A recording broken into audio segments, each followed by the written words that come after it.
Hello, all my beasties. How's everybody this morning?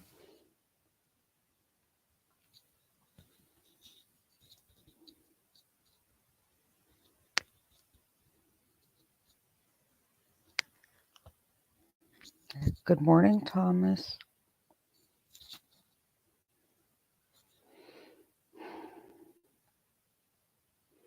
Becky, that sucks. I know that feeling all too well.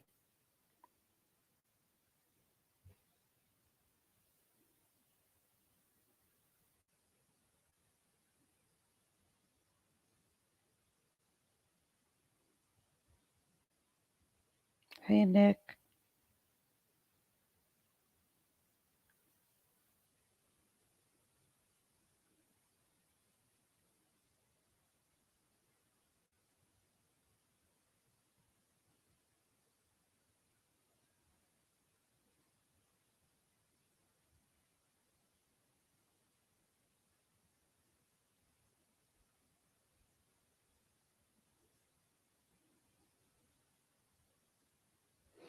No, Debbie, I didn't go live last night. My kids were being evil.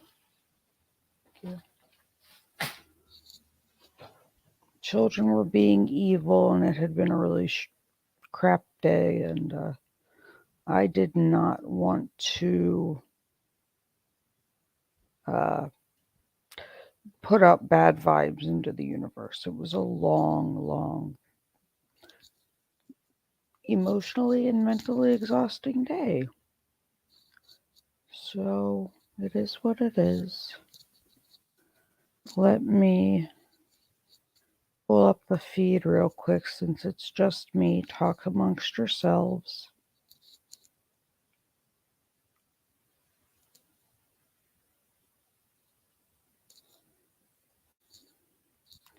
Talk amongst yourselves for 1 second, guys.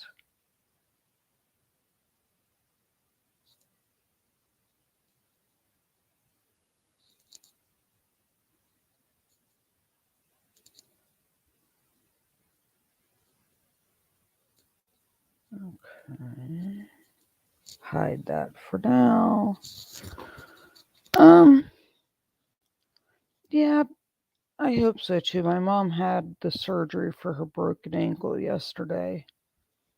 I don't know how many of you I told. So on Easter Sunday, she took my little one to the park and got up to walk over to something and wasn't paying attention and tripped on like a playground anchor and fractured and dislocated her ankle and has been in the hospital. Yesterday was the surgery. It was supposed to be yesterday morning, but emergencies kept coming in, so they just kept pushing it back. And she wasn't out of the recovery room until like 9. And by that point, no one wanted to talk to me, be in the same room with me, or probably in the same zip code with the mood I was in by that point. So, how is our head product development man, Thomas?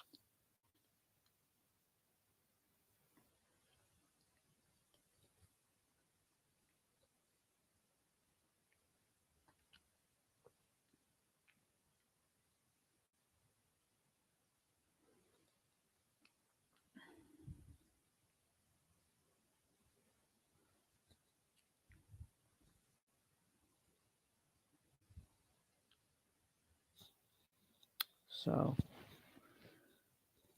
fun things.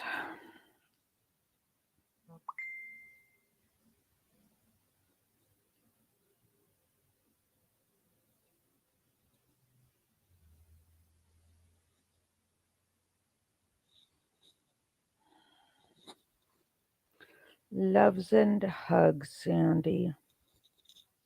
Thank you. I'm glad you are, Thomas. I mean, you're still our head tactical and tasteful innovator. And if you need me to come out there and beat your coworkers, I gladly will. I'm not in that mood. I'm not in a FAFO mood. Well, I am. People trying to fuck around and find out. Nobody is going to want to find out about the mood I'm in. So,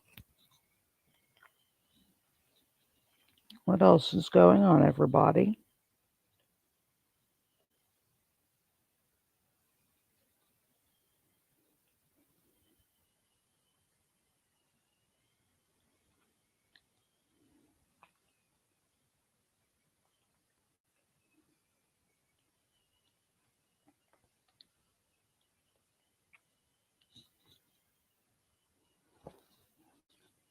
Hey, Thomas, I have a 2x4 or a baseball bat. I can beat common sense into just about anybody at this point.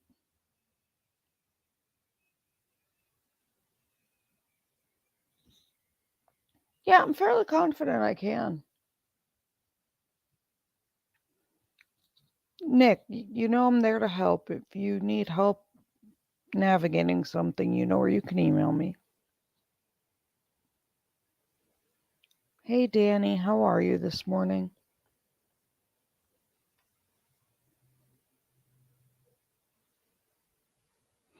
Hugs are always nice. It was just like, not that you get over losing a parent, but like things were starting to go back to normal. And then my mom broke her ankle. So I was contemplating identifying it as being in the same time zone as Ardo, because that means it's an acceptable time to get drunk. But hey, I mean, in theory, it is my channel. I can get drunk if I want to, but, you know, why not? No, between my dad dying, my quote unquote siblings pulled, and just general stupid, I'm fairly certain a 2x4 would work quite well, or a baseball bat. It would be therapeutic. Ironically, I generally I generally will just go out and kill paper. Lots and lots of paper. I like to kill paper. So, part of me, depending on how today goes, is contemplating paper side. I have, 300 rounds of 50 that I need to use. Because I don't long range paper. What? Long range paper. Oh, it's not that. It's just I don't feel like pulling bullets and undoing and dumping out the gunpowder and undoing primers. They've just been sitting for longer than I like, and so I will just pull them and reload them. Since I do all my own reloading,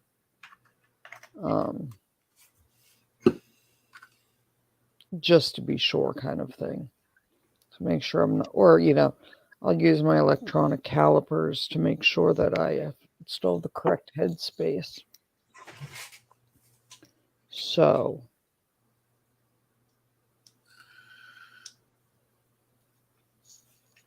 yes, we have a squirrel. And good morning, Becky. Squirrel, is there a way that we can, like, there has to be a way to amend Thomas's name. Oh. Is there? I don't know that we can. We can ask him to do it. No, I wouldn't ask him to change his. I guess he's not usually on screen. I have to look there. I think there's a way I can in my studio add something so that when Thomas has a wrench, right? Thomas, do you have a wrench?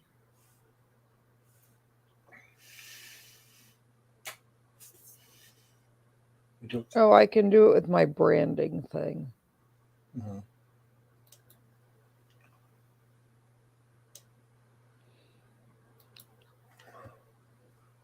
I'm just saying. I kind of want to amend Thomas's name. Okay, somebody, Croc, at some point, please wrench Thomas for me. Yeah, give me a second. I'm on it.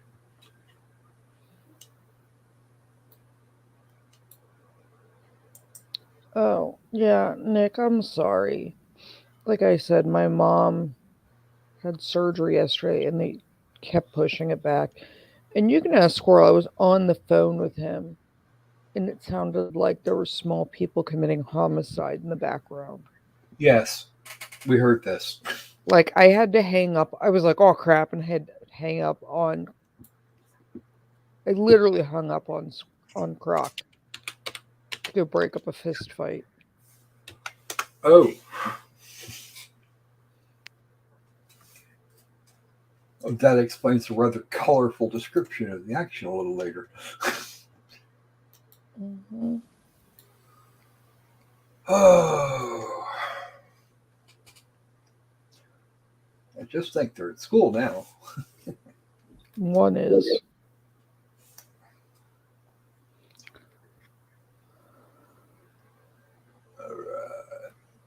And then I stopped at Office Max and ugh, I can't people. Okay, so here's the problem.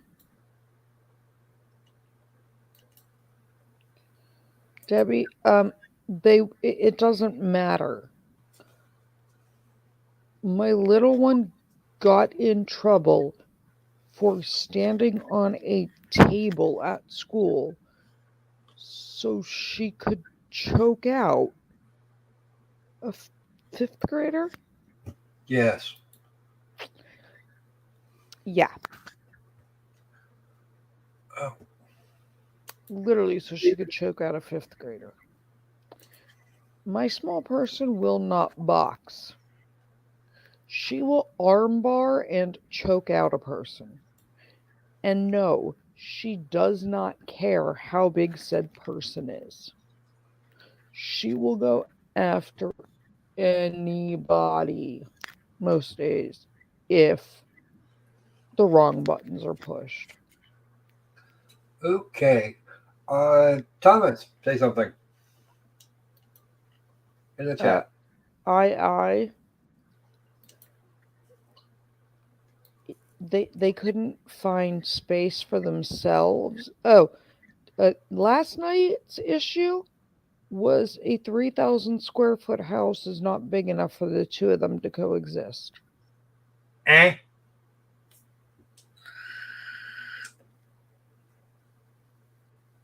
Mm-hmm. Okay.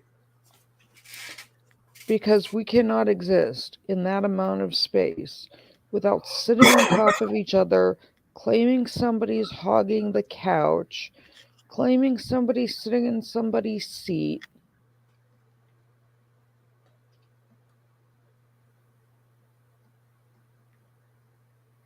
I don't know. Okay.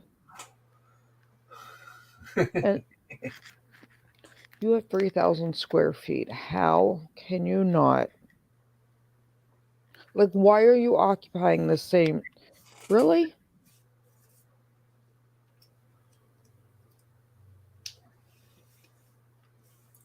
I mean, they've got to have their own bedrooms. They do. And playrooms. And synthetic ice for skating and hockey. which is what I turned part of the finished basement into.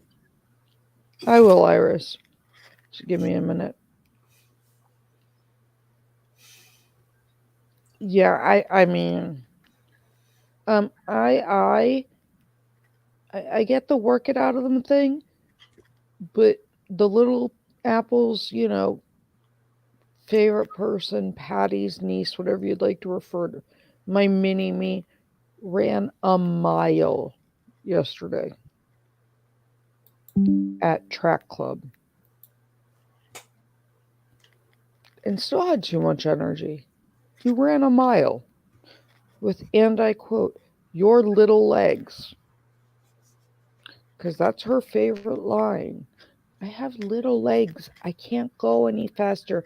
My little leggies won't let me.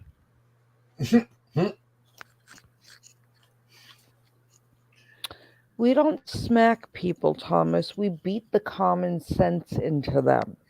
Like their parents should have done. And if you mean at school, in my opinion, yes. In some people's opinions, no. My little one has this issue. Well, she's an asshole like her mother, but she does not. I think I've had the best way to explain it. I don't allow pointing and staring. If somebody's acting different or looks different because of disability, whatever, I get kids have questions. But, my policy is you need to go over there, introduce yourself, and say, may I ask you a question about your leg or whatever it is? And if they say yes, you can, give a respectful response. You can ask a question respectfully. But what we don't do is, point at somebody or sit there and talk about someone looking different and all of that. And when I was a little Loki, probably up until about 3rd grade, I did not realize that my childhood best friend, Michelle, was intellectually disabled.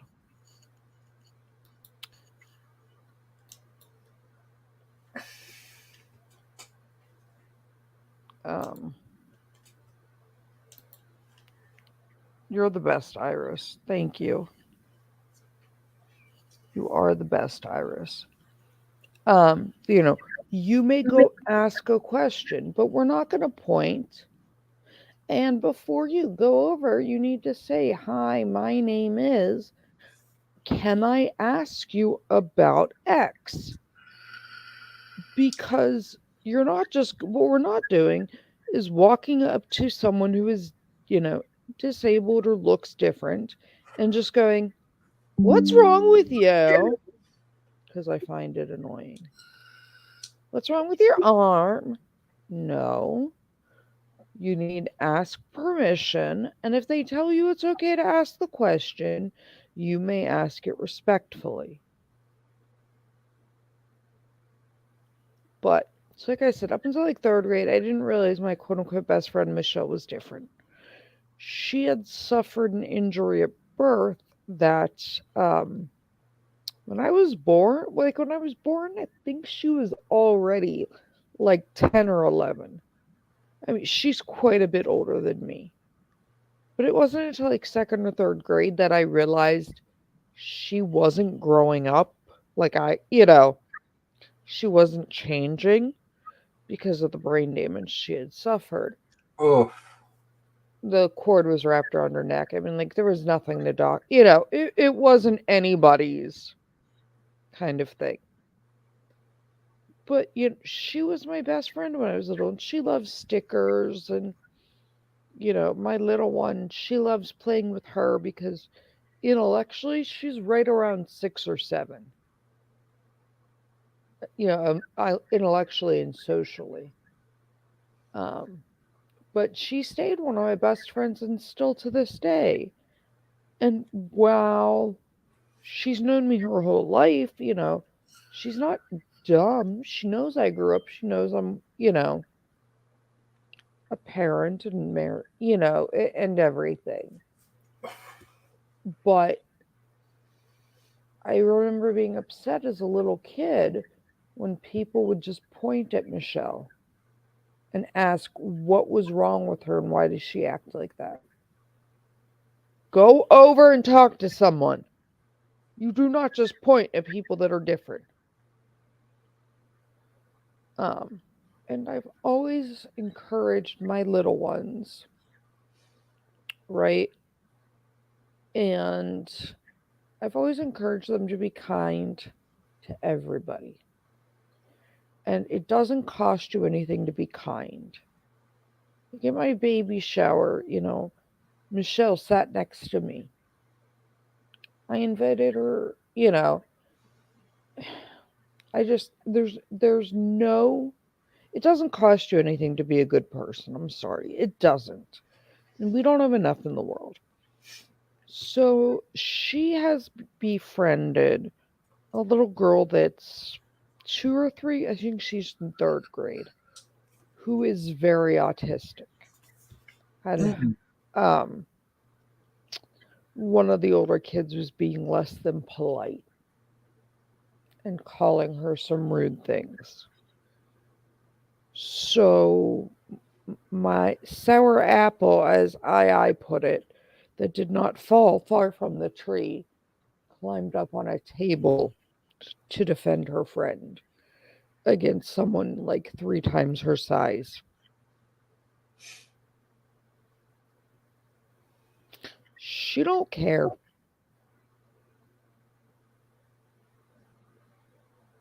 She literally just doesn't care.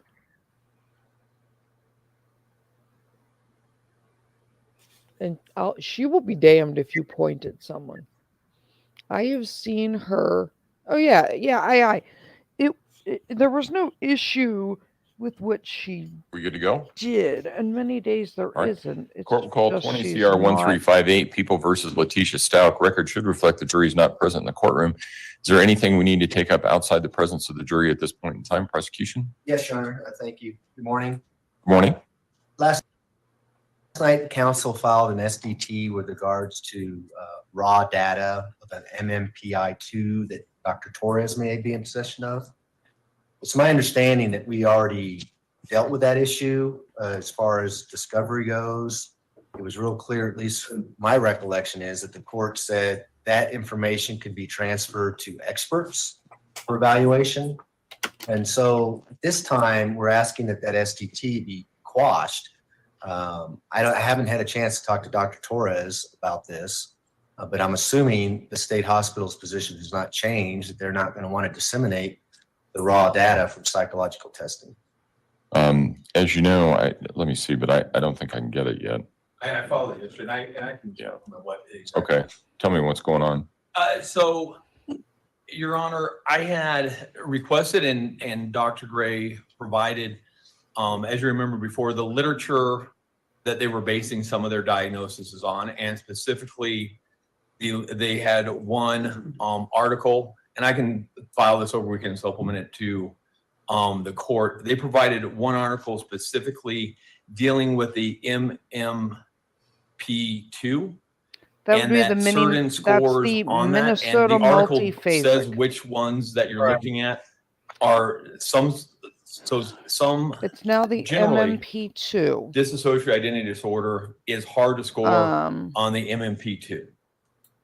This article that was relied upon the MMPI, but it has been changed to the DSM-5. Has certain scores and it is though, on now it just that the are higher MMP2. for people that they believe are malingering. And Yep. so all I'm asking, I'm Which not would be asking what for she's all of the doing. raw data. I'm asking strictly for the raw data on the MMP2. which is basic. It's just a multiple choice questionnaire that people fill out, and then it's scored a certain way. The reason I'm asking for this raw data is just for cross-examination purposes. And so they're saying it's scored a separate way. This is not anything that's copyrighted. This is not all of the raw data. This is something very specific in relation to an article that they gave that said her scores don't fit more in what this article says would be malingering. And so what I want just is to have that raw data so I can just go through more than likely, and I have a social worker who knows who has some experience in scoring it and so forth, I'll and to explain look over this in a that minute, exact guys. raw data in an effort for cross-examination. Can you point to the part in Dr. Gray's report that you're referring to? I mean, what What it I can, says? yes, I don't have it in front of me, but I can bring that over for the lunch, and also the article that he referred to. I'll explain in a minute, Creed. On that, and then I can give that to the court. And so, like I said, I understand the general thing with the raw data needs to go between the experts, but this is something that's very specific. And also, this is not something that I don't believe is copyrighted or anything like that. So like some of the structured interviews, I understand there's some copyright and there's some issues why they don't run the raw data on the structured interviews. This is strictly a multiple choice questionnaire. And like I said, I'll bring all that for the court to be able to look at. Yeah, if you can do that, because I would agree. It sounds like what you're asking for is what article was it that he was relying upon that said that perhaps the MMPI-2 may not be applicable, and you want to see that article so that you can. So let me rephrase. Okay. I have that article. Okay. That article says that certain questions on the MMP2, if answered in this way, indicate malingering. Other answers on this indicate a more legitimate dissociative identity disorder. And the article actually says what group of questions are referring to that indicate this one way or the other.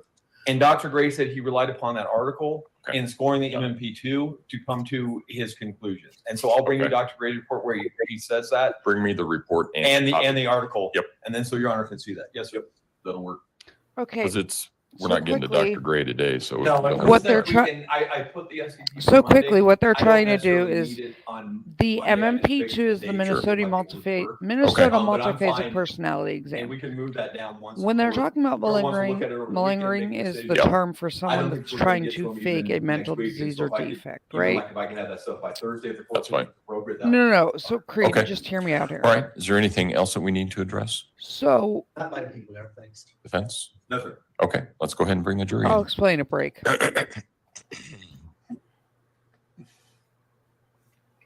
I'll explain a break, guys. It's not going to be relevant this morning. Creed, it actually, what they're asking for has nothing to do with expert data.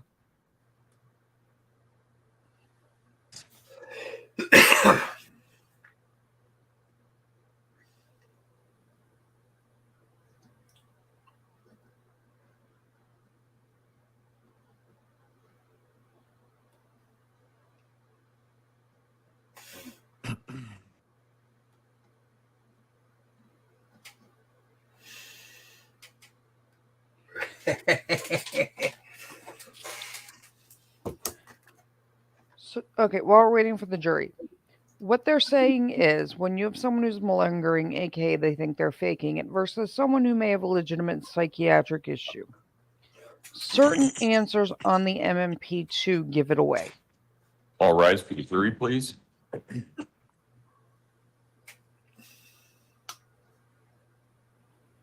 Yeah, Creed, I'll finish explaining after at the break. They're not going to get to it this morning. But that's why the judge asked clarification to everybody.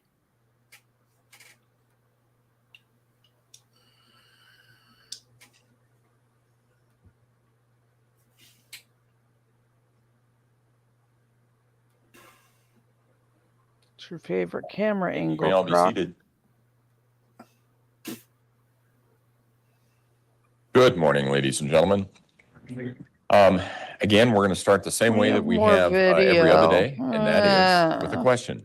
Has anything occurred since we were last together that causes any of you to believe you could not continue to serve as a fair and impartial juror in this case?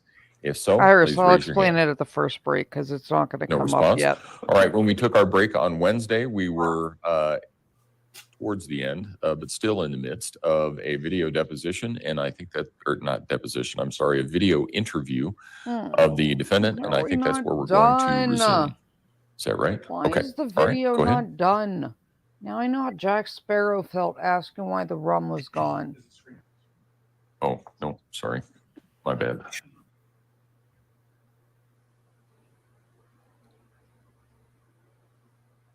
Why are we showing the screen again? Or is that just the witness box? That's just...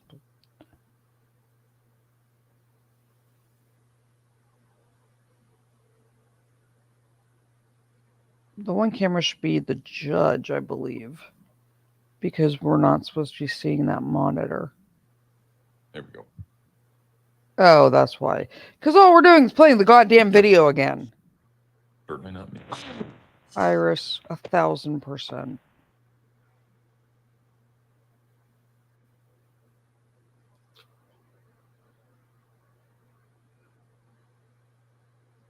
And Iris, I have one of the best clips ever for Mike. I'll have to send it over to him.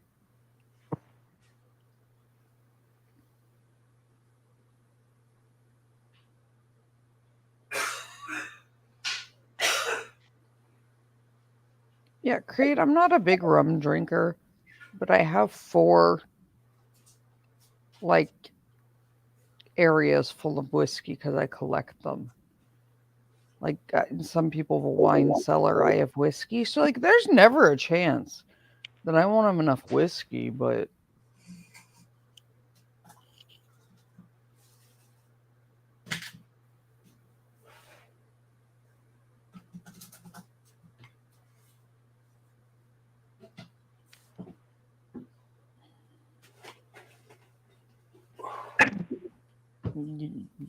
Tell him to make it happen, Iris.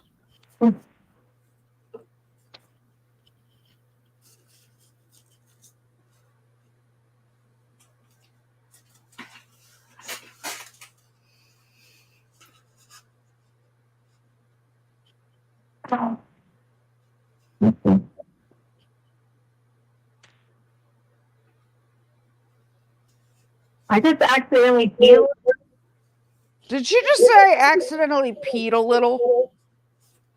Am I hearing things? Is that the first sentence of the day? Ugh. You gotta be fucking me. The first sentence out of your mouth this entire goddamn day is I peed a little. You're sitting on a couch and are a grown ass Now my adult. pants are wet.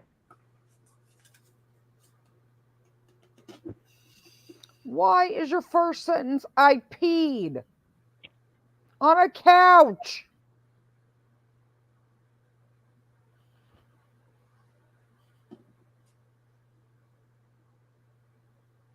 It looks like she's. What did she reach for?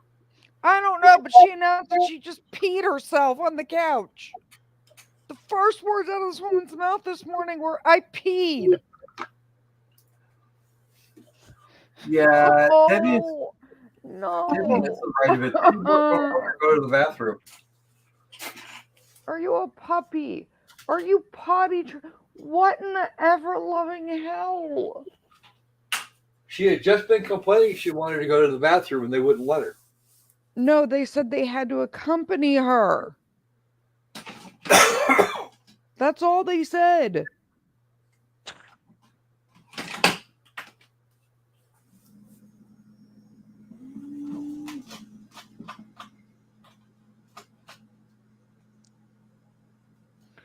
Why is that the first sentence out of your goddamn mouth? This better not be how the day goes. Generic insanity. Like, literally, I will go through 4 cabinets full of bourbon if that's how this day goes. Why? No, we don't need therapy. We need to just take it up back and burn it. Just take the couch and burn it. Just like you would. No, just burn it. Oh my God. What? I said, just take the couch and burn it. You're not cleaning it up. Just take it outside and light it on fire. First sentence out of this woman's mouth today is, I peed on the couch.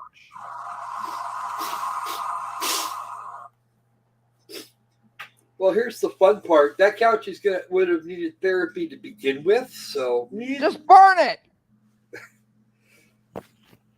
I'm talking about before that. No.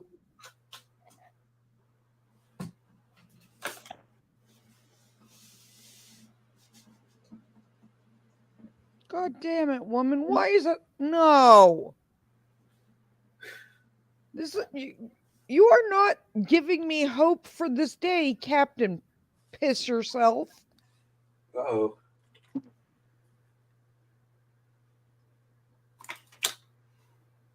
Loki sounds disturbed. We're gonna take you to the restroom. Okay. We're gonna stand there. The hall door is gonna be closed where you have your privacy, but we need you not to wipe. Okay. And please don't flush the toilet. Just so that we can verify that indeed you did not wipe, because what we're worried about is potential evidence of consequences. Okay. Okay. And while we're there watching you pee, someone's gonna burn the couch. You can leave your things here, so we're just coming right back into this room.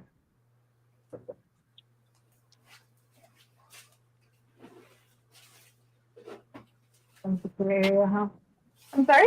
I said I acted like I wasn't in like some secure area or something. You already pissed on the couch like a puppy. Who cares? Why stop now?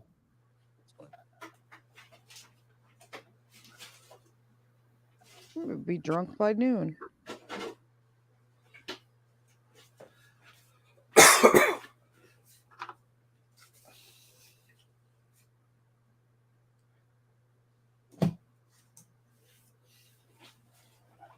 Oh, speaking of puppies, something fun happened upstairs. Did you sell yours so I don't have to hear it?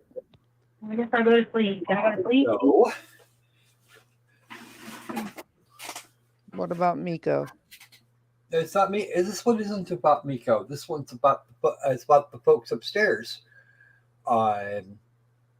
They're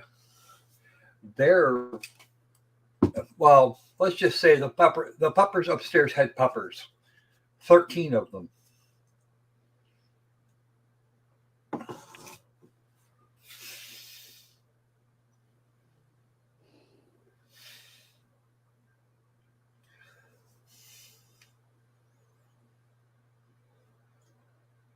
Is she okay? So she's still in the room. They took her and then brought her back.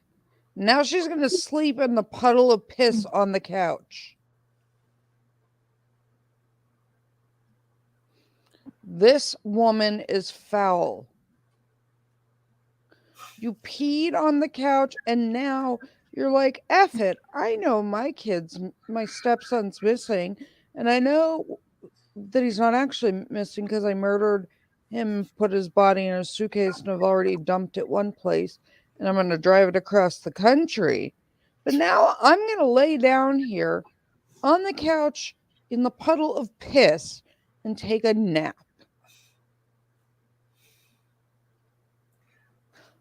What? For the love of God. If you couldn't make yourself look any more guilty than you have the entire time laying in your own piss and taking a nap while this is going on, just seals the fucking deal. That is an impressive folding job she's done there. I can curl up like that in an airplane seat and it disturbs people. Everyone's like, how do you fold yourself into an airplane seat to sleep? I'm like, I don't know. I just do. Talent.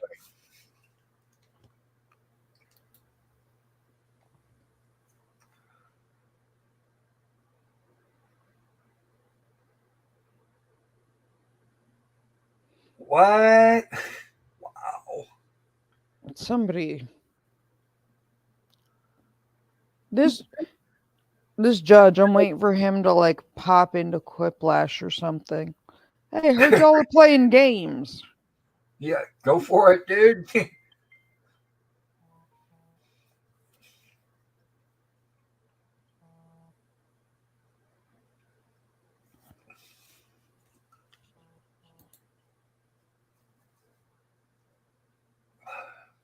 I see you there. Oh, I'm not going to put that one up, but yikes.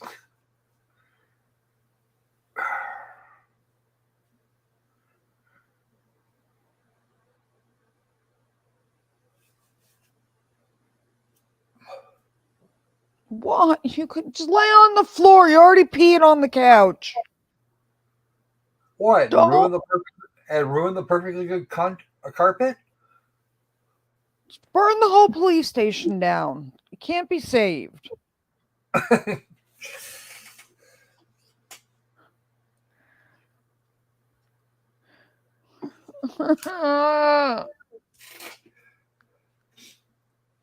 Yeah, nobody wants to see that, Anubis. I can't. Nobody. I just can't with this woman.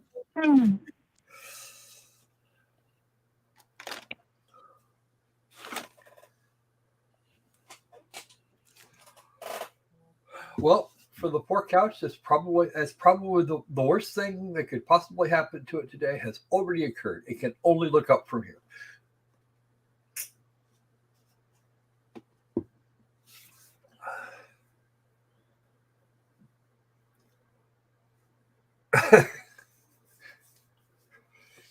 That's their problem. That is entirely their problem.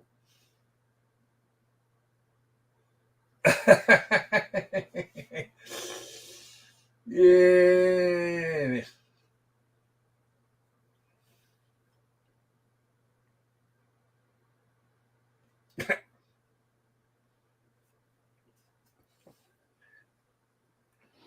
Sandy, I'm sitting here looking at the clock debating whiskey.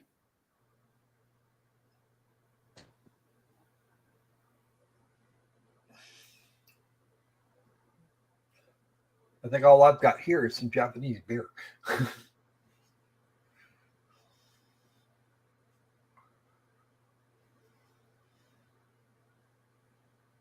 But it's way too early to drink. Oh.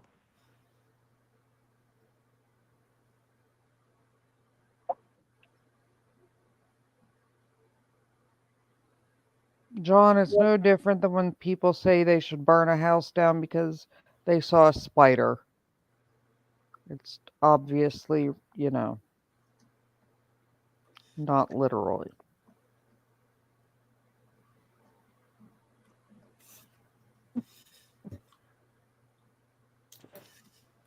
There we go. Yeah, but Thomas, you're going to need to make sure there's plastic so you can wipe it off.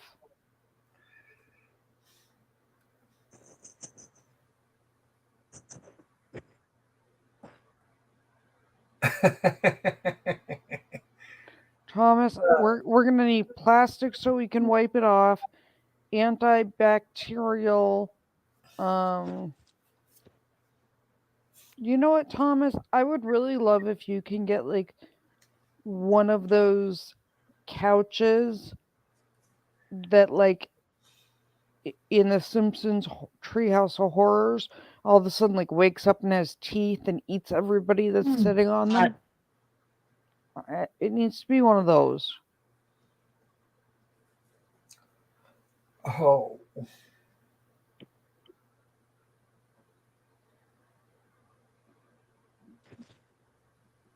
Creed, stop manifesting this stuff.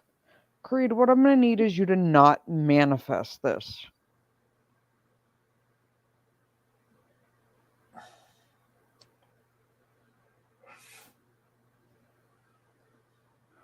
That's why you Thomas. This is why you put this is why you embed the pickups in the plastic.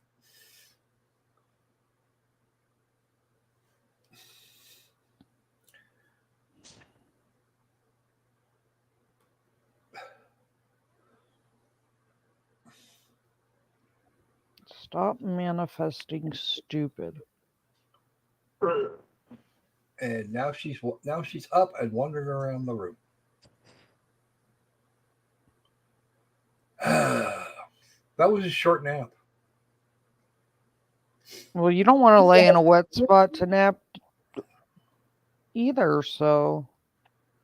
I think she may have actually been lying to the nice detective. No.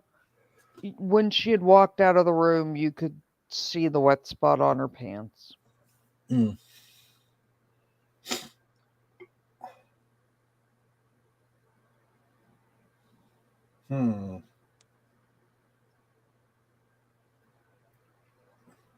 There are ways around that. We'll just have to figure it. We'll get it worked out, Thomas.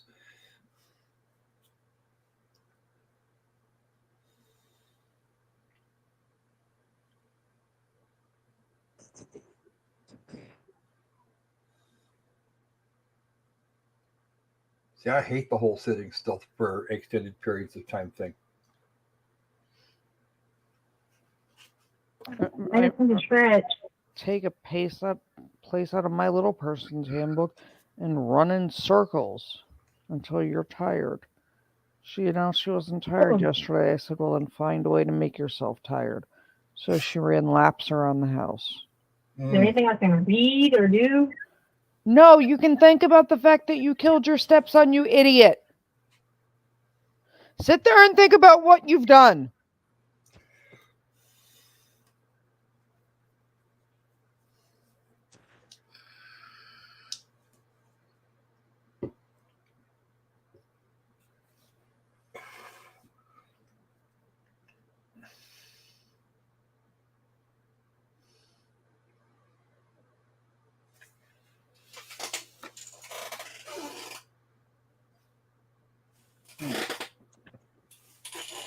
One moment, please. This is going to be a great day.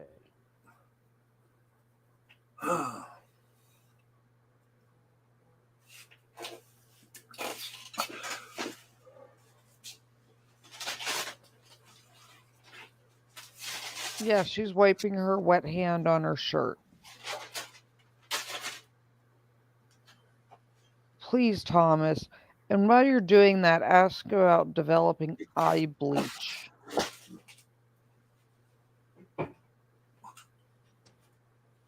Because we need some badly. And I have a feeling we're going to need a lot more of it.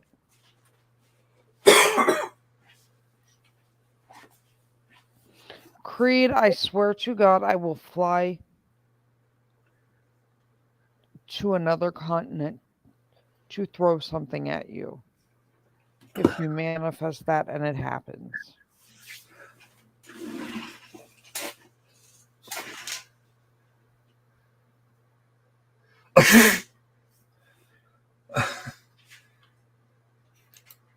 I want to see that. Yes, I know, and I agree, but I'm just saying.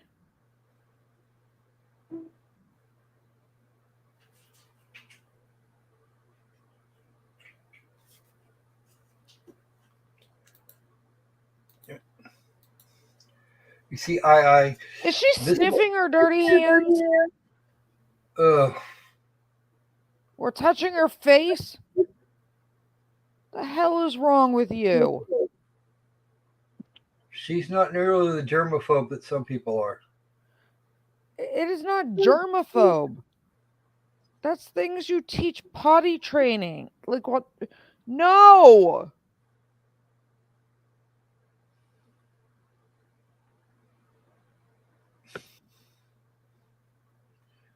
The thing is, if she had done it a little bit differently, and it had landed at a different spot, that suitcase may have never been found. Hey, Nancy. No, it would have been because in Florida, they have to do bridge inspection of every bridge every year because of hurricane season. Well, no, that's just it. He said that the worker said that. Hey, It would have been found the next year. But because of like rotations. Or if the water level had been higher. Because of where the water table is. He's waiting for the bun. Nobody gives a flying fuck. Really, you think I read? No! Entertain yourself by thinking about what you've done, you dumbass. Go sit in the corner and think about what you did. Go sit in timeout. Because evidence by the fact that you pissed your pants as an adult tells me you still need timeout. So go sit in timeout and think about what you've done. Not you have a magazine I can read. I have no idea what you might have done that would have offended me there, Nancy. Nancy, if you offend him, I'm gonna need you to call me and tell me what you did so I can do it.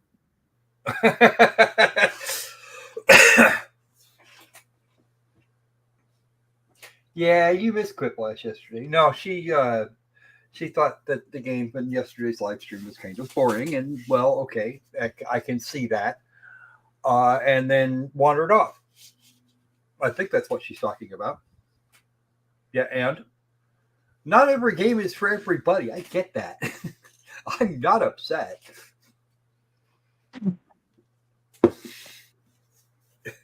I am not upset by that in any way, shape, or form. Anubis was saying similar things, but he stuck around for a while. You can play other games. I'm having really bad chest pain. You are not having chest pain. Okay. My chest. Hey, sit down. We'll call for help. Bad chest pain. I need to probably get out of the clothes in. Just sit in the couch. So you tell me we can't do it. I'm telling you we're going to call for help right now, but I want you to sit down. I can't breathe. I'm just asking to be out. I can breathe. You're talking, you can breathe. You just need to sit down on the couch. It's really hurting. So. Sit down on the couch. I can't breathe. I'm just asking you to open the door. You're talking. Why are you still talking? I just want to breathe. I'm asking you to keep the door. That's all. No, we're gonna have to call you an ambulance because you said you got chest pain. I got chest pain. Just claustrophobic. I can't breathe. So we're gonna call you an ambulance. I asked you for you to open the door. I just can't breathe. Well, you're being detained right now. So sit down on the couch. I can't breathe. I just wanted the door open, and you refused that. That's all I asked. You're being detained, and the door helps that. Okay. Where? So sit down on the couch. You just leave the door open so I can breathe? Sit down on the couch. I told y'all earlier I had really bad anxiety and I take Lorazepam for it. Yeah, well, you just claustrophobic until. No, excuse me, I take Lorazepam every day, and if I don't take it, I could have a panic attack. I take it on panic attack. So you are misquoting what you heard, sir. I just said open the door. Okay, well, we're gonna have medical come check you out. I mean, ridiculous. You said you're having chest? Yes, I just since the door's been closed. I haven't taken my anxiety medicine. I've taken it so many days in a row. I'm having. You had told me I don't ever take it except on panic attacks. Yes, but you had told me earlier that you don't take it on a regular basis. I don't. But when I put in the last few days, I feel like I am. That's why I kept asking you to open the door. So now this gentleman thinks that I'm being frustrated to deal with him when I asked several times just to open the door and let me get fresh air. That's all I asked you several times. Because we know you're going to try to run away, dumb do you shit. have your Lorazepam? No, I don't. Was it in your car? No, I don't. House? That's why I asked you to open the door. Like, do you want to see a medical personnel? Or I mean, I wanted the door open because I was having chest pain. That's all. So what I need very clearly from you right now is for you to tell me whether or not you feel like you are having a medical emergency. Panic attack now. Okay. Do you feel like you're having a medical emergency that you need to be seen by a medical provider for? I mean, not probably at the moment, but I am having chest pains, and usually it's a panic attack overing. Okay. I mean, I haven't taken it, so it's like taking me off of it because I couldn't get to it yesterday. I've had general anxiety since I was 16. I'm sorry to hear that. Whoopie Yeah. fucking wow. So I literally opened the door and asked him, could I just open the door? That's all. And he started making accusations. Well, I'm sure that wasn't his intention. Yeah, he wasn't never his intention, but I didn't come at any of you. Have I came at you been disrespectful to you? No, and I hope that you don't feel like I've been disrespectful No, to you either. that was very unprofessional, what you did. I don't think so. I told you we were going to call medical. That's No, that's not what you said. That's not what you Okay. said. But that's correct, and it's on recording. but that is not what you said. You started making up reasons why when I do have testing. Okay. Well, I believe that you have something. So like I said, if you would like medical attention, then we can get you medical attention. Is that what you want? Don't Yeah. do this to the paramedics. That's what he told me to getting. And he told me to sit back down and shut the I'll door. sit here with her if you want to. Thank you. Just leave the door open. That's all I'm asking. Sit down and shut the fuck up. That's what you can The do. door open. So we'll get somebody to come check you out. Do you have any kind of, other than the anxiety disorder, do you have any other medical conditions that we should be aware of? No, I'm just hungry and tired, and Okay. when I get like this, I have a panic attack. All right, John, I mean, I gave you a hot ticket earlier. Is there something else that I can get for you? Do you want a sandwich? Do you want have burrito? I have tamales. We have all kinds of stuff here. We can order something if there's something that you need to eat. You just got to tell me what it is. What would you like? I mean, obviously, I'm not going to buy lobster, but what would you like to eat? First, I would like to can they like help me with anxiety medicine? No. You need somebody to bring us your anxiety medicine? Like, We have anxiety medicine here. So yeah, but I'm saying you said you could call medical professionals. sure, I No. can call The an medics are EMT, not like, going they're to gonna, give you they're gonna call an EMT, benzos. but they're not going to be able to dispense medication to you. If you have a prescription, I mean, maybe your husband can bring it and we can get you your medication. You can self-administer what you already have prescribed to you. Sorry, I'm pulling up right here. Huh? My throat is blowing now. Good morning, Mary. And all I asked was for the door to be opened. Nope. The man Okay, well, it's open. I know, but he was very like rude about it. So could I please read? That's all. Well, maybe you two, y'all's personalities don't click. Sometimes it happens. But come on, I'm a human being. It's the door. Okay. Clearly, I'm not going anywhere. Shut up. Fine, open the door. That's all I asked. Well, it's open now. So we Yes, can- I appreciate you. saying- Okay. I don't know what it is about that hugging emoji. If there's anybody at your house that can bring your medication. To keep hitting up the thing. Sorry. My medication is not at my house. Probably. Because book bag. So yeah, it's probably in my book bag. Put it my friends and right here. I don't have a number because you guys took my phone. If you want to tell us She keeps your grabbing passcode, the we wet can crotch get of her the number out of pants. the phone. If that's You what guys you do. already had the passcode because I told you plainly earlier when you were here about something. I said the code for, I think it's the same password we use for everything. Oh. I don't know what that passcode is. If you want me to get your friend's phone number out of your phone, if you want to give me the passcode, then I can. Okay, but you said medical. By the time my friend would get here, the medical people could already. But they're not going to be able to dispense medication. Like the EMT is not going to be able to dispense medication. No. So I have a test case. You're just telling Well, me I can't. actually, we get you nothing. can. No, that's not what I'm saying at all. I'm The saying they're calling paramedic. for medical personnel. We do But carry it's going to be an benzos. EMT. You're telling me your chest pains are anxiety related, and I'm trying to offer a valid solution to get you your There prescribed is a medication protocol for that for. issue. There is a protocol Because for I some haven't giving a taken it, psychiatric they- emergency. No. So yeah, we do have things we can give. That's That's probably not the question. Will we? No. Can we? Yes. See? That's Do you have how any, that like, works. You know, some people, whenever they have anxiety attacks and stuff like that, they have like little like songs that they sing to themselves or things that they think about that kind of help calm their mind, calm their anxiety. Are you trying to Do argue you have with this anything bitch like about that? a fidget spinner?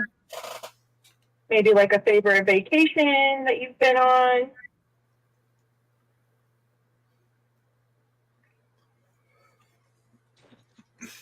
Go play in traffic. I'm trying. Yes, you're very trying.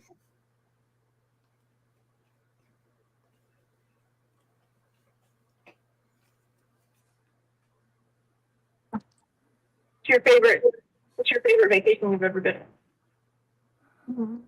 Oh, somebody switched YouTube account. What did you do while you were in Aruba? All right, gotta breathe. Sure. It appears to be Fabric Creed.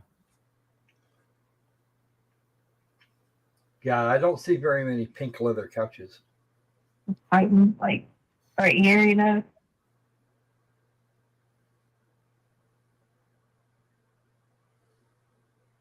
Sorry, Nancy.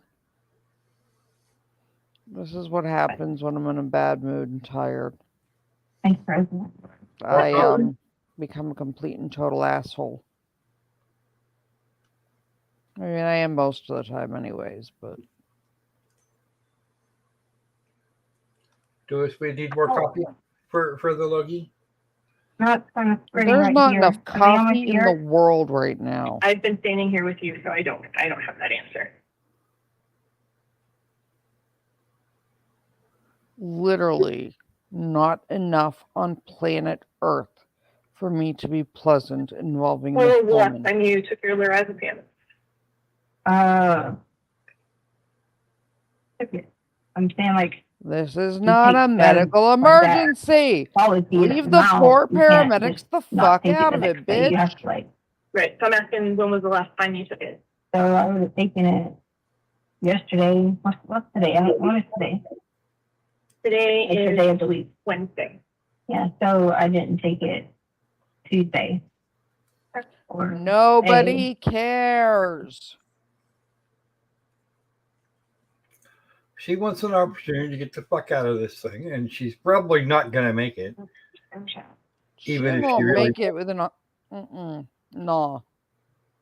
I can't with this bitch. So you I'm said your sorry. favorite vacation was Aruba? You're not having a Do you like panic to like attack. scuba dive or You're not snorkel or? hyperventilating.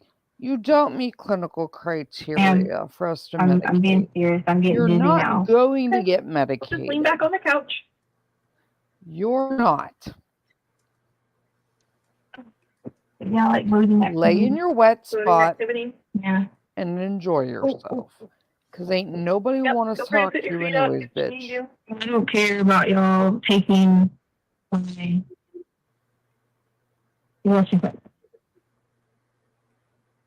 wiping my thing because of evidence. So don't think because I know that's what I do. He knows it and that's it. If you're gonna take it anyway and you can have it, that's what supported it. But I really have a chest pain. Believe you. So Yeah, like, I'm totally my having chest body pain, guys. is not Guys, I'm having chest everyday pain. condition. Bitch, and if I work you out think a lot and- paramedic is gonna walk in there, look at this demeanor and be like, "Oh yeah, she's having chest pain," you are dumber than Daryl Brooks. If you think that any paramedic is going to look at how you are acting here and think you are having an anxiety attack, you are so far removed. You need to walk outside and touch grass. I took a Tylenol. That's why I spoke earlier. I took a Tylenol. I started getting like a headache and a little bit of pain. Go touch grass. Sure. You don't meet criteria. You are like the assholes that tell me you are having 10 out of 10 abdominal pain, and 30 seconds later are like, I'm hungry. Can I have a turkey sandwich? Where's my McDonald's? Yeah, Bitch, no. I thought you were having 10 out of 10 abdominal pain. The last thing you want with 10 out of 10 abdominal pain is fucking fast food or a sandwich. And that's what you're asking for. So I know you're not having abdominal pain. So what we're doing, no! Ain't nobody believe you? I thought Amber Heard was a bad goddamn actress. Holy shit, you take it to a new level. Well, see, in her Like if defense, I had like something like that, Amber could I Heard's get a something great read? actress. That might help. I Croc, still can't act. Croc, Because she's talking about focus you are on the brain or trying something. to Like defend that the would help, woman who you know? goes, But he said I couldn't have from the anything to read. council that made the world believe that Johnny Depp had we had to scissors talk for about other questions? fingers. That one? Contact. Are we talking Yeah. about the You can same hear from woman? him. I can't hardly believe. I'm not talking. I will Well, insert the okay, note I'm for you. not talking about. Are we defending talking? Amber Heard. No. Are you okay listening to me? That's Is that what this okay? lady's What you heard defense. was forever, right? But You we can- would you can take your expect time to this answer. lady to be a worse Answer actress. you right away, so then that would trigger that. So just it's gotta take just like 3 minutes or so. That's good.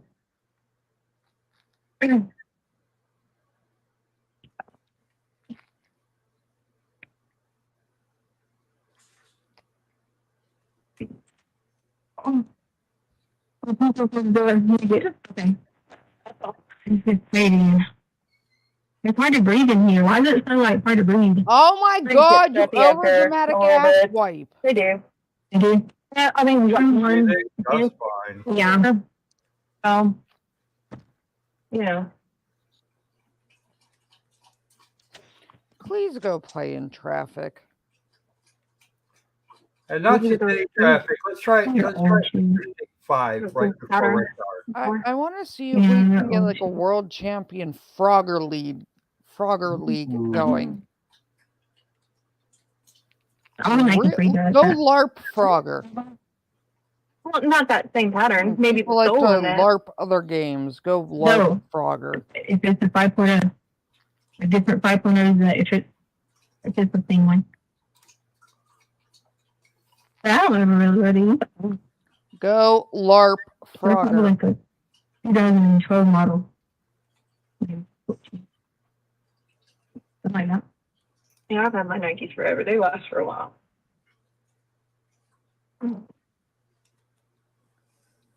I can't Are they breathe. coming? I'm I hear I'm this having oxygen chest pain. thing. I can't Okay, breathe, so I'm gonna fine. lay on the couch that I peed Well, on sometimes if you like a puppy. I did. I couldn't breathe. you can't breathe. I did that. I couldn't breathe. You're breathing. You're talking. You're Bit not of anxiety, is that hyperventilating. right? You're not Well, showing respiratory distress. You're guess not it in was a down position by where diet positional changes, asphyxia like- would be an issue. That's not You're being an changes. over I dramatic can't twat breathe, so I waffle. asked that guy to open the door and he told me no and shut it. And like, leave.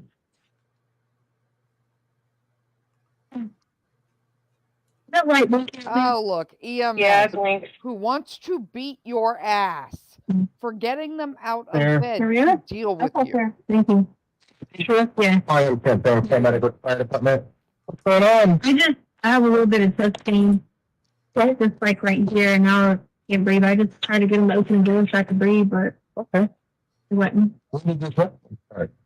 I didn't have like I took a Razapam. I don't know if that it might be anxiety related, but I don't know. Just check it. So now we're going to take the I fire had anxiety department since I was and like paramedics out of service so they can do a bullshit 12 lead. Look I at was you. like, mm. Yep, your just took the cardiac is Razapam as needed? fine. yeah. Your heart But rate's I had fine. taken it like a few days in a The row. QRS without complex taking looks it the last fine. time. You're not benzodependent You can because lay if you back were if you're more comfortable. benzodependent and you missed a few days, Okay. you'd already be seizing Just from right now? it. Yep. What does it feel like? Right now it's going up more and more. What does it feel like? Is it a stabbing pain? Is it a pressure? No, it's like pressure. Pressure. Okay. I know 5-year-olds You that can nauseated? take better chest pain That than moment you. sort of breath? Well, I could breathe in here and I kept asking them to open the door so I could breathe. Okay. We're just gonna check your heart, stickers on you, and take a picture of the We're gonna electrical do a activity of your 12 heart lead there. and take an Any other ambulance and a medical fire other than, truck away from anxiety? people that actually Any other need one? it. I mean, like dealing with that area in general. In general? Do you have any other medical problems like Oh, cancer, yeah. diabetes, Yeah, like- blood pressure, Yeah, like asthma, asthma? but not those other ones that you Do you say. have any other diagnosed medical history from a doctor? So diagnosed, no. Okay. Do you take any medication every day other than the lorazepam we already talked about? Not every day, no. What other medicines do you take today? I don't know what it's called. What is it for? Mhm. Well, there Do you goes have any your allergies to excuse medication? of diagnosed mental Mm, illness. What's the birthday? That you had it prior to. Mhm. Says you just lied to the medic. How old are you? Mhm. How old are you? Oh, You yeah. know, I can 35. diagnose you. You're allergic to chrome bracelets and gray wall paint. Name, what's your date of birth? You have a severe life-threatening 35. allergy No, what's your date to of birth? metal What bracelets day were and you gray born? In paint. what year? That's what you have. Okay, we're gonna come up with. Yeah, sure. Good look at your heart, okay? Did I ask anything wrong? I don't understand. I'm just asking what your birthday is. Oh, And you keep saying 35. Gray paint What and day in chrome August? bracelet Well, we're allergy, gonna have to put some dipshit. stickers right underneath your left breast here so we can take a look at your heart. What year? Oh, cool. Let's place lead V4. 1983. And in between that and 3, which you just placed, 2, we're going to go ahead and place 3. Name, I didn't catch And your then name. we're going to post Give me your name, place please. 6 mid-axillary line over the 5th and 6th. Letecia. And then we'll go between the other ones, Can you spell place Lisa, please? V5. And I'm sure you're going to complain that this lovely gentleman touched your boob because he had to move it out of the way to put the goddamn stickers on, because that's what you kind of person you are. Next. Bye, Felicia. And when's the last time you had problems with your anxiety? I have it every once in a while, like whenever I don't eat and don't, you know. Oh, like Debbie, they're exercise running a and 12 lead. different They're not going routines. to put a line in. He's just doing a 12 lead. Any drugs or alcohol today? Mhm. Yeah, What have you taken? it's been.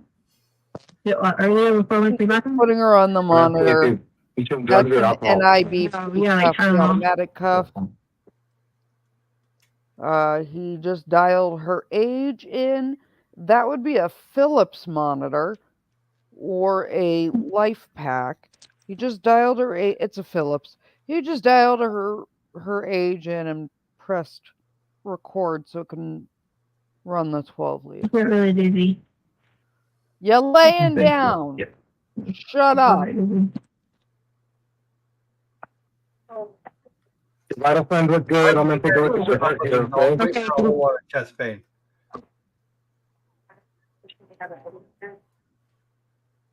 I mean, if you'd like, we can go through the rest of the chest pain protocol. Ain't gonna change what happens to you, jackass. Anubis, we don't even notice the smell of pee anymore. Trust me, I can't tell you how. Nah. Don't sit up, I can breathe. Yeah, sit up. Make yourself comfortable. Do you want to turn your legs over here so you can sit down and lean against the back of the couch? Okay. Doctor? Yeah, I'm dizzy. Have your, phone on that stuff? You're like the dumbass that shows up on a fucking 911 call, walks over to the paramedic and goes, "Can I help? I'm a doctor." And everyone's like, I think we "Oh, know what too kind much. of doctor are you?" Ophthalmologist. No, you can't help me on a trauma right scene. here. Shut up. Last time you did this shit was like 40 years ago as an intern. Go away.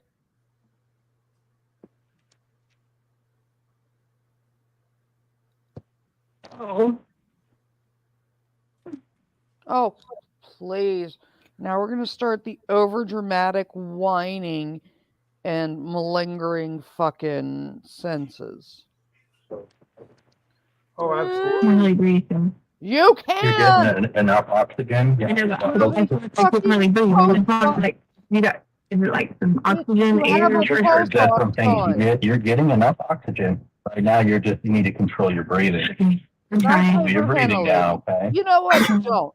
Keep And you know, with hyperventilating, anxiety, if you dumbass. start over breathing, Because then you're you're just getting gonna that pass the develop fuck that chest out, hair. and then Right, you'll so I'm just going shut on. up, I'm trying. and everyone will be much happier. Just like when little kids say, I'm gonna hold my breath until I turn blue. Darwin will Right now, the paramedics are intervene, discussing and what as they're soon looking at as on the you're monitor. unconscious, Right here. Yep, Yes. they're Start looking at it right again. now. So shove it. Why am I doing this? I just am breathing. That's all. I'm sorry? I just am having breathing problems. That's all. Mhm. Not, Pretty consistent with your anxiety. not like this. I don't need this. We still ain't gonna give Yeah, you good. anything in the Here you field. go. Shove Well, it. I'm sending it right now. Dan, would you like to go to the hospital? Yeah. Your heart looks good, everything looks normal. Yes, I want Okay, which hospital would you like to go to? I mean, I don't even know where I'm at. Okay, you're downtown, so Memorial's the closest. Oh, for What? fuck's sake. Sounds good. Now We're you're gonna gonna take an transport ambulance her. out of service for transport for bullshit. My phone stickers.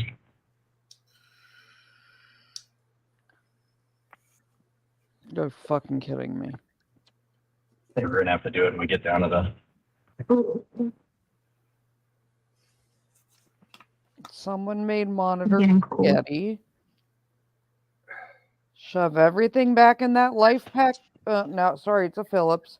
Okay, hang tight there. If you feel like you're gonna get, then go HRX ahead and hold on to the bag here. We're just gonna figure out what we got going on here. on the HRX cardiac monitor because your paramedic will love you as an EMT for just stuffing those cords in the side and making monitor spaghetti. Oh yeah. All right, let's go ahead and we're gonna walk out here to the. All your phone. I swear to Your God. sunglasses. Get your tools and your sunglasses. Put them in there. The only real problem with an Apple Watch is that it costs horrifyingly. What? Oh, Sandy's Apple Watch Right will after. give you your heart rate and O2 sats. But yeah, those things are spendy. Very spendy. Your oxygen saturations are 100%. Oxygen saturations are 100%. She fine. You're having She's an anxiety faking it. issue. They tell me you have anxiety issues know or that. a common symptom is feeling like you can't breathe, although you're good at it. I'm sure they know that You by can now, just blow in through your nose, out through your mouth. Take deep breaths. unless they're new. And I doubt that. They may be. They're fire service medics. Yep, definitely the Phillips. Yeah, so just take deep breaths in through your nose and out your Definitely Phillips with the blue side bags. I'm sure Phillips will be thrilled with their We got it. monitor being so prominently displayed for great product placement. For what it's worth, the video will be over shortly. VLC Media's player is speaking to us now.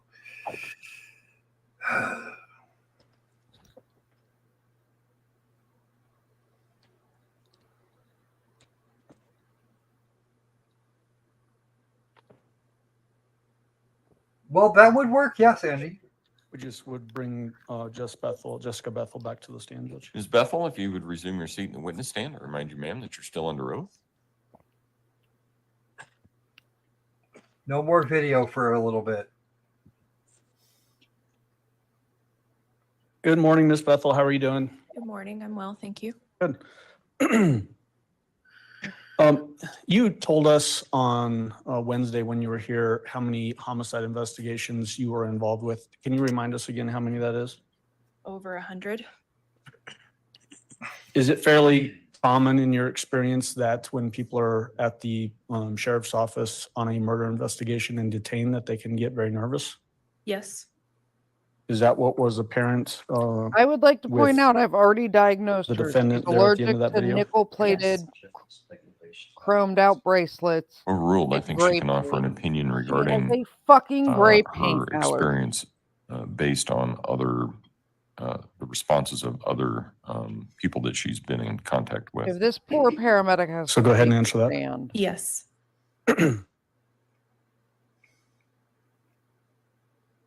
And this is why Stephanie should never get Early in the, This is why Loki couldn't be I a guess lawyer. I shouldn't say early in the interview, but at some point in the interview, it appeared that the defendant was trying to leave the interview room, and then a separate person comes in and has her phone. Do you remember that portion? Yes. Who was that other person, first of all? That was Lieutenant Mitchell Mahalko. Is he with the sheriff's office also? Yes, he is. Was it very apparent by her actions at that particular time that she wanted to leave and wanted to take her phone with her? Yes. When she showed up at the sheriff's office, do you know how she got there that day? Okay, She Tom, we'll drove see you in a herself few. in her Tiguan.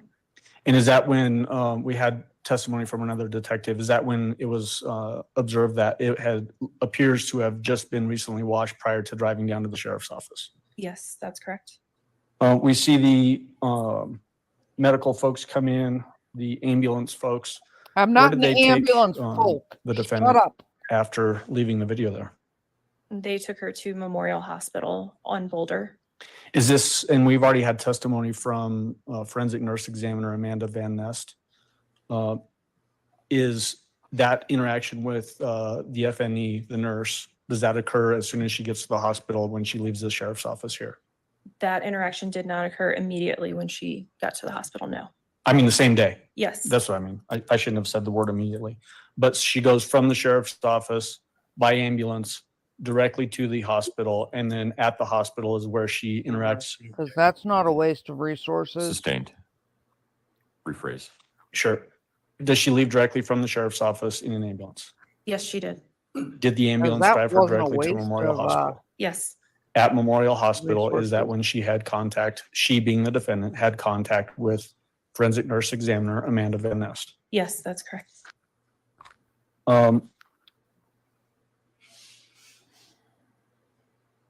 At that hospital, after being there for some period of time, did the defendant walk away from the hospital before completing a sane exam? Yes, she did. So did this purported anxiety attack achieve her goal of wanting to leave the sheriff's office? Ultimately, yes.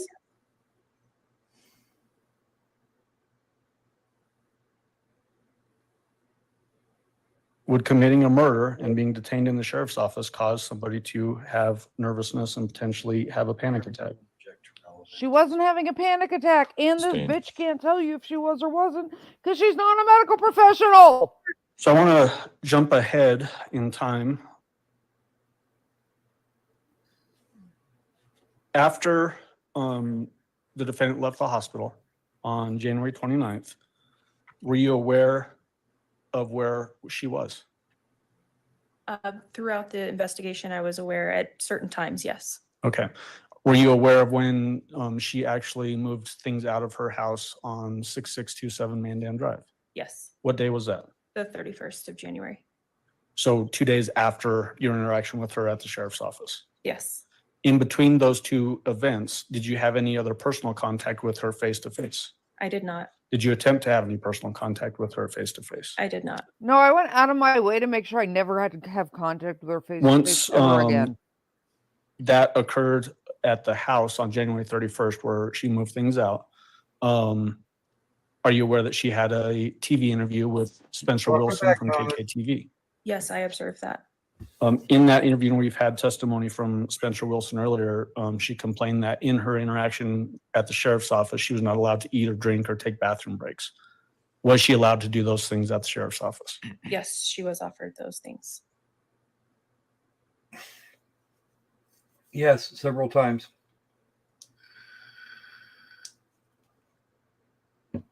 That's why the video monitoring. In that interview that we just watched over the later in the day on Wednesday and then this morning, at some point, the defendant made a reference to you about, well, you've been in my house, you know what it's like there. When did you actually ever go to the house? I went to the house, I believe it was in February. February 21st, sound right? That does sound correct. Is it typical that the lead detective potentially wouldn't have to go to scene like that, at least early on? Yes, they would go typically early on. What about the idea that We at missed the your beginning, it's promise. reported as a runway and you don't know necessarily that where a scene might be that you need to look at? Does that play into the fact that you don't go as early? Yes. This is leading. No, it does not suggest the answer. Overruled. Go ahead. Oh my Yes. God, Ardo. Oh, wow. Do you remember getting text messages from the defendant into February Ardo, did somebody of call the- 2020? Is that normal? I know there were several times that she I don't feel sent me like text that's messages. I normal. In can't the recall US, all of the that's dates actually specifically. illegal. Sure. But were you getting text messages from her after she left the house on January 31st? Yes. In the US, that gets you charged with a crime, Ardo. Did you become aware of the defendant attempting to get her passport and bag back from evidence? Yes. Do you remember when Because that nothing occurred? says I'm not guilty I and believe not that going was to also on the flee the 31st. country. Okay. Like Did you get a doing that. text message specifically about those things, needing to get her passport and bag back? I do recall asking about a passport. Do you remember when that was? I don't recall the date, no. If I showed you your report, would that refresh your memory? Yes. Okay. Your Honor, may I approach the witness with her report, which is pagination 010980. You may go ahead. Where are you going that you need a passport? By the way, most countries have extradition treaties. And those that don't will extradite it with enough pressure, will extradite you to an aircraft. Ardo, email me at. Do me a favor, Ardo. Email me, honey. This report and when you're done.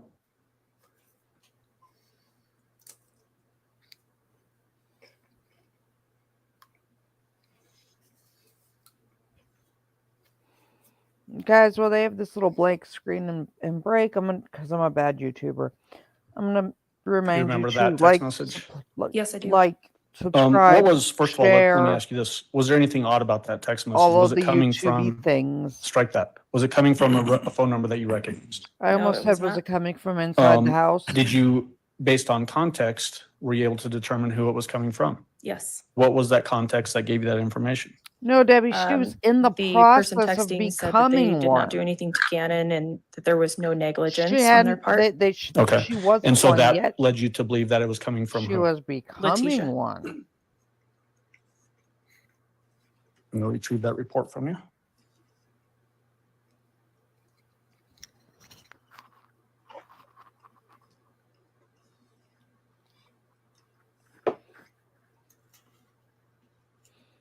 Yeah, like, subscribe, share, bring other people to the lair of At the some point, Beasties.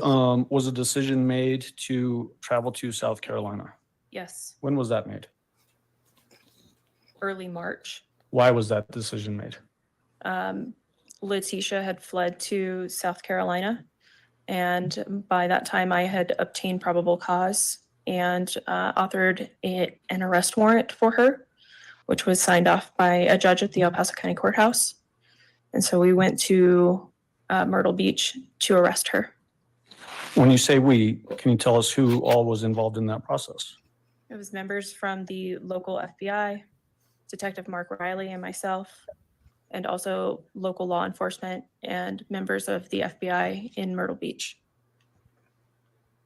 Was that a arrest actually affected in Myrtle Beach, South Carolina? Yes.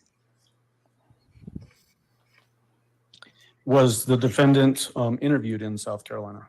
Yes, she was. Do you remember by who? Gruesome. Who is John Grusing and who is he with?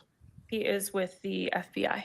Oh, Okay. Caroline. And we're going to hear from him at a later time, so I'm not going to get into her interview with you. Was there some discussion had as to how the defendant would get from South Carolina back to Colorado? Yes. What was the ultimate decision made as to that transportation? That she would be driven back to Colorado in a rental van. Who was involved in driving her back? Oh, Myself cool. and We get the Detective great Riley, escape And attempt. later on, Deputy Michaela James. You know what? I So, bet you this is the one that Did you got actually hurt stop somewhere in the during middle of the that drive from South escape Carolina to attempt. Colorado to pick up the other deputy that you just mentioned? Yes, we did. How long did that drive last? More than 24 hours. Were you with the defendant the entire time? Yes.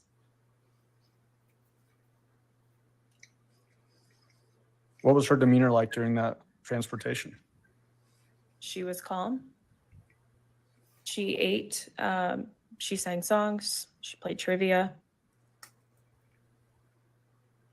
Was she able to have conversations? Yes. Conversations that were not related to the investigation? Yes. Were they appropriate conversations, meaning if she's saying things, did they make sense? Yes.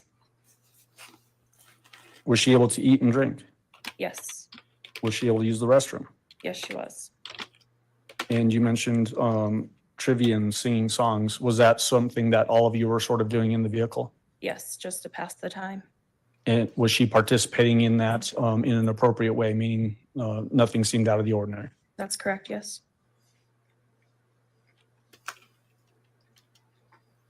The entirety of that transport from South Carolina to Colorado was that audio and video recorders. Yes. Thankfully, we're not going to play all of those hours of video, okay? Correct. Well, thank God. But why was that audio and video recorded? I was concerned with her previous behavior that she may do something. And so I wanted to have documentation of the transport. Okay. Smart move, lady. So I want to bring up to you People's Exhibit 338.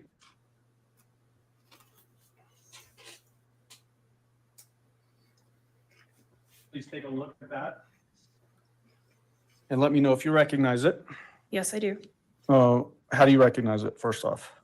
My initials and date are on it, and it is a GoPro video of the extradition. It's a, can you say that it's a what video?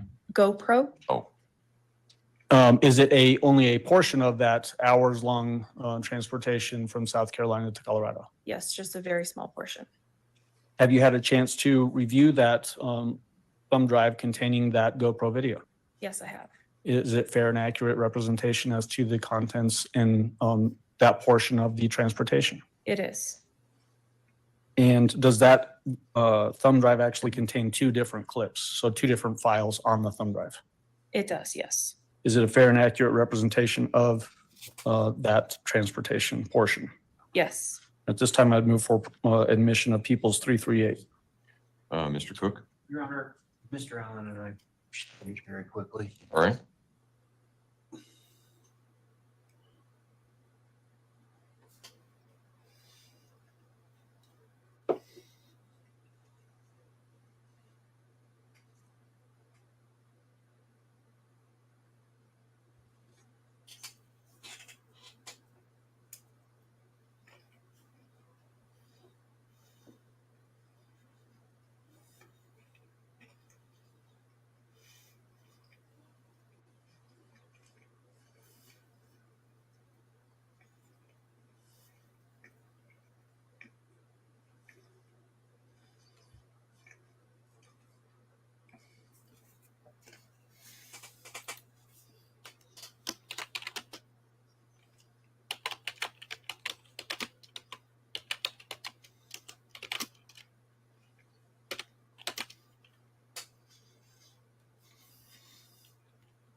All right, Exhibit 338 will be admitted. Go ahead.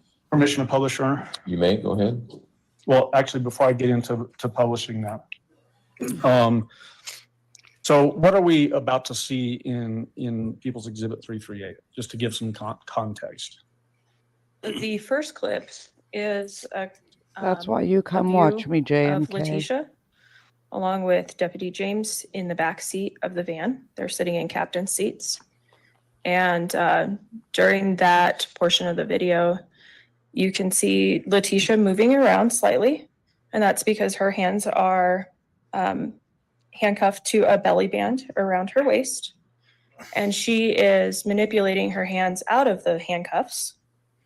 And she obtains a Monster energy can and she strikes Deputy James in the face with that full unopened can of Monster energy drink, and then struggles with Deputy James.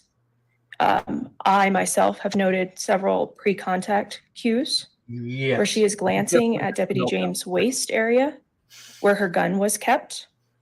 And then ultimately, whenever I come back to assist Deputy James once the vehicle is stopped, she also glances at my waist where my gun is kept. I took that to be a threat that she was attempting to obtain one of our weapons.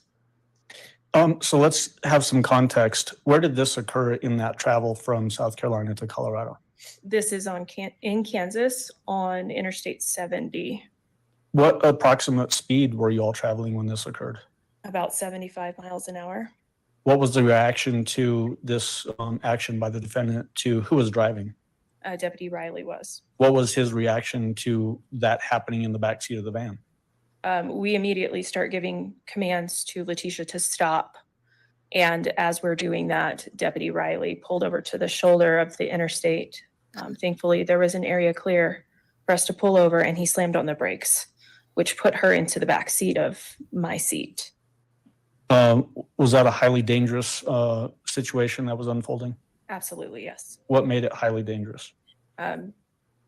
Stauch was already suspected of murder, and she assaulted a deputy who was armed and attempted to obtain her firearm. What about the fact that you're on the highway and that action or reaction by Detective Riley had to occur? Did that also enhance the dangerousness of it? Yes, he wasn't able to exit the vehicle to immediately help us because of traffic that was traveling so quickly next to us. All right, let's go ahead and play that. And I believe it's 21 minutes. Would you like me to stay up for this? Is it I'm 20? fine with, yeah, it's roughly that. Okay, you can go ahead and step down. Thank you.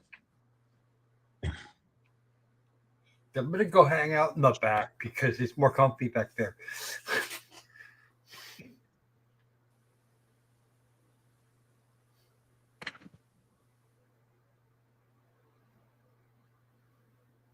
You ready?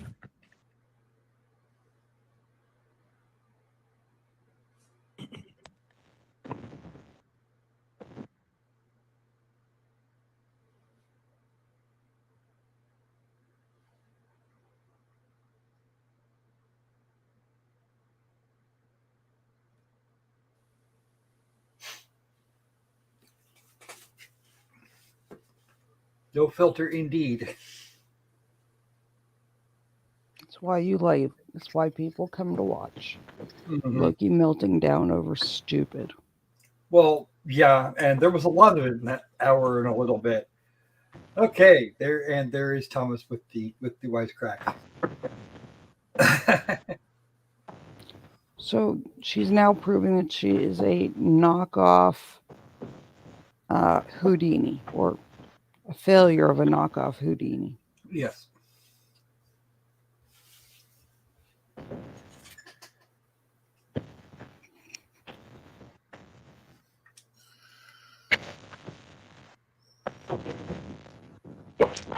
She keeps threatening me. Stop. She keeps threatening me. Stop. She keeps on threatening me, and I stopped it. She keeps on. I'm just going to insult Walmart brand. She keeps on. This is like the wish.com. I will for you. She keeps Put your arm down. Put your arm down. She keeps threatening me the whole time. Tisha, give me your arm. I will to you. Tisha, give me your I will arm. to you, but not Cooperate with me. Cooperate with me. I will with you, but not with her.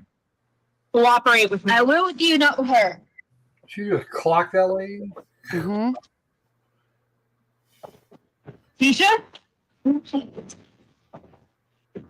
I will with you. I said I would with you. No. I said I would with you. I said I would with you. And I wouldn't do this. Stop resisting. I'm not resisting. I said I would with her. Go ahead. I got it on. Just dry stun her. It's easier. I have the song. Stop I'm not resisting. Yes, you are. Just dry Stop stun it. her. Put it behind her back. Just dry stun her. Because best believe you did that to me or my partner. Keisha, stop Dry it. I'm not stun even doing anything. is going to be the least of your worries. You just got another charge. Well, she shouldn't be doing me like this. You shouldn't done Gannon like this. What's your point, bitch? Terry has a question. Hold on. What's your point, bitch? You did Gannon dirty, so what goes around comes around. Yeah, Carmen's Hate a to bitch. break it to you. Hate to break it to you, bitch. Stop trying to turn. I'm not trying to turn. She can stay that way the rest of the trip. Dumb fuck. Here's what we want to do. So Terry, One to the nearest detention tasers facility. can do No. two things. Everybody knows. Oh, could One you please is- untighten it from my hands? Not right now, Keisha. Just Yes, like it's a on regular it's on my arms. gun gun, you just push the front Lean up forward. against the body and it completes the circuit. Lean forward so I can And then you adjust can it. use the same Stop. taser I'm and pull doing the it. trigger, Stop which will hitting you. deploy those prongs. You dry stun, you do it, it's done in a second, and you still have the prongs if you have to shoot some with the taser because, you know, they're not in arm's reach. If they're in arm's reach, you just dry stun them for a second, they relax, and you can put someone in handcuffs.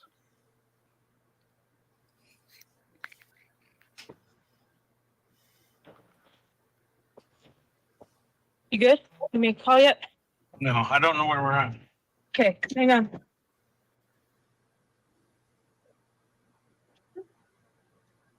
Lock the doors.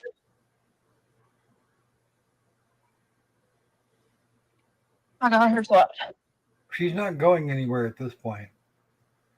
Can you turn the air on? Is it my t-shirt? Well, I asked for help for the air, and she's been nothing but mean to me the whole day. And you are so sweet to Gannon, Mother Teresa wannabe over here. Well, the Right. the nicest person either, so That is throwing bricks at glass houses, you dipshit.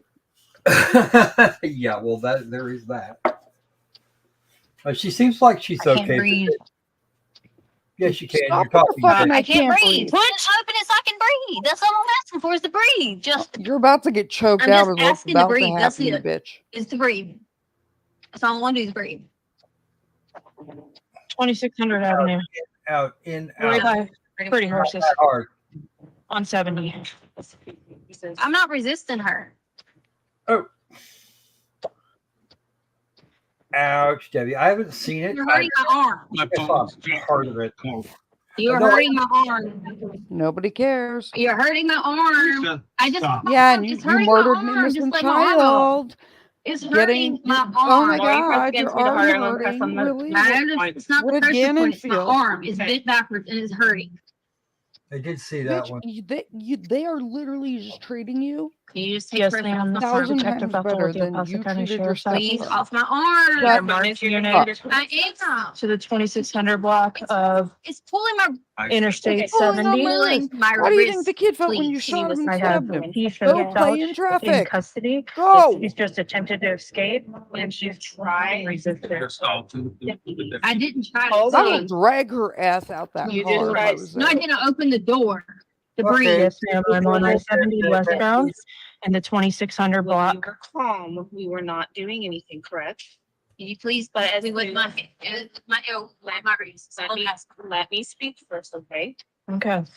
As soon as you try to open that door. Remember the last mile marker we hit? The door so I could breathe. It's hot. I asked you to help me, but you just lean over and don't No, help. nobody's gonna help you. Just like I you said, didn't hey, could help you please find out Cannon. how to turn the air on?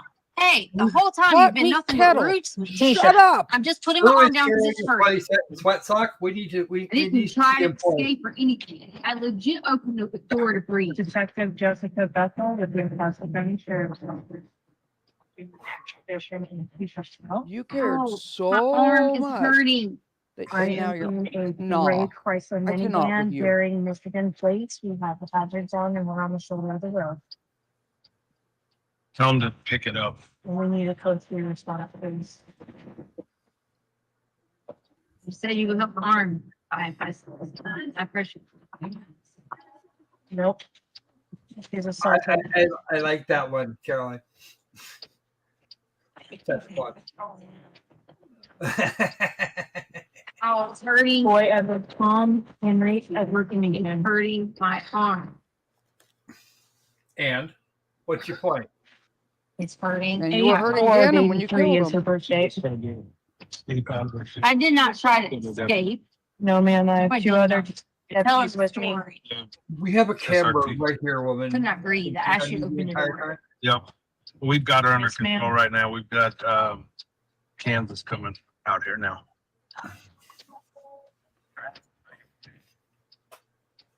Well, we're gonna get some Yes, ma'am. other equipment to at least secure her, or No, at ma'am. least have them, somebody take us or escort us to the border and then have one of our people come to the border. We're hurting my arm, Okay. please. Yeah, everybody's fine. You're good. Hit her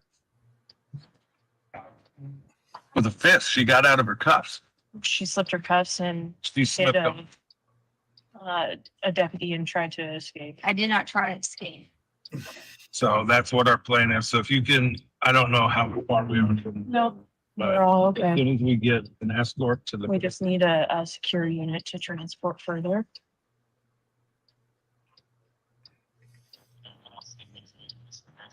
Yep.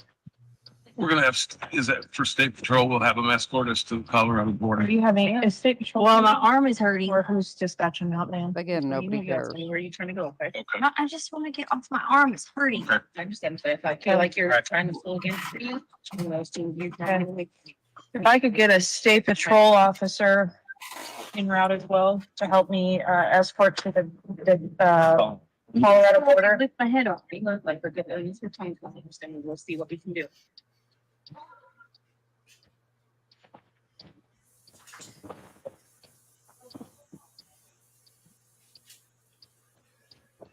Yes, ma'am. I'm gonna put my partner, Detective Riley, on the phone with you. Thank you. Yes, ma'am. That's our lead detective there. Okay, thank you. We're at 284. Okay.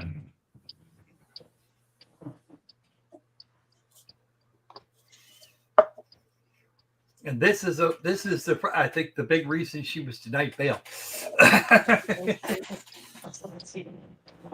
Yes. You okay?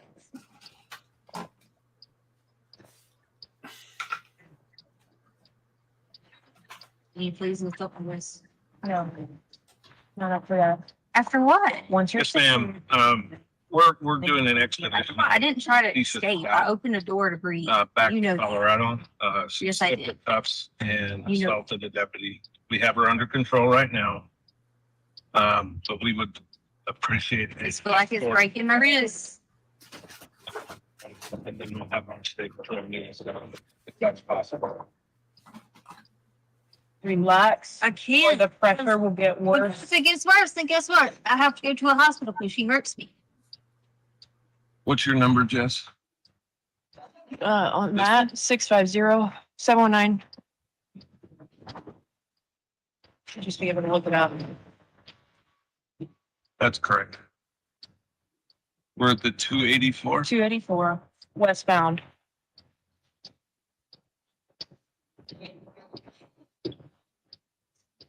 My wrist, it's hurting.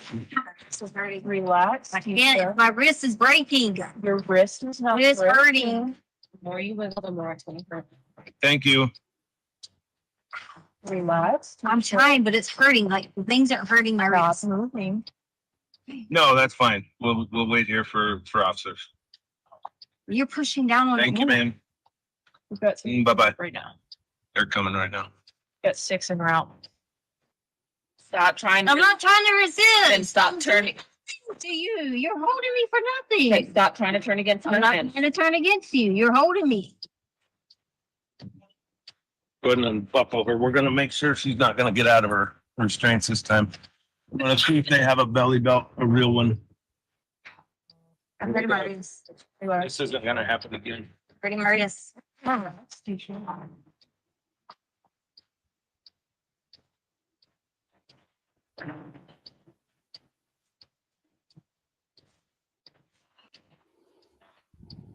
I'm not doing anything. She's doing that. I'm not doing Then that. stop turning against I'm her. not turning against you. You're doing that to me on purpose. Good. We've got her in the- See? Look what she's doing on purpose. Look. Stop turning. I'm not turning. Stop moving. I'm not moving. Relax your body. My body's relaxed. And she's been bad, so. Stop. I'm not doing anything to you. You're trying to choke me now. Turn your head. Okay, you want to bring her out? She's out of her cuffs right now. No, we got her back in. But The vehicle. they're slapped on. I mean, they're not good. We'll bring her out. We're locked, double Yeah. locking. Pull them out. Bring her out. Step out, Keisha. Oh, she choked me now. It hurts.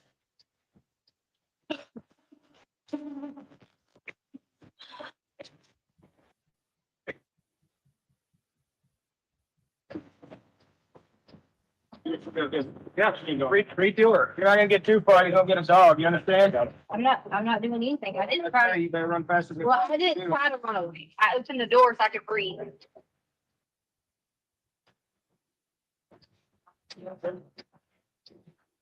Yeah. You guys have a, where you going? Colorado? Oh, Lord, you got a west. Yeah. Do we have a what? You have a better belly belt than this? It's because you're better. I don't have it, friend. I don't. Here, let's do this. Let's go out here in the ditch. Let's get her down on her knee.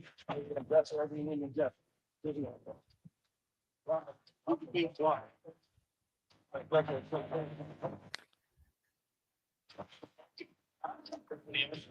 No, they have 3 of them transport one person. Yes, they did.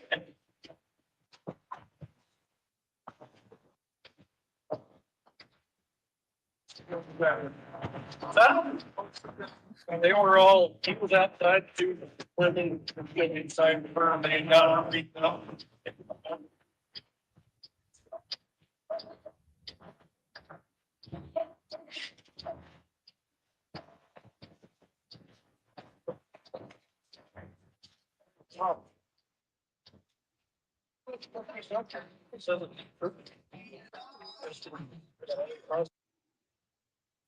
If we could just have Ms. Bethel come back to the stand, or do you want to take a break? I was gonna request you take a break now. that's Is this a good breaking Yeah, point? okay. Okay. All right, ladies and gentlemen, we will take our morning break. If I can have everyone back in the jury room at say 10:45, we should be able to start on time at that point.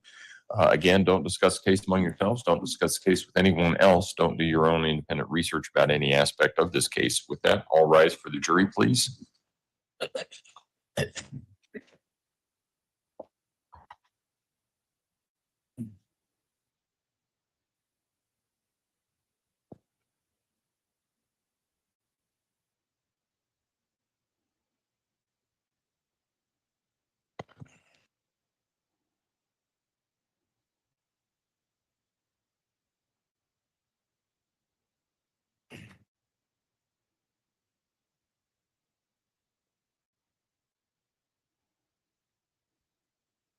Thank you. May all be seated. Record should reflect the jury has left the courtroom. Are we still going to finish the rest of that video, or is it? No, I don't think there's anything more on, Okay. of her on there. And then All I'm right. just going to jump into finishing up with questions. Okay. All right. Just asking. All right. All right. Court will be in recess. Thank you. Okay, let me answer a couple questions I saw. Sandy, that's not what it is. So the belly belt is literally a waist chain, and they handcuff your feet and your hands to this so you can't run. It limits how big of a step you can take or using your arms. Debbie, this was during the height of COVID, so A, flights were an issue, and B, transporting prisoners or people in custody on planes is really tricky and can be really dangerous. Anubis, there's a belly chain and a belly belt. The belly belt is the same thing, just made out of leather. So that's what that one is. And then the thing at the beginning. So there's something called malingering, which means you're faking it because you think you're going to gain something from it, right? So the MMP2 is the Minnesota multiphasic. Used to be known as the MMPI. And you use it to help diagnose psychiatric issues. It doesn't diagnose specific ones, but it'll help differentiate some of the personality traits. They had one done. Now, they have the report of the one that they had done. And along with that report, the physician that interpreted the report and gave it to her, like administered the test, they have the report already. But they attached to that, this doctor attached to the report a research article that said, if person answers questions, like for example, 1, 2, 7, and 5 with yes, that's a pattern you typically see trait-wise with malingering. If they, answer yes to these questions, it kind of points towards this illness. What they're asking for is the actual blank test so they know the questions that they're referring to, because in the study they just give a question number. In the report there's just a question number, so they're asking for the actual questions. Now, they don't make those public generally because then people know how to game it. So you have to get a copy of the questions, which are copyrighted and protected and generally require a court order for a blank version of the test. Because people, if you disseminate a blank one, people know it, they're getting ahead of time and can prepare answers. So they want the blank version so they can see what exactly was asked of her to elicit these answers and understand what questions were asked that led the doctor to believe one thing, not another. They don't actually need or want hers. They want the physical exam that is blank or the question list.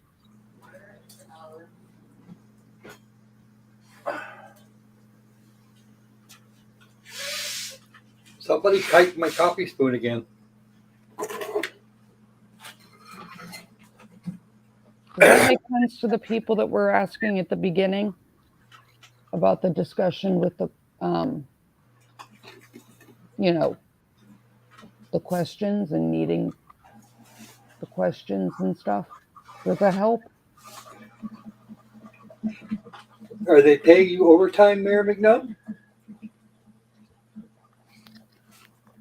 Becky, it's my understanding the officer is okay, and they were after. Like they were treat release. They were fine. Taser prongs are barbed like a fish hook, so they can hold in clothing or in skin. You can take the front of the taser and put it up against someone's skin and dry stun them, and it doesn't shoot out those prongs. So you do it if you need like a second or two to make them relax so you can secure handcuffs.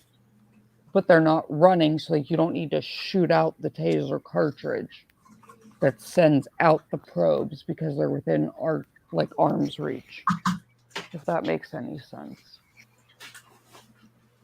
Because I slept like crap, so Lord knows I may not make sense anymore.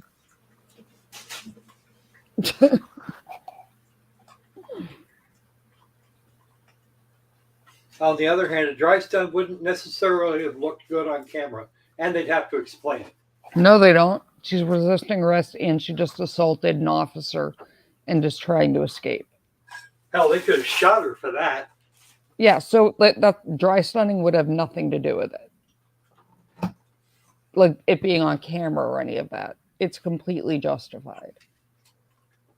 I'm not talking about justification. I'm talking about having to explain what the hell happened to a jury. What, you used a taser on her? Why? No, they'd probably be more sympathetic to...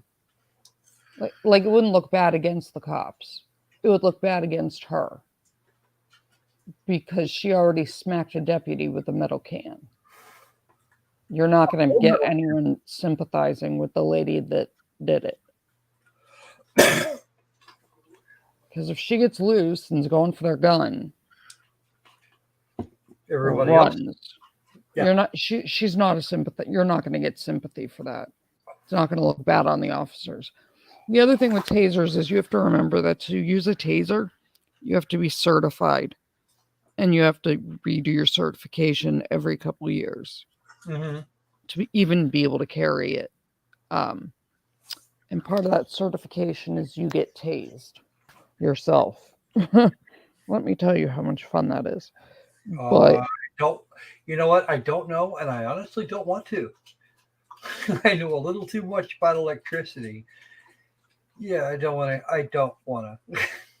It actually, I'm not going to go into the science because that's contested with some things, but it's really not bad and it's not dangerous. There are rare circumstances it can be, like if there's flammable liquids on someone, because it can arc and spark between those taser prongs. So you could, if there's gasoline or something on them or catch them on fire, sometimes you'll get like a superficial burn, but overall, the majority of the time it's not harmful. Like I keep telling people, when I joined the Navy, I was trained as an electronics tech. You need your radio fixture or diagnosis of radar repeater, I'm your guy. Victoria, what aren't you trying to diagnose?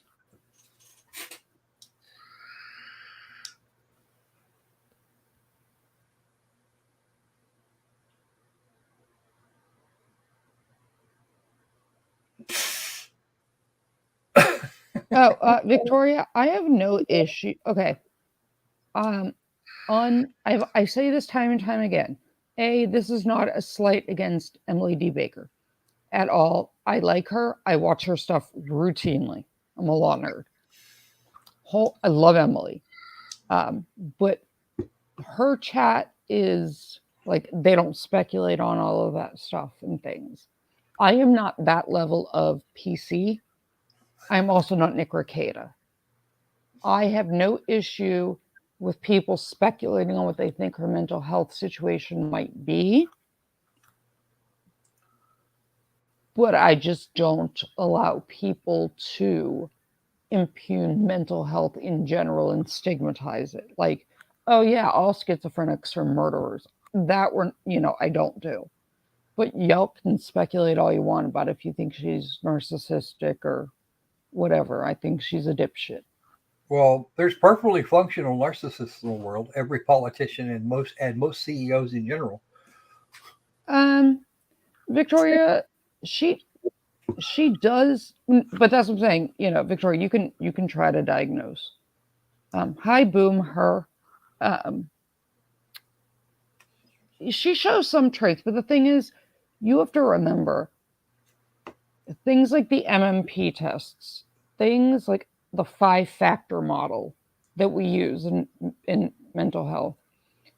It will show you traits of what is called category, A and category B personality disorders. And then when if you know which category the personality disorder falls under. And then there's criteria, kind of like a flow chart to help you narrow it down. You can have the traits of something, but not have enough of the traits. Like the DSM-5 can say, you need 5 of these traits to be diagnosed as a narcissist. You only have 3.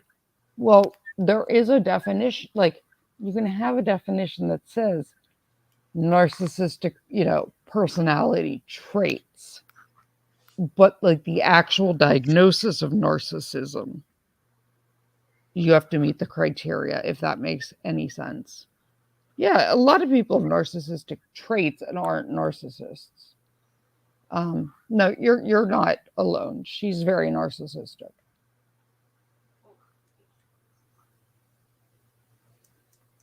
I mean, Boom, her. I'm not going to tell any creator how they run their stream. I'm just saying, the way I run mine. I have no issue. Oh, thank you, Burnher. I have no issue with people disagreeing or talking about hard things, as long as we're respectful and not calling, no name calling. Boomer, well, hopefully we see you later. Hopefully we get to see you later. Come back, come join us, come become a member of the Beasties. Yes, please. Don't forget to subscribe on your way out. Yep. And hit the little bell. Like, subscribe, share, turn on notifications, all of that. But yeah, Boomer, thank you, thank you. Always good to see names I don't recognize. We like those. Okay, does anyone else have any other questions that you would like answered? I'm trying to remember all the questions. Answered the taser thing, and then I answered what they actually were trying to get with the test. I think people were like, oh, they want a copy of the data. Like the results kind of thing. That wasn't it. They just wanted the blank questions.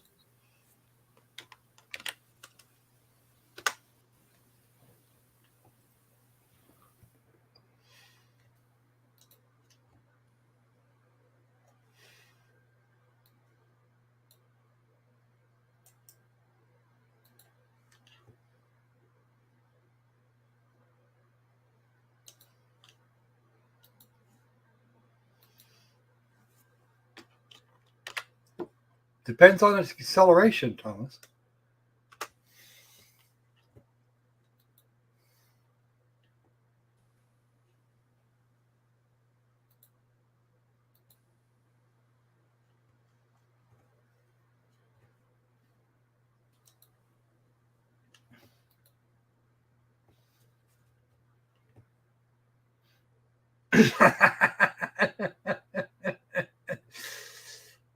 What's your question, Anubis?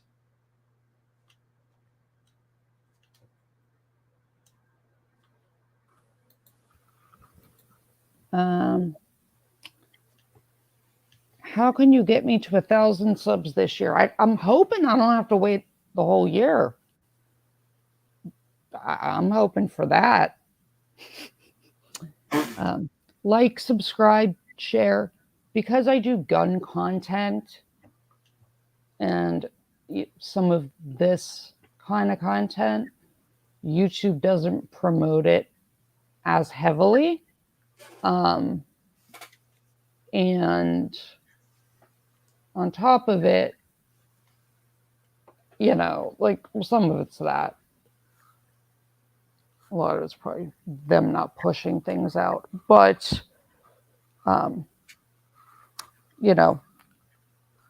tell people you're friends with, you know.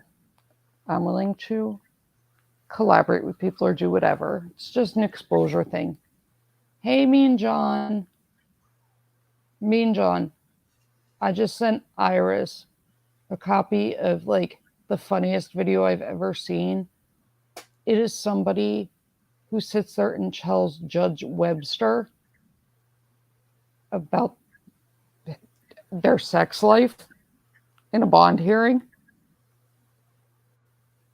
And not only did they tell Judge Webster details about their sex life, the girlfriend's mom is on the Zoom call too. Oh no. So you're watching the mom's face and Webster's face as this dude is up there talking about his sex life. It might be one of the funniest things I've ever seen. I certainly hope that And Webster busts out laughing. You actually see her laugh and like lose her like bearing for a minute. It's really funny. Debbie and Mean John. Yeah, I sent it to Mike with a note, and Iris knows about it, but you can, Mean John, you know, go harass Mike to do it. But the look on Webster's face when he starts discussing, yeah.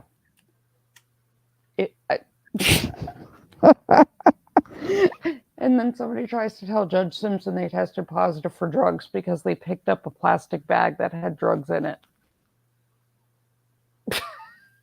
Yeah, that didn't end badly at all. Nope. Is there anything we need to take up outside the It presence of the might have jury at been this point in one time? of the funniest, Prosecution? No, Your Defense? you know, response. Debbie, Right. I did send it to Mike. Now you And just have Ms. to Bethel, harass if you him would to resume show your, it. I assume that's what you were doing, right? I'll even come on Absolutely. there. Ms. Bethel, and if you would resume your join seat in the him. witness stand, I remind you, ma'am, that Oh you're my still God, under oath. the Good funniest thing I've anticipation. You ever must have done seen. this a couple times yourself, Judge. Let's go ahead and bring the jury in. Yeah, I sent it to Mike on Instagram.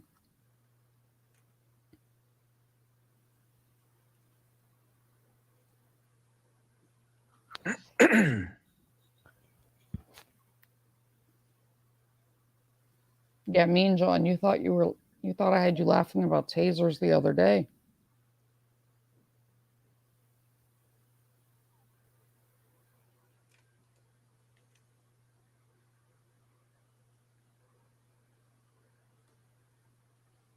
Thank you, Danny. I'm assuming it is Danny. And with the notification I got job, because it's Danny T, so. But thank you, thank you, thank you.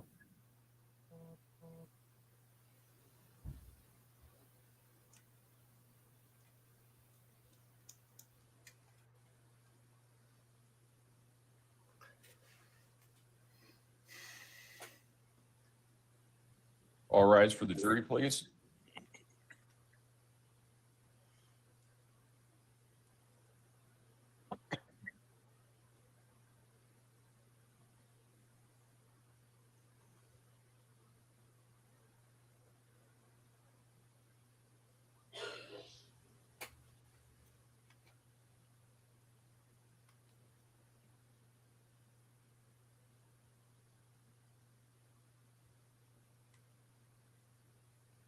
Thank you. May all be seated. Court will recall 20 CR 1358, People versus Letecia Stauch. Record should reflect the jury has returned to the courtroom. Mr. Allen? Thank you, Your Honor. Ms. Bethel, in that video that we just watched, there's references made by you and I think maybe Detective Riley about escape, and then we can hear the defendant say, "I'm not trying to escape." What was she doing that was leading you to believe that she was trying to escape? The fact that she had slipped her handcuffs, assaulted a deputy. Then later, she opened the back door of the van, which is why I returned to that position. Led me to believe that she was trying to escape How did she open the door? with her foot. So when in that second clip that we watched, when you end up back in the back seat again, is that what you're talking about? Yes. You can't really see that necessarily on the video, though. No, you cannot.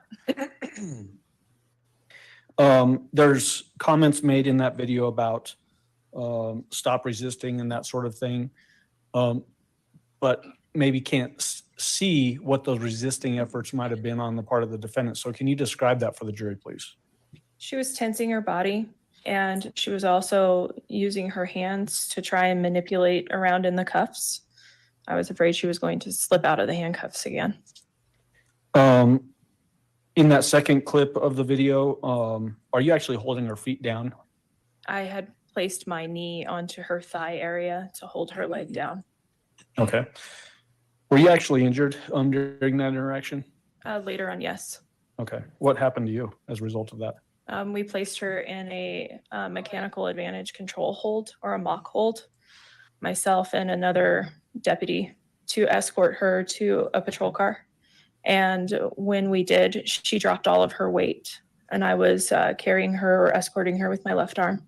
She dropped all of her weight, which caused me to have a shoulder injury, which needed surgical repair. Was it another effort to resist or potentially cause you to exert law enforcement authority with her? Yes, we'd call that passive resistance.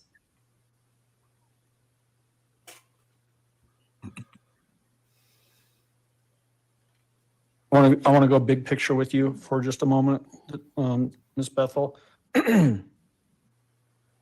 There were a number of searches of the home 6627 Mandan Drive. Why were there so many subsequent searches that build on each other over Hey, time Croc. in this particular case?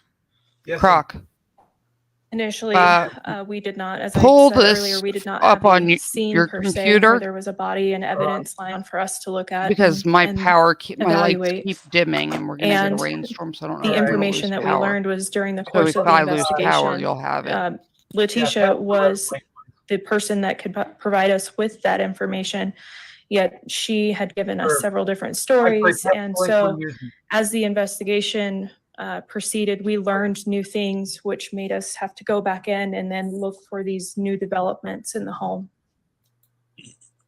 So the fact that the investigation developed the way it did, was that driven largely by the defendant's own deliberate actions? Yes, Did she mislead the investigation? yes, she did. Did that misleading the investigation start at the very beginning of the case? Yes, Did it continue until her arrest? yes, The fact that Gannon's remains were found 1,300 miles away, is that part of that misleading the investigation? yes, it is. Are you aware of whether a sharp object was ever located in the home that was used to cause those sharp force injuries that Gannon suffered? No, I'm not. There were reports that we've heard from already from the medical examiner and people in Florida that there were 3 gunshots carried out, 2 that hit a pillow and 1 that hit Gannon. Were there any shell casings ever found during the course of this investigation? No, Were there any of Leticia's clothes, the defendant's clothes, that had Gannon's blood on them? yes, What were those? her shoes? Okay, but what about her clothing? No, Was the fact that those things were missing, a sharp force instrument, the shell casings, and bloody clothing, did that complicate the investigation? yes. Okay, I got it. Okay. I'm just saying, if I end up losing power. Yeah. No, I haven't. You mentioned earlier that the drive from South Carolina to Colorado was Fine things. many hours long. But you also had contact with her prior to that as well. During the totality of your contact with the defendant, did she ever talk with a Spanish accent? No, she did not. Did she ever appear to be in a different personality than what she had been in any other time that you had contact with her? No, Was her personality and persona consistent throughout your time with her? yes, it was. Were you able to develop, based on your interactions with her, an opinion as to her sanity during the time that you were with her and during the course of this investigation? All right, overruled. Were you able to develop an opinion as to her sanity? Yes, And what is that opinion? I believe she is sane and she is manipulative and very calculated. Okay, thank you. That's all I have. Cross-examination, Mr. Cook. Thank you.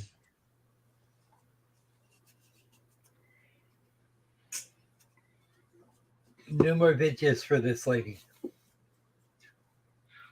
Miss Bethel, good morning. Good morning. My name is Will Cook. I represent Miss Stauch. I know you're familiar with. So your first contact with her was with Gannon's father, and it was at a Starbucks in Fountain. That's correct. Okay. And we listened to that recording. Yes. Okay.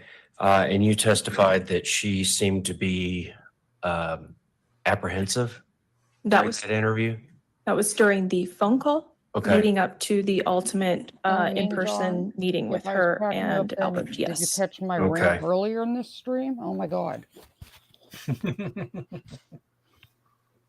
And why do you say apprehensive in the phone call? When I contacted Letecia, I explained who I was and that I was assigned to the investigations division. And Letecia said, I've already spoken with 8 other people. And I asked her if I could meet her at the home. And she did not want me present in her home, stating that there were several young children in the home and she did not want them to overhear our conversation. And that later turned out to not be correct. Okay. Now in the video interview at the sheriff's headquarters downtown, was that the office just right across the street from the courthouse? Yes, sir, it is. And it seems at times that she's very cooperative. Like she won't talk, stop talking. She just keeps going on and on and on. And she seems very personable. Is that your recollection of what was going on in the video? In terms of her willingness to have a conversation, yes, she was willing to have a conversation. Okay. So she didn't seem apprehensive at that point as far as talking and meeting with investigators. I wouldn't say that to be completely correct. Okay. So in this, at least the first couple of hours, you say that she was still apprehensive? In certain areas, yes. Okay.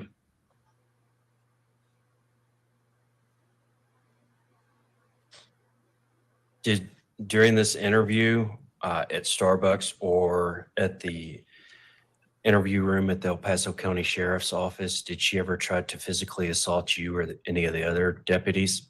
No, she did not. Okay.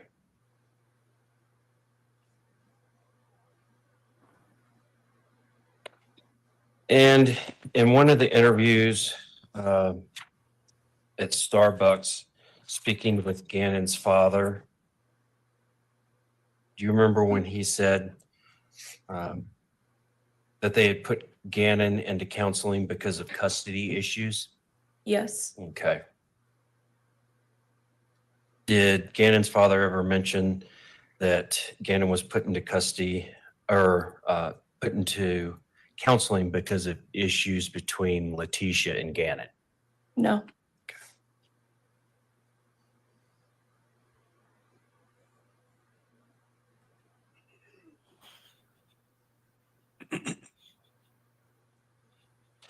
How long would you say you were in the car or the van total with Miss Stauch from South Carolina back to El Paso County? Oh, we'd never made it back to El Paso County. Well, yeah, but to where it stopped, I'm sorry.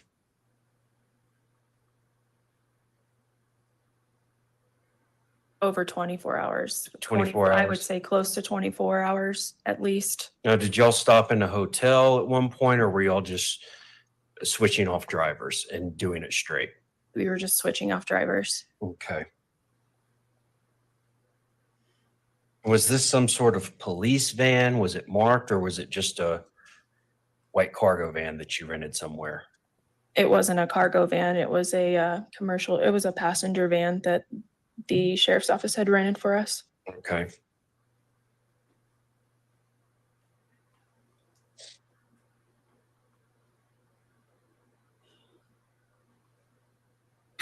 What was Ms. Stauch's demeanor during, other than the video that we were watching, What was her demeanor for the other 23 and a half hours? Or 24 hours you were in the van with her? She was calm. Calm?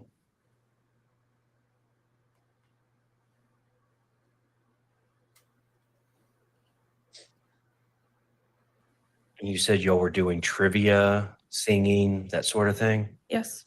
Okay.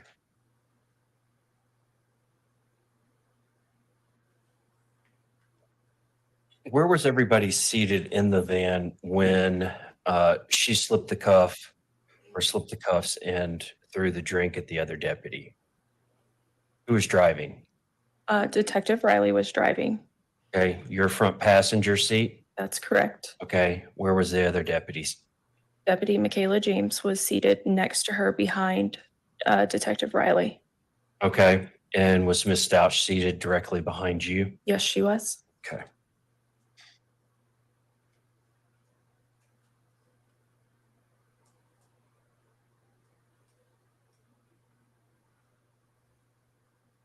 Did you nap during this ride any? Fall asleep? Or were you awake and aware the whole time? No, I wasn't able to sleep. Okay.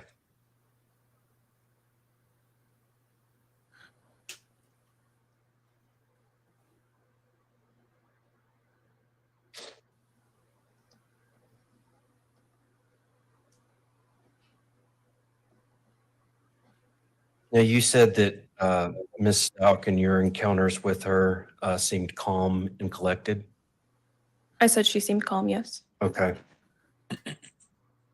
And that she seemed like she wasn't switching between personalities. No. Okay.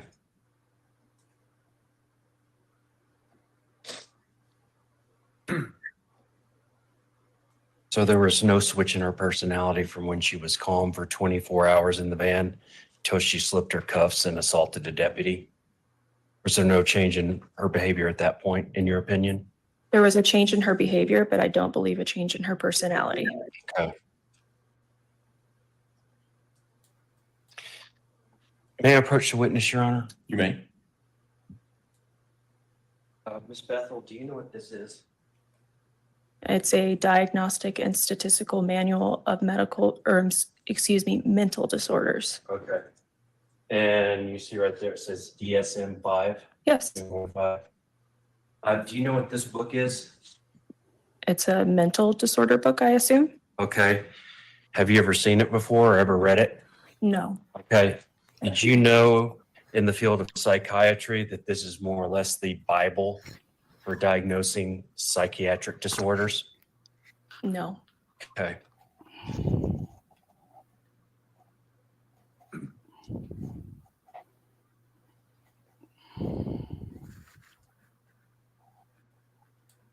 And did you know that borderline personality disorders is listed in this DSM-5 manual? Objection. She's already said that she's not familiar with the book. Yeah, I'm trying to understand where you're going. She's not being. Your Honor, can we qualified. approach?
The objection sustained. You can rephrase. So, Ms. Bethel, your definition of sanity that you told Mr. Allen that you believe Ms. Stauch was with your dealings with her, it is not based on the definition of sanity as contained in the DSM-5. Judge, I would just further object. There's no definition of sanity in that. Well, you can examine somebody about that to your heart's content, but the question is a fair one, overruled. And let me rephrase. When you told Mr. Allen that Ms. Stauch was sane, you're not basing that opinion on anything found in this book, the DSM-5, correct? That's correct. You didn't even know what it was. Just a moment, Your Honor. Right.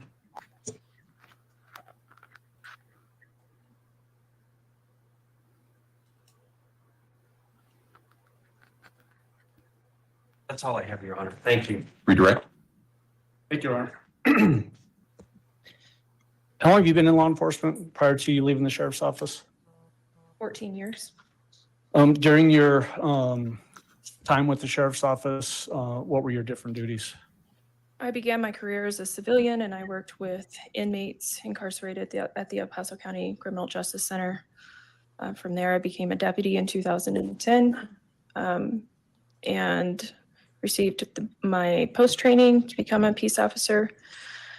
And then from there, I worked on patrol and ultimately into investigations. In your experience of working at detentions at the jail, would you have contact with people that are suffering from mental health disorders?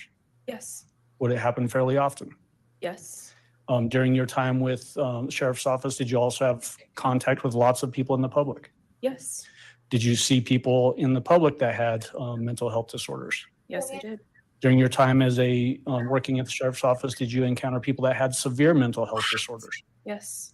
Did you have contact with people that had that you might have had concerns with that they may be a threat to themselves or others, their safety? Yes.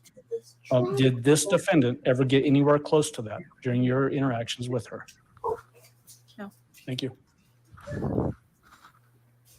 The jurors have any questions for Ms. Bethel? All right, looks like we have at least one. Council approach, please.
Please don't vape into the mic. Right.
I've received a juror question, and you might be sort of thinking ahead. There are some other witnesses. I think that those questions are, these questions may be able to be answered through, but not this particular one. So with that, Ms. Bethel, you can step down. Thank you. I'm going to retrieve the exhibit off the witness stand, Judge. Right. Oh, you already did it? Oh, okay. All right, prosecution, call your next witness, please. Christian Lewer.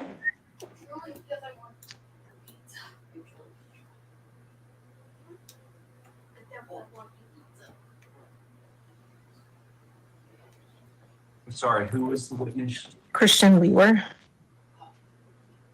Lewer. All right, L-I-E. you would step forward, raise your right hand, please, sir. You swear affirm the testimony about to give in this matter will be the truth, the whole truth, and nothing but the truth. Yes, I do, Your Honor. Go ahead and have a seat in the witness stand. Please watch your step as you step into the stand. See too many people bring a camera up with them. Okay. I'll explain. Good morning, sir. Good morning, everyone. Would you state your name for the record and also spell your last name? My name is Christian. My last name is spelled Liewer, and it's pronounced Lewer. And where are you employed? I'm a crime scene investigator with the Colorado Springs Metro Crime Lab. And how long have you been employed with the Metro Crime Lab? I've been employed with the Metro Crime Lab for a little under 4 years now. And in terms of your role with the Metro Crime Lab, generally, what do you do? As a crime scene investigator, we respond to scenes, vehicle processings, autopsies, and person processings for general documentation and evidence collection purposes. Can you tell the jury a bit more about what type of educational background you need to perform that particular role? I have a Bachelor's of Science in Criminal Justice with an emphasis in forensic investigation, and I also have a Master's degree in Forensic Science from the University of Florida. In terms of certifications that you hold, can you explain the jury some of those? Current national certifications, but through our crime lab training program, we have to go through a 6-month training program where we are reviewed and observed by a certified crime scene investigator until we are deemed competent enough to perform crime scene investigations independently. What about continuing education or things that you do on an annual basis to ensure that you're up to date with the current technology and science? What do you do? We go to many trainings within our scope of work. That includes blood stain pattern analysis, shooting incident reconstruction, latent print processing, and whatnot. And how many scenes have you responded to over the course of your career thus far? I've responded to approximately 75 crime scenes and a total of approximately 220 total call-outs. And the 75 crime scenes, was that specifically as your role as a crime scene investigator? That is correct, yes. And how many times have you testified in an expert capacity? A little bit under 10 times now. And specifically, what capacity was that? Crime scene investigation. Okay. And were all those in this jurisdiction? Yes, they were. Your Honor, at this time, the people attended to the court Christian Lewer as an expert in crime scene investigations. Oh, good. Witness will be so qualified. All right. Mr. Lewer, I'd like for you to explain to the jury your role as it relates to the disappearance of Gannon Stauch as you understood it from the get-go.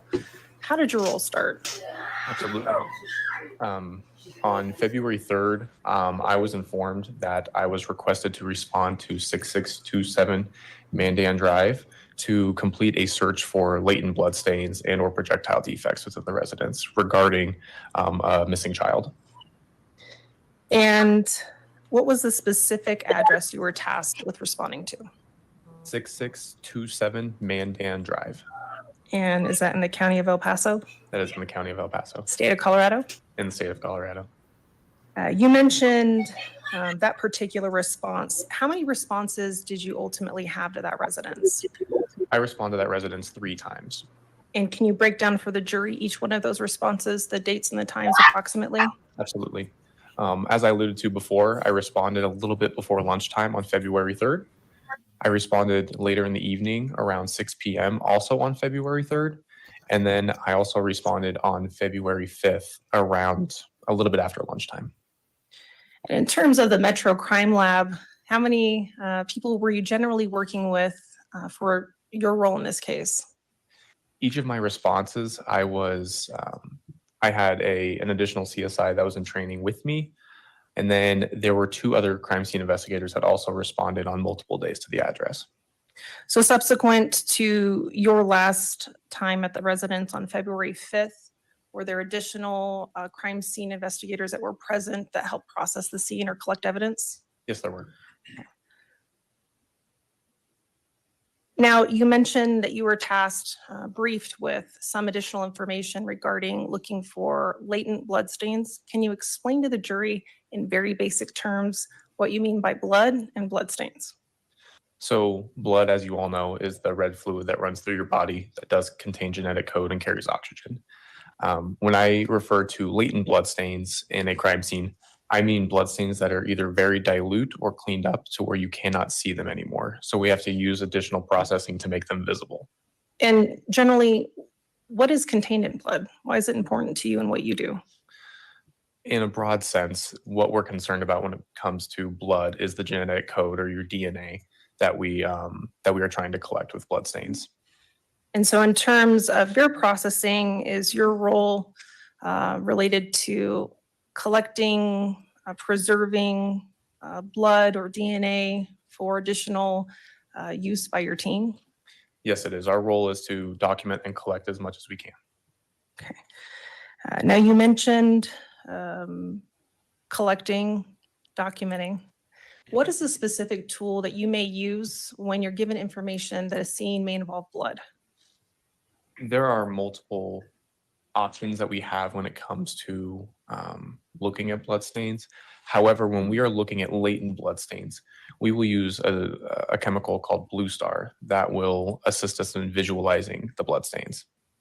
And generally, what is Blue Star?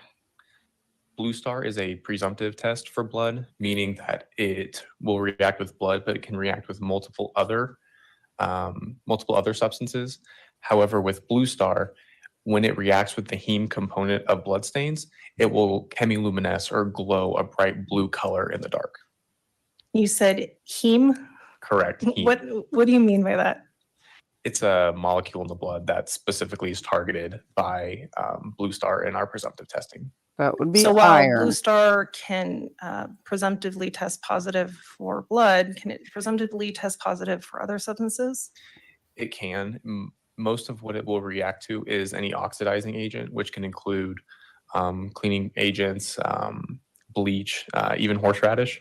So it's presumptive in the sense that we can search for blood, but there has to be additional testing to determine if it is blood and if there is any DNA present in that sample. Your Honor, permission to approach the witness? You may.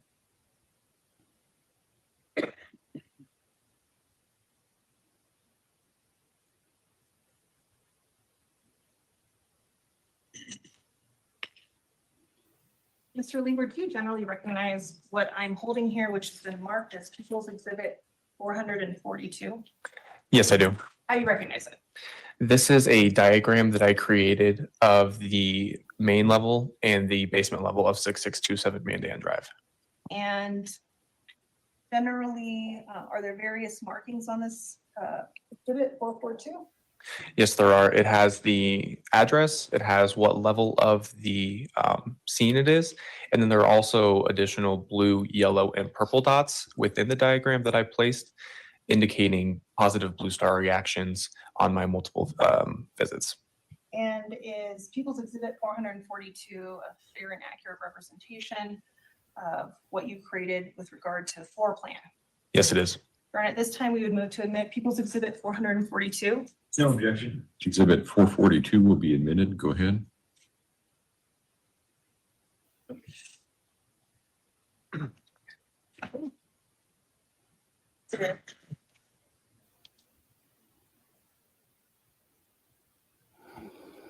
Mr. Lewer, there is a pointer. I'll ask you to use that as you walk through your testimony here. Your Honor, is this the right positioning that you prefer for this? It's very big. It's fine.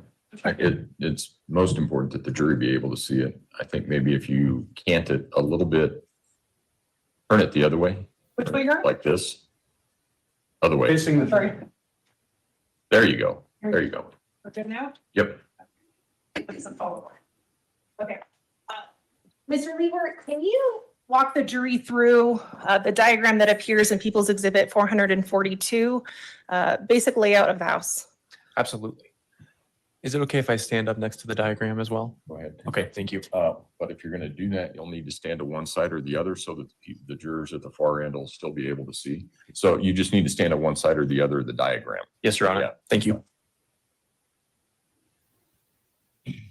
So as you can see on the top of the diagram, or the first section of this, that is going to be the main level of 6627 Mandan Drive. And when it relates to my crime scene processing, my first response was predominantly focused on in the upper right-hand corner over here. That is the garage. We were tasked with searching for latent bloodstains in the garage earlier that day. As you can see at the bottom left corner of the garage, there's a doorway. That will open into the laundry room, which the laundry room will continue to open into the main level of the home. Towards the center of this top half of the diagram, there is a stairwell. This stairwell leads to the basement, which the basement is highlighted on the bottom level or the bottom half of this diagram. Can you guys see the bottom half over there? Is it okay if I move the diagram slightly? That's fine. And Your Honor, if the jurors need to stand up or move around to see the diagram, would that be permissible Yeah, in their that's fine. chair? Yeah, if you need to, especially the guys in the hole over there. That's And Mr. Leeward, just so we can make sure that your voice is projected, just make sure that your voice is projecting. Absolutely. Can you all see the whole diagram now? Fantastic. So Can all of the jurors hear him? We have a microphone if it would be helpful, but if everybody can hear him, okay. Everybody's nodding, it's all good. So on the bottom half of this diagram, this is the basement level. And towards the middle of the bottom half of the diagram, you can see the stairwell again. This is the stairwell that connected the upper level and the lower level. But now on the bottom right side of this half of the diagram, you'll see two rooms. The room to the bottom is the southeast bedroom, which I was informed was Gannon's room. And then the room above Gannon's room, that is a storage room or storage closet that I also searched for Blue Star. And then towards the left side of this diagram, you have an entertainment area in the bottom left corner. In the upper left corner, you have a bathroom, an additional bedroom, and an additional walk-in closet. Great. And so when you responded initially to the residents on February 3rd of 2020, can you walk the jury through what your method of approach when you approach a scene is?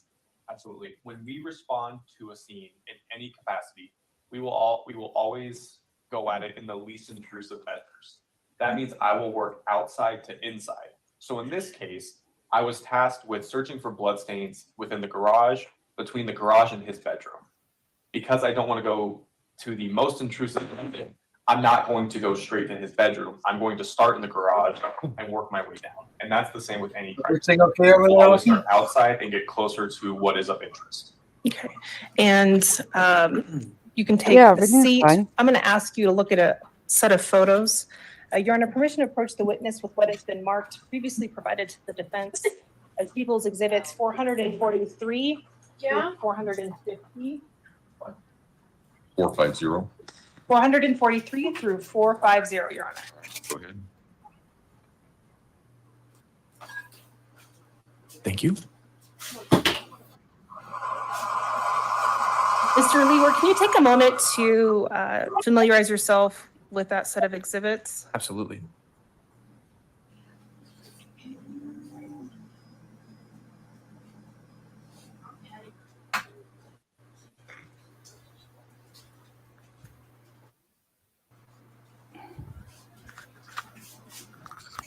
Crime scene investigator, Creed.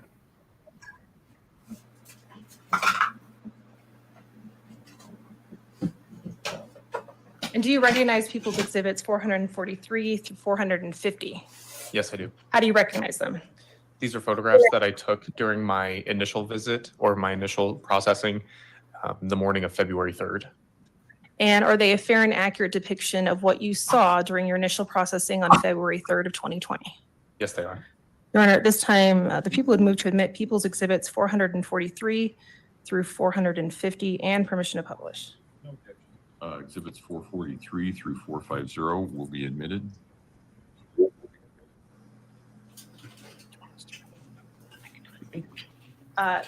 Mr. Lewer, whatever is going to work better for you. If you want to stand between the screen and the diagram, I'll defer to you, but I will ask you to point out various locations on People's Exhibit 442. Absolutely. And, sorry, go ahead. I'm going to stand in front of the diagram so I can turn and show the best way for you, for the jury.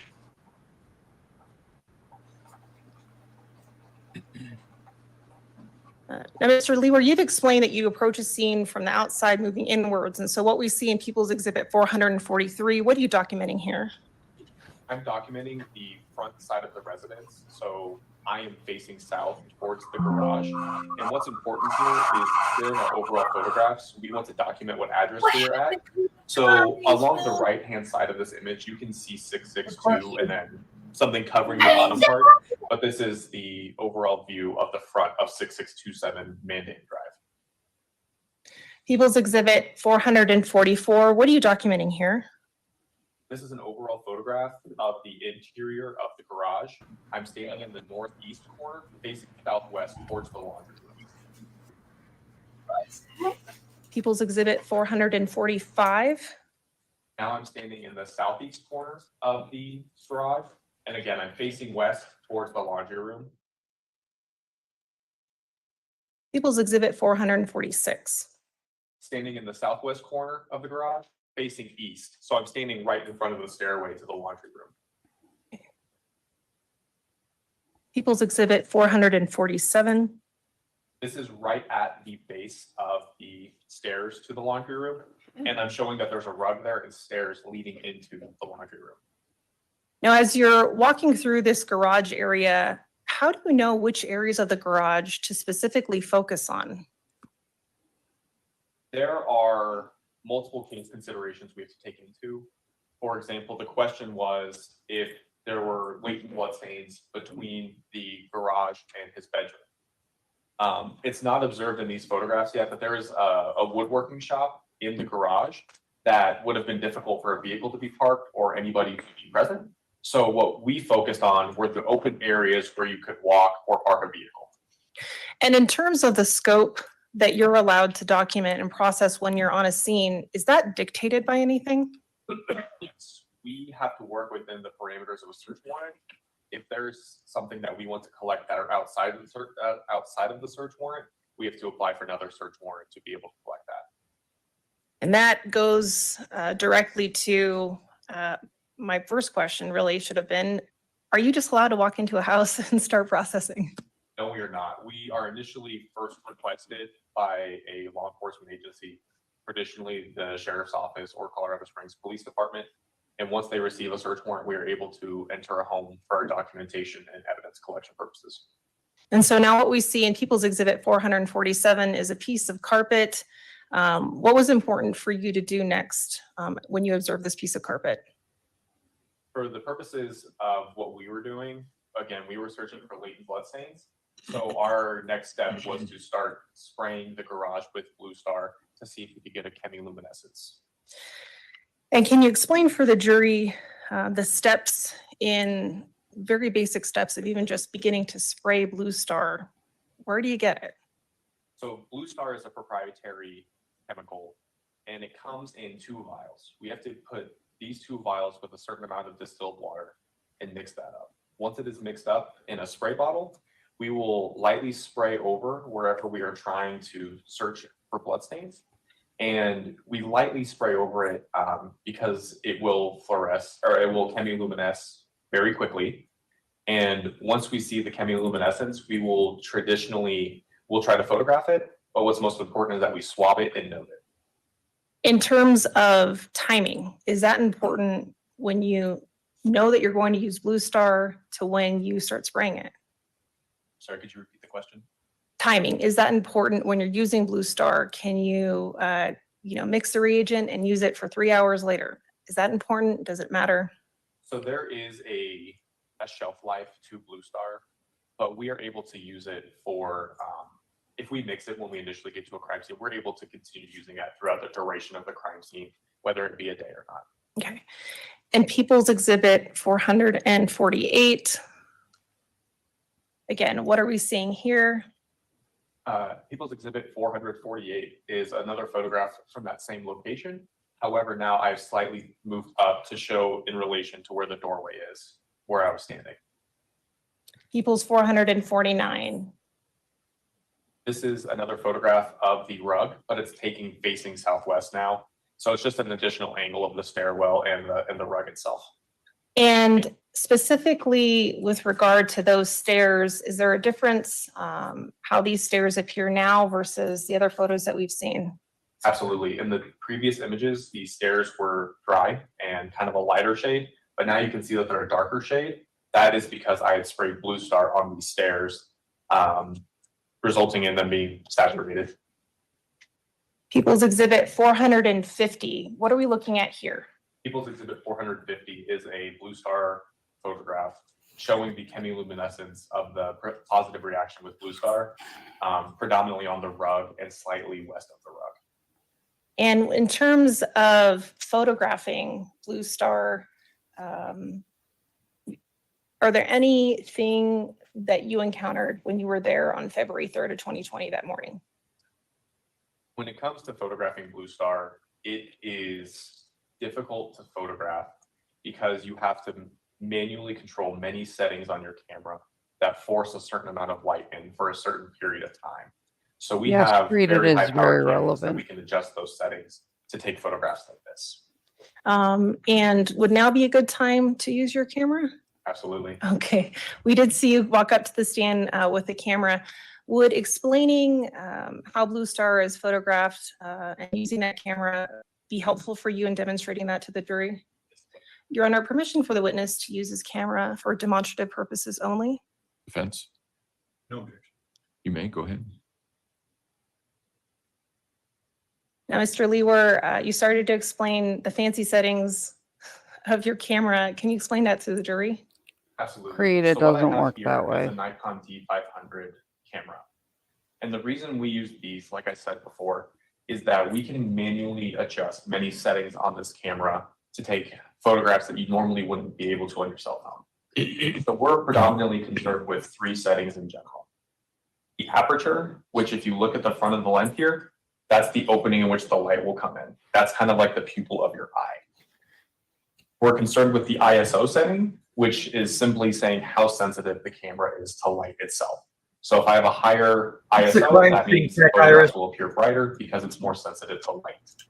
And then additionally, when I take this lens off, being very careful, you can see in here, there's this mirror. There's going to be a shutter in here. That's what opens and closes when we're trying to capture a photograph. And the reason that is important is because we have to focus on the shutter speed of our camera. And what that means is if I have a very fast shutter speed, it means it opens and closes very fast, not letting much light in. But if I have the shutter speed open for a very long time, it allows more light to come in, meaning I can take photographs in the dark that are brighter, but that can also show the chemiluminescence of Blue Star. Additionally, I didn't bring it up, but the aperture is an additional way to allow light in. But for the purposes of Blue Star, it is predominantly the shutter speed that we are concerned with. Now, what are the ideal conditions to even do this photography in? With Blue Star, you have to have a dark room. It doesn't have to be completely dark, but to see a reaction, it has to be mostly dark. So with that being said, we have to have our camera settings allowing us to take photographs in the dark with very minimal light. And I apologize. I was going to say, but as you can see here in the bottom portion of this photo, you can see that there is some light. We have to have some light present within the scene to show what the conditions look like with the Blue Star chemiluminescence, because it doesn't really tell much if we have bright blue but nothing behind it to show what it's on. can you walk the jury through the different areas where reaction is being observed here in People's Exhibit 450?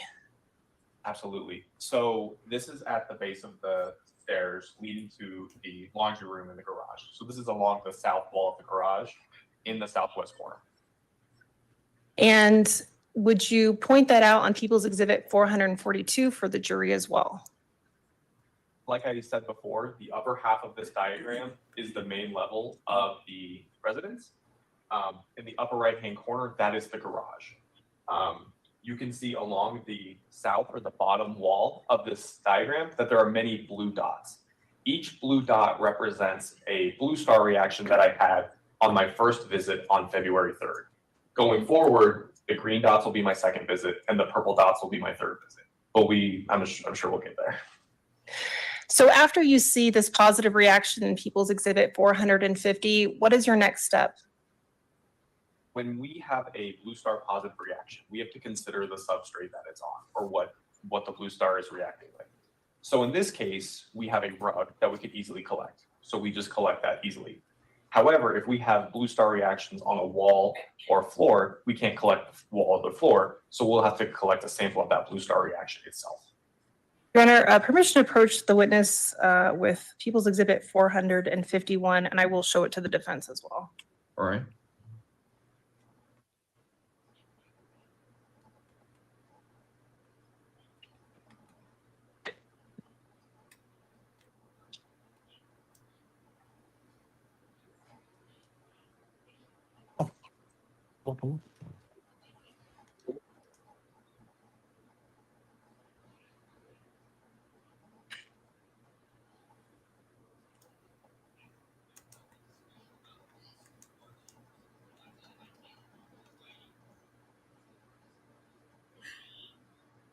Mr. Lever, do you recognize People's Exhibit 451? Could I handle it real fast? Yes, sir. Thank you.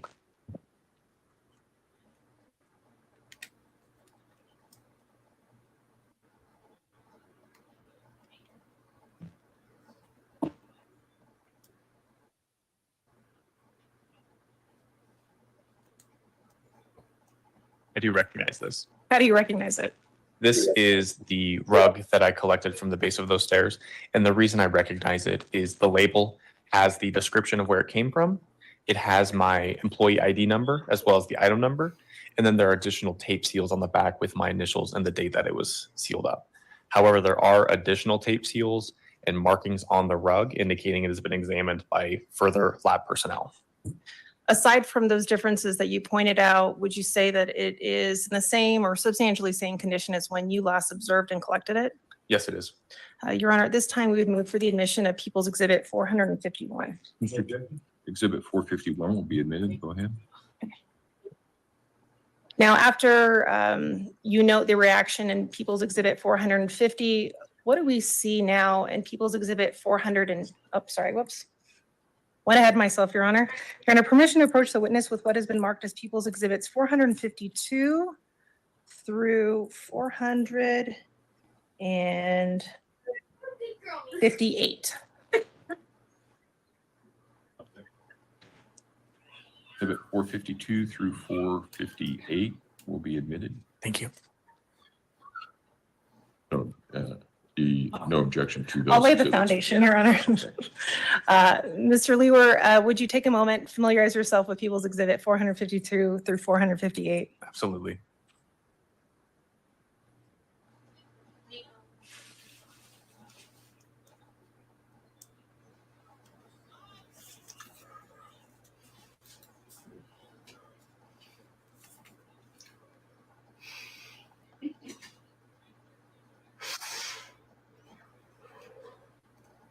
How do you recognize those exhibits? These are additional photographs that I took during my first visit to 6627 Mandan Drive. And generally, what area do those photos show? Generally, this is going to be along the south wall of the garage. And are they a fair and accurate depiction of what you saw that day? Yes, they are. Your Honor, at this time, we now move for the admission of People's Exhibits 452 through 458. Okay. Thank you. Exhibits 452 through 458 will be admitted. Now we can show 452. All right. Mr. Lewer, can you explain to the jury what we're looking at in People's Exhibit 452? So as you can see along the right-hand side of this image, you can see the carpet that we've alluded to before. So this is facing, or this is slightly east of that carpet, looking at the floor. In 453, what are we seeing now? This is a Blue Star photograph of the ground nearby the rug. Now, is this fair to say that this is a bit brighter? Yes. Okay. And when you see this blue star reaction, again, what is important for you to do next? Again, what's important most is to document it in our notes and collect a sample of it. People's Exhibit 454. What are you documenting here? This is a photograph of a military backpack along the south wall of the garage. 455. This is a photograph of that bag moved, so we can search for blue star reactions underneath the bag. 456. And this is a blue star positive reaction photograph after the bag had been removed. 457. We've rotated slightly to the east. This is a photograph of the southeast corner of the garage, highlighting those boards and the box directly south of the boards. And 458. This is a positive blue star reaction on the boards and on that box that I've alluded to. Your Honor, permission to approach the witness with what has been marked as People's Exhibit 459. You may, go ahead. Mr. Leeward, do you recognize People's Exhibit 459?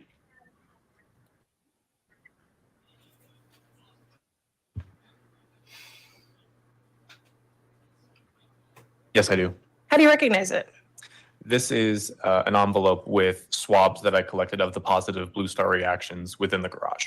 And again, this is based on the label indicating where it came from with my employee ID number and the tape seals. And again, there are additional tape seals indicating that this has been examined by additional lab personnel. And in terms of the various swabbings that you did in that area of interest for you in People's Exhibit 458, are those swabs contained in People's Exhibit 459? Yes, they are. If there was a blue star reaction and it was swabbed, it is collected and placed in this envelope. And again, is that envelope same or substantially same, given the differences that you pointed out to the jury? Other than the additional tape seals, then yes, it would be. Your Honor, at this time, we would be moved for the admission of People's Exhibit 459. Mr. Tellini? No objection. Exhibit 459 will be admitted. Go ahead. Now, Mr. Leeward, there's some particular areas that you noted in People's 458, and just to be clear, the reaction includes the boards, but it also includes another object? Yes, it does. As you can see, the multiple boards in this photograph have a blue star reaction. But if you look at the box to the top of this image, there's some blue chemiluminescence. That was swabbed, whereas the boards were collected. And can you just clarify for the jury on People's Exhibit 442 where that reaction is taking place? Absolutely. As we can see on the top right-hand portion of the main level on the diagram, we have 3 dots on the southeast corner of the garage. That's going to include the box as well as the boards in the photograph that you see here. No, Creed, I think Your that Honor, the permission VA to approach the doing witness with too what has been much marked as People's They're Exhibits trying to 460 preserve through this 476. for when the inevitable You may. appeals start.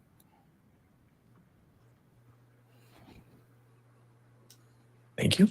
Do I think the length of So time? that's-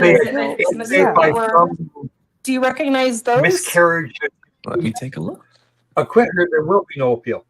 So much. I appreciate you. What'd you say, Croc? I said if by some miracle for Your Honor, permission to Letecia, approach the witness. they happen to acquit her, Sorry? then there won't be Permission to an approach appeal. the witness, the pictures are. Oh, yeah, go ahead. Right, but I'm saying, people complain about length of trial. She's so clearly guilty or whatever. It doesn't mean you can ignore rules of criminal procedure, and you have to be this in depth especially with something like an NGRI, because it could likely end on appeal, and you don't want any room for the defense to bring in their crime All scene right. Do you generally expert, recognize people's or for the exhibits defense to bring in 460 their through, I experts believe, who are 477? going to try to tear Yes, I the do. evidence These are additional apart? photographs that I took during my first scene processing. So And Your better Honor, sorry, just to clarify, 460 get through into every single 476 detail is you actually can. the number of exhibits there. Right. Go ahead. Are they fair and accurate? Yes, they are.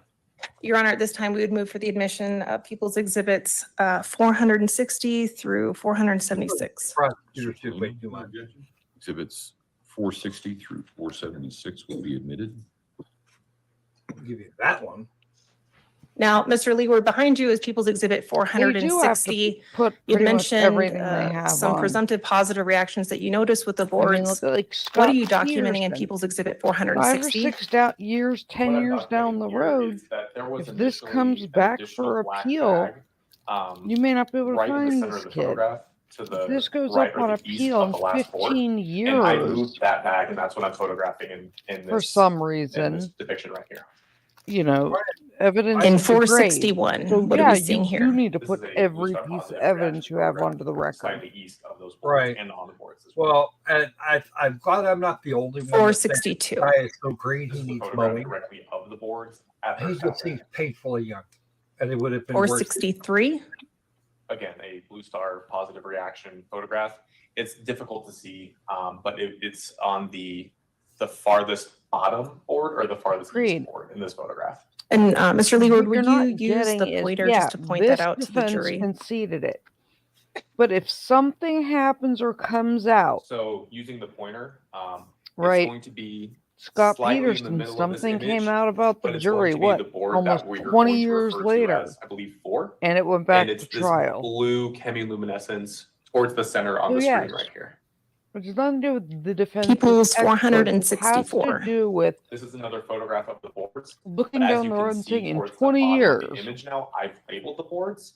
I've labeled north, and I've given them arbitrary numbers as 1 through 4. And would you point that out to the jury as we well? all know she's guilty. Absolutely. So, I previously testified that Nick, that board there was number isn't. 4. It was actually number 1. I apologize. Usually for that. they appeal But immediately. here on the bottom side of this But image, like you in can the see Scott towards the center of Peterson these boards, case, I've labeled them 1, 2, 3, and 4. I've the indicated a north arrow, and juror, I've written the top, jurors, indicating that that is the top of the board. possible ulterior motive for wanting to be on the jury 465. This is a close-up didn't image of come that to light information. until last year, 466. This is after I cut 20 the years boards. later. We decided to do this because the boards were very long. They spanned the entire length of the garage. So instead of having to contain all of the board, we cut the Agreed, samples that we you had presumptive can't. positive reactions on. For the 88th time, And would these boards now be made available to can't. other members of law enforcement or other people she for could additional appeal access? based on new evidence. People's Exhibit She could appeal 467, can you based orient the off jury of as to where we're at now? Absolutely. This is kind something of a that difficult comes photograph out. to discern where we are. In But 20 along the left years, side of this image, you can kind of see the end of a stairwell. And if on the they find diagram out here, that a juror did in the bottom something, left side of the which is garage, what happened we're in in the southwest Peterson, corner, it went looking to directly appeal. in that corner. And So where no, the rug initially you was, it'll be can't slightly west of that. introduce the new evidence People's because some of it 468. degrades. This is a blue star reaction underneath the items within You that might not southwest have corner. the personnel anymore. 469. Oh, it's We've Iris. I'm moved not some of those debating items to that better it's visualize not what was boring and under those items. overkill. 470. They're An just additional blue trying star to reaction make photograph sure of and that same dot paragraph. every I and cross every T. Now, you did explain that you like to work outside in, and so as you've documented various areas around the garage, what is the next area of focus for you? Naturally, our next indication would be to move into the garage. So what we did after we blue starred this to a area was point, move further Anubis. into the laundry room. So in People's Exhibit 471, what are you documenting here? To This a is a point. photograph of the door to the laundry room, but we're within the garage. We have not crossed that threshold yet. And People's Exhibit 472. This is a blue star positive reaction photograph. and it's kind of difficult to see, but I at the top mean, of this image, we don't towards know what the kind of middle the technology is screen, going to there's exist. a blue marking on the door. People's Exhibit 473. This is a photograph once we opened up the They should doorway. be to the getting ready laundry for room. their break here in about 10. People's Exhibit 474. Okay. This is a photograph of Blue Star positive reactions on the floor of the laundry room. Again, it may be a little bit difficult to see, but it's right on the floor, right as you cross the threshold, and it's towards the center of the image. People's 475. Now we're standing within the laundry room, facing the doorway and looking at the ground towards what would be the entrance of the home. People's 476. Additional Blue Star reactions along that floor between the doors of the home and the laundry room. And Mr. Leeward, would you go ahead and point out those different spots for the jury? Absolutely. So we can see the washer and dryer along the left side of the screen. We can also see some laundry baskets on the right hand of this image. And we're facing south now. So you can see some of these blue speckles along that walkway between the washer and dryer and the laundry baskets. And are you also documenting that on People's Exhibit 442? I am. So you can see we've alluded that the garage is in the upper left-hand corner. Now, as you move south, you can see the doorway. And this linear stretch that orients north-south, that is the laundry room. And you can see three blue dots indicating the positive Blue Star reactions that I viewed. However, the 3 is arbitrary. It's documenting the location. Yes, It's not there are the number programs of looking reactions at. we saw. And People's Exhibit 400 and Boomer, it depends. you can take a seat There now. are limits on appeals involving certain things. Now, at some point, But you'd like in the explained Scott that Peterson case, and the only reason I keep certain saying that ideal one is because it conditions was for recent. photographing Blue Star.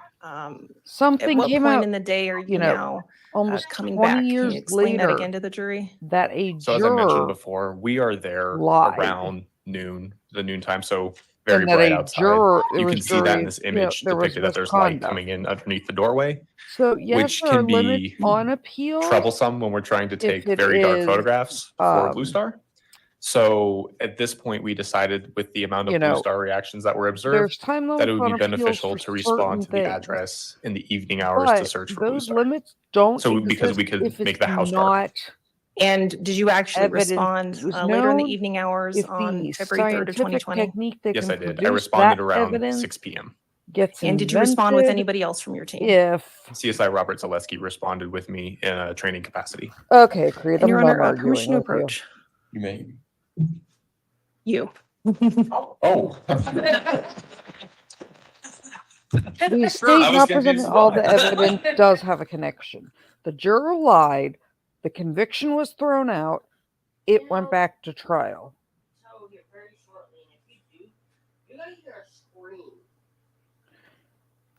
You have to present everything you have in case All right, ladies and somehow gentlemen, this we're is going to take overturned our and goes back to lunch trial. recess.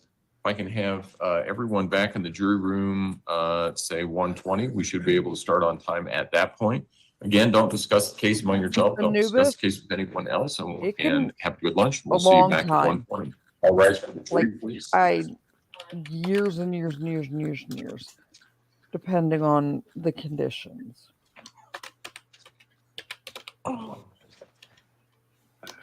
Not all appeals or time-barred appeals apply. If it's something you didn't know existed at the time, or an issue shows up all this time later, then you could conceivably have to retry a person 25 years later. 1:20. And if evidence is bad, Thank you. or May all be seated.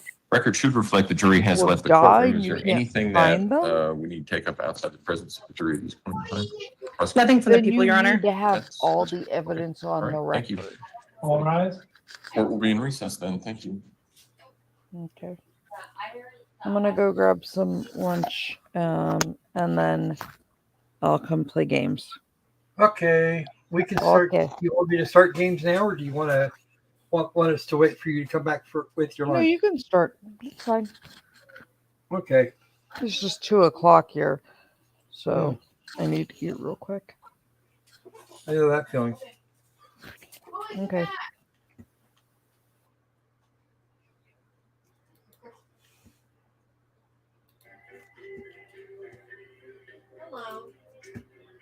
Okay, guys, time to clear the brain.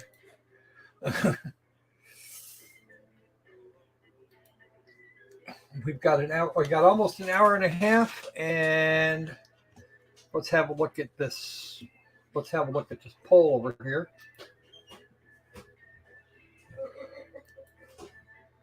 All right, and with 8 votes, 75% for quips. So let's get this show on the road.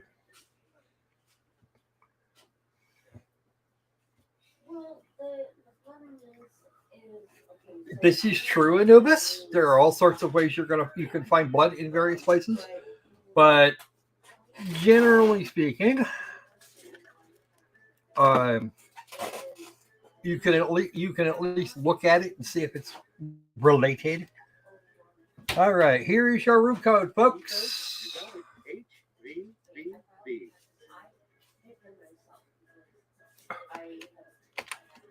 And here is a link for the folks that do that. For anybody that happens to need one. Aha! We have Nick, we have Thomas. Including its little icon with the 3 eyes. Annie, Anubis, come on, guys, let's go. Do the thing.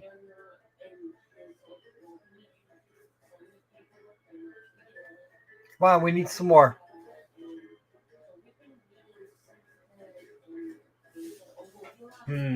Where's our Patty? We want the Patty. There's Sandy. Yay! Hi, Sandy. This ought to be interesting.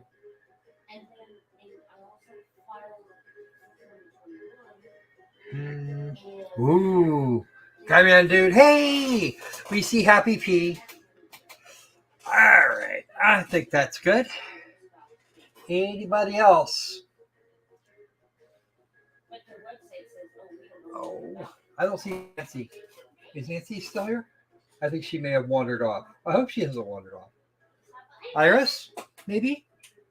Oh, that's okay. We'll see if we can't get you a chance a little later on today. All right. And maybe we can get Sassy to join in too. So let's do that. 2, 1.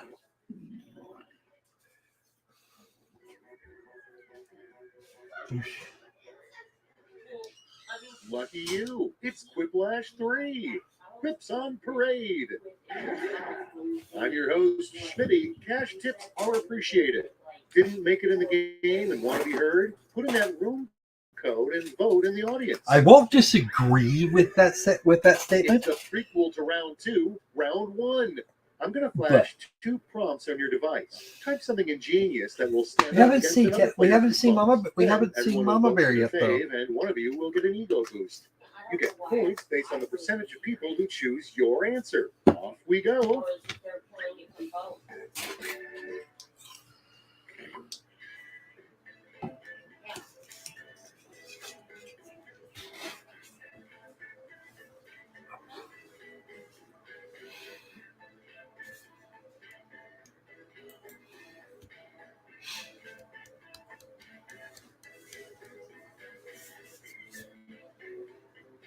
Let's see the giggles.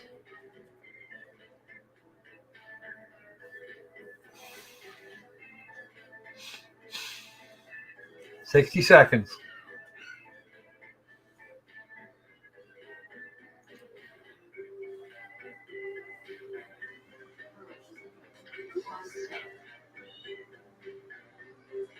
Halftime.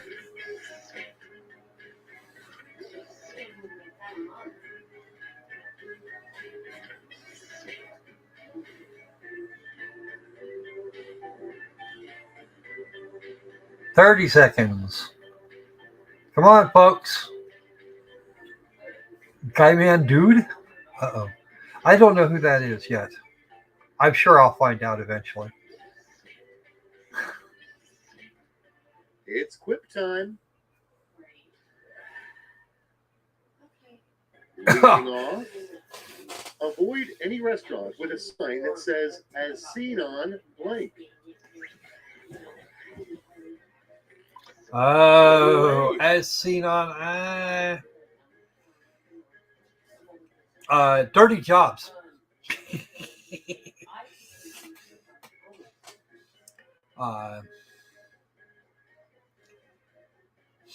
Okay. I knew I'd find out.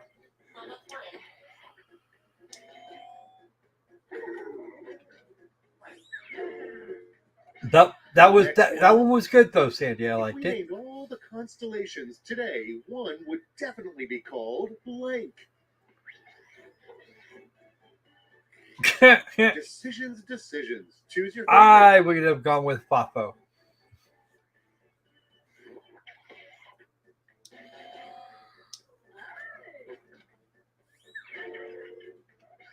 Actually, I think there was a constellation, Old Norse mythology.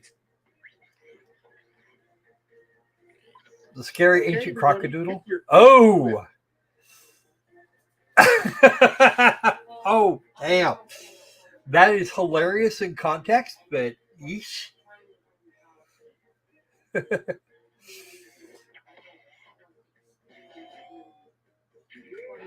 Yeah, we're just kind of getting them this way. It's interesting.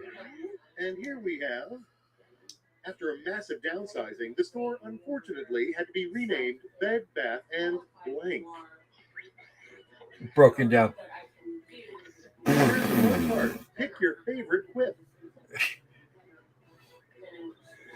Nobody is going to be making no one's going to be making a Lego Okay, what's next? minifig out of me. Did you know that this player founded the Blank Club in high school? Okay, choose your favorite. Yeah.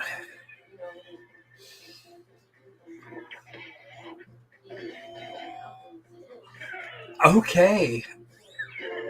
Here, I figured that might have been a Let's news. keep it going. With the best credit card ever, you can redeem reward points for blank. Now it gets real. Wow. Pick your favorite. I think I would have gone for a Harrier jump jet, or I don't know, something. Oh. Wham! Off goes the head. Wow, the poo died. And next is a good name for the opposite of a silent but deadly fart. Ow! All right, vote for the one you like best. Yikes! Shots fired.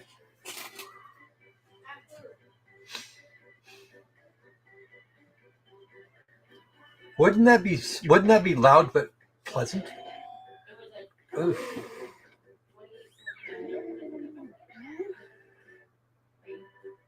Round one is in the books. Let's see how the scoring shakes out.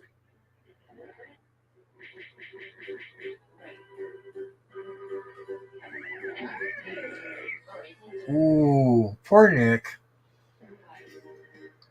I see round two in your future, where points will be doubled and stakes will be higher.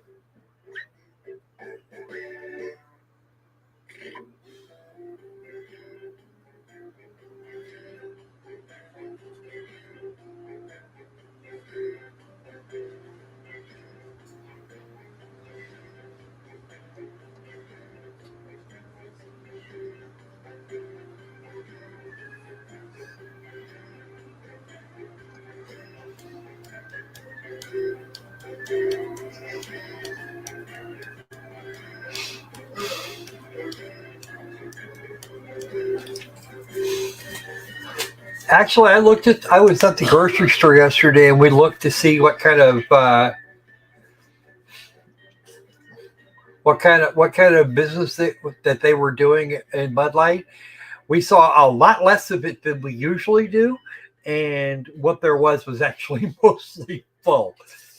I think there were like 3 or 4 cans missing total. And the Bud Light guy comes on Mondays.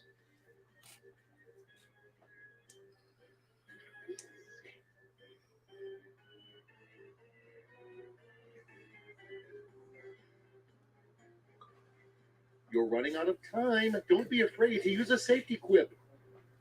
10 seconds, people. Come on. Sandy, yay. You too, Mean John. Let's go. Up, you're done. Oops. I saw a lot of nervous sweat out there. Oh, I am so ready for this next part. First in line. No, really, what is love? Have at 'em. I sense the safety quip.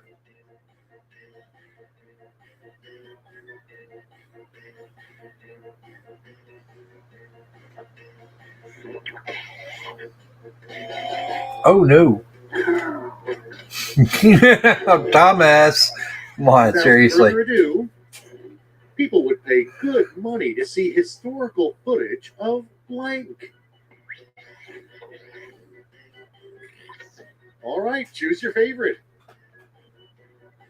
No, nobody wants to see that.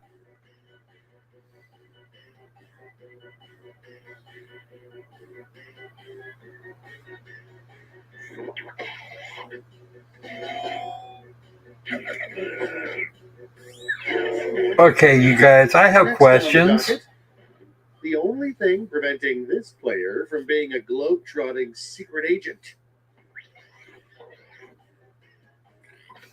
And now it's time to vote for your favorite. Yeah, I can imagine.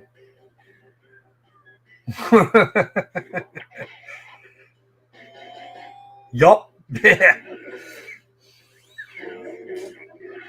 Let's see the next one. The most scandalous sentence in your dream journal. It's not pick on Patty Day.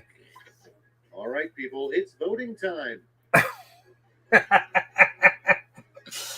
Okay, then. How many people are dying? It's not pick on Patty Day. Well, he said, I don't think it's pick on Patty Day.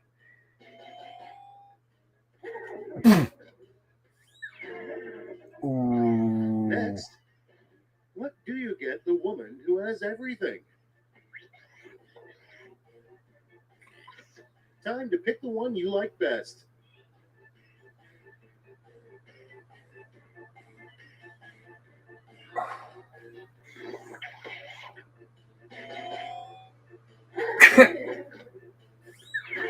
I think a hoarding specialist would have been And better. now, the name of Shrek's heart-wrenching new memoir. And now, pick your favorite.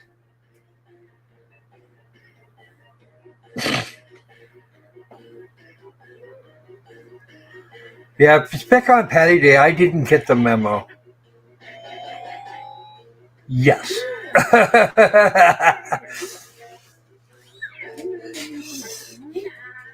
Well done, Anubis. Moving right along.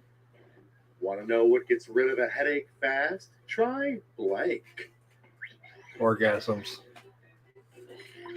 All right. Like this. No. Swamp tails.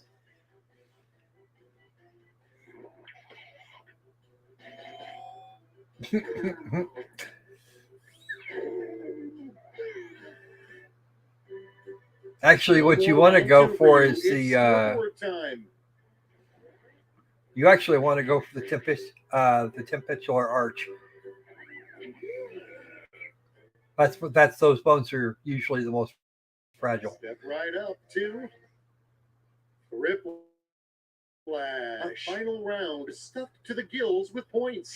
I'll be sending each of you a prompt that needs 3 separate responses. Got all that? Good. And due to the fact that we have an odd number of players, you get to test yourself against my superior skills. Don't be silly me, okay? Yeah.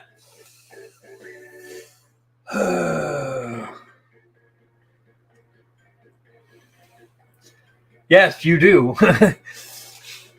And you have very little tolerance for it anymore, I think.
Time's almost up. Hurry.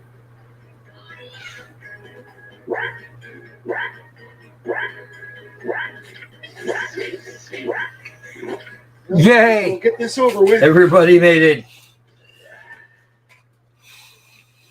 I don't want to be too negative. 3 events in the Mom Decathlon.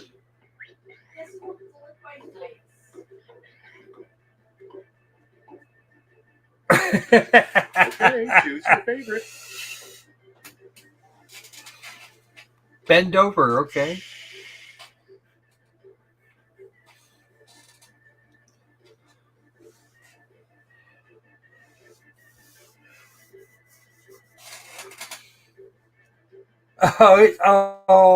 It's okay. We'll figure it out eventually.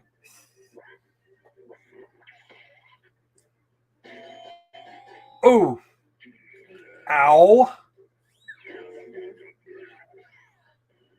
The items you always see in the background of adult films.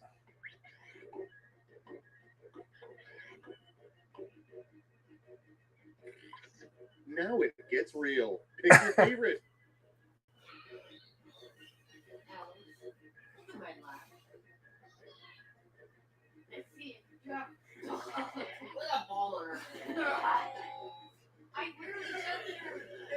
Oh, ow.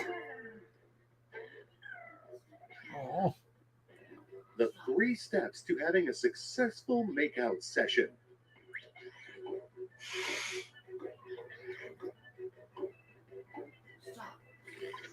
Okay, everybody, pick your favorite quip.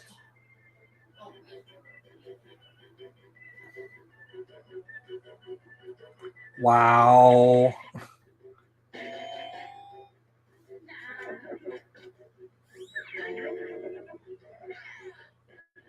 Three flaws that should disqualify you from holding political office. Oh, man. Too bad Thomas didn't get this one.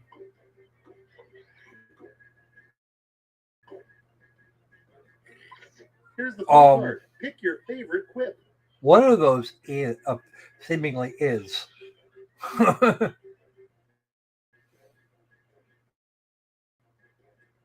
At least we know neither of these is shitty.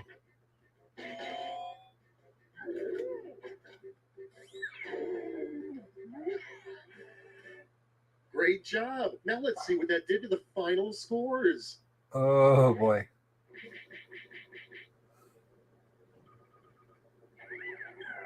And Thomas for the win.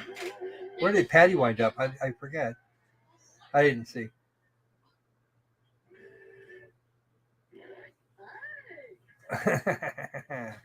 All right. So, you guys want some trivia next, or do we want to try? Or do we want to rematch?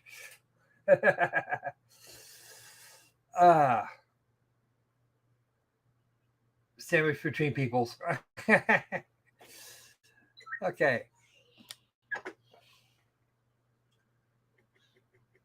So do we want to try the trivia now, or do we want to go another round here? Danny says trivia.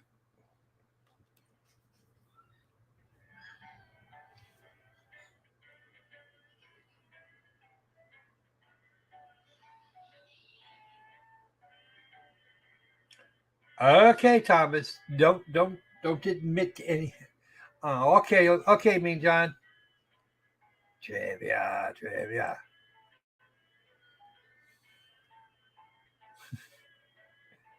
All right, folks. Let me get the links up over here. Okay, right. We start with the negging, with the neggy part.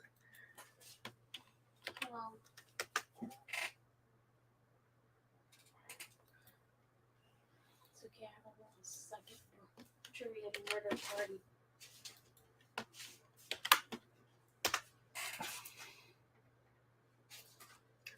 Just remember that all this information is in the description. I know, I'm the one that put it there.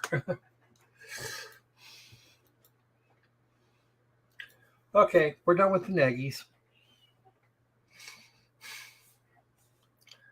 And let's get you a room code.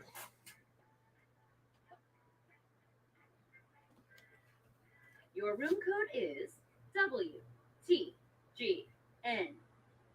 All right, file in, folks.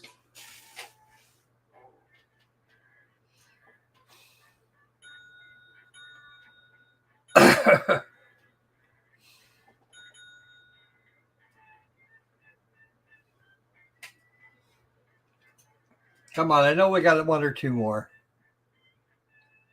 We got Danny and Sandy and Yeesh and Anubis and Patty.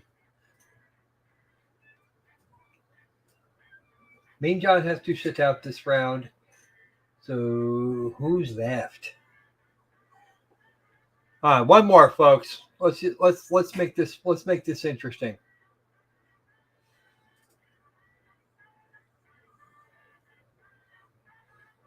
Oh no. Okay. Let's give it a minute and see if anybody else turns up.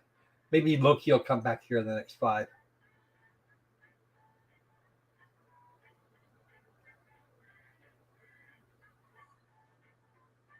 Oh, we got like an hour.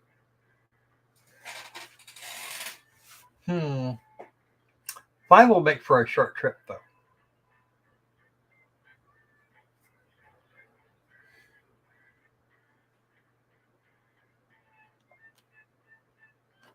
You got here first. Yes. Oh, okay.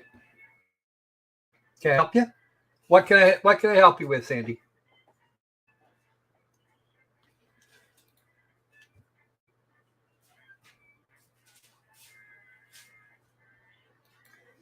Okay, I will do that here in just a minute. I have to do something first.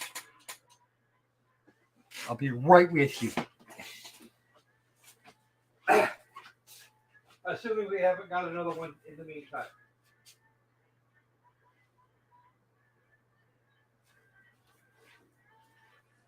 All right, where's the science fair? Right here. Well, what are you doing? You're either cleaning or you're getting ready to get your ass booked at trivia. Hop it. Fine. Pick one. But I don't get my butt whooped so much for a trivia. Fine. And then you can work. My ass will be so whooped, they'll be using it to mop the blood off the floor. Oh, hush.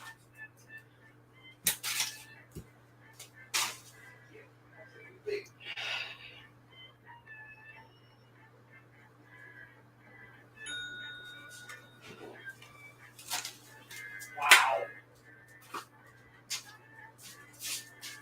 She brought the ball in, she dropped it on the floor, and she went in to reach for it. She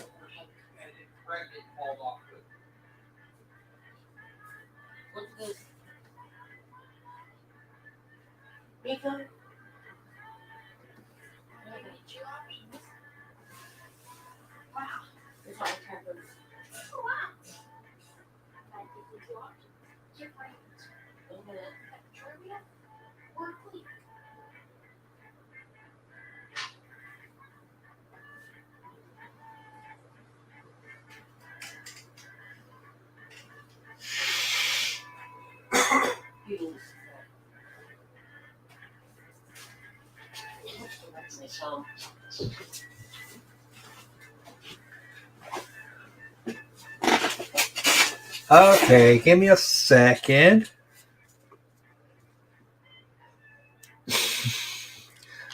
All right, give me a second. She planted that. It's a dog planted in the garden. Cat's out, smart cat. It's not a cat, that's a dog. No, those cats. See how she's smart cats?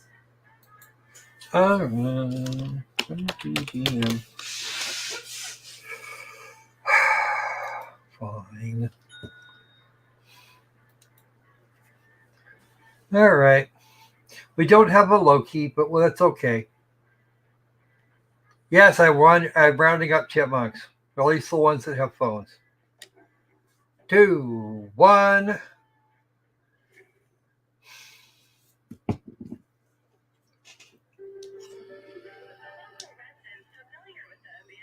Welcome back, Daddy. You're right on time.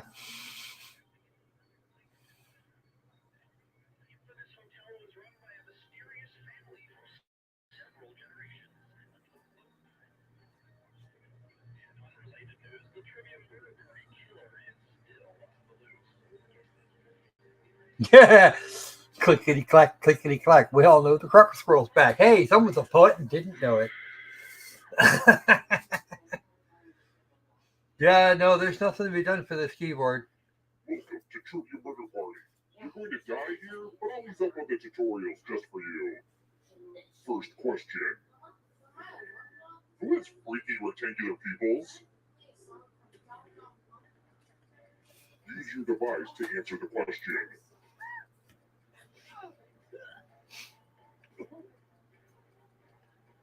Well, someone threatened me with one here a while back, and I'm still waiting. Something about post office. Yep. You got the question right. Which leaves only you. I want to show you something. And here are your bags. Welcome to room 105. It's time for some pegging. Okay, now that I've said that out loud, it does sound weird. Yes. A bit. You're going to drop down this board and Very bad. the death zones. You know what? We need some death zones. Go ahead, everyone else. Choose a slot to make it 1.0.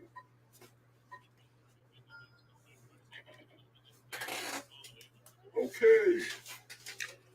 Oh, wow. The games begin. This is going to be fun.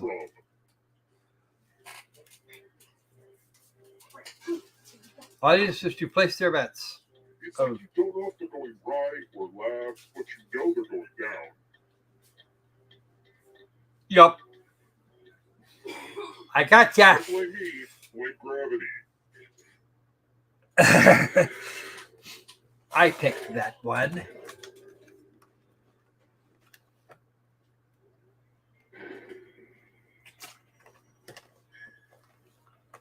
I always want to just push all the buttons, but don't worry. Focus. The unsquirrel. Let's keep moving. What's the grand prize on the U.S. version of The Amazing Race?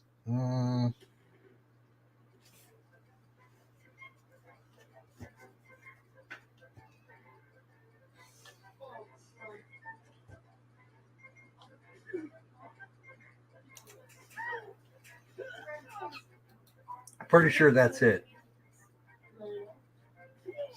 Who picked?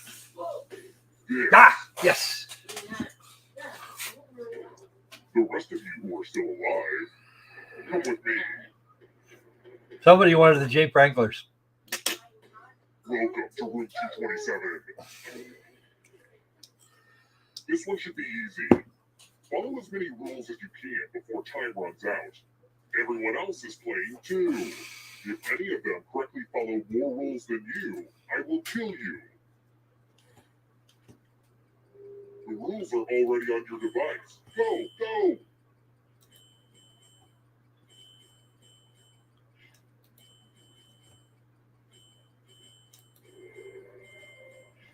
This game is really good for your cognitive skills. You know, if you survive.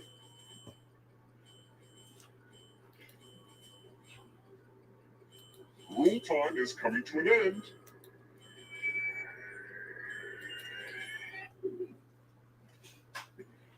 You got outruled.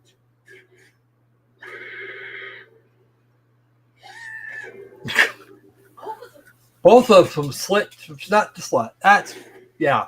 There you go. Thanks to the ghost for not going into the light and instead staying here just to keep playing this dumb game with us. That's the first time I've heard that one, Adam. Hey, how we doing today, Loki? I hopefully lunch is tasty. So funny fact about Loki. I eat like a toddler. And I'm one of those people that like I get on a kick and that's all I eat. So like I will eat, a salad from Chick-fil-A every single day for like weeks and weeks and weeks. I'm literally one of those people that will eat the same thing, multiple meals in one day and like every single day. And then like one day I'll just be like, don't like that anymore and move on. Kind of like kids. You loved it. That's all you ate. Now you won't touch it. Yep. But that's me. So my current obsession is the salad at Chick-fil-A and the Target brand Good and Gather, I think is what it's called. Chicken pot stickers. I boil them, I don't fry them. So I think pretty much every day I've made the entire box of like pot stickers, which is supposed to be an appetizer, but like when you read the thing, it's only got, 500 calories for the entire box of like 10 of them. Well, like grapefruit thing. I think I have eaten my weight in grapefruit in the past week during this trial. I'll sit there and eat grapes all day, every day, some days. I'm strange. Time for a guess.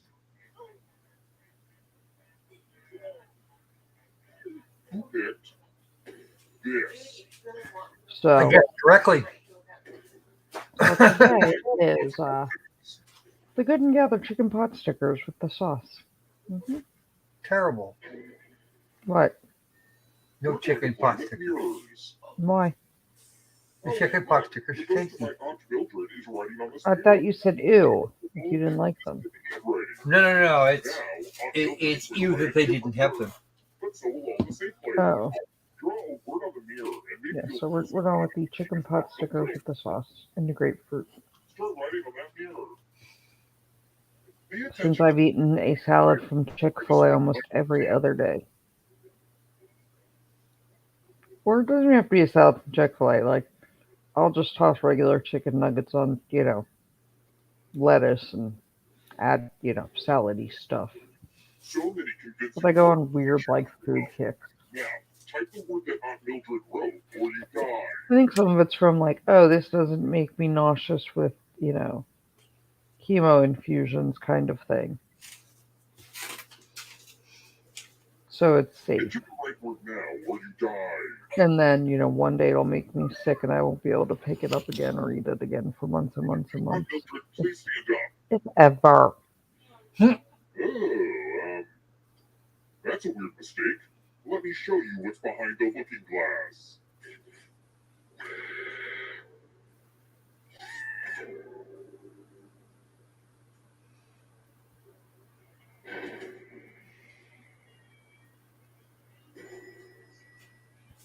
What was your lunch, or what is your lunch going to be? I don't know yet.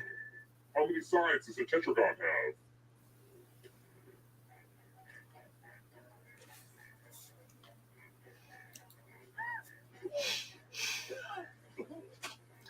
I don't know yet. I had coffee for breakfast, so it's probably not the best idea.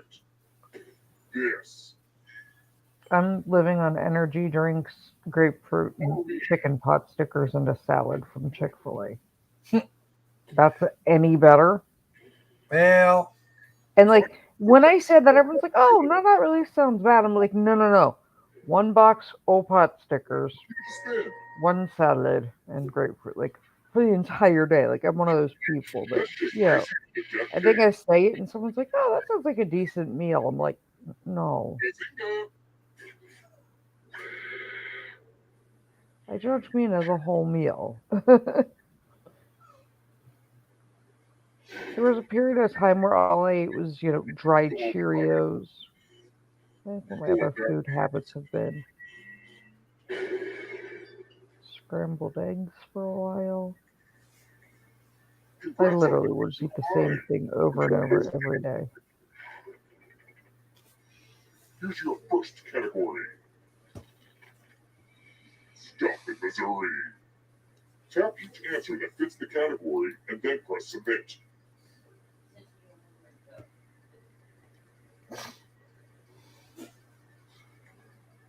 Let's see the right answers. How's the office, Patty? Vodka brands.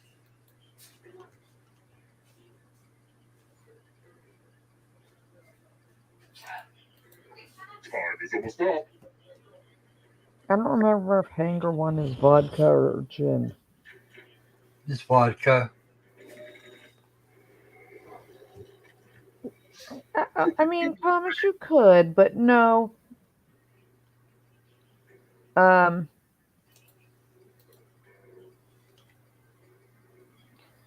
Chick-fil-A salad with chicken nuggets and with the cold chicken nuggets and ranch dressing. Yeah. Here come the ghosts. Clouds.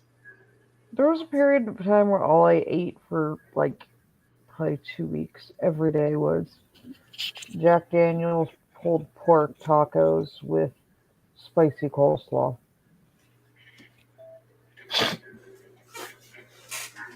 That one was too easy. So I don't know.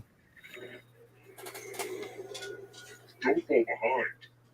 Yay, Patty. Are you afraid of the dark? Kubler-Ross 5 stages of grief.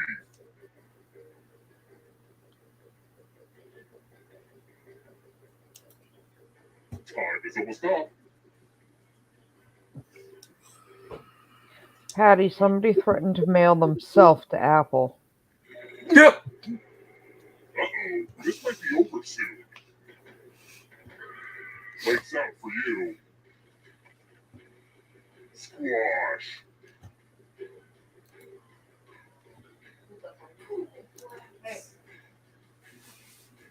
Pretty sure that's right.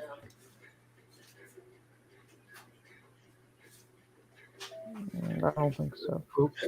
Nope. Oh well, didn't cost me much. Part of Alexander the Great's empire.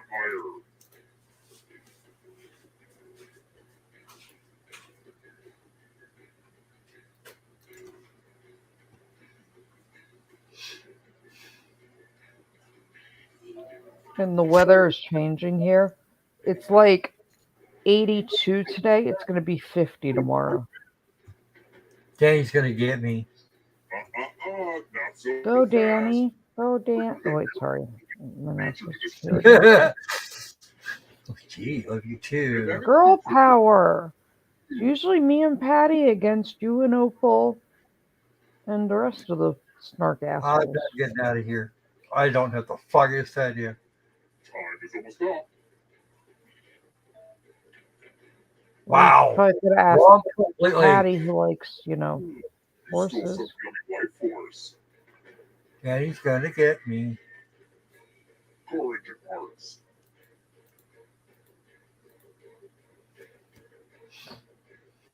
This is where you need Mayor Wrench.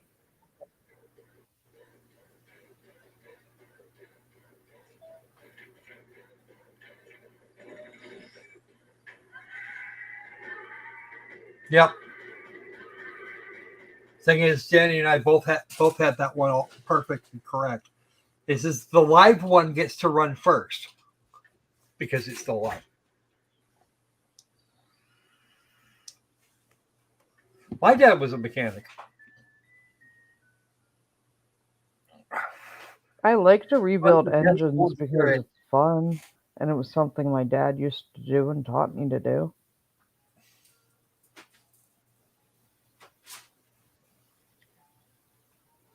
You are too, Anubis? That's awesome.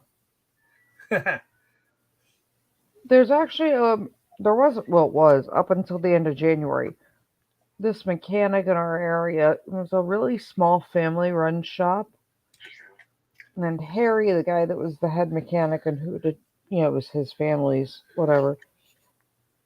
I was there, like my dad and he were friends. I was there all the time as a little kid, and he had a couple kids and a bunch of grandkids. And back in the 80s, he had T-shirts that said Luzader on them, and he used it for like all his grandkids. Like there was a giant group photo they used for like print advertisement, and I got to be in it. I still have the T-shirt. Okay, but what do you have to play Quiplash with us now? Okay. And at the end, he decided to close down the shop at the end of January, just because it was like he's he's almost 80, but getting mechanics to stay was really hard. Just because a lot of them want to work at a dealership or whatever. Code is Yeah. KWL.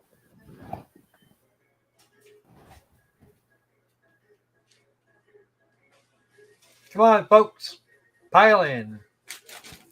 Kilo Yankee Whiskey Lima.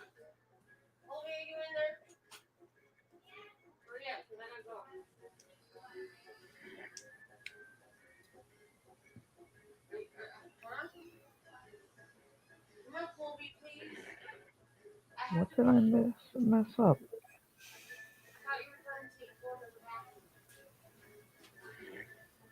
Okay, this is Loki. And she could even get her little vampiric gravestone today. Patty, are you next? She better be. Or will it be Anubis?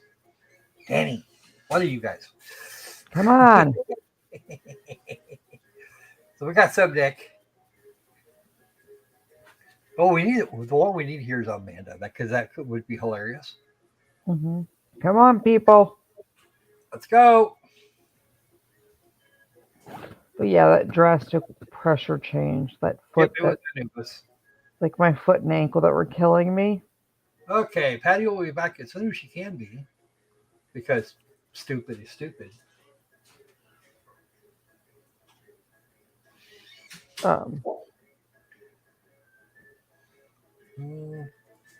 We'll give it another minute or two.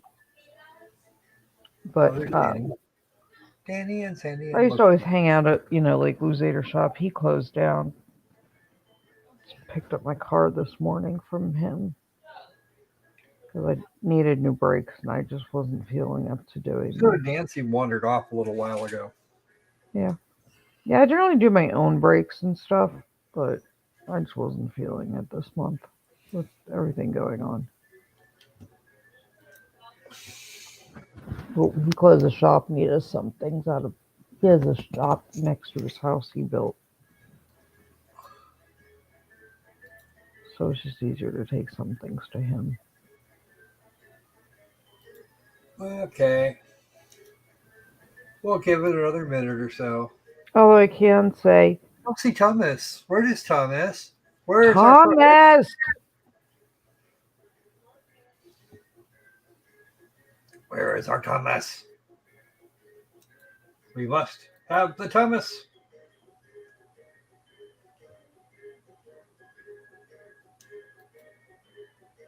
You were here just a minute ago. Sign in, Croc. Fine. Oh, there he is. Okay.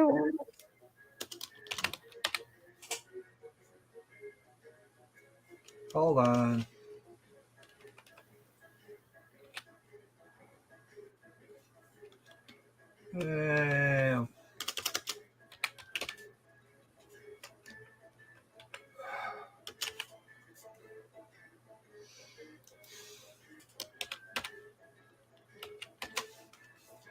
I don't want to hear any complaints about my keyboard.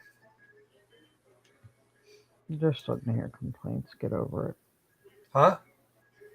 You'll still get complaints. Get over it. Yeah, Anubis, like I said, my dad being an engineer and, growing up with all that, I like rebuilding engines, but I can do body work and I can paint cars.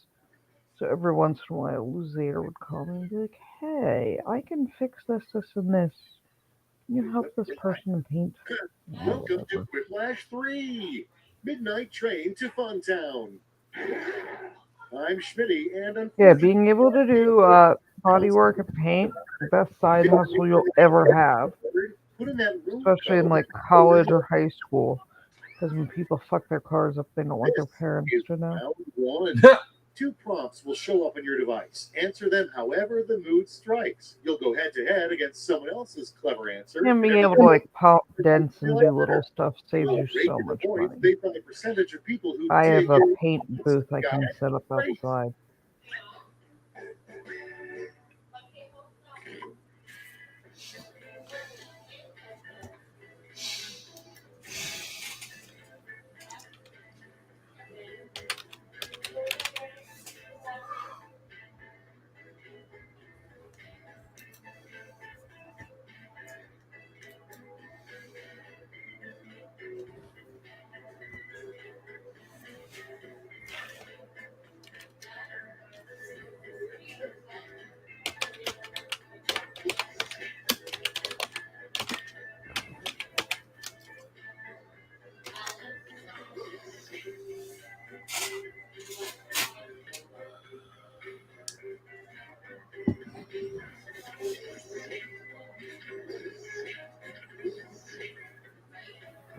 Anubis hates bodywork and painting. Who said that?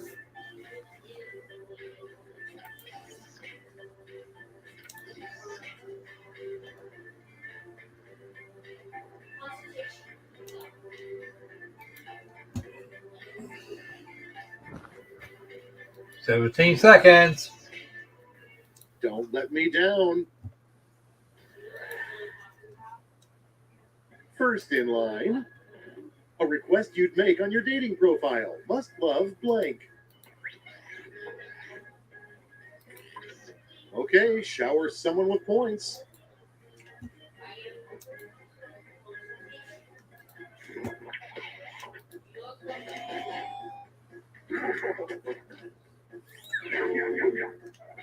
Okay, what's next? A good excuse for not reading your friend's new screenplay. All right, choose your favorite.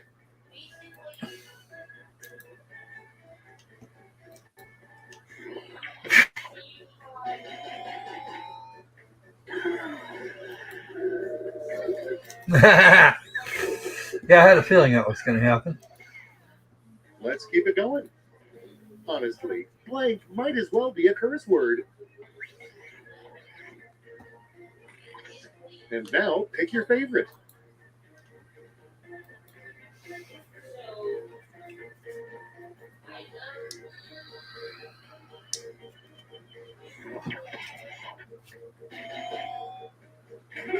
How? Okay.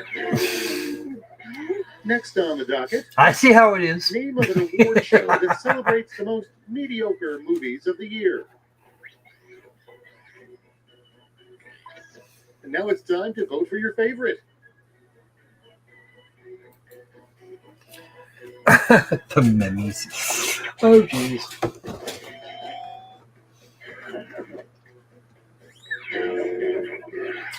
Next one up, an adorable name for sideburns. Okay, choose your favorite.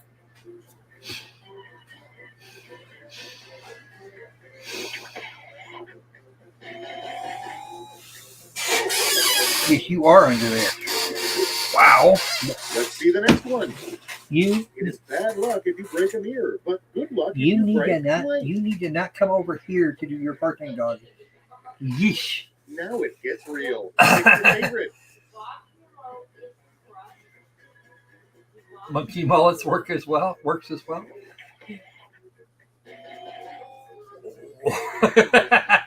Now, breaking the internet would probably be really bad. Next up, Okay. a surprising thing to find caught in the spider web in your basement.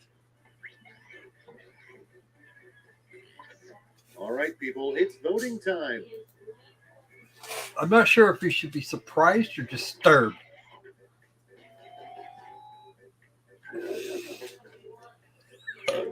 Wow. And here we have, before marmalade, Paddington Bear had a crippling addiction to blank. Okay, everybody, pick your favorite quip.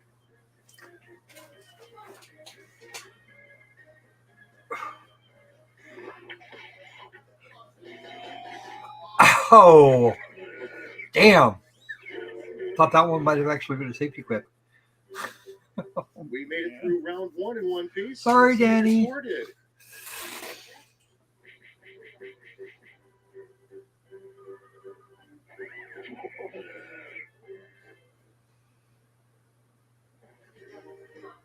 Ready for round two? I hope so, because it's ready for you. Some of the prompts are a bit crazy, so the points are doubled.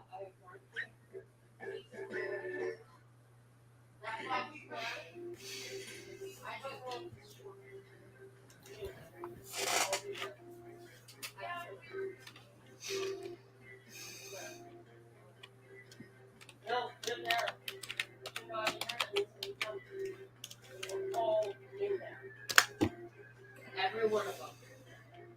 I know because I put them there. This, I'm going to draw a spider inside. Then I'll make you after this is happening for a month.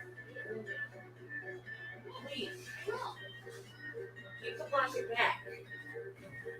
This stuff cannot stay here, son. My belly and my booty are too big for this to be sitting. Oh, okay, Croco.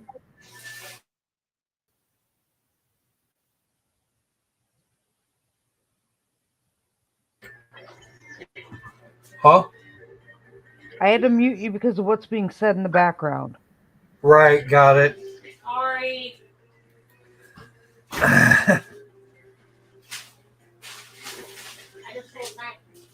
Let's take a peek, shall we?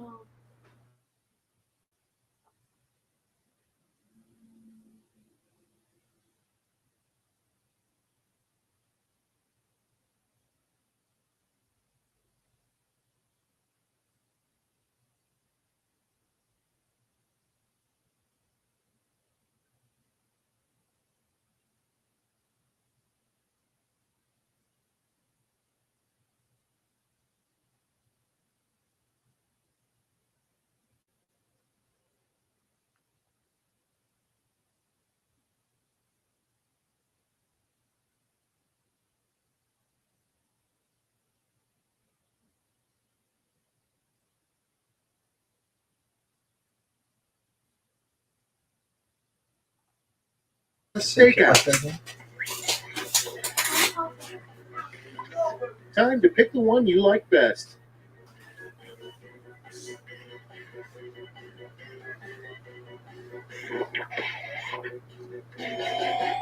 Oh. And next is a bold and unexpected song choice for a newlywed couple's first dance. All right, vote for the one you like best.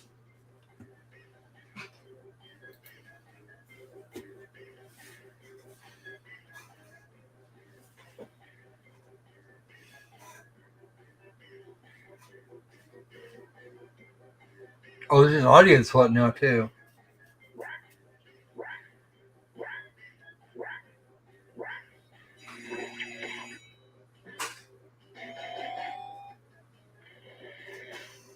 How did I know that was you?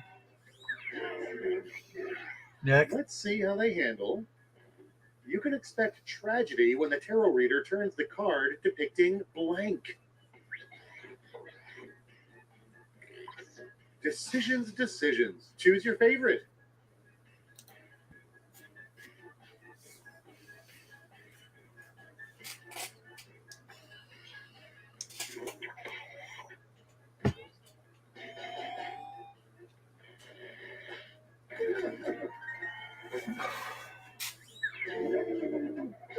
Without further ado, the biggest reason the world will be better in 100 years. Here's the fun part. Pick Okay, your I'll favorite go. quote. I'm going with that one because, yeah.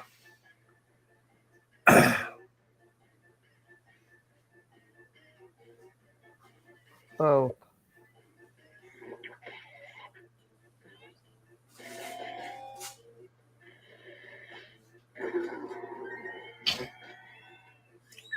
Sorry, Loki. Moving right along. The street name for chewable vitamin C. All right, choose your favorite.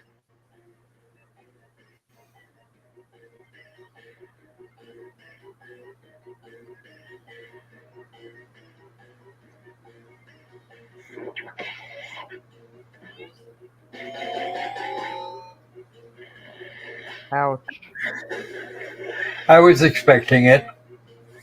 Honestly, I hit the enter key a little too early. And next, when the earth is dust and the stars burn out, only one thing will remain. Loki's hatred is stupid. All right, vote for the one you like best. Squirrel fur, huh? I see how it is.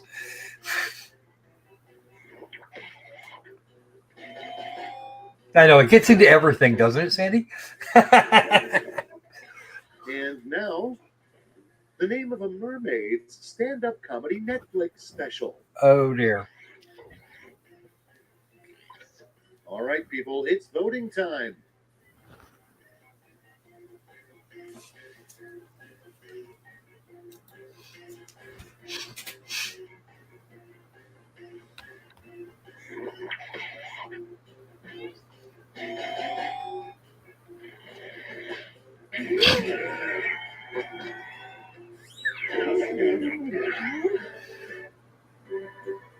No more round two for you. It's scoreboard time. Yeah, I'm going to be in last place. It'll be great. No, I'm not. I'm still out in front of Nick, but not by enough. Get ready for Whiplash, where points flow like honey. You'll each get a prompt that needs 3 separate responses. Easy stuff.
Yay, Mayor McWrench.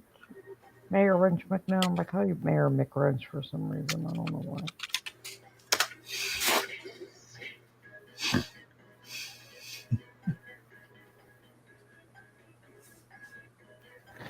I want to move to Illinois. I had to tweak mine for length. Just a bit. No turning back now. Woohoo! Home from work. That means you can play now. Three things you should never leave in someone's bathroom. Oh dear. Woohoo!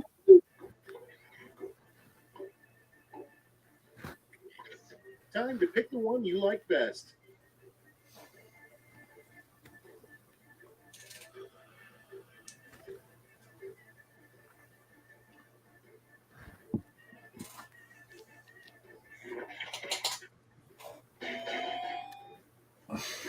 Ow.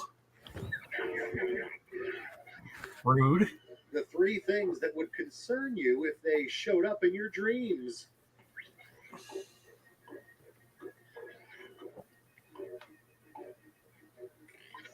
Decisions.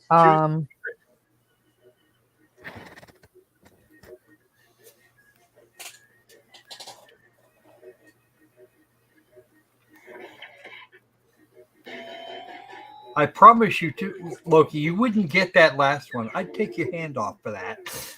No, you Go ahead. wouldn't. Three rudest things to microwave. I'll turn you to pink mist from 2 miles away. No, you won't. Now it gets real. Pick your favorite.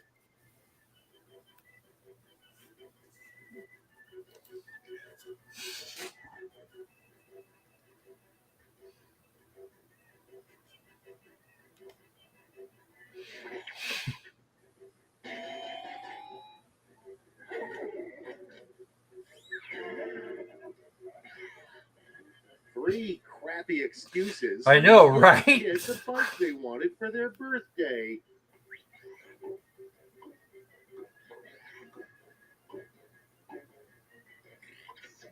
Okay, choose your favorite.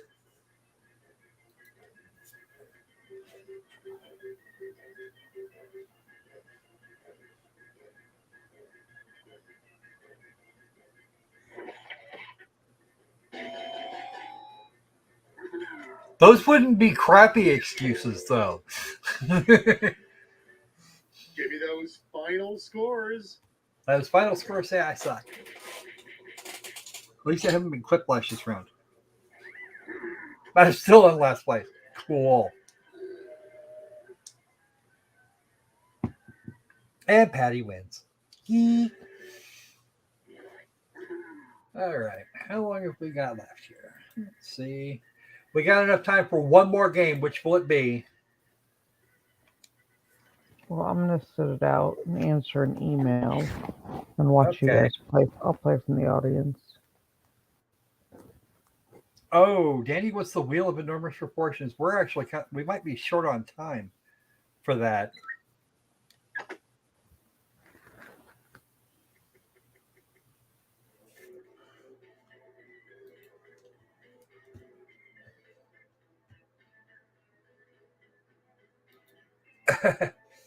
All right, Sandy wants more trivia. Yeah. That's at least 2 votes. Let's do it. Depending on how, I don't know how long it's going to take.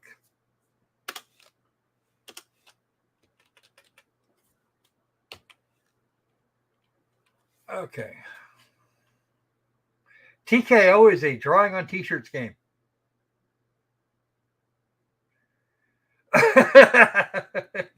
No, that would require large scale something like that would require large scale donations to the PayPal. Oh man. All right. The room code is KIYO. Kilo, India, Yankee, Oscar. There's a Danny.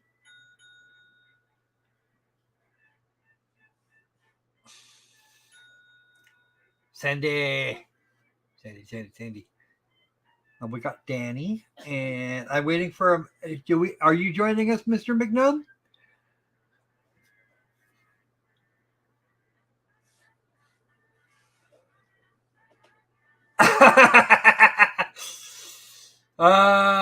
I think that might be a tad strange. Yeah. Well, okay, that is true. All right, come on. We need Anubis and Mayor McNome. Come on, guys, let's go. Go, go, go.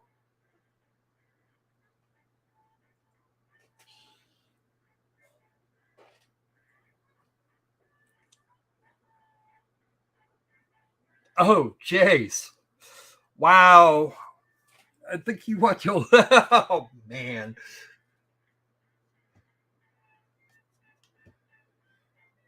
Okay. Mm-hmm. Yeah, Nancy didn't come back though. That's unhappy. Here, let's have a link for these games, just in case somebody wants to click.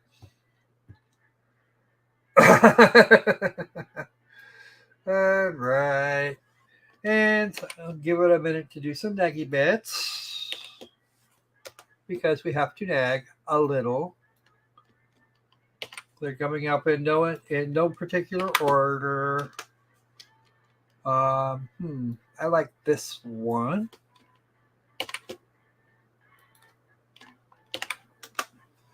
We could probably write that down real quick. And let's do that one last so it's... Yeah, I saw it. Neat pop. All right. I'll go make my lunch in a little bit.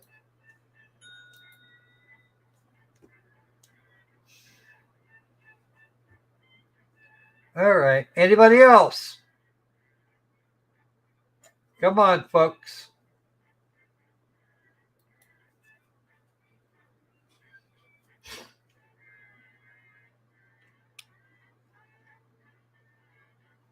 Going once. Going twice. Sold.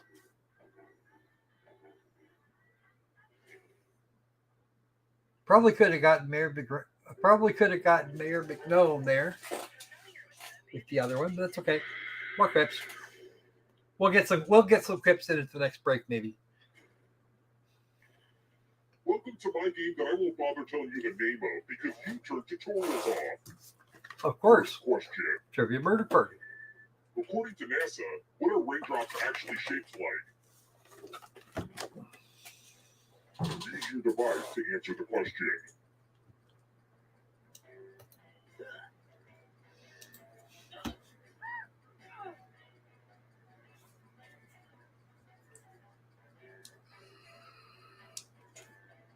Mind you, I have no idea what they said. If I get it wrong, I get it wrong. And the correct answer is... Who got the question right? Nobody. Everyone is wrong. Time for consequences. Oh, yes. I'm sorry. Welcome Chris, wake up. I don't like this. Next. Now you learn Why do people choose to have lip gloss that has that stupid ass plumbing effect? By the way, thank you so much for all those that reached out to me, talk about filler and Botox and all that good stuff. I really appreciate it. Am I going to go do it? I don't know, but I'm kind of leaning towards it. But it's something that I need to think about a little bit longer. I know, I kind of like the idea of it. I don't know. I think I've been watching a little bit too much Real Housewives. I don't know why, but I'm like, ooh, yeah, like get a little dip of talk in there. Okay, we're not going to do any of that. Anyway, this is terrifying. But the packaging is fucking 10 out of 10. So Fenty is coming out with the Gloss Bomb Heat and Glass Slipper. It looks, I mean, goddamn, like it is very juicy looking. It looks almost like a lip oil test. It kind of reminds me a little bit of the Dior lip oils. There's one of the Dior ones that just looks so like fucking juicy and delicious, and it kind of gives me that vibe. But what I don't like about it is that stupid ass like plumper shit. I feel like when there's a lip plumper, it's just a spicy butthole on your face. And maybe I'm just a baby. I feel like I have a baby. Oh my god, I don't like pain, right? And so the thought I was getting worried.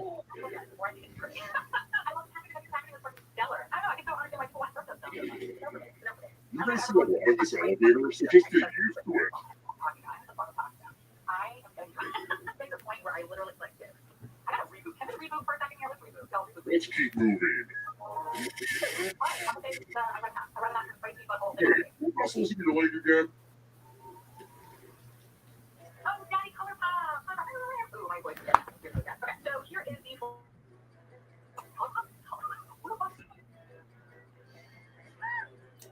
Should be out of interior.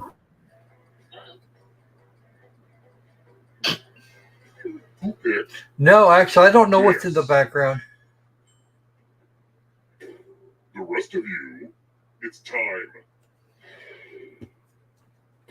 Salutations! Welcome back to the killing room. What was the... Let's roll them bones. Roll as much as you want to add to your score. I'll kill the player with the lowest score, but go over 21 and you die instead. And don't forget, if they roll a skull, that adds 1 to everyone's score.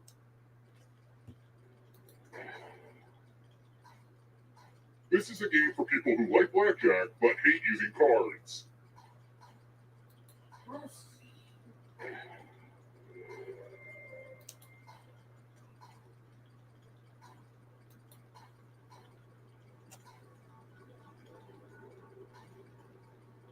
Time's almost up.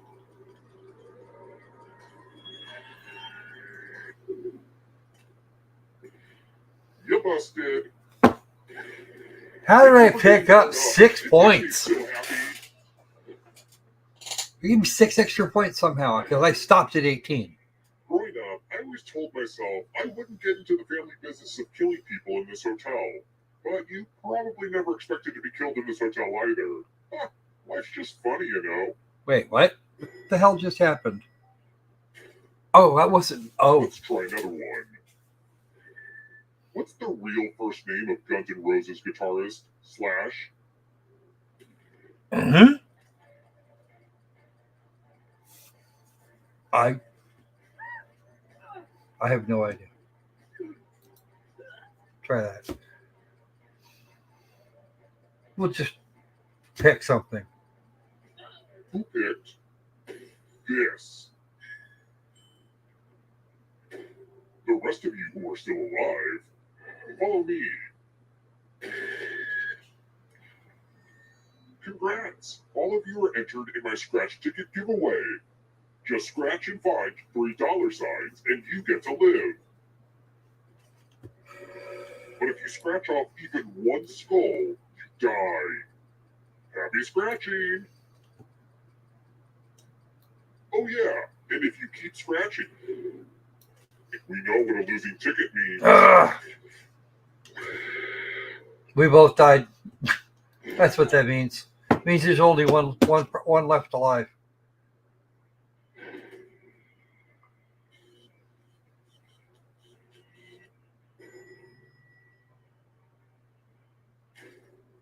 We're here. The final round is close. Next question. Oh boy. What year was Kylie Jenner born?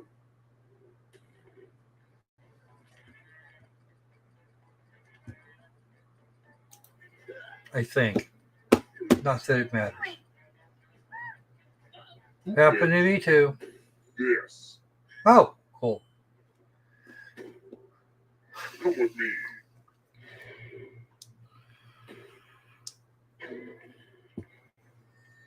Let's do a spooky handwriting test. Oh, hey, look. The ghost of my Aunt Mildred is writing on this mirror. Pay attention to her unique handwriting. Now, Aunt Mildred is going to write a different word, but so will all the safe players. Draw a word on the mirror to camouflage Aunt Mildred's. Start writing on that mirror. Watch closely. One of these new words will be a word written by Aunt Mildred's ghost.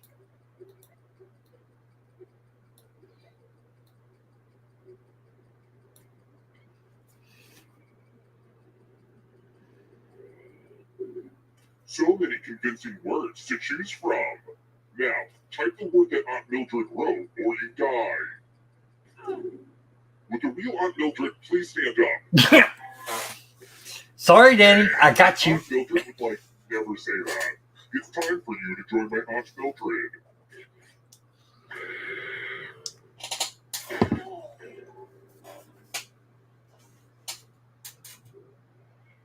Time for the first mulligan. Oops. Didn't mean to kill all of you, but I still need one alive player, so... Danny comes back to life. Having the most money is good for something. The time has come.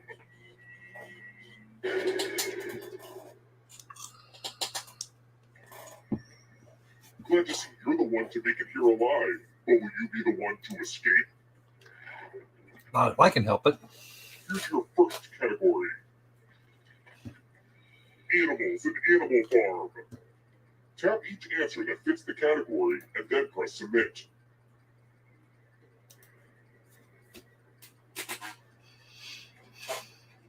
Let's see the right answers.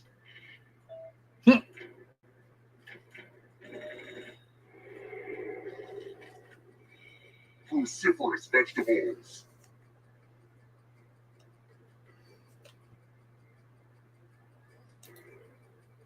Time is almost up. Of course, I got that one wrong. Moving on. Training exercises in Rocky.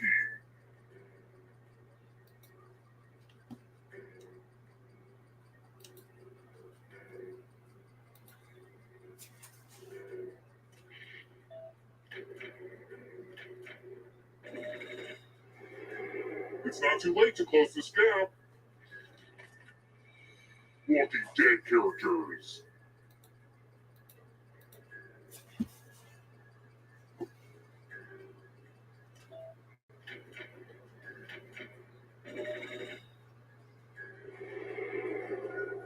Uh-oh, here comes trouble.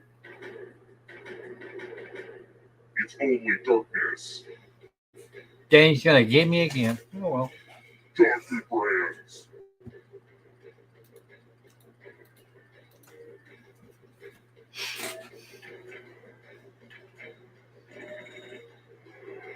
The ghosts are catching up. Human body systems.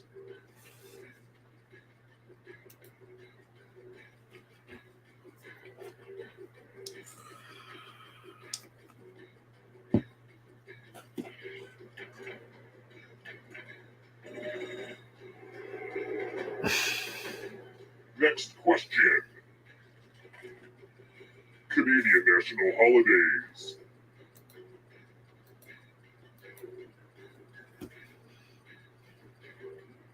Time is almost up.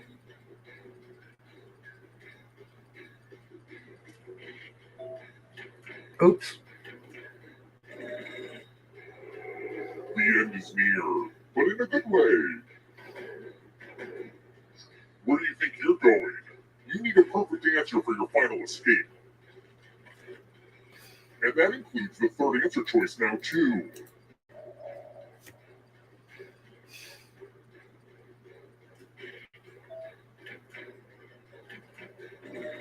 Danny's out.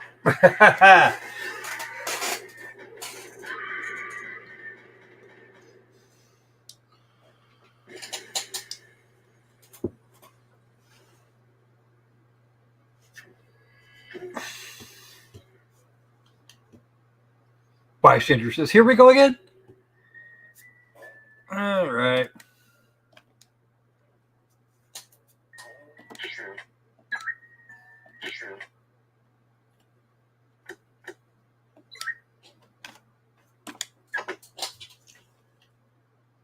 Stop the screen. Volume off. Minimize. Use a thing there.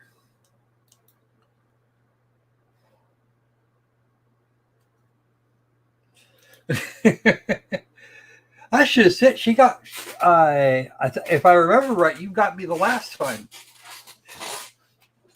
because you just happened to be alive. All right, so we got a bit less than 10 minutes to go. Anything we want to remark on, Loki?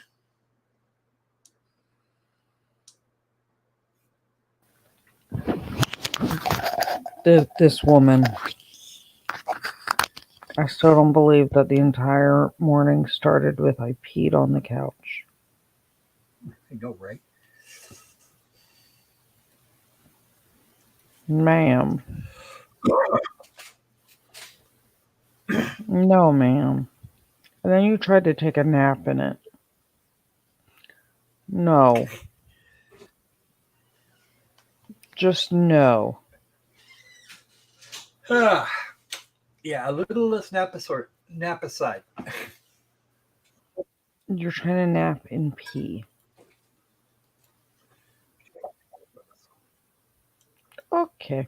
Do that and this and that over there. Let's check on that thing. Yikes. Oh. And I just wanted to beat her during the escape, Sandy. I can promise you, had I been that officer, we would not be at trial right now. No. You throw a can of Monster and hit me in the head. You throw a can of Monster at my partner and injure. No. And I would not be arguing with. My wrists are it's too tight. Why are you treating me like this? This is cruel. Right, okay. Because what you did to Gannon was what you did to Gannon wasn't because you didn't hurt him. Because you cared so much about. Yeah, I could give a fuck less if they tie you to the roof rack of the car and drive you back across the country after what you did to that little boy. Okay? Well, literally. You see, that's just it. A pack of hot dogs can be considered a lethal weapon. A full can of Monster, yeah, that's definitely a lethal weapon when it's thrown. I told you a story about the old guy that got charged with assault by jelly. Yeah, no, she's lucky to still be breathing in and out because, yeah. And she's eyeing up all of their guns. Yeah, no, we don't want this lady on the loose now. Boom. Get out of the car. Stop at the. As I always just tell people, look, you have two options. There's the easy way and then there's my way. Take your pick. But one of us about to go meet Jesus and it's not going to be the Jew.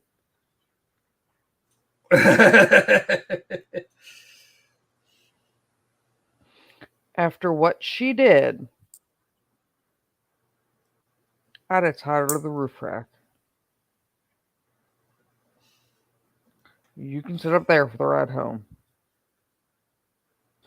I don't think that's actually legal. I think there's actually laws against that in a few places. As is torturing and murdering an 11-year-old and then throwing him out.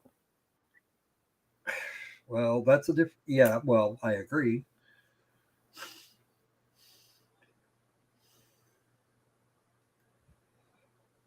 I'm just saying. I mean, I don't really care. You harmed a child. I don't care.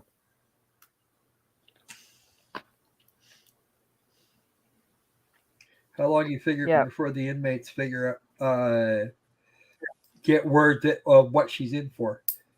They already all know. Gets really entertaining. No, they all know already. That's why she's been PC since day one. In her second attempt, she was on a hunger strike to lose weight, which I don't. I have questions because you couldn't do that even on a quote unquote hunger strike, but whatever. And tried to have the trustee give her a broom handle. She thought she'd be able to slip out and do that escape style. I'm like, you're not Ted Bundy. For a while, there was speculation that that's why she went pro se for that period of time. She thought she'd be able to escape from the library like Bundy did. Because where it is and security. But, I mean, that man was at least intelligent. You dumb her in a box of Fruit Loops.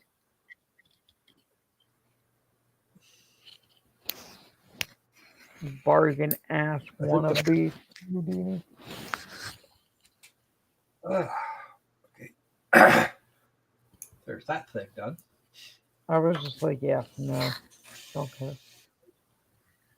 And actually, everyone's talking about like the cuffs. I can slip cuffs really easily. We have not found a pair that I can't slip.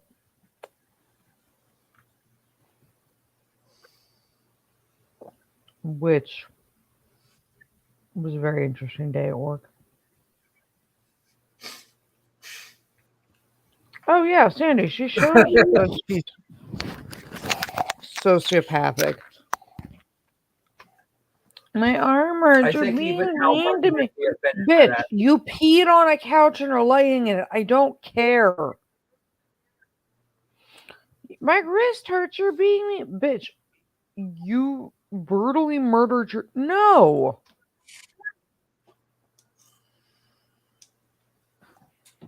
Just no. Did no one teach you how to fucking act? She managed to get out of her handcuffs before she grabbed the can of Monster and then whacked the deputy next to her on the head with it. Yeah, and I mean, I had this discussion. So I have something called Ehlers-Danlos, and because of my Ehlers and being that the only thing that holds you in handcuffs is that the your hand is bigger than your wrist. But because of my Ehlers, if I squeeze the sides of my hand or I put my I can, wrap my thumb around my pinky and my hand is then smaller than my wrist. So I can easily slide out of cuffs. Um, you know, I can't with this woman. Actually, Sandy, I'm not sure if that's the case, but if they can, but she could try it. She said she spoke the words, even if she hadn't done such a thing, so that it was on the record, so that she could try and make a record that they didn't give her bathroom breaks like they were supposed to. And then you wasted the Despite the time, fact money, that and she needed resources of a fucking ambulance.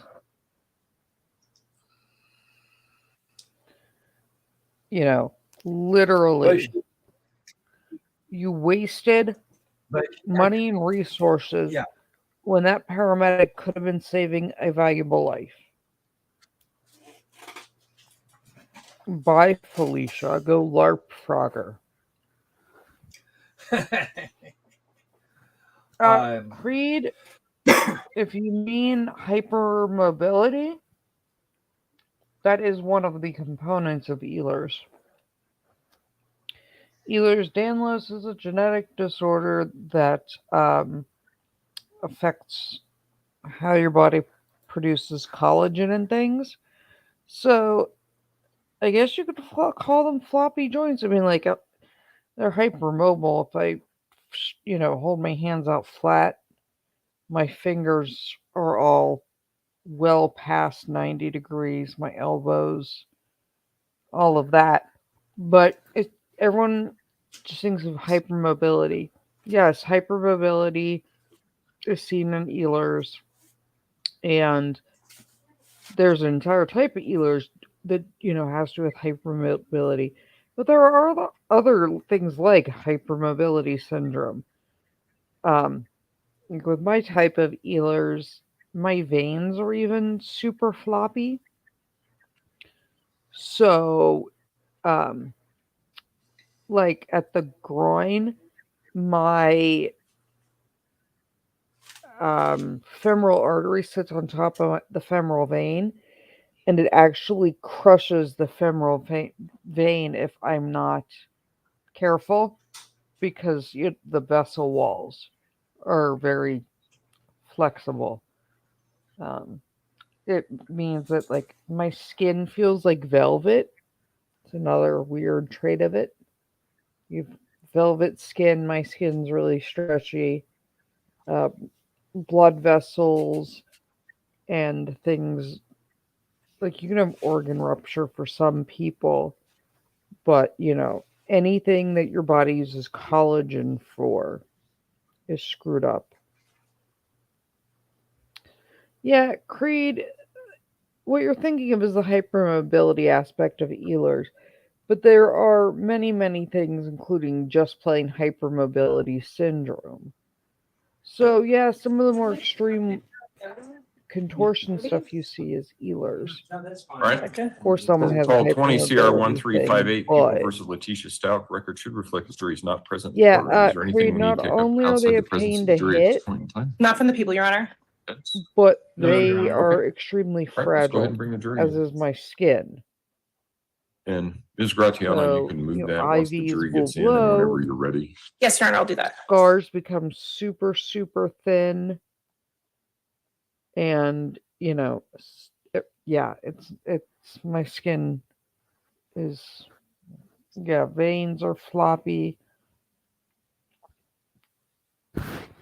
All of that fun stuff. The other issue is it causes severe full body muscle spasms because since my tendons and ligaments do not stop my range of motion because of how flexible they are, your body will overcompensate and try to use the muscles to brace the joints. That's fine. Yeah. Okay. Yeah, that's okay.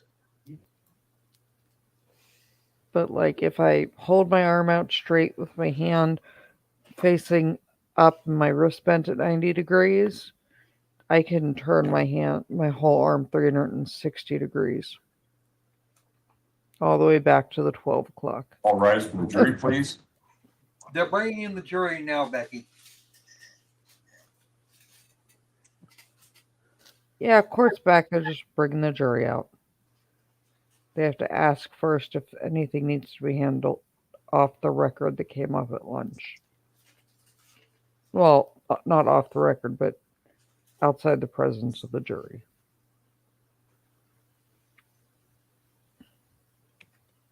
I'm guessing. Creed, that is what is known May all be seated. as Court will recall dermographism. 20 CR 1358, People versus Letecia Stauch. Record should reflect the jury has returned to the courtroom. Yes, that is When known we as took our break, we dermographism. were in the midst of the testimony of Mr. Leweir. That's where we will resume. Ms. Gratiano. Yep, and we'll continue on.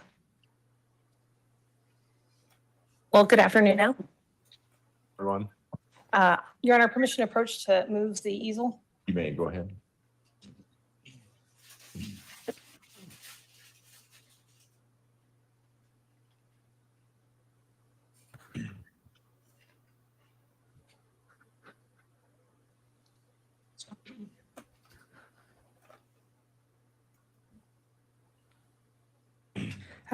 Mr. Lee, we were at a good point where you've now transitioned to another part of the house. I would like to take a moment to take a step back. There are two exhibits, I believe, in front of you.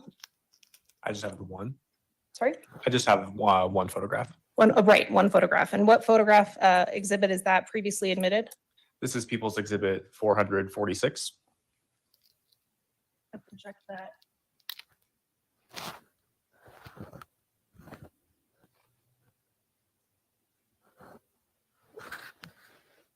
Mr. Lewer, if you can take a moment to point out some specific items that we see in People's Exhibit 446. Next to the boards, you testified about a bag that you'd moved, done some Blue Star on, but can you point out that bag in People's 446? Absolutely. So as you can see in the center of the screen, you see a blue bag next to the boards that I've testified about. This bag appeared to be a softball bag or used for softball materials, but I did not open it to examine what was in there. And can you point out that bag? To be clear, there may be maybe two bags in that particular photo. Can you point out each of those bags? Absolutely. And that first CSI. I'm going to stand up if that's okay with you. Go ahead. Thank you. So as you can see in the center of this image here, the blue bag I was referring to earlier, there's a big E in the middle of it. But additionally, there's a box to the south end of the boards. There's also another Easton bag with what appears to be a pink softball bat as well. Thank you. Becky, it's not painful. Now you'd explained that My your veins just popped. work on February 3rd of 2020 was split basically into two parts. They The second collapse part and was to they never come maximize back. the advantage of My what? veins won't hold IVs. We wanted to respond again in the evening to take advantage of the darkness so we could see the blue star reactions if present. Okay. And in terms of that, were you able to document any blue star reactions that you noticed? Yes, we were. We were able to document it via notes and some photographs. There was a camera malfunction during my response, which I can explain in further detail. Go ahead. So I mentioned before, the shutter of a camera is what opens and closes for a photograph to be taken. And that when we take our blue star photography, we want to make sure the shutter is open as long as we can to let as much light in. So traditionally, if you have a shutter that is open for a very long time, you're going to have a brighter and brighter photograph. With my camera, there was a shutter issue where I had my shutter open for a very long time, 30 seconds, and my pictures were coming out almost completely dark. And there was a weird noise that my camera was making. So we equated this to a shutter malfunction. So instead of trying to photograph and continually diluting the blue star reaction, we decided it would be best to make a note of it and sample it directly. Because if we kept trying to photograph the reaction, eventually that would continually dilute the sample, which would make it more difficult for a DNA sample to be pulled from it. So in a long-winded answer, we had issues with the camera shutter. So instead of trying to photograph it, we took swabs and noted it immediately. And the camera was eventually replaced that year as well. So, Your Honor, permission to approach with what has been marked as People's Exhibits 477, 486 through 502, previously provided to the defense. All right, go ahead.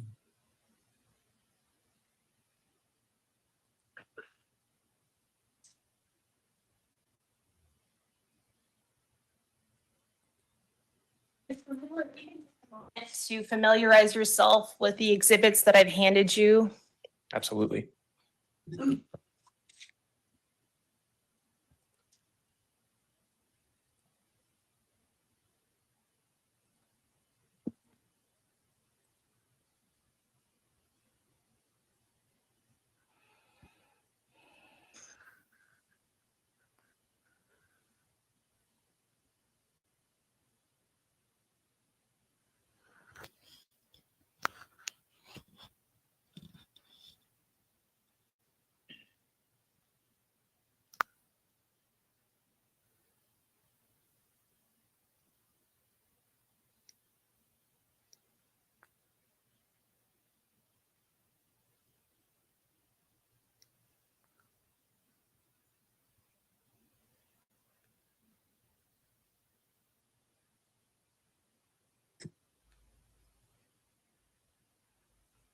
Mr. Leeward, do you recognize those? I do. These are photographs that I took during my second visit or the evening of February 3rd, 2020. And in terms of the documentation that you did, you were able to actually use your camera, but as far as some of the documentation for lighting and things like that, that became problematic with the blue star, right? That is correct. During the second visit we were there, the CSI Robert Zaleski had his camera. I did switch to that momentarily to photograph some blue star reactions, but overall my camera was having those shutter issues. So again, we predominantly decided that it would be best to note and swab. And our People's Exhibits 477, 486 through 502, a fair and accurate representation of what you saw that day? Yes, they are. Your Honor, at this time, we would move for the admission of People's Exhibits 477, 486 Amy. through 502. Happy to have you. Exhibits 477 and 486 through 502 will be admitted. Go ahead. Great. Mr. Leeward, what we have projected here is People's Exhibit 477. Why did you document this? This is Hey, nice. an overall photograph of the storage room that's in the basement. And depicted on the diagram here, we have the child's bedroom in the southeast corner of the bottom half of this diagram. And that storage room just north of it, that's what I'm photographing here. And when we do our crime scene processing, we will take overalls of every room to document how it looks before we begin our processing. So this is one of those photos.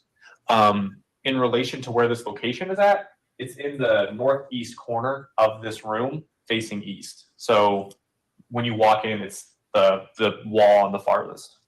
And as a part of the Metro Crime Lab, fair to say other members of the team also did crime scene work in that room as well? That's correct. Your Honor, if we can mute the screen so I can move forward. Yep. How is that muting a screen? Just turn it off. Great, thank you, Your Honor.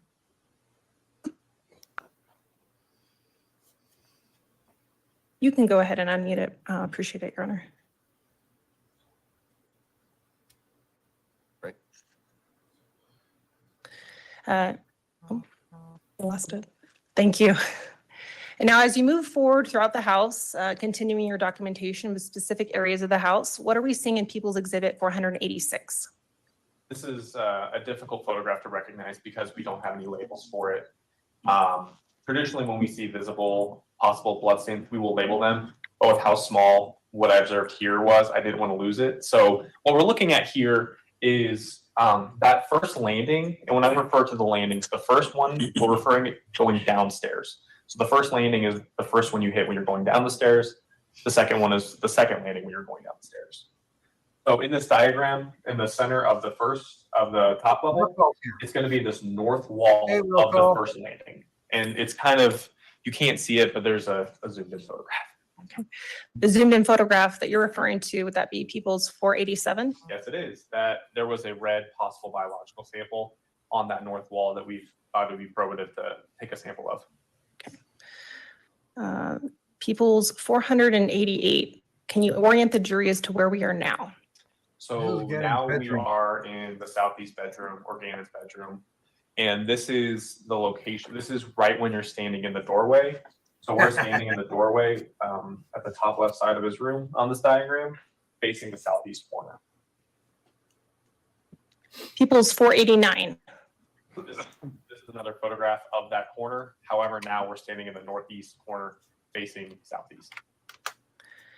People's 490. This is the direct east wall of that corner we were just referring to. And based on what you're looking at here, photographing this particular wall, are there any apparent abnormalities that you're seeing when you look at this photo in terms of blood? Overall, no, but there were observations later made, but at the time there weren't. Okay. People's 491. So this is another photograph of the southeast corner. It is very yellow because we will take a photograph before we do any blue star without any flash photography. So it will come out usually this yellowish hue. So this is the photograph I took before any blue star processing. And then any photographs subsequent to that will be of that blue star reaction in the same exact location. And Mr. Lewer, are you familiar with what object generally is in that corner of that bedroom? I was informed that there was a bed there at one point. And by the time you'd enter that room, had that bed been removed? Correct. I did not observe a bed in that corner. However, I did observe a bed in the southwest corner, so on the opposite side of this corner. People's Exhibit 492. Can you explain to the jury what you've documented here? This is the photograph from that corner. This is a blue star reaction. And this is after I did switch cameras on the second visit or the second processing. But this is a blue star reaction with blue and whitish blue chemiluminescence around that southeast corner. And Mr. Lewer, would you be able to use the pointer to distinguish between the floor versus the wall area? Absolutely. So with this photograph being so dark, it may be difficult to tell, but towards the bottom of the screen here, you can see kind of a white upside down V. To the upper left side of that V is the east wall of the room. To the upper right-hand side of that V is the south wall. And then directly below that upside down V is the floor of that corner of the room. And based on the color of the reaction that you see here, is there anything that you can say or opine as to the color and what that means? So with it being a blue chemiluminescence, it is presumptive positive, is a presumptive positive reaction with blue star, indicating that it could be blood. People's Exhibit 493. What are you looking at and documenting here? This is another photograph of the same reaction. However, the spray has been distributed differently, so that's why there's a different appearance now. But again, this is another photograph of the presumptive positive reaction in that corner of the southeast bedroom. Compared to People's Exhibit 492, would 493 show a greater height of the wall? Or is that just additional spray that you put to document that? I wouldn't make any conclusions based on that alone, but because when you're spraying with blue star, you're spraying where you can. You may not be hitting every single possible area, possible blood stains, but I will say the reaction does span a higher level in this photograph than the previous photograph. People's Exhibit 494, what are you documenting here? So once we saw the blue star reaction in that corner of the room and some discoloration on the carpet, we thought it would be probative to cut the carpet up to see if we could see any visible possible blood stains. And at that point, when we cut the carpet up, we saw a reddish brown stain consistent with blood stains on the underside of the carpet. And as we had gone through the prior exhibit showing the carpet, was there any discoloration that was apparent on the top of the carpet as you documented? Yes, it was darker and brown, but it was faint, but it was still present. And can you point out, let's see, on People's Exhibit 495, what are you specifically showing in here? This is a zoomed in photo of the underside of the carpet. Thank you, Amy. That's highlighting that very reddish sweet brown of you. the area of possible blood stains. And given that you're seeing some possible blood stains soak through the carpet, what's the next level or layer that you're interested in? When we're concerned about absorption, we're going to continue on to see how far down it goes. So with carpet, traditionally, there's also padding underneath. So we pull that padding up, which will then have the concrete sublayer. So we're just trying to see how far down that absorption of any biological material would go. People's Exhibit 496, what have you documented here with regard to the padding and the concrete flooring? So as I alluded to, we're going to keep searching further down. This is after that padding has been pulled back. So now you can see there was an amount of saturation through the carpet and the padding that resulted on the concrete subfloor. And to be clear, the padding that we see with a large reddish spot, would that, if it laid back down, would that go directly over the corner area of that room below the socket? Correct. Any of the reddish stains you're seeing in this photo would have been superimposed on top of each other. So you're essentially peeling back layers of an onion, so to speak. Absolutely. And People's Exhibit 497, what are you documenting here? The zoomed in photograph side of that carpet padding, highlighting that reddish brown possible blood. In 498? Similarly, we're looking at that same staining on the concrete subfloor now. 499. As we kept pulling carpet back, we observed additional areas of possible blood on the underside of the carpet. And here we're showing how far we pulled the carpet back and seeing additional. Amy, I've always wanted to go on an Alaskan cruise or something. People's Exhibit but 500. This is a close-up photo, well. but what are you focusing on here? So this is slightly rotated from the previous image, as you can tell by that. I don't get along with cold. But now in the center of the screen, you can see sort of a brownish stain there as well. We thought that was consistent with possible blood stains, so we wanted to document and collect that as well. People's Exhibit 501. I do see what you see here is now some layers of measurement that you've applied to the back of the carpet. What are we looking at here? We're looking at that same photograph that we just observed, but this time I put a scale down showing the size and dimensions of that possible blood stain. People's Exhibit 502. This is a further zoomed in photograph of that same area. Now, as you explained, noticing that you likely think that it may be blood, Are you going to Blue Star these areas? No, when we are using Blue Star, we will exclusively use that for latent bloodstains. And the reason is if you have visible bloodstains, you can sample that and test it later. However, you do not have that opportunity with latent bloodstains because they are invisible, you can't see them. So if we were to have visible bloodstains, all we're doing is diluting it further for any subsequent DNA testing. So when we saw this, we didn't want to test it any further. We wanted to cut it out and collect it in a way that it would be preserved best as possible. Your Honor, permission to approach the witness with what has been marked as People's Exhibit 503 and 504 previously inspected by the defense. You may, go ahead.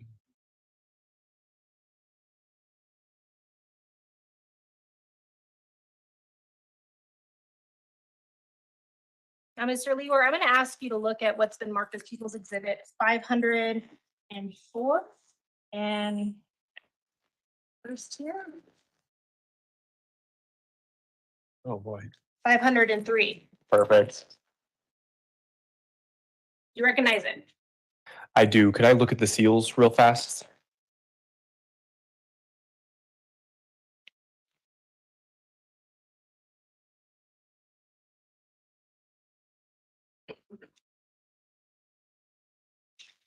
Yes, I do recognize this. This is that carpet that was directly in the southeast corner of the bedroom, and it also includes the padding.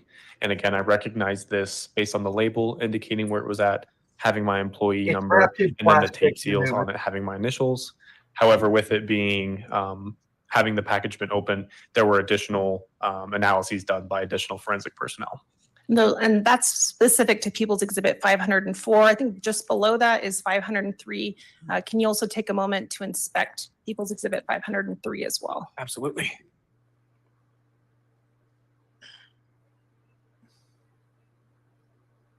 Well, he doesn't need gloves. This one was 503. Oh, okay, 504 then. If it's sealed in that plastic, because the plastic was added by the forensics team. They're not going to test that. They're going to cut that open and then look at the stuff on the inside.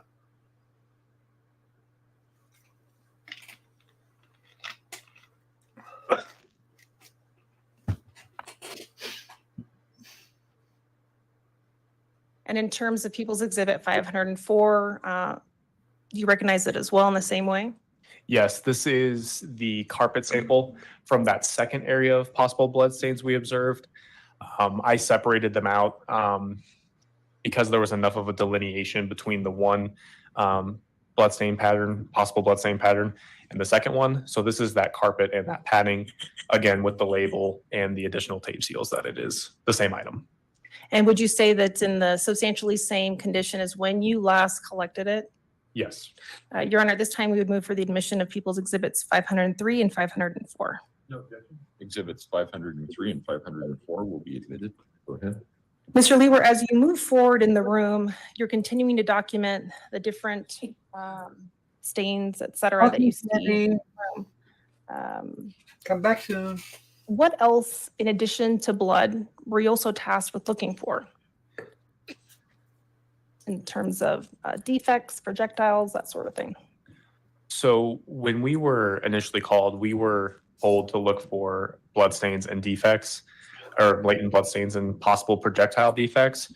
During that search, we didn't observe any additional or any defects at all, but we did do the searches for the latent bloodstains. Your Honor, permission to approach the witness with what has been marked as People's Exhibits 505 through 509. You may, go ahead.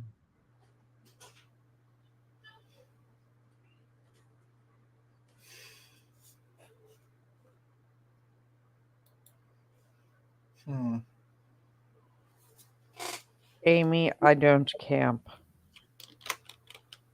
Ever. Do you generally recognize those? I do. How do These you are- recognize? Sorry. It's okay. These are photographs that were taken the I said evening I'd of February like, 3rd during my I've scene processing. contemplated a cruise. And Dumb they animal, include go. People's Exhibits 505 through 509. Are those also fair and accurate representations of what you saw that day? Yes, they are. Your Honor, we would move for the admission of People's Exhibits 505 through My dad used to joke 509. that my idea of roughing it was a 3-star 505 hotel. through 509 will be admitted. Go ahead. Yeah, Now, I Mr. Lee, don't do the we're seeing a lot outdoorsy of things. photos of carpet. How many photos would you normally take at a scene? So during a crime As scene many processing, as it's it not abnormal takes. to have anywhere between 500 to 1,000 plus photographs. Most photographs we use are to show the conditions of the scene before, during, and after our scene processing. However, there are times where we take AKA photographs, we'll have before we placards out, we'll have destroy labels everything. out highlighting particular items. But during a search warrant, we're documenting as we're searching. Okay. And so what we see in People's Exhibit 505 here, what was important again for you to document closely here? As you can see along the right hand side of this image, that's the original possible bloodstain that was under the carpet. What we're looking at here is an area on the concrete subfloor under that second possible bloodstain that we observed. People's Exhibit 506, we see some measurements here. What are you documenting? This is additional possible bloodstains that were on the concrete subfloor under that second pattern we observed.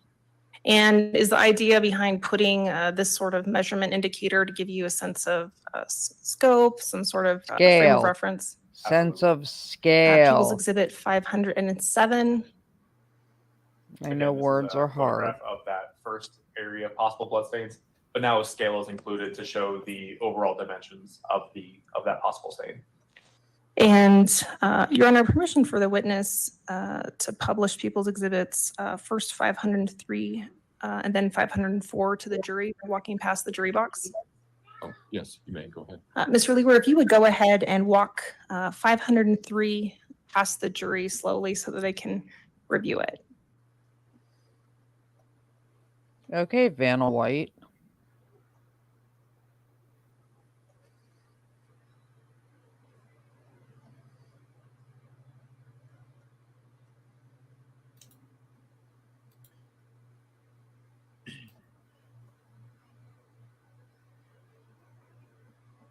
This is People's Exhibit 503.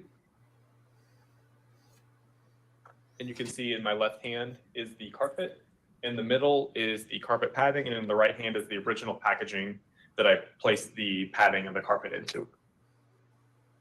And based on the way that it's packaged, you're actually able to show the jury the other side of that carpet as well? Correct. It's placed in this packaging for display purposes. This is not something that the lab itself would do.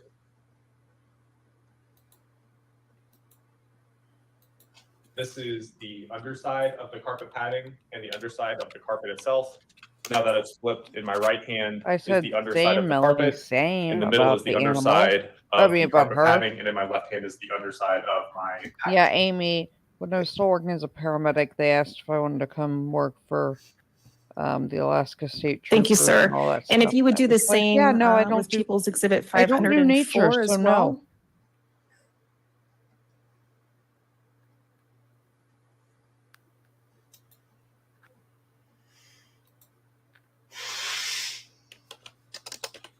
This is People's Exhibit 504. This is that secondary carpet area Mayor, that I the alluded to before. motorcycle rides in Hawaii are left hand amazing. is the packaging. In the middle is the upper side of the carpet. And in my right hand is the upper side of the carpet padding. And if you would show the jury the backside of People's Exhibit 504 as well. Same thing now, but in the left hand is the padding. I did All say on the my idea of side. roughing. It's a In the middle is the 3-star carpet. hotel. In the right hand side is the packaging. I don't do nature. Thank you.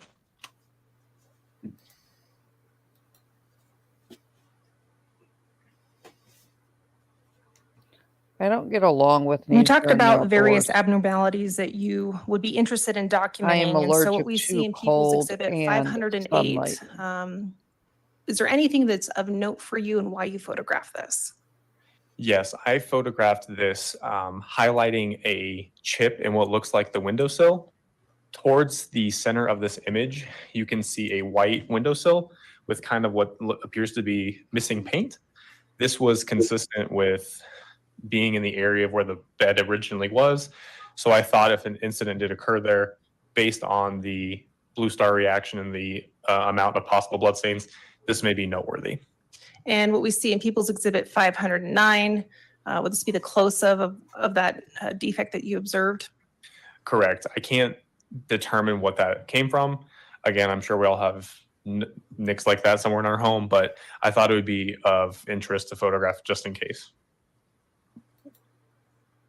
And as you noted, there were various I don't camp. reactions I don't do tents. Nope, along none of the it. wall of Gannon Stauch's bedroom. And there was a particular area of focus that you had I with know, regard Thomas, to seriously. an outlet. Can you explain to the jury what you noted there? Yes. So in that southeast corner where the bed originally was, there was an outlet cover along the east side of the wall, kind of towards the floor trim. With that being said, when we observed the outlet cover, there appeared to be dilute possible blood stains. So we photographed it and collected that item. Your Honor, permission to approach the witness with what has been marked as People's Exhibit 510, 511, and 512. I mean, Melanie, I've lived in, Florida, Louisiana, Mississippi. When I say sunlight and cold, if I go out in the sun, my skin will blister almost instantly. Or, Mr. Leeward, I handed you People's If I go out Exhibits in the cold, I'll 510 and break out in 511. We'll take those to start. How do you recognize those? if I'm These are wearing photographs that I took during anything the tight, like second if I visit put a hair of tie the around my outlet wrist, cover in that I'll southeast have a corner of the giant southeast hide bedroom. where the hair tie And was. are they a fair and accurate depiction of what you observed that day? Yes, they are. Your Honor, permission to admit People's Exhibit 510 and Yeah, 511. it doesn't even have to be hot. 510, If it's sunny and I go 511 would be outside, the my skin will Permission to blister. publish as well. You may. Stupid autoimmune issues. So here what we have projected behind you is People's Exhibit 510. Does that depict that outlet you were talking about? Yes, it does. And as you can see, I've alluded to the upside down white V in the photo many Mayor, I times. gotta get This you is, some again, from that the southeast Harley corner of that dealership room. by me. And along the east wall, you have that outlet cover towards the center of this image. People's Exhibit 511 for scale. What are you noting here? So I put a scale on there to outline the dimensions of the outlet cover. But then when you examine the outlet cover more in depth, for example, along the right-hand side of that cover, you can see very faint reddish brown staining consistent with dilute blood stains. So I'm documenting the outlet cover as well as any possible stains on that outlet cover. Wow. And Mr. Leeward, can you point to those outcome areas is that you're not noting specifically for the jury? Absolutely. It's just the angle, So, I think. On the bottom part of this That it's been taken at. outlet, you can see some what appears to be brownish staining under that first bottom part of that I outlet. think it's And then one of those additionally, you can optical see some, illusion it's faint angle and difficult to see on this perspective screen, angle but thing. you can also see what appears to Yeah, be some it's crooked, glow marks but or very I dilute kind of mean in marks with general. linear orientation. It's not actually a And trapezoid. People's it's Exhibit square, 512 so is not a photograph. it's Do you just recognize what that is? strange. I do. What is it? This is the outlet cover, again, based on the label with my initials and my employee number. And there are additional seals on here indicating it's been examined by further forensic personnel. And in terms of, again, the method that you use to process, would you have swabbed this? What would you have done to this particular area?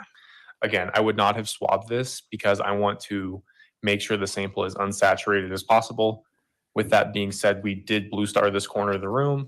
We knew there was a reaction in that corner of the room, so I would note that there was a blue star positive reaction in the outlet cover, indicating that there is presumptive blood present. So there's no further swabbing that needed to be necessary, and it would be handed off to the DNA unit. Now, you had mentioned dilute, some dilute blood stains there. Can you remind the jury what you mean specifically about dilute? Yes, so obviously when you cut your finger, you have very red, thick blood that comes out. And then when you try to clean it up, like if you're in the sink, when you wash it off, it starts to appear runny and starts to become a little bit more clear. That's what I'm alluding to here, is that when I say dilute blood stains, that you have very clear, very faint reddish brown staining instead of the very obvious present red color of blood. In terms of this, you've sprayed this area with Blue Star. Is there anything that you would have noted as it related to the Blue Star reaction in this area? Is there anything that could have told you or anything that you noticed there? Other than the reaction being blue, indicating that it was presumptive positive for blood, There wasn't anything else that I noted outside of the reaction. And so the volume of Blue Star that you spray, how would you describe it? Is it a fine mist? Are there large droplets? What is it? It's a very fine mist. So it's a standard spray bottle that you receive. It's not like a Febreze spray. It's more of a, you pump a few times, and if you usually will get a reaction after 2 or 3 pumps. So we try to hold off after using as much as we need to see the reaction. And so in terms of, you're noting that there's dilute bloodstain marks, what appear to be that on this outlet cover, would that have been due to the Blue Star spray creating that? Or could that have been done, for example, by something like cleaning? It could be both. Because the Blue Star is a liquid that is water-based, there will be some dilution, but the amount you're spraying isn't going to dilute it to this level. Okay. And based on what you're seeing with the outlet cover, you're working outside in, what are you going to do next? I'm going to take that outlet cover off. I'm going to collect it. I'm going to see what's underneath the outlet cover. You're under permission to approach with what's been marked and previously provided to the defense as People's Exhibits 513 through 515.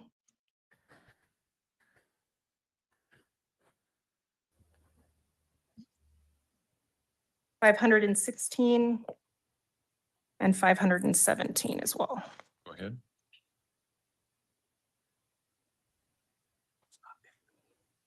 Yeah, Debbie. Goes to show you can take a nap and they'll still be talking about You're nothing. under permission to approach. You may. What you do about, yes. Mr. Weaver, I'm handing you People's Exhibits 513, 14, 15, and 17. But before I get there, Your Honor, based on the foundation laid by the witness, people will move for the admission of People's Exhibit 500. Defense? No good. 512 will be admitted. Go ahead.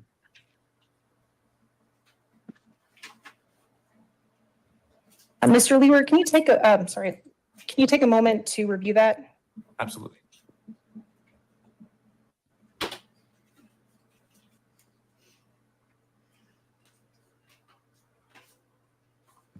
Now, you explained that you collected the cover, which is People's Exhibit. They have actually got, 112. they're You also actually looking mentioned that you're going to again work for outside right now. in.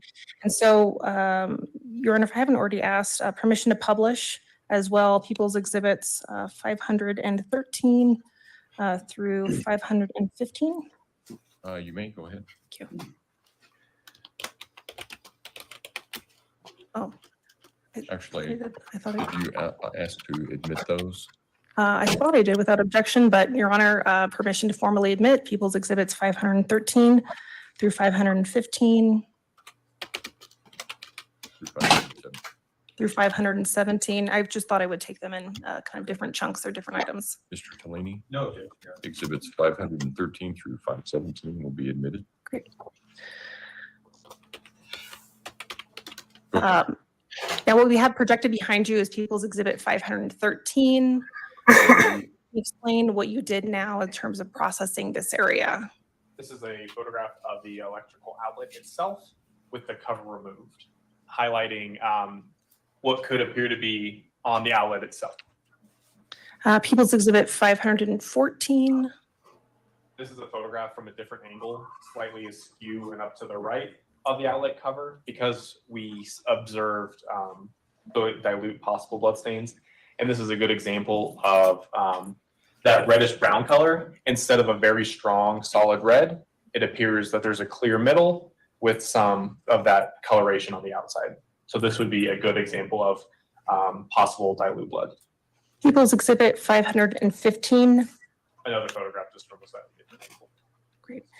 And on the witness stand before you, you have People's Exhibit 516. How do you recognize what that is? These are the swabs of those possible bloodstains on the cover. On the outlet itself, because I wasn't going to remove the cover based on possible electrical hazards, and it's easier to swab it than take it with us. But I identify it based on my employee number on here and the tape seals on the back, with additional tape seals on here indicating it's been tested. And so, for example, do you need to Correct. open that What- envelope to know that yeah. those are the swabs that you collected? It reminds me Okay. of correct. For those reasons, while the defense hasn't objected, Your Honor, I would ask if People's Exhibit 516 can be admitted as well. Okay. 516 will be admitted. Go ahead. And sir, I believe you have People's Exhibit 517 as well. How do you recognize what that is? This is a photograph of the room I took after we had removed the outlet cover and finished cutting out the carpet from that corner. Okay. And when you exit or finish processing a room, are you also documenting that as well? Yes, I mentioned earlier that when we are taking our photographs of our scene, it's before, during, and after processing, and we want to document how we left the area after we finish processing as well. So that's this photograph. Great. And again, Your Honor, while not objected to by the defense, based on that permission to admit and publish People's Exhibit 517. Objection. 517 will be admitted. You can go ahead and publish. Okay.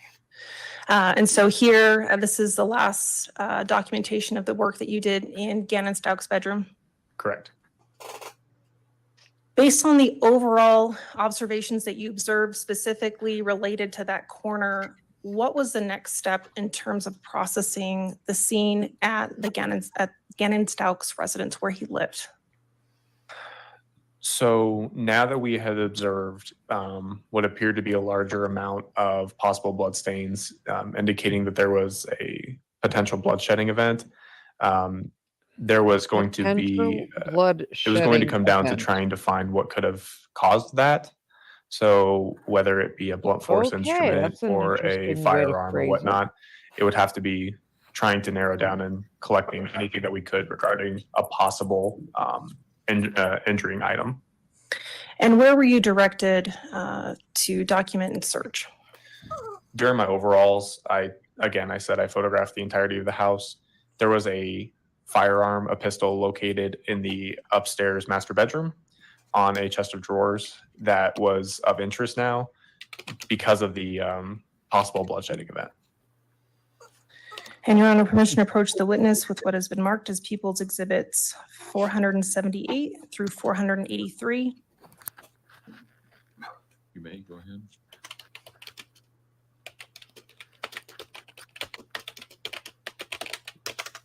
Thank you.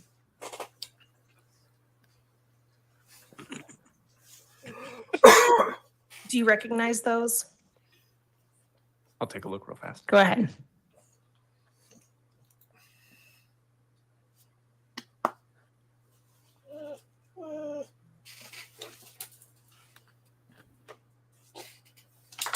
Yes, I do. How do you recognize those? These are additional photographs that I took within the master bedroom of the room and of the handgun we observed on the evening of February 3rd. And are they a fair and accurate depiction of what you observed that day? Yes, they are. Your Honor, at this time, we'd move for the admission of People's Exhibit 478 through 483. Defense.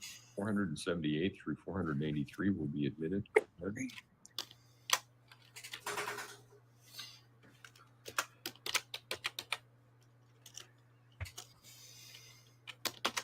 Can you mute the screen just to be safe? Oh, yeah.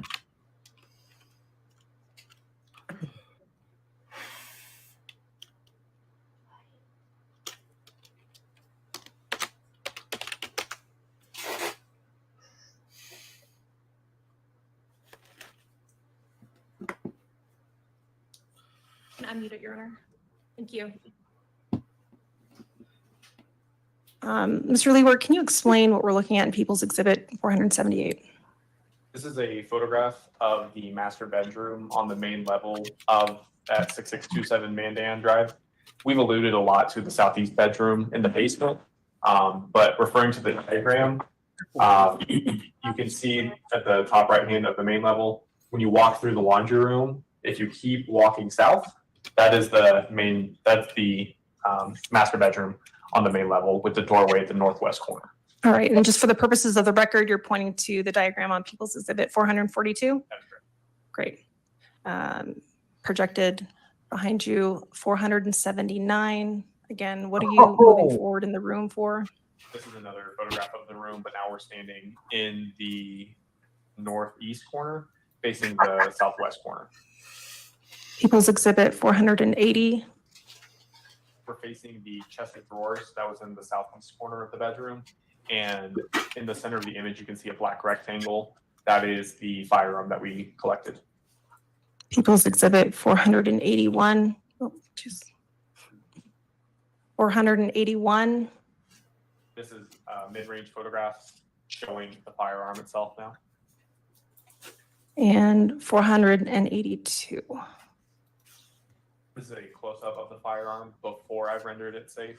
Whenever we collect firearms on a scene, we will render it safe. We'll check the chamber for any ammunition and we'll remove the magazine, but we want to photograph it in its condition before we do any of that. So this is that photograph.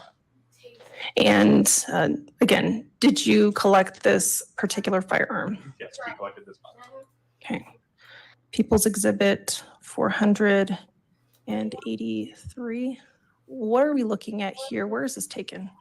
So now I've placed this on an envelope to show, to have a cleaner area to take the photograph.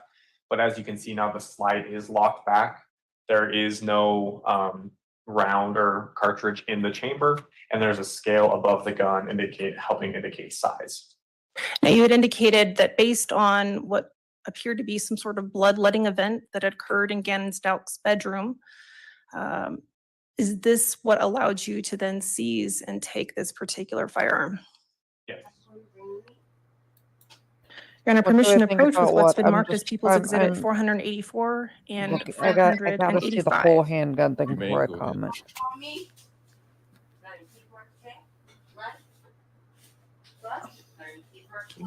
What'd they take that picture with? A GoPro? Yeah, that's why I'm waiting for more. Because it looks like the barrel has been bent back. It does. The barrel's in there wrong. Ugh. Someone reassembled it wrong because the barrel's not parallel.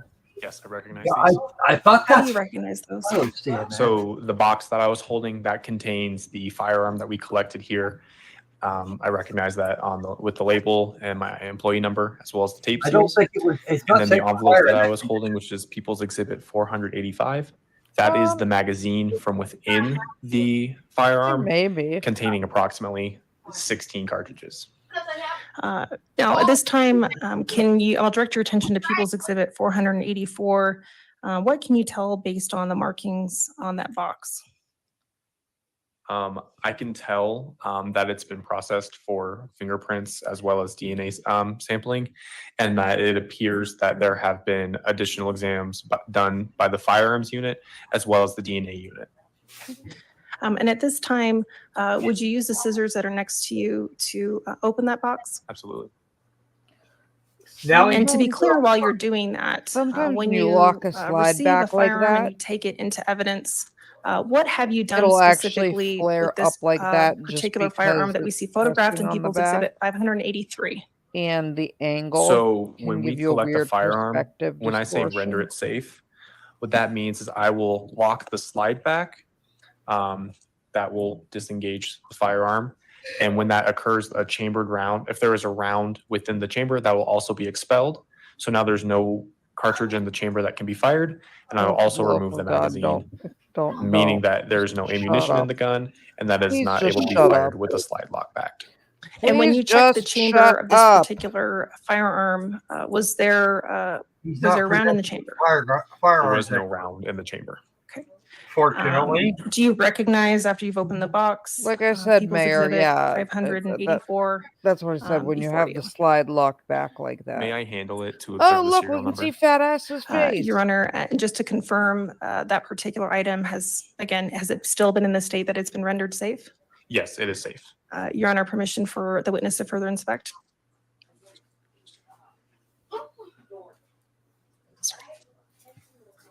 Got to put some gloves on. Aha! See? He'll wear the gloves when it matters.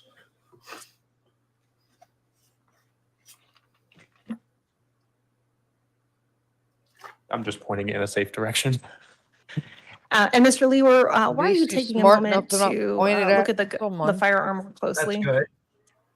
But he still sorry, what was needs that? to work on the Why are you barrel. taking a moment to look at the firearm more did. closely? Is that to ensure that is in fact no He chamber in the probably round, did. He et may have cetera? looked.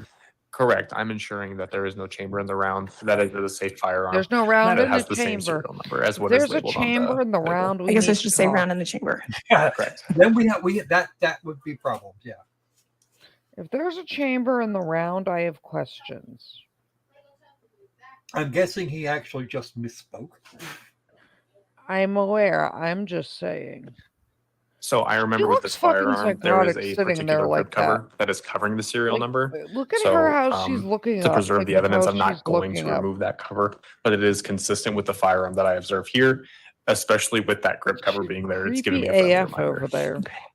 And would you say that's in substantially the same condition as when you last handled it and Mayor, booked or it into point it evidence? directly at I council's would. There is table a and yellow say, discoloration on it now, which "Oh, it'd be is so indicative easy, of tempting, something isn't we it?" do when we fingerprint process our items of evidence. But other than that, it is in the same condition. Your Honor, at this time, permission to admit People's Exhibit 404 at this time. She's definitely not missing meals in jail. 484. Okay. Oh, I'm sorry. Defense? It's 484. 484 will be admitted. Go ahead. All right. And Your Honor, permission to publish to the jury I still by the maintain with witness him not walking past the bouncing jury back box. like that, may, that go he ahead. probably fell out of the chair.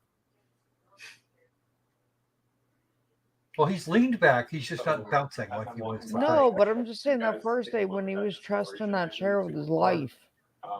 As you can see in the photograph, I still maintain the man fell out the chair firearm and we is missed black, it. but now there's this greenish, You white, know, yellow. minor hue on it. concussions tend That to is a put him. process that we do when we fingerprint That- process, that tend and that's why to there's this make discoloration. Shame him. But again, there's also no magazine here, and there's no chambered round. That's I would have collected the magazine separately from the firearm. Yeah, that's the defendant, Amy, and as you can see, she is Thank you. not missing meals. And now So for I don't know People's how she Exhibit thinks she gonna fit between the bars of a 485. jail cell How do you and recognize that escape. exhibit? What level of delusion do People's you Exhibit have? 485 is the You may have magazine that was collected from the firearm itself. And it's Yes, in an I see envelope. Thomas's. Do you need to open up that envelope to be sure that that's the How do magazine? you think you that will you escape collected? between the I do bars, not. There are dear? additional labels and You seals from complaining about individuals the within our food, lab, you complaining which it's would not have it be in kosher, you don't substantial keep condition kosher. as it was collected. The other defense And attorneys Your Honor, at this time, asleep. we'd move for the admission of People's Exhibit This 485. one that's closest to the 485 podium, will also be I admitted. keep waiting for Thank him you. to sit up. And Mr. Lewer, you explained what you noticed about the magazine You know, I'm saying like and the that jerk cartridges. Can you when your remind face slides off your the hand. jury what you 'Cause observed my with man is regard to asleep how many over there. cartridges the magazine appeared to have a capacity for and how many cartridges you observed as an approximation? Yes. So whenever we have a magazine for a firearm, there's usually an indicator on the magazine saying how many it can be loaded with. That number may not always be true, whereas sometimes someone can force an additional cartridge in. So for Not the if it's purposes of planned by the this way. magazine, I put an approximately 17 round capacity magazine. And on this magazine, there were window spots where you could see the cartridges. And I could count 16, but sometimes that number is deceiving because one could be hidden in there. So I put there are approximately 16 cartridges within. So in total, it's an approximately 17 round capacity magazine with approximately 16 cartridges within. And specifically, again, that magazine was found in relation to the firearm, with the firearm? Correct. It was within the firearm when I collected it, and I removed it and collected it separately. And is that pursuant to the policy that you have with the Metro Crime Lab? Yes, with our policy, we cannot put loaded firearms into evidence. So we will always remove the magazine. And additionally, when we have magazines with ammunition in them, we do not want to remove the ammunition from within because it may destroy fingerprints and any DNA evidence. So instead of pulling out the cartridges and counting them, I believed it would be most probative to preserve the fingerprints and DNA if present.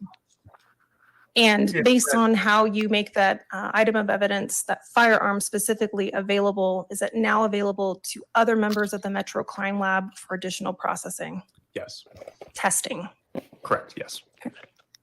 Your Honor, permission to approach the witness with what has been marked as People's Exhibit 518 through 527. You may, go ahead. I don't know. I've been having sleepy issues. And I'm not the only one.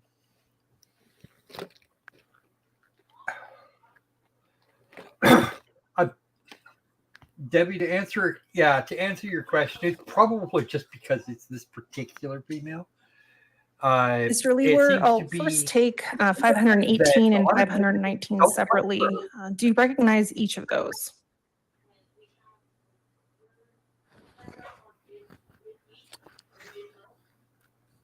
Yes, I do. How do you recognize them? People's Exhibit 518 are the swabs of the Blue Star presumptive positive reactions I observed in the stairwell between the main level and the basement. And then People's Exhibit 519 are the presumptive positive Blue Star reactions within the basement level of the residence, which would include the storage room and the southeast bedroom base of the stairs. Anyway. And so you saw a number of photos in the basement level of the residence, some nearby Gannon's room and nearby those stair areas. Those swabs generally taken from those areas? That is correct, yes. And just to be clear, can you also point out on People's Exhibit 442 for the jury where those swabs come from? Absolutely. So I mentioned the camera malfunction before. So again, what was most important was collecting those samples and noting it. One way to diagram where those came from is to include them in my diagram here. So on the main level or the top part of the diagram here, we're focusing now on the green dots. The green dots in my diagram represent Blue Star reactions on my second visit or the evening of February 3rd. So as you can see here, we have one on the first stair set going downward.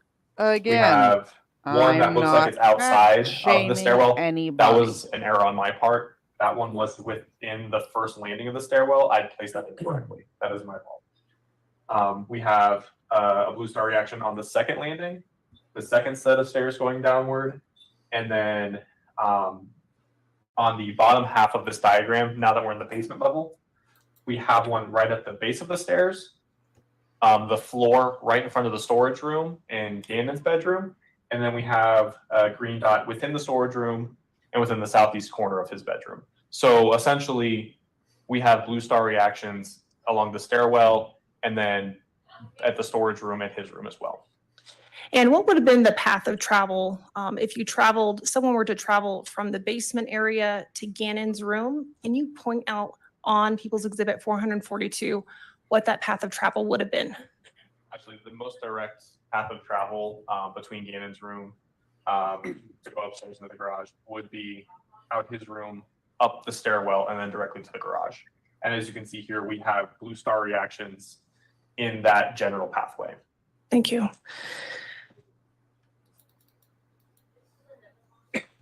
I've also handed you People's Exhibit 520 through 527. Those are different, right? These are different. Okay, what are those? I responded to the address on February 5th for another search, and these are photographs that were taken during that search. Okay, and are those also fair and accurate representations of what you saw on February 5th of 2020? Yes, they are. Your Honor, at this time, we would move for the admission of People's Exhibit 518 through 527. Thanks. Exhibits 518 through 527 will be admitted. Go ahead. And Your Honor, permission to publish People's Exhibits 520 through 527. You may go ahead. Thank you. Okay.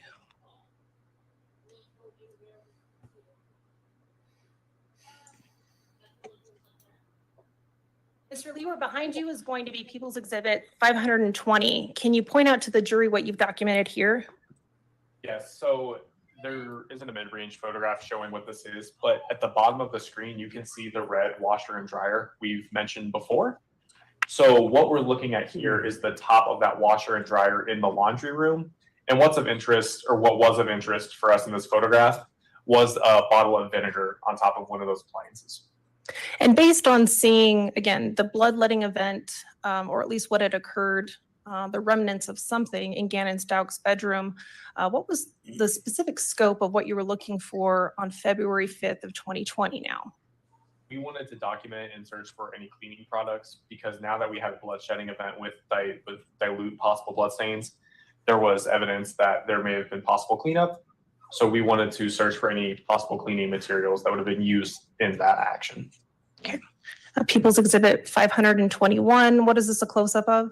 This is a close-up of a bottle of distilled vinegar from top of one of those appliances.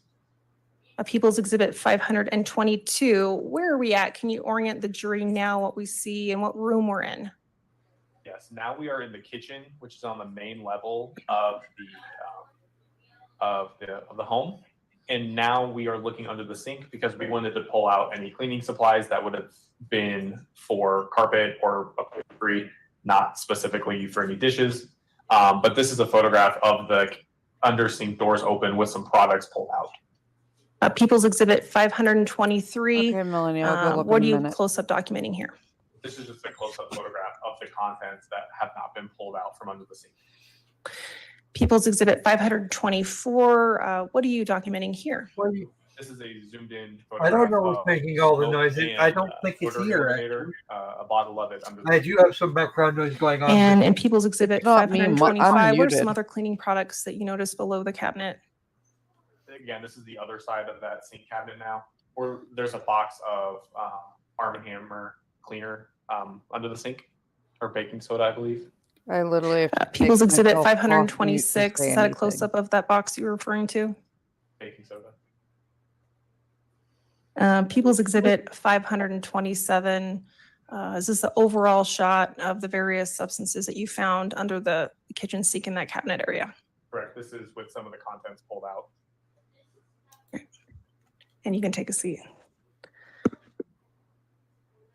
You've walked us through at least 3 instances that you were present to document in the residence at 6627 Mandan Drive. Those 3 dates were 2 dates with 3 instances that you searched. Or what again? February 3rd around 11 o'clock, February 3rd around 6 p.m., and then February 5th closer to the lunch hour as well. And while you were present on scene, was there any obvious signs of blood or a struggle that you observed on any of those times?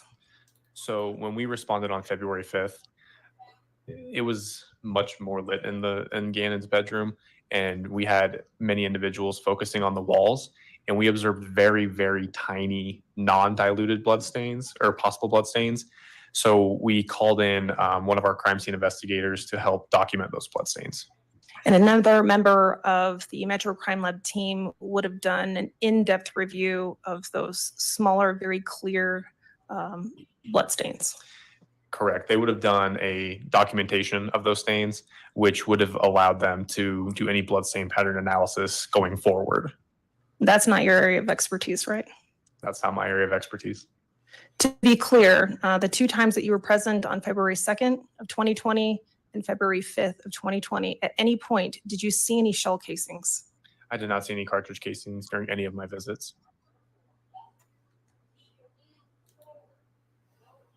Aside from the gun, did you see any other items such as a knife that would have been misplaced or in another area of the house?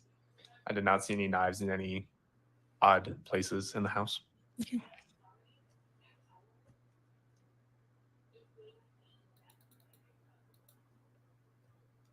In terms of documenting what you saw and observed in Gannon Stauch's bedroom or other areas of the house, such as the master bedroom, was there any obvious signs of blood-stained clothing? No, I did not see any bloodstained clothing. I did collect a sheet with apparent blood or possible bloodstains on it from the additional bedroom in the basement. I was informed it belonged to the teenage daughters. Ms. Gratiano, do you have a response? Your Honor, he's just testified that he's collected it, but also in his practice as a CSI, he's relying on information from other members of law enforcement in the collection of evidence. And without further foundation, I'll sustain the objection. Specific to that particular item, were you given some additional information in terms of other members of law enforcement, either a supervisor, that had evidentiary value? Potential evidentiary value? Yes. Okay. And in your role as a CSI, in the collection of evidence, are you relying on information and or briefings that other members are providing to you to collect evidence? Correct. There is a level of requiring information from individuals so we can place the scene. For example, if I did not know the southeast bedroom was Gannon's bedroom, we would have started searching in other places. So when we are provided information, it's to help scope down our search, and which can also help with identifying items of evidence. Okay. And so based on a briefing that you had received, did that particular item become of evidentiary interest in the investigation? It did, with there being possible bloodstains on it. Thank you. Your Honor, we'll pass the witness. Cross-examination. Hey, sir, how you doing? I'm doing great today. How are you? I'm not doing too bad. So let's go to that, what we were just talking about. That, was it a sheet or a comforter? It was a comforter on the bed that I collected, and I collected an additional sheet from the closet of that room that had a blue star reaction. And I apologize. Oh, I'm sorry. No, I'm so sorry.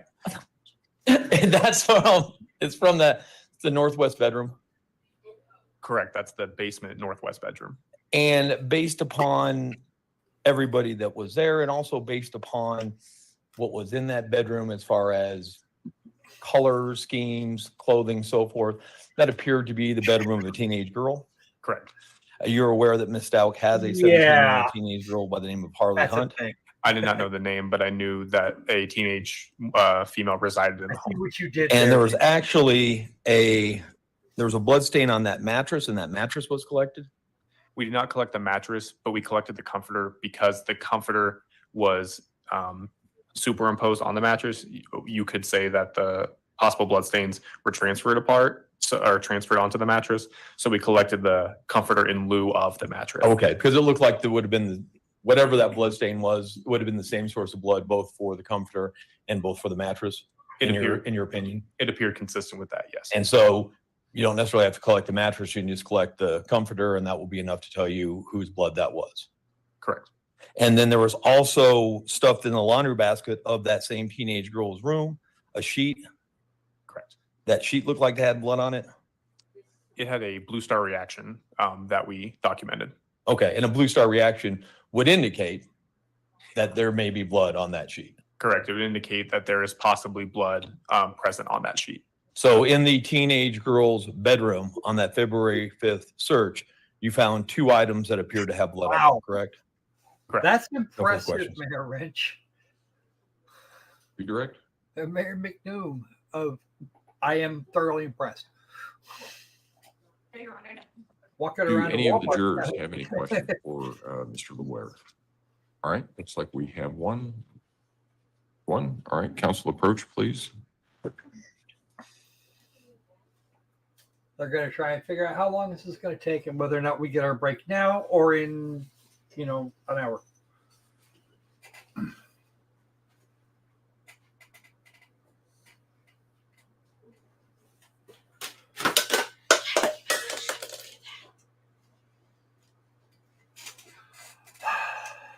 Sigh. I'm going to send Goldie out here, not into here.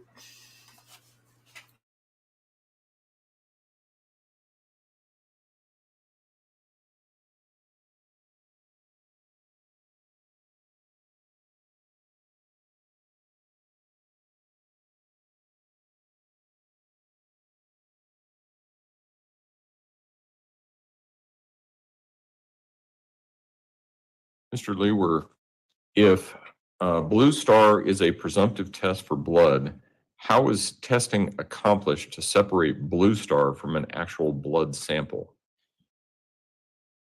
So blue star is reacting with the heme component of the blood, Whereas when we have a DNA sample, they're looking for DNA within different components of the blood. So the Blue Star itself is not overriding the DNA because the DNA component is still present in the sample. That may have answered this question, but I'll ask it. Does Blue Star impact or affect the actual blood sample? What would impact the sample is how much we're spraying or diluting the sample, but Blue Star does not negatively affect DNA processing further on down the line.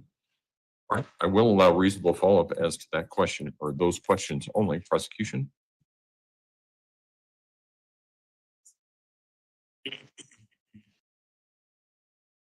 Nothing further, Your Honor. Defense? Nothing, Your Honor. Thank you, sir. You may step down. Thank you all. Prosecution, call your next witness, please. Judge, our next witness is an expert and we need to gather some exhibits together. And I'm wondering if we could just give the jury about a 10-minute break to do that. Yeah, that's fine. Or if you want to do the afternoon break too. No, we'll probably do two of them because it's a little bit early. So what we're going to do is take about a 10-minute recess. Again, you may not discuss the case among yourselves, may not discuss the case with anyone else. With that, all rise for the jury, please.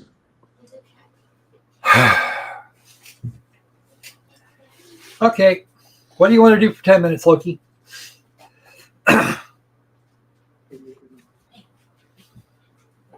Oh, poor Snas. Poor Sassy. Loki has to finish up a few emails for work. Like Okay. big kid thing.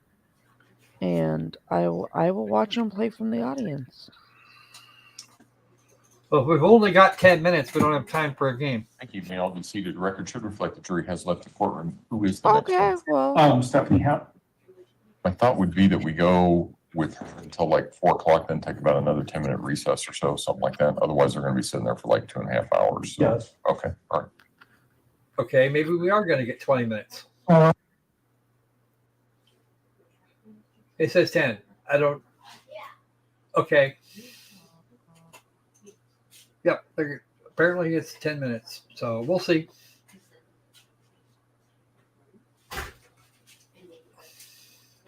And we're going to get another, it looks like another 10-minute break later.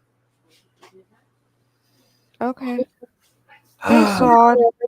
Hey. That's okay. If we really want to, since I could shut down the broadcast at will, we can always run a game of Quiplash or something after they're done, or when we get a long enough break. I mean, if somebody has a question, I can answer questions. Yeah, we can take questions. I might be able to answer one or two, or we can argue with Creed. That's been known to happen. So how you doing, Sod?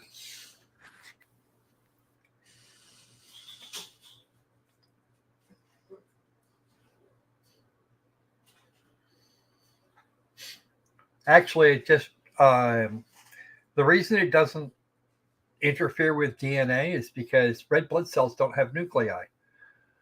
At least not ours. Not after they mature. Because it just kind of kicks it out. I did see the cat pictures, Melanie. White blood cells do, on the other hand, have DNA, and that's what you're actually looking for in a blood sample.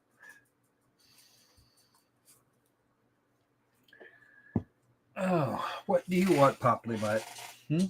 What do you want?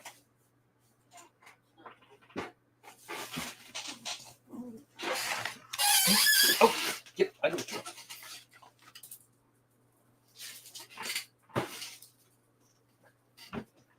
There we go. That takes care of that.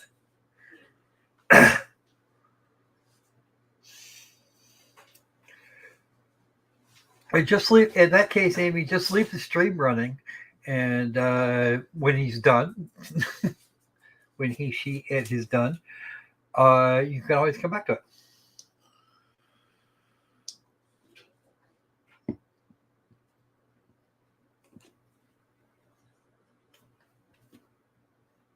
And Sod picked up that plate carrier you were talking about. He's checking it without a plate. What are your thoughts on it, Sod? It's a lightweight, easy to wear.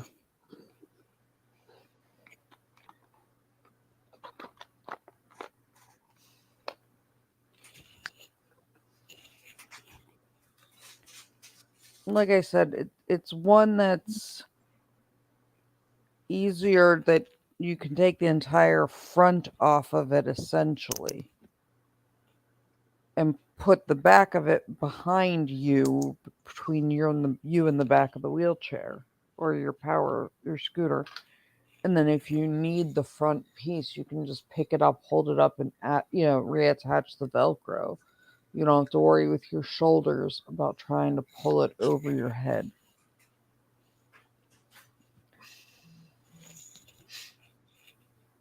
Actually, your entire blood supply is replaced about every 8 weeks or so. Yes, I saw your note.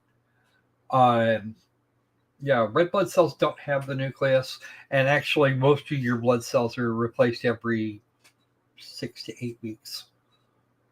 In fact, the reason it takes about 6 weeks for a bone to heal is exactly the same thing. You don't even have the same body you did 5 years ago, 5, 6, 8 years ago.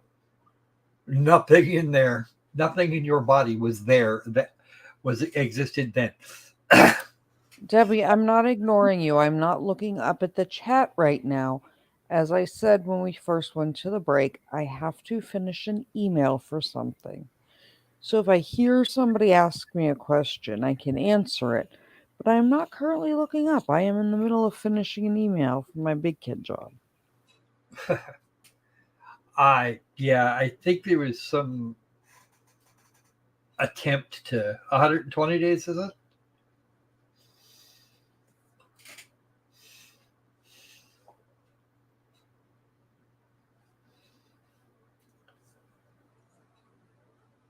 Oof. Yeah, it's something like that.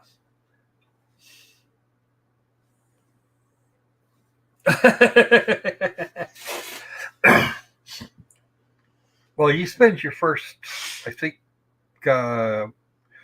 you spend your first six to 8 months calcifying your skeleton. So, of course, it probably pretty much takes that long to get over the shock of, oh, what is all of this?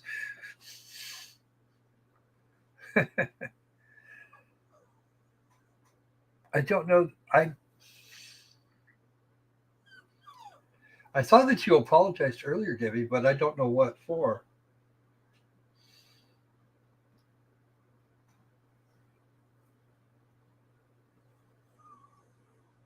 Well, that's what I was saying, Saad, is that your body is replacing itself in a constant pattern.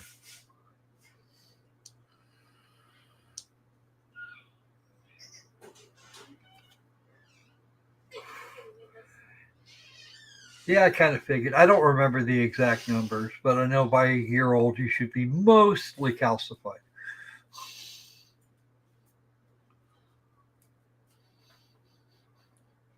Mostly. Yeah.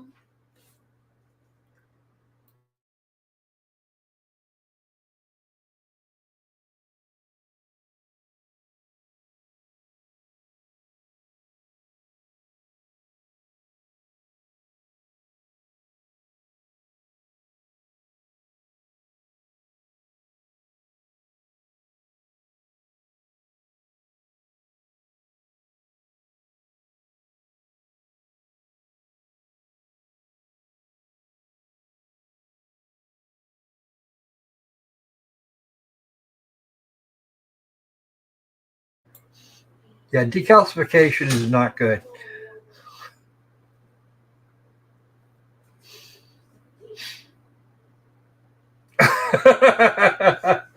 Here you go, Sod. There you go. Here we go.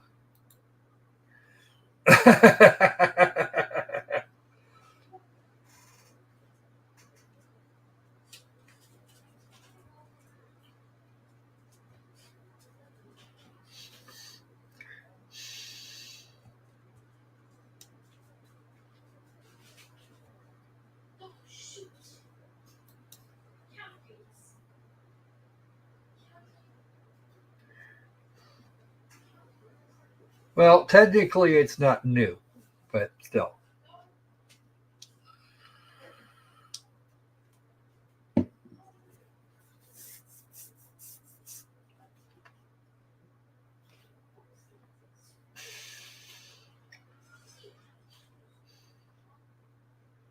Well, fact remains, doing an adjustment on an infant less than 10 minutes old, that's not going to work.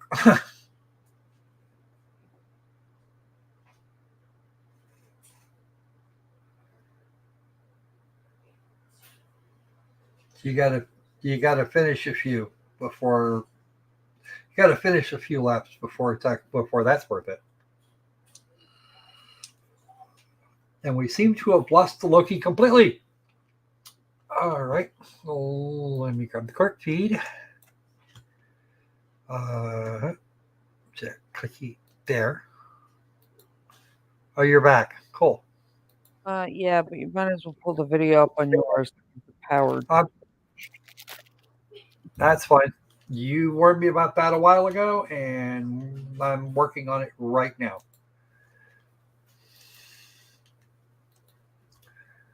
Just a second God here. Galls has them in stock.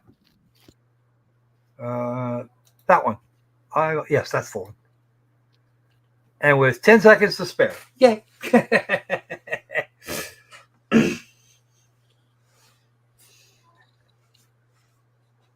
Uh-oh.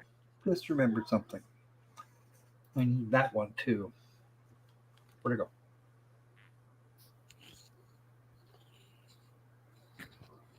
That one. Okay. Wait. Oh, muted. After my stretch. Depends. Yes, sir. All right, let's go ahead and do it. Bring this over here. Letecia. And just wait. Make sure I watch for the yellow bits. Oh, that's a good way to say. Somebody was smart. Either that or it did it all its own. So, see how picture the clips, pull the clips at the holes. And it usually tips the other way because the paper on it. Yeah. So, recommended. I'll make sure that's not too loud. Say something, Loki? They don't work. Yes. I'm checking audio levels. Keep talking. Did you remember the guy that almost got hit in the chin? Oh, yeah. Or not? Or 3 photos, I should say.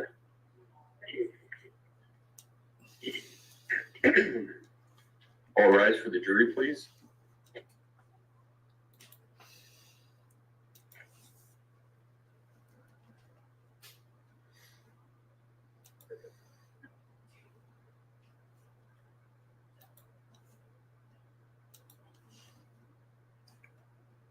While they're doing that,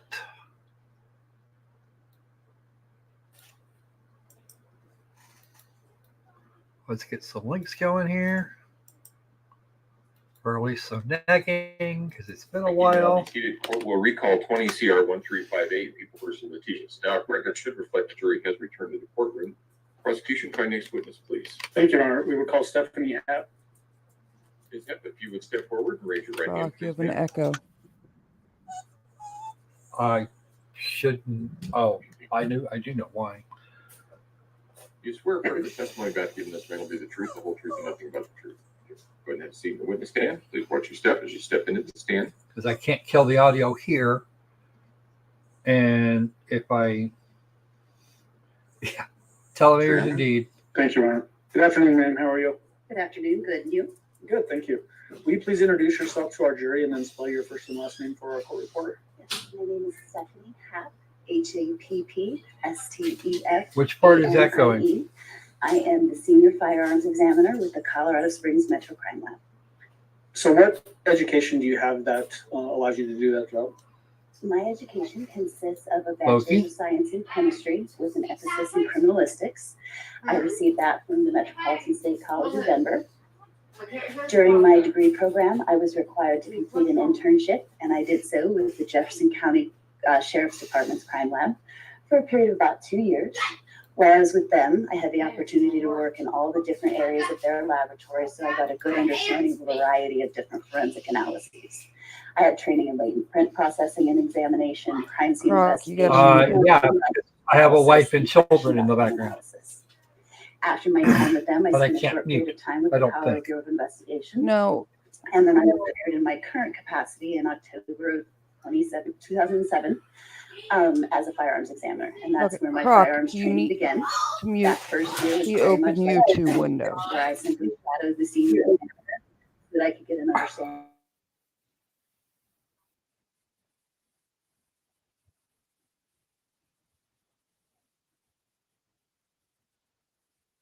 Different types. I of don't have an firearms. open YouTube video except I have Crime training Talk. in serial number restoration, shooting and Open It's the only thing I've got running. You can't, you have to mute the Crime Talk one. How to identify how different types of firearms should work and how to identify abnormalities if they're.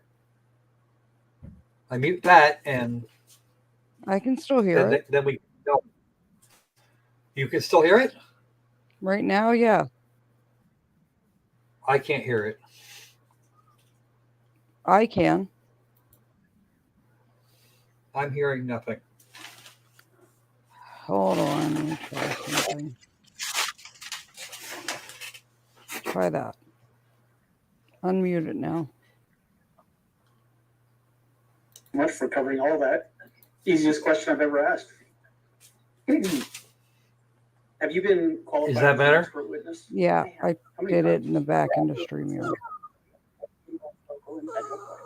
So when you say local, do you mean the 4th Judicial District here? I do, as well as the 18th. So up in Arapahoe, Douglas County areas? Yes. Okay. So no echo now?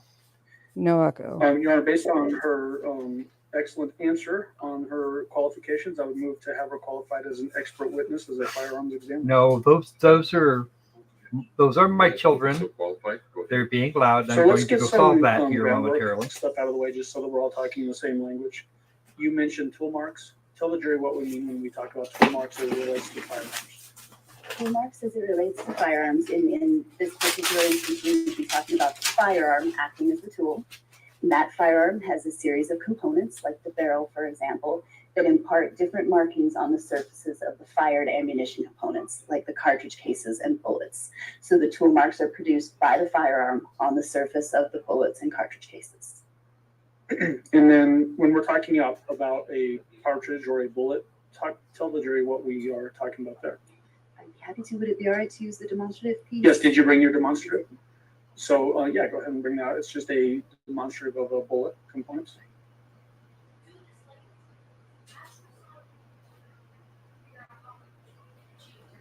So this is just a large plastic demonstrative piece. It depicts, rather, a cartridge of ammunition in its unfired state. When a cartridge of ammunition is fired, the firing pin component of the firearm contacts this silver portion right here, the primer. The primer contains a shock-sensitive material that, when it's struck, ignites a powder charge that's located inside the body of the cartridge. As that powder charge burns, there's a very rapid buildup of gases, and it's those gases that are responsible for forcing the bullet down the barrel of the firearm and almost simultaneously forcing the action of the firearm open so that the cartridge case, or the empty piece after it's been fired, can be extracted and ejected or kicked out of the chamber of the firearm, readying the firearm to be loaded the next time. So the cartridge ends up in two pieces. We have a bullet or a projectile. Sometimes fragments or pieces of the bullet and projectile are recovered, and then we have the cartridge case. In the way that you're describing using that particular demonstrative, is that for a semi-automatic firearm? That general description would cover most firearms, but semi-automatic would fit in that.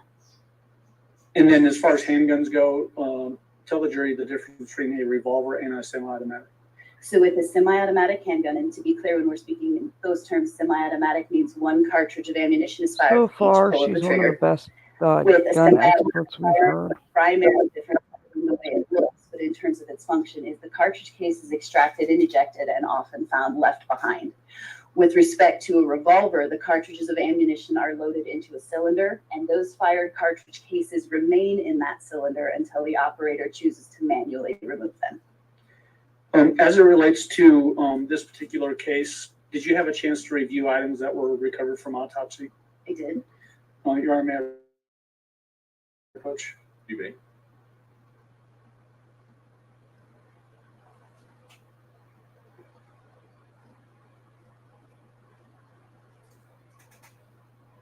start out by showing you People's 89 that was previously admitted by Holy Smith, a crime scene technician from Florida. Did you have a chance to look at that item? I did not evaluate this specific item. Okay. Those little plastic red tips, do you recognize what those are? They appear to be consistent with the polymer plugs that are incorporated into various hollow point designs of bullets. Did you send over some pictures to give us an example so that the jury understands what we're talking about, the polymer plugs? I did. And at this time, I'd ask for permission to publish 2 demonstrative photos of quantity rounds of ammunition that show that polymer plug. Has the defense seen these? Yes, they have. And Is there an objection? No. Okay. Go ahead. we're pulling them up now. So this is the first, just please describe what we're talking about there. This is an actual live cartridge of Hornady ammunition. You'll see the projectile or the bullet is the copper colored portion sticking out of the side here. The cartridge case is the silver or nickel colored portion on this side here. You can see in this profile picture, the nose of the bullet located right here has a material that's placed inside. This particular type of bullet is referred to as a hollow point bullet. It's a bullet designed to expand when it comes into contact with tissue. That expansion is to facilitate staying within the target at the time it enters. It's also to facilitate a larger wound track. Does that mean basically that the bullet head is the way I'll say it, expands so that it has more friction? It opens up, looks very much like a mushroom. It's actually called mushroom. So the top of that opens up like flower petals and it increases the diameter of that projectile. Okay, and if we could pull up the next demonstrative. Tell the jury what we're looking at there. This is a photo looking down at that same cartridge. So now instead of looking at it like this, you're looking at it from this way. And it's just capturing an example of what that polymer plug that some ammunition companies utilize. That polymer plug is designed to prevent that hollow point cavity from filling up with other materials, preventing the expansion of that bullet when it comes into contact with tissue. And then the item that I put on the, that I just handed you, People's Exhibit 89, those plastic red tips, is that consistent with what we're looking at in this demonstrative exhibit that would prevent the round from being plugged as it's fired through something? Yes, they do appear to be consistent with that. Okay. I'm going to retrieve that.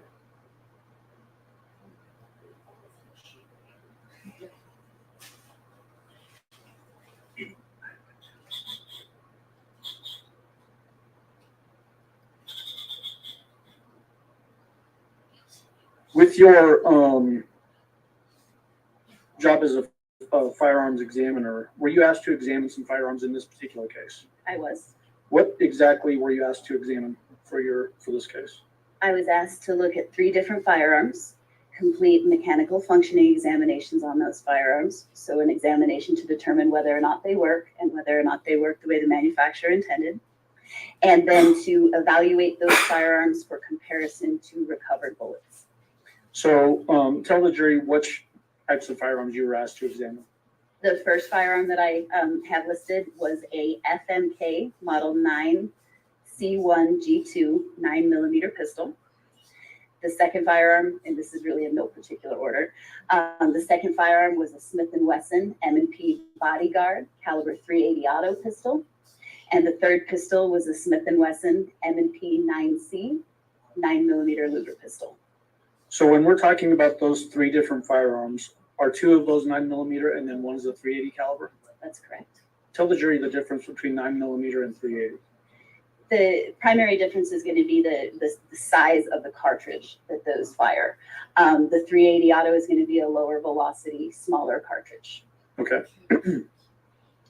And then as it relates to, I just put the box and an envelope up there, People's 484 and 485 that were just admitted through crime scene investigator Christian Lure.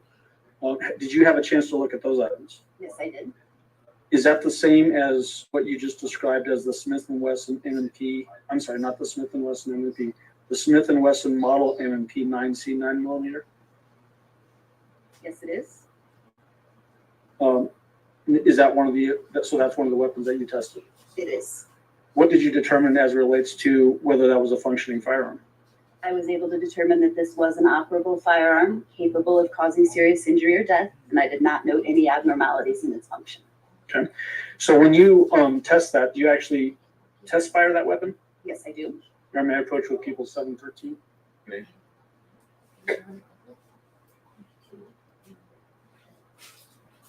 You recognize that? Yes, I do. How do you recognize it?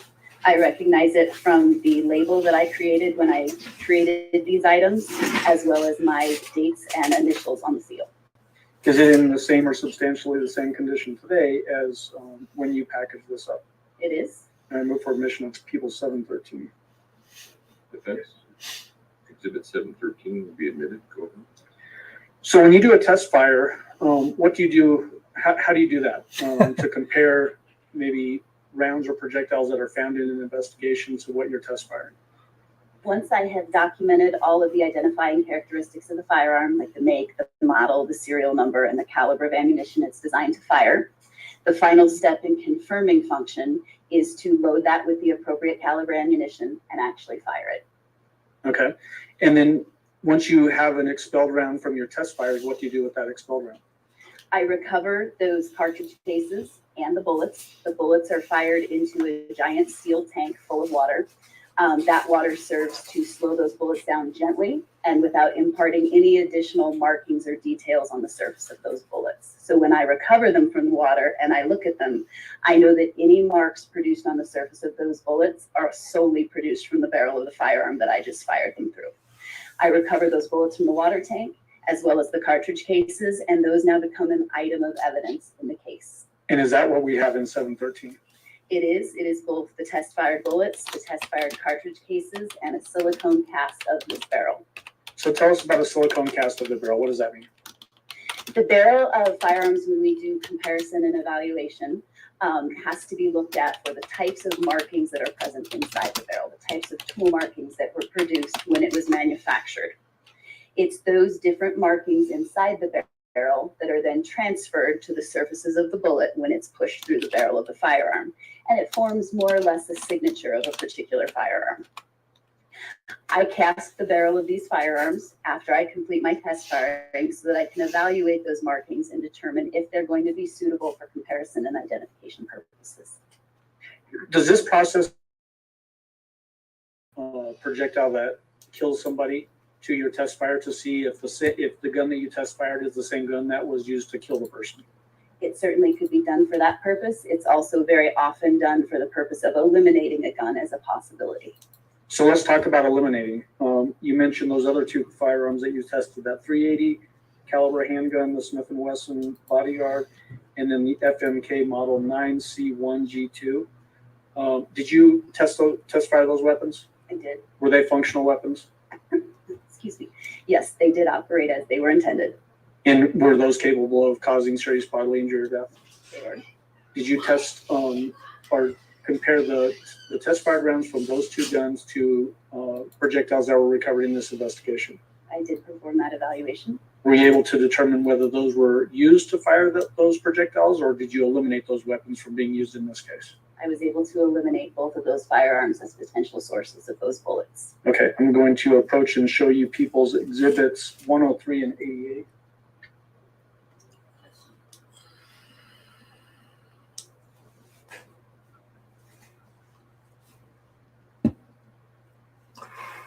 Yeah, the phone calls for the first couple of days. That was physically painful. People's number 103. We also missed the 4 hours worth of video for interviews. You mean the video where we stared at a driveway? Oh no, that was a different one. I'm talking about the big long one from Wednesday and then on into today. Yeah. I just meant in general. Projectiles. I was. What does that kind of thing? In this particular instance, I was able to conclude that one of the bullets in people's exhibit Sod, he doesn't do anything with kids. Pistol, 9mm pistol, people's exhibit 484. The other bullet Most of the had law been tubers won't do removed. things like this with Due kids. to the damaged condition of that particular bullet, I was not able to make a conclusive identification in that instance. So let's talk about that just a little bit. If like you described there, that it damage, what can cause damage to a projectile that would make it difficult for you to conclude that it came from the same weapon? The first issue to contend with is any of the target surfaces that bullet travels through. So anything it travels through has the ability to impart additional damage to the surfaces that may obliterate the markings that were left behind by the firearm. In this particular instance, the extended period of exposure to biological substances also left significant damage in the form of corrosion, if you will, on the surfaces of these bullets. And in this case, the first projectile that I discussed, I was able to clean up well enough to be able to still visualize the tool marks from the barrel. In the second circumstance, it just simply was no longer in suitable condition. Okay, Mayor McNown, and then when we this is talk the about last day people of week exhibit 2. 88, They're which was expecting previously somewhere noted between, by and they're expecting Crime 6 to 8 Technician weeks, Kelly Smith, calendar from weeks Florida. overall. Projectile recovered at autopsy. Did you have a But chance to look but at they're that? only working on this What did case your analysis 4 of that days a item tell week. you? I was able to conclude that bullet was also fired in the Smith & Wesson pistol, People's Exhibit 484. Meaning that the pistol that's in the box in front of you was fired and struck Gannon and was recovered in Gannon's autopsy. That bullet was fired through that pistol, yes. We also have some photographs.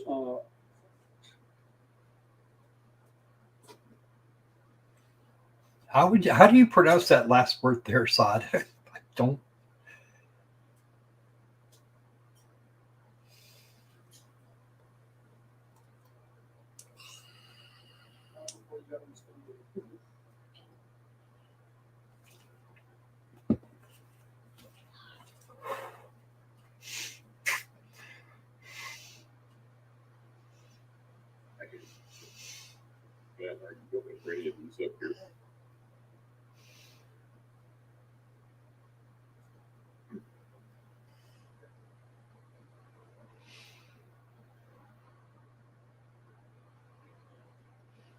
Mr. Allen, are you looking for that stack there?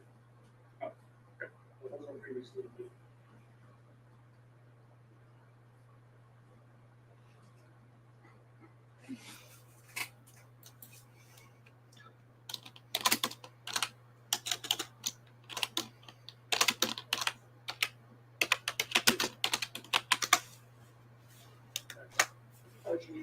Exhibit 680, 681, and 682. Recognize those photos? Yes, I do. How do you recognize them? These are photographs that I took using the comparison microscope when I was making the comparisons of the evidence bullets to the test-fired bullets from the Smith & Wesson pistol. Will these exhibits help explain the way that you do your examination of your test-fired rounds to the known rounds or the rounds recovered in this case? They do. Are they fair and accurate representations as to what you saw when you performed your analysis? Yes, they are. I move for admission of People's Exhibit 680, 681, and 682. Mr. Cook. Exhibit 680, 81, and 82 will be admitted. Go ahead. And permission to publish? You may.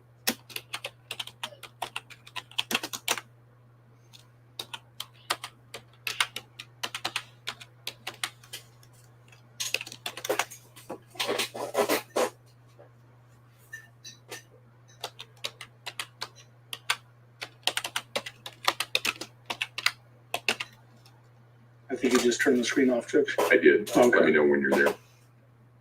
I didn't want to have anything else appear.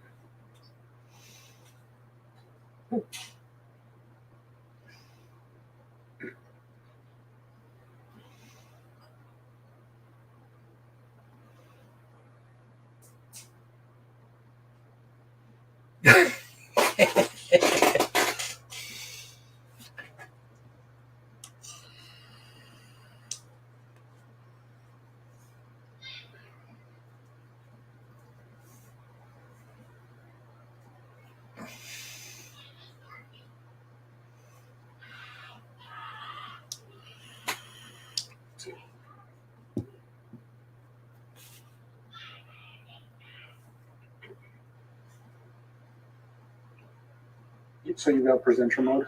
So you need to slide that back over to our side.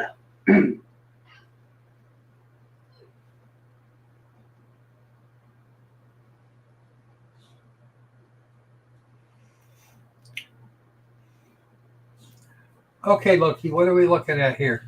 It's, yeah.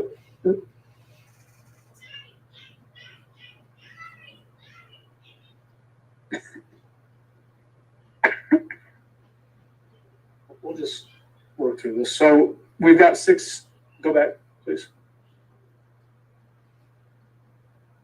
There we go. So the main picture in the center of the screen, my eyes are getting bad, so I can't read the exhibit number when it's smaller like that. Does that say 680? Yes, it does. Okay. So tell the jury what we're looking at in People's Exhibit 680. So People's Exhibit 680 is a photograph of one of the bullets that I received for comparison purpose. To me, at the time, it was known as item 727. This photograph was taken using a camera that's hooked up to the comparison microscope. The comparison microscope is simply a large scope that has one set of eyepieces to look through and 2 stages. So when I mount items on those stages and look through the eyepieces, I can see both of those items simultaneously side by side. And I can increase the magnification at varying levels as I work through the analysis to look at those different tool marks that are present. In this instance, what you're looking at here is the hollow point bullet expanded. So when we talked about the mushrooming effect, that's what you see here. This is the nose that opened up, and this is the base of the bullet here. And in this photograph, it's just documenting the overall condition of the projectile, as well as one of the land impressions that I evaluated. What is, just so we understand it, what's that opaque blob in the front of the bullet? This material right here is just a sticky wax substance that I use to hold the bullet in place so that I can turn it and rotate it on the microscope as I work through all the different surfaces. In this particular Exhibit 680, can you point out some of the tool marks that we talked about earlier on this particular item? So in this particular area right here,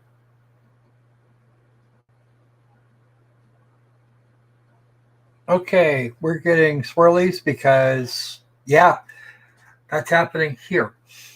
I don't know if. it looks like tracks right in the center. That's what's known as a land impression. The area above it right here and the area below it right here is what's known as a groove impression. Those are lands and grooves are high spots and low spots that are formed into the barrel of a firearm. They're formed in a particular number and with a twist to either direct the bullet to spin to the right or spin to the left when it's fired. The purpose of rifling is for spin stabilization. It allows that bullet to travel in the straightest possible distance for the longest amount of time accurately. It's very much like throwing a spiral football. Don't feel down the bad. field Looks like as I'm opposed having to the just same lobbing it up problem. there. Those markings are impressed then onto the surface of this bullet as it passes down the barrel of the firearm. Okay, and then if we can move on to 681. What are we looking at in 681? 681 depicts only one photograph of many that were taken during the comparison process. And what you see here is item that was known to me as item 727, so one of the evidence bullets. There's a black line that runs down the center here separating the 2 images. And on the left-hand side is a portion of the test-fired bullet that I generated using the Smith & Wesson pistol, People's Exhibit 484. And what I'm capturing in this photograph is the overall size dimension correspondence, as well as an area of detail that I'm interested in right in through here. And then there was some additional detail in through here. When you say the item that you understood as number 727, what specifically, for your purposes, is item 727? 727 was the bullet that was recovered from the victim at autopsy. Okay, thank you. And then if we can go on to 682.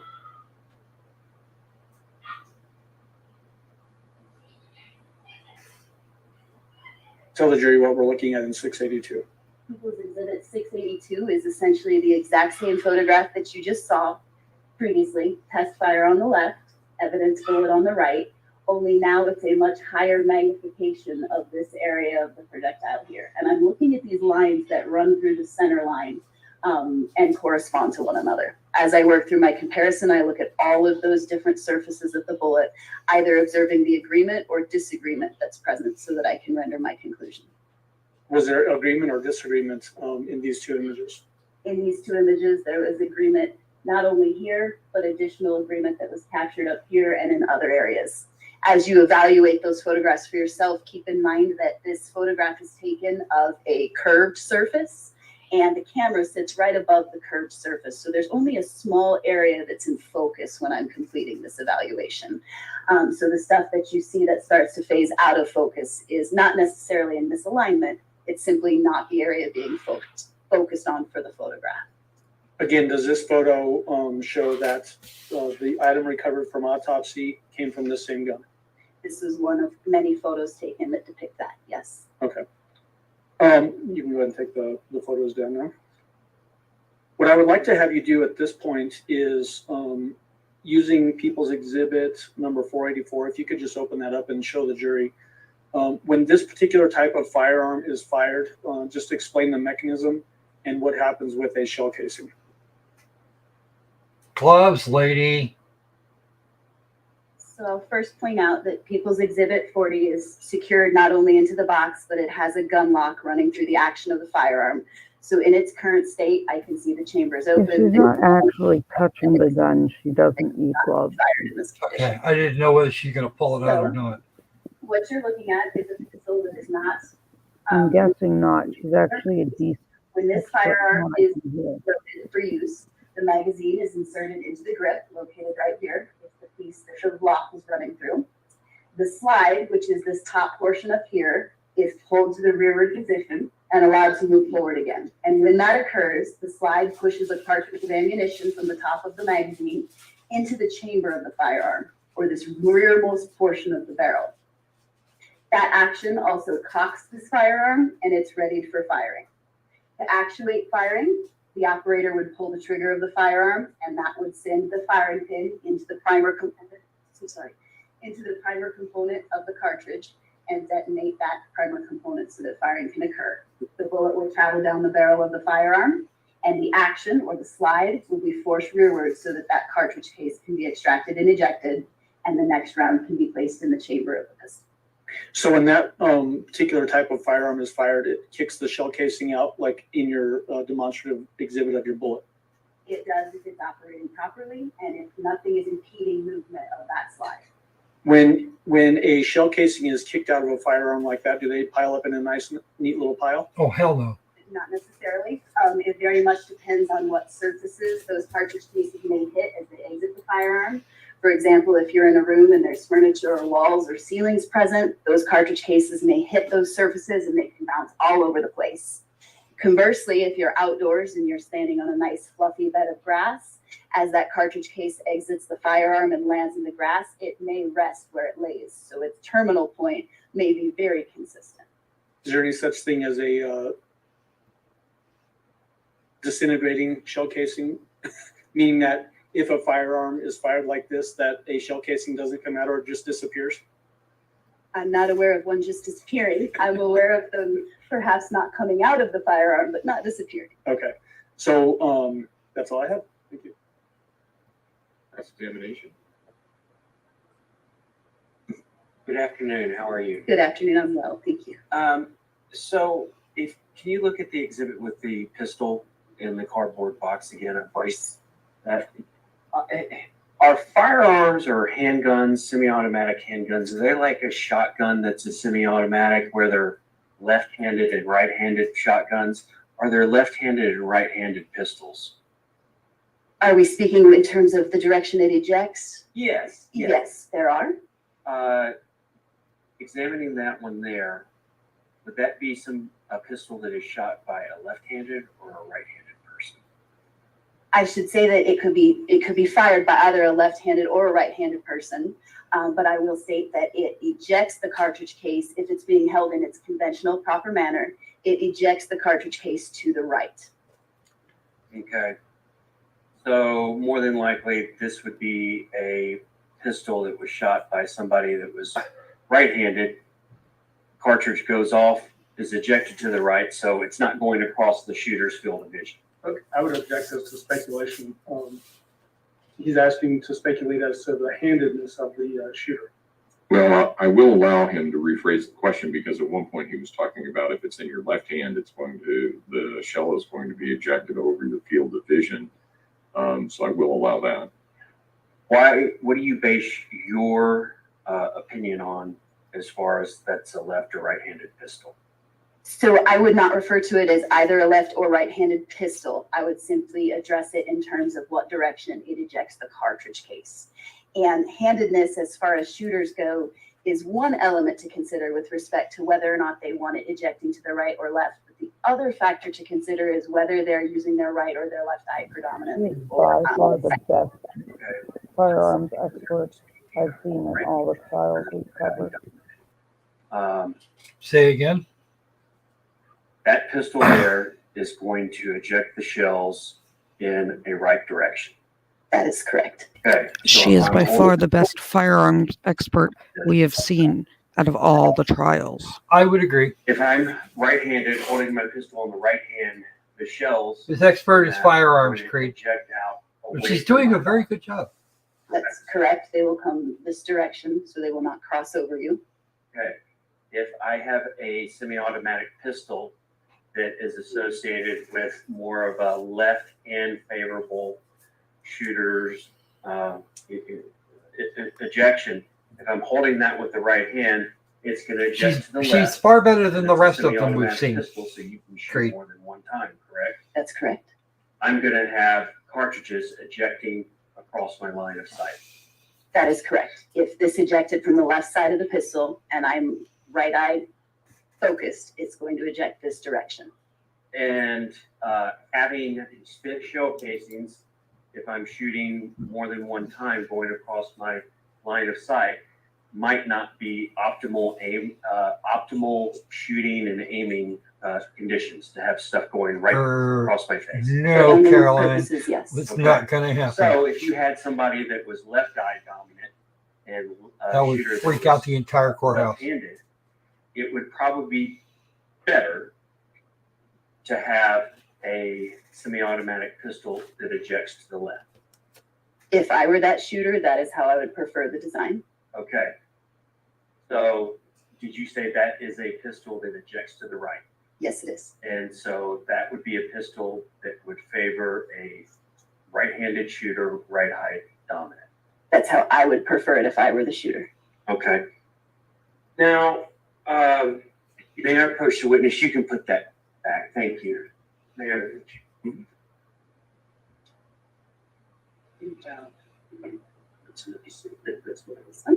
I'm going to show you what's been previously marked as People's Exhibit 713. So the two, if you can look at this, you have the actual bullet, the part that comes out of the shell. There's three of them there. Are those two that were recovered from the pillow and one that was your test fire, or are those all three test fires from the different pistols? These are all three test fires from the one Smith & Wesson pistol. So they're all three samples from the same pistol. Okay. So and that was the 9mm Smith & Wesson? Correct. Okay. So you did three. And test Terry, fires. this is Colorado, not Idaho. Do you have the bullets, or can you get the exhibit with the two bullets that were pulled from the pillow? That would be Exhibit 103. Sure. Well, I'll take your word for it, Judge, because I can't find it. Yeah, there it is. Yeah, Exhibit 103. Now, Yeah, this is not Idaho. where is one of the bullets? Idaho's to the left. It's okay. There were two bullets. Both of them. So this one here and this one here. This one here and this one here. Yes. And which one was the bullet that came from the deceased boy? That one is People's Exhibit 88. Okay. All right. And it looks like there's a lot of, it looks like there's deformation or the bullets fragmenting in all three of them, correct? They're definitely deformed to various degrees, yes. Okay, but the one that was pulled out of the individual looks to be more deformed than the bullets that were pulled out of the pillow. Yes, I would say the nose is more fully expanded and there's slightly more deformation in that one, yes. Good. And if you know that it's great, if not, that's fine. Would you expect 2 9mm hollow points? It looks like Yes, you're Ardo, we a have. manufacturer of the shells. Would you expect those bullets to actually penetrate through the pillow? If they went through nothing else, Yes. just the pillow, Yeah. I would expect a 9mm of this design to go through the pillow. Okay. And is it your information that the 2 rounds that came from the pillow, it looks like in your report it says source or it mentions pillow. Do you know if they went through anything else other than the pillow? I do not. I can simply state that they have hard impact damage that suggests something other than the pillow came into contact with these items. Okay. Do you think that these 2 bullets,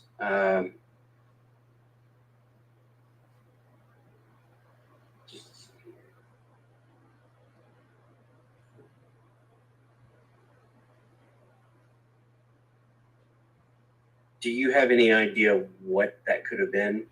That the 2 bullets that were not pulled from the individual, what they could have impacted based on the history and what information you were giving for this analysis? I would say based on the history and information, no.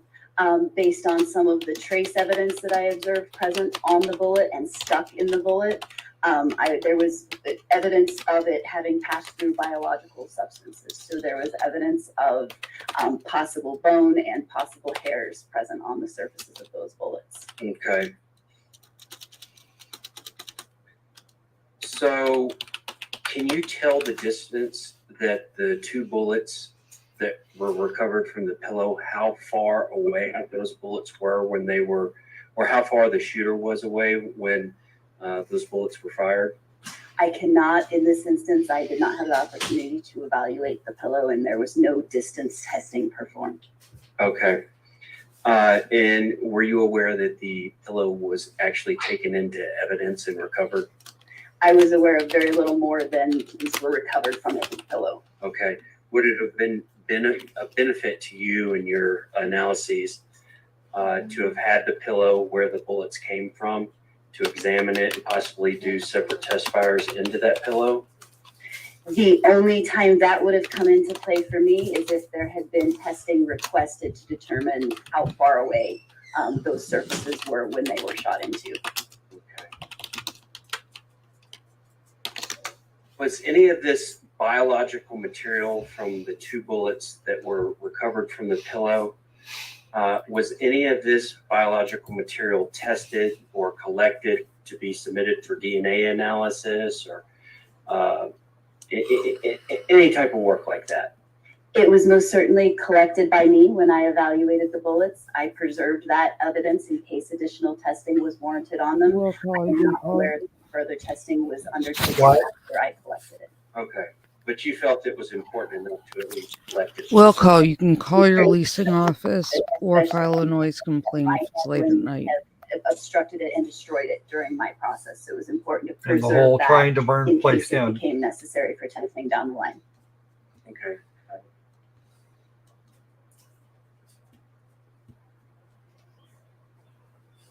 That's all I have. Thank you. Thank you.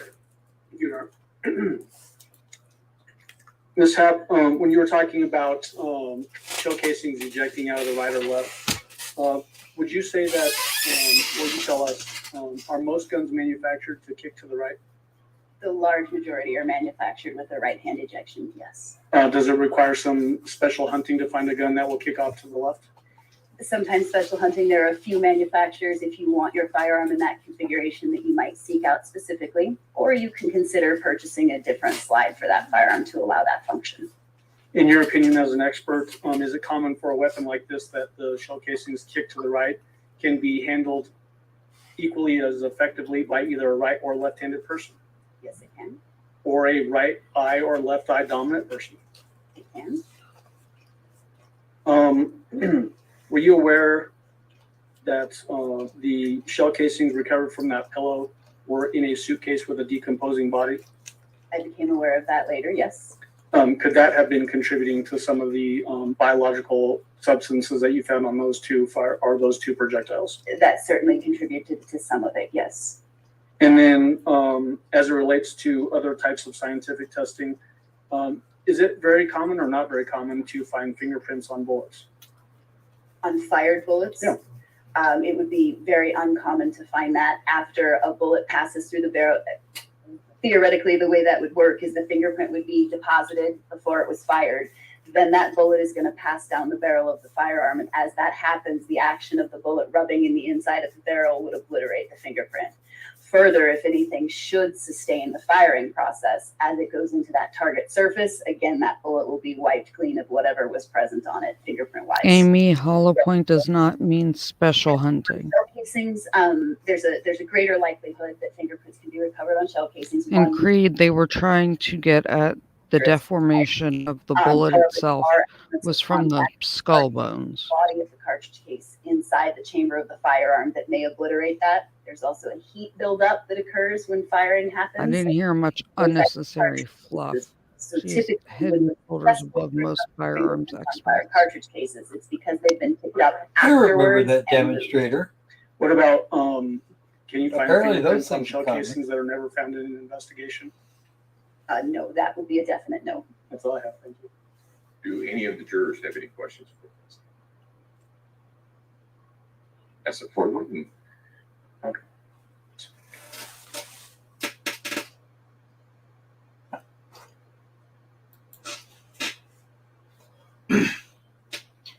About age 2:30, we might actually have something.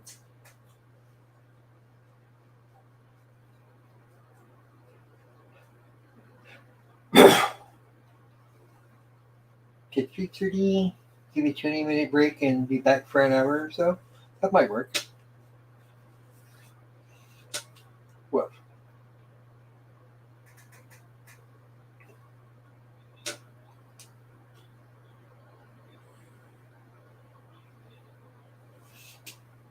No problem, will call. Anytime, man.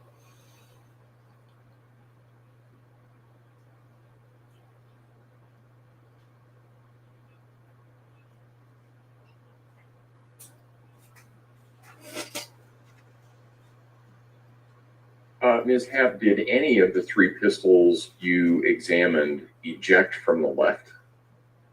They did not. All three of these ejected to the right of the firearm.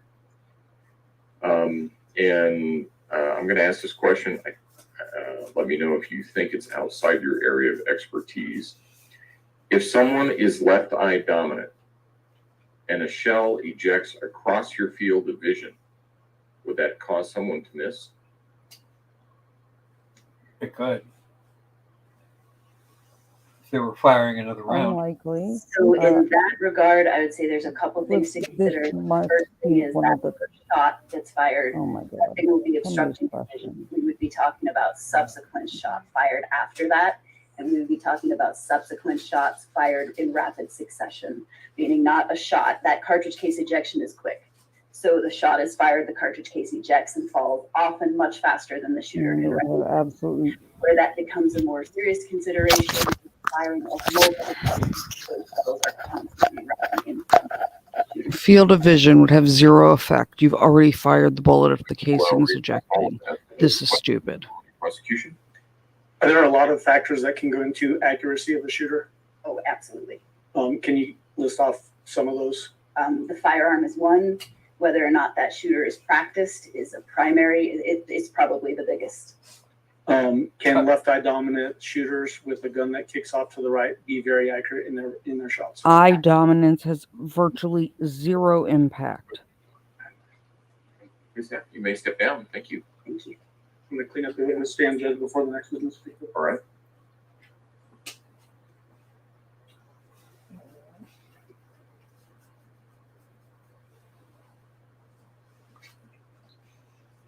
Touch a dog.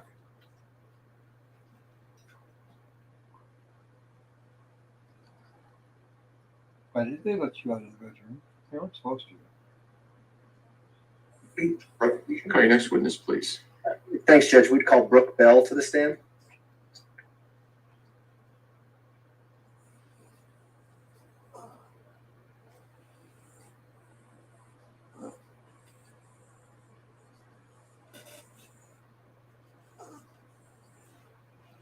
Ms. Bell, if you would step forward and raise your right hand, please, ma'am. Do you swear affirm the testimony about to give this matter will be the truth, the whole truth, and nothing but the truth? Yes, I do, Your Honor. You can have a seat in the witness stand. Please watch your step as you step into the stand.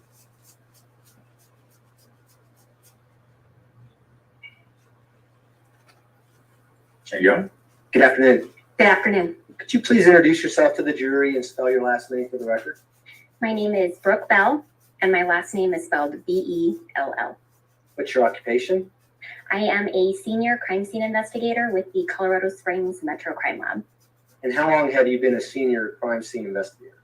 I've been a crime scene investigator since July of 2017, so almost 6 years. How'd you become a senior crime scene investigator? So the senior position requires a minimum of at least 5 years of experience. It requires a crime scene certification in one of 3 levels through the International Association for Identification.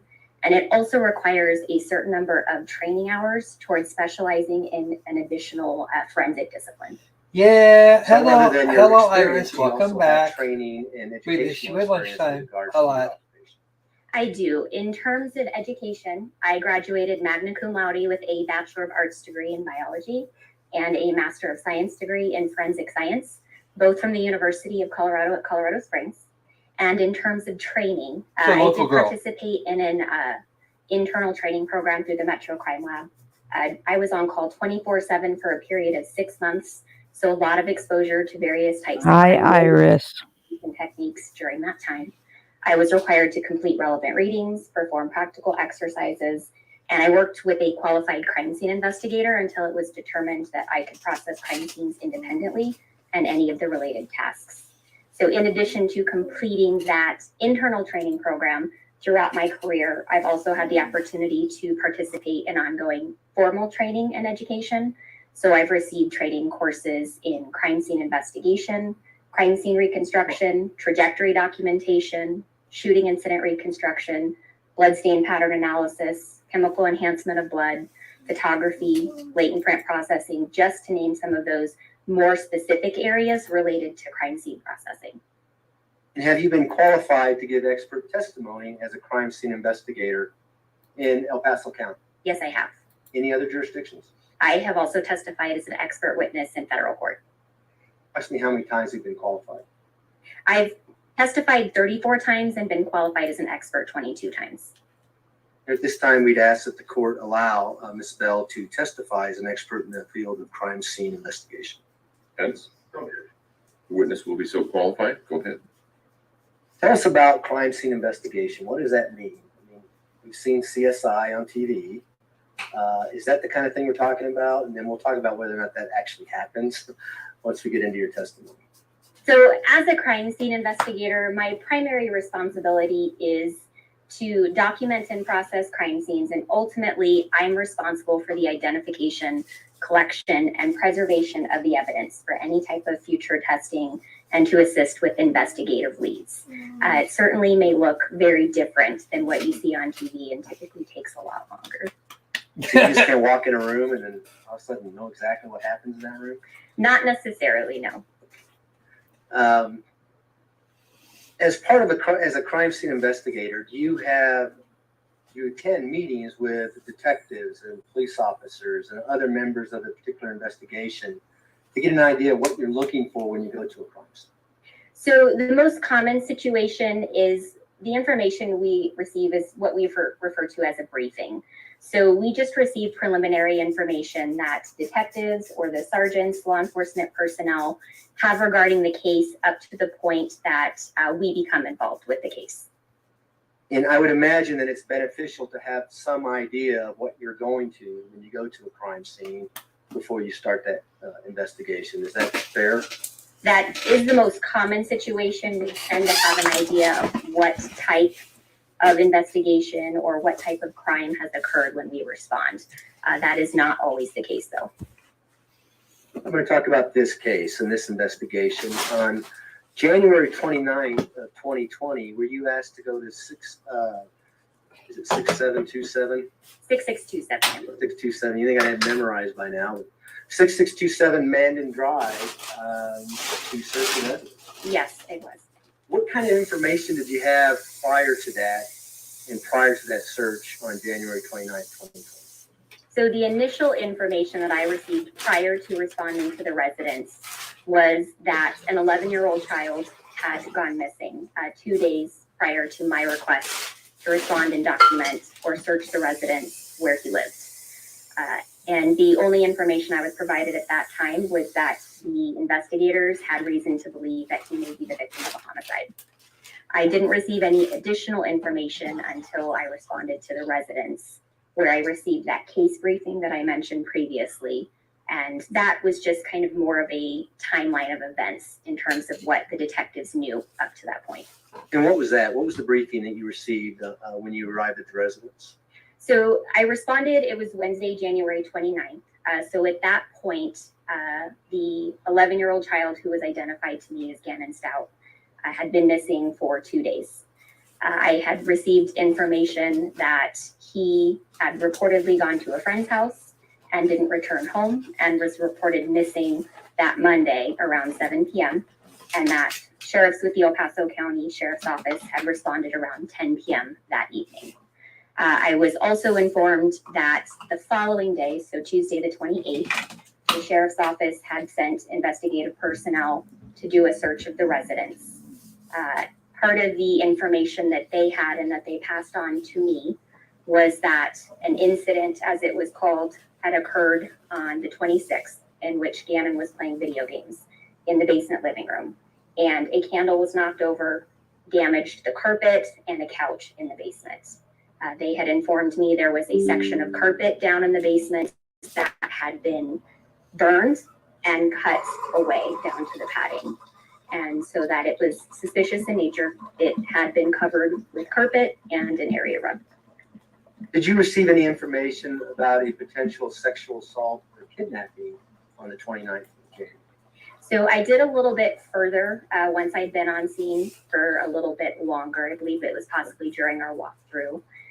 The information that they provided to me was that Gannon's stepmother, who was identified to me as Letecia Stauch, had contacted an individual about the carpet repair, and that individual came to the house and she was sexually assaulted in Gannon's bedroom, and that Gannon had been kidnapped.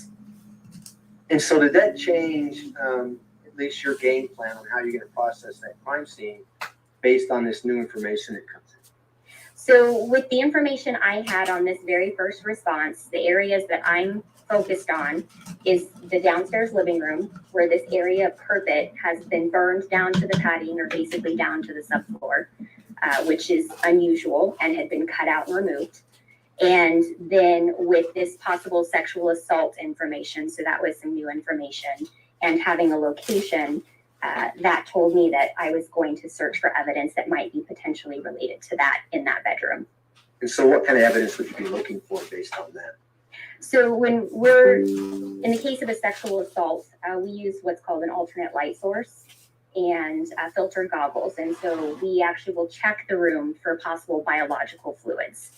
Certain biological fluids will fluoresce or glow under ALS. And those tend to be biological fluids such as urine, saliva, and then semen. So in the case of a sexual assault, we're using that so that we can try and identify potentially semen. Had you learned that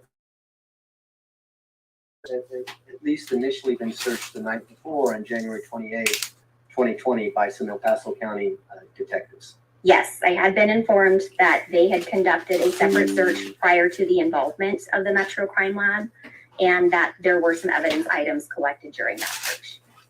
And so were you at least the first time a CSI lab personnel entered the residence to conduct the search? Yes, so I was one of the first responding CSIs. And Your Honor, just to kind of speed things up a little bit, there's going to be no objections to the following exhibits. 373 through 441 and 711. Vince, do you agree? I do. All right, then exhibits 373 through 441 are admitted, and so is 711. Go ahead. And it's a combination of photographs, mostly photographs, but also physical exhibits, Your Honor. And we'll, as we go through the photographs, we'll get the physical exhibits. Okay. If we could start with People's Exhibit 373, please. Publishing. Yep. And if I may approach the witness, Ms. Bell, I'll give you the pictures, and you can either use the pictures to look at, or Thank you. move through the screens that we have. Then you got a fancy corner. Is that what this is? So what do we see in People's Exhibit 373? People's Exhibit 373 is a photograph that was taken of the exterior of Mandan Street. If we're looking to the left side of the photograph, you can actually see the Metro Crime Lab van, which was parked in front of 6627. So what direction are we facing here with this photograph? We are mostly looking east, slightly southeast. And so could you use the pointer and point out 6627 Mandan? May I stand, Your Honor? You may go ahead. You step down if you would like. Sorry, I have to move around for a little bit here. 6627 would be this residence right here, and it had a bright yellow chair on the porch. And the first house that we see on the right photograph, is that 6643 Mandan? I wouldn't be able to tell from the photograph in terms of reading the address. We can go to 674 now. What do we see in 674? Oh, 374. I'm all over the place. 374. So People's Exhibit 374 is a direct photograph of the front of the residence 6627. And we can see that bright yellow chair that I had previously mentioned. We go 375 now. What are we looking at 375? People's Exhibit 375, and I don't recall just from seeing this image if this is, I believe it's from immediately inside the entry. So if we walked in the door, that it would be one of the walls on the side. Would this be the laundry room area? It's possible. I can't really tell from seeing the rest of it, but it's possible. If you look to the right-hand corner, top corner, would that be the entry to the garage? Yes, it would be. So with that being said, then this would be the entry into the house through the garage, which was first the laundry room. We go to 376 now, please. What do we see in 376? So People's Exhibit 376 is, and I don't know if this is the washer or the dryer, but in the bottom of the photograph, we see the red. And there were a pair of tennis shoes. So they're black with white soles turned over on top. And part of my walkthrough and briefing information I had received was that when the sheriff's deputies responded on the 28th, they had observed possible stains on the bottom of these shoes and had collected swabs of those stains. And did you say that was done on the previous night, January 28th? That's correct. So when I mentioned they had collected some evidence on that first response, that was one of those items. 377, please. Melanie, I was thinking red-skinned. And then, Your Honor, 378 are the actual shoes. And just for the jury's benefit, we're going to be opening those with another witness. So we're not going to be opening those at this time. All right. We can go to 379 now. What do we see in People's Exhibit 379? So People's Exhibit 379 is a photograph inside the garage. And if we look in the upper left-hand corner, we can actually see the door that's open. And More that's like what a opens gam. into the laundry room. Now, on January 29th, were you looking for blood in this particular garage? Or particularly Not silly gam at initially. that. However, it was Those little mini potatoes that are like 3 colors. a deputy had How about responded those? that while we were working on They could have documentation, used those as, buckshot. that he had located some stains that he believed to be possible blood stains. We can go to 380 now, please. What do we see in People's Exhibit 380? People's Exhibit 380 was actually moved further into the garage, so now we're closer to the entry door. And there are actually 3 sticker scales present in this photograph that were placed to identify those possible blood stains that were located by the deputy. Melanie, I'm aware of Please that. point those out for the I judge. will, yes. It's a faux potato. And Mr. Young, could you find a reasonable breaking point in the next 5 minutes or so? We can stop now if you like, Judge. Okay. Whatever you. You can go ahead and answer that question. I'll take that. Okay. Break. And is it okay? May I stand again? Thank you. Amy, I don't think the oblong shape In the of middle the there, fingerling ones will serve people well. that was actually identifying the possible blood America. stain that was That is labeled. America. And then we have 2 more on the floor. So possible blood stain B and possible blood stain C. All right. With that, ladies and gentlemen, we will take another God, recess. they're doing a public service. They're going to cure insomnia. 4 o'clock, we should be able to start right on time at that point. Don't discuss case among yourselves. Don't discuss case with anyone else. With that, all rise for the jury, please. Repetition actually works when you're trying to hammer information home. That's why we're getting, 25 people all saying the same shit. Your favorite camera. Ugh. Ooh, you get side view today. Ooh. Again, this would be much more impressive if this You may judge already was see the female. record should reflect the jury has left the courtroom. Court will be in recess until 4 o'clock. All rise. And of course, they don't give us quite enough time for a party. Sigh. Well, they have to prove the particulars of the case so they can before they can go about trashing her mental state. I will say, though, as a firearms expert, she is by far head and shoulders above everybody else.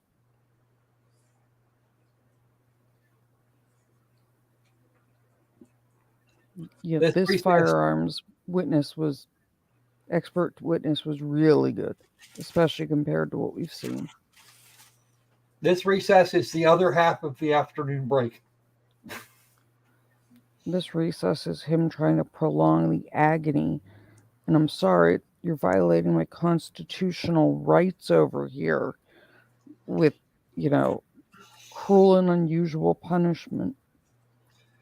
Well, Thomas suggested, I think it was Thomas that suggested that this trial is a violation of the Geneva Convention. I said that last night too. I said I'm going to play it over PA systems. Forget the music they played at Gitmo. I'm going to just play the audio from her first phone call. Oh, no. You want cruel and unusual? There you go. Listen to this woman for like 8 hours a day. I'm wondering how the hell it is that guy put up with her for that long. You didn't think it was strange that he likes his military duty? No, Well, I'm not a bad parent. I'm just going to volunteer for every barracks duty, every watch duty, every fun day.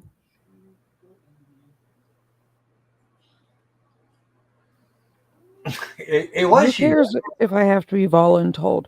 I'm going. Like, my man is volunteering to turn rocks over so they don't get sunburned, if it means going home to this Fruit Loop less.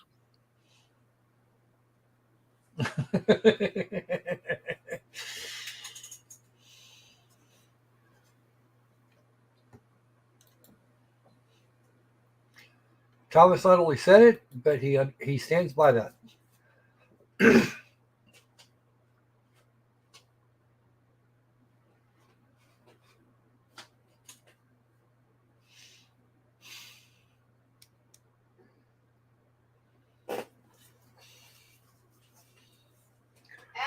So yeah, today's been a train wreck.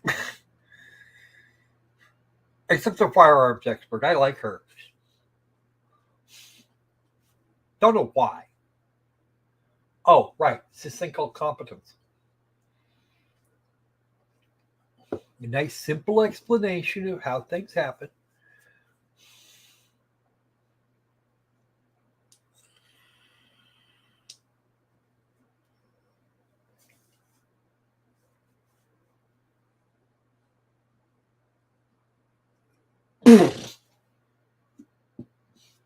Okay, son, I'm putting that up just because, yeah.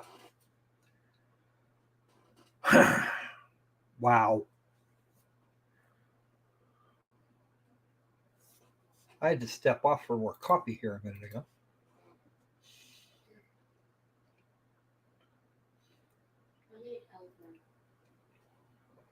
And Pupper's got her potty break.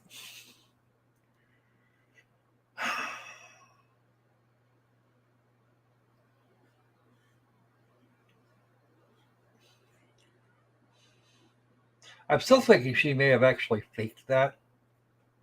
Iris, how was the first words out of anyone's mouth this morning? I peed on the couch. Okay.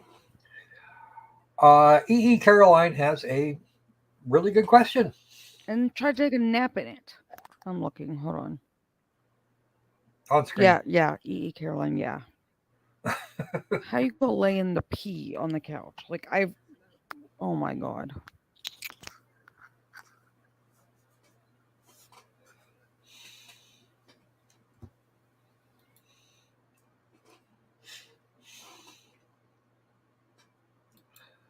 Okay, Arlo, I wouldn't have let that lady into my house to begin with. The defendant, Melanie, Yes. the defendant, she peed herself on the couch. She was being obnoxious. And then after she peed herself on the couch, she decided to lay on the couch and try and take a nap. That lasted a whole 5 minutes. Literally the first words out of anybody's mouth this morning when they play on the video was her in the holding area, interrogation room going, I just peed on the couch a bit. Why? That is not something you should be Ma'am? saying. No. First words out of your mouth are I peed on the couch. First No. thing this morning, Melanie. That was the first words out of her mouth this morning. I peed on the couch.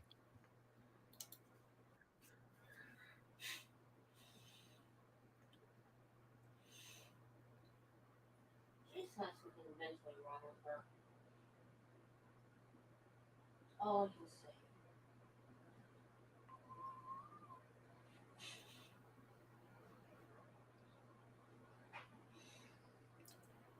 I would hope not, but I'm not going to hold my breath. She had it was the couch that was in the interrogation room for her first big interview. And they kept her there for like 4 hours. She could have food. She could have water if she wanted it. They offered all of those things to her. They just said she had to have an escort to go to the bathroom so she doesn't destroy evidence. Yeah. Mm-hmm. And then she took a nap in it. And then she rubbed her hands on her face after, getting pee on her hands. Playing the sympathy card. She's trying to build a case for, well, they deprived me of this and this and this and this. No, she's trying to show that there are literally female incel neckbeards. This spiteful idiot peed on a couch because she didn't want to have someone watch her pee. So she couldn't destroy evidence. So you're going to pee on the couch, then you're going to lay in it, then you're going to rub your sweatpants and your crotch at your near your hands, then you're going to put your hands on your face. Okay. Melanie, No.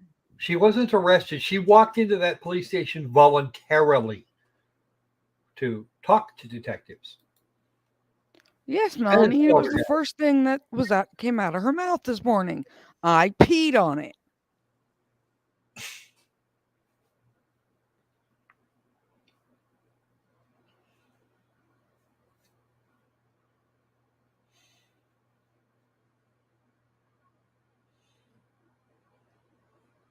Creed, she can't be obsessed with cleaning. She wants to pee on a couch like a puppy.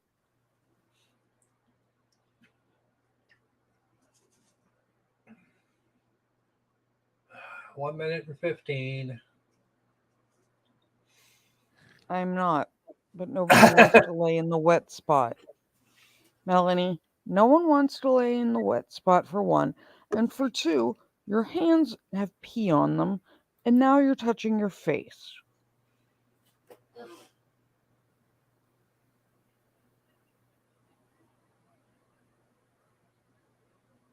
They need to burn that couch. They don't have to, Mayor. Mayor, they can just play the video from this morning. No, Sod, they don't need a lot of Kleenex.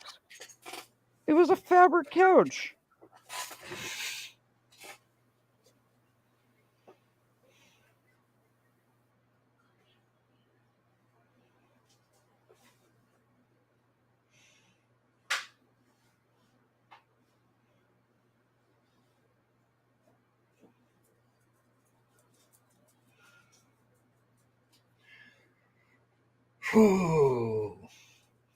Yikes. That's not a good choice there, Iris.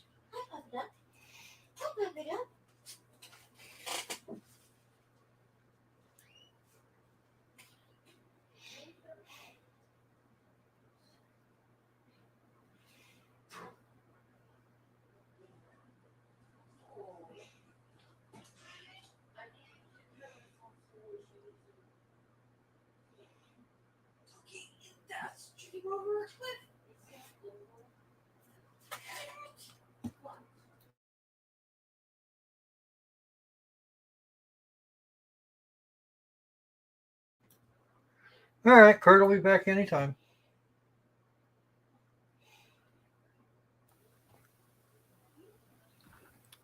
I think number 3 should be no. Both of them. Nope, can Amy. out of my house. Not vinyl.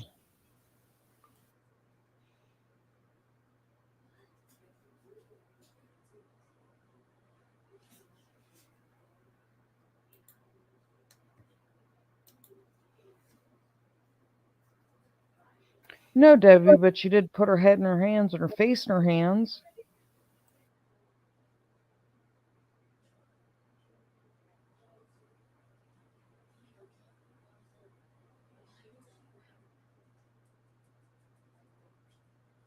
Well, then she told the woman that took the warrant for the blood samples and stuff, that she had a shower between the supposed assault and that moment, and then she didn't stay for the assault kit.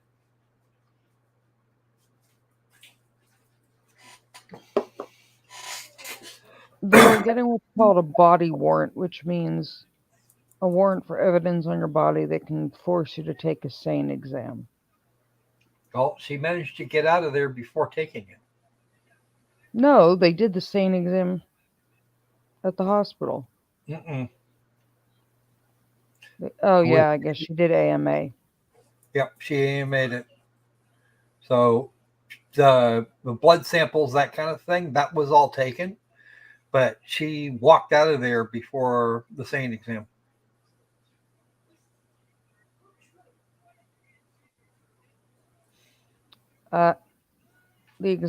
Melanie, the exam they do when you are alleging SA to get forensics.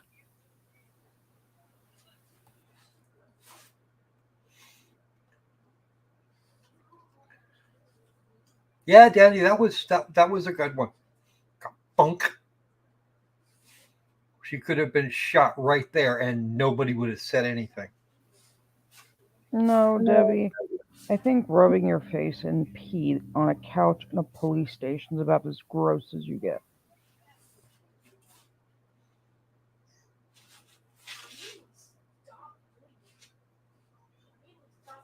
They didn't know she had been misleading them at that time, Creed.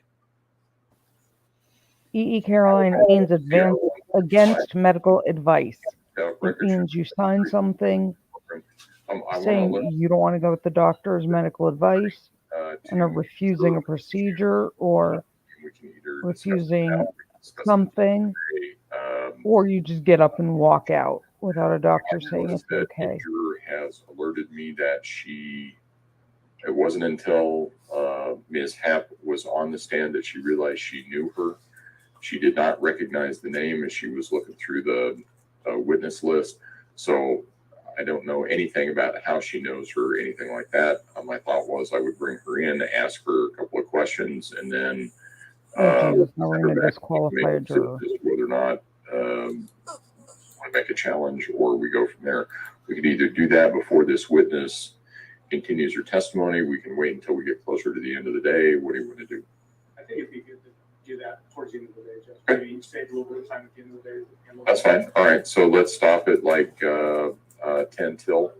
Stop your questioning there, and then we will bring that juror in, and we'll go from there. Does that work for juror 12? Third one over. That's correct, Debbie. Yeah, well, she's in seat 13, but she's juror 12 because we only have 9 in the back. So, okay. Okay, in light of that, let's bring the jurors in then.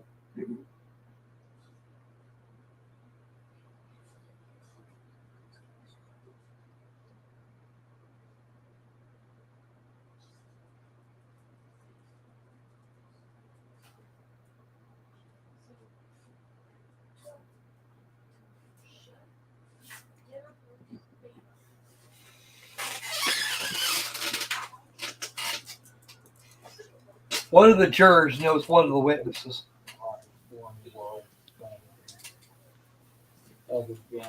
It's just that there was a name that had been changed.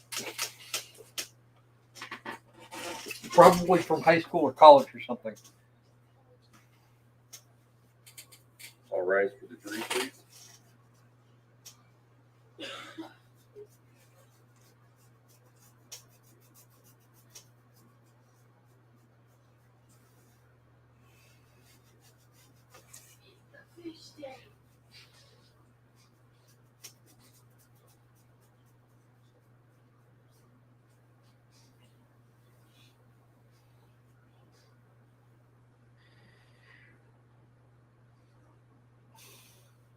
Thank you. You may all be seated. Court will recall 20 CR 1358, People versus Letecia Stauch. Record should reflect the jury has returned to the courtroom. When we took our break, we were in the midst of the direct examination of Ms. Bell. That's where we will resume. So, Ms. Bell, we still have people that did the 380 up on the TV screen. With regards to these placards, A, B, and C that we just pointed out prior to the break, are they in direction from the door to where there are some, looks like some 2x4s on the ground there? So if you're referring to the lower left corner of the photograph, yes, there are some long 2x4s in that area of the garage. And when we looked at the picture of the entire garage, is that a space where a vehicle may be parked? Typically, it appeared to be where you pull a vehicle in, yes. And also in People's Exhibit 380, do you see any softball equipment in there or items related to softball? If we look to where the stairs are, there's a blue bucket over on the right hand side of that photograph. There appears to be yellow softballs inside that blue bucket. And on the left side of the photograph, there appears to be some kind of bag that says Easton or, right? Yes, on the left side of the photograph on top of the green box. We go now to 381, please. What do we see in I 381? think that might be a little extreme there, People's Iris. Exhibit 381 I don't think is Colorado actually does that taken anymore. standing inside the laundry room, so we can see the tile floor. or even looking anything down like it. at the stairs. And in the center of the photograph, we can see that sticker scale that I mentioned previously. And that was the placard A, so the possible blood stains that were observed there.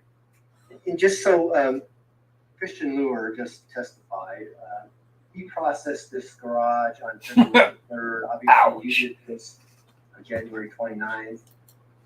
You Wow. Knew the blue star in the garage at that time, or did you note this blood just from your naked eye? So this was visible blood, so it was documented because we could see it without any type of chemical processing. And when I responded, I did not do or use Blue Star in the garage. And so we can go to 382 now. What do we see in People's Exhibit 382? People's Exhibit 382 is a close-up photograph of the possible blood stains identified using placard A. If you do some more exercise, if you can get out and just show the jury exactly where the blood's located. Anti-smurf heads? I'm not sure how that would work. So we can see some dark staining throughout the center area of this photograph. Here, we can also see some slight discoloration over the left side. No one takes the heads of my minions. I know we're going to talk about how you swab these. Why don't we do it? That's my job. So you can kind of just show the jury what you did to collect this blood so that it can be tested.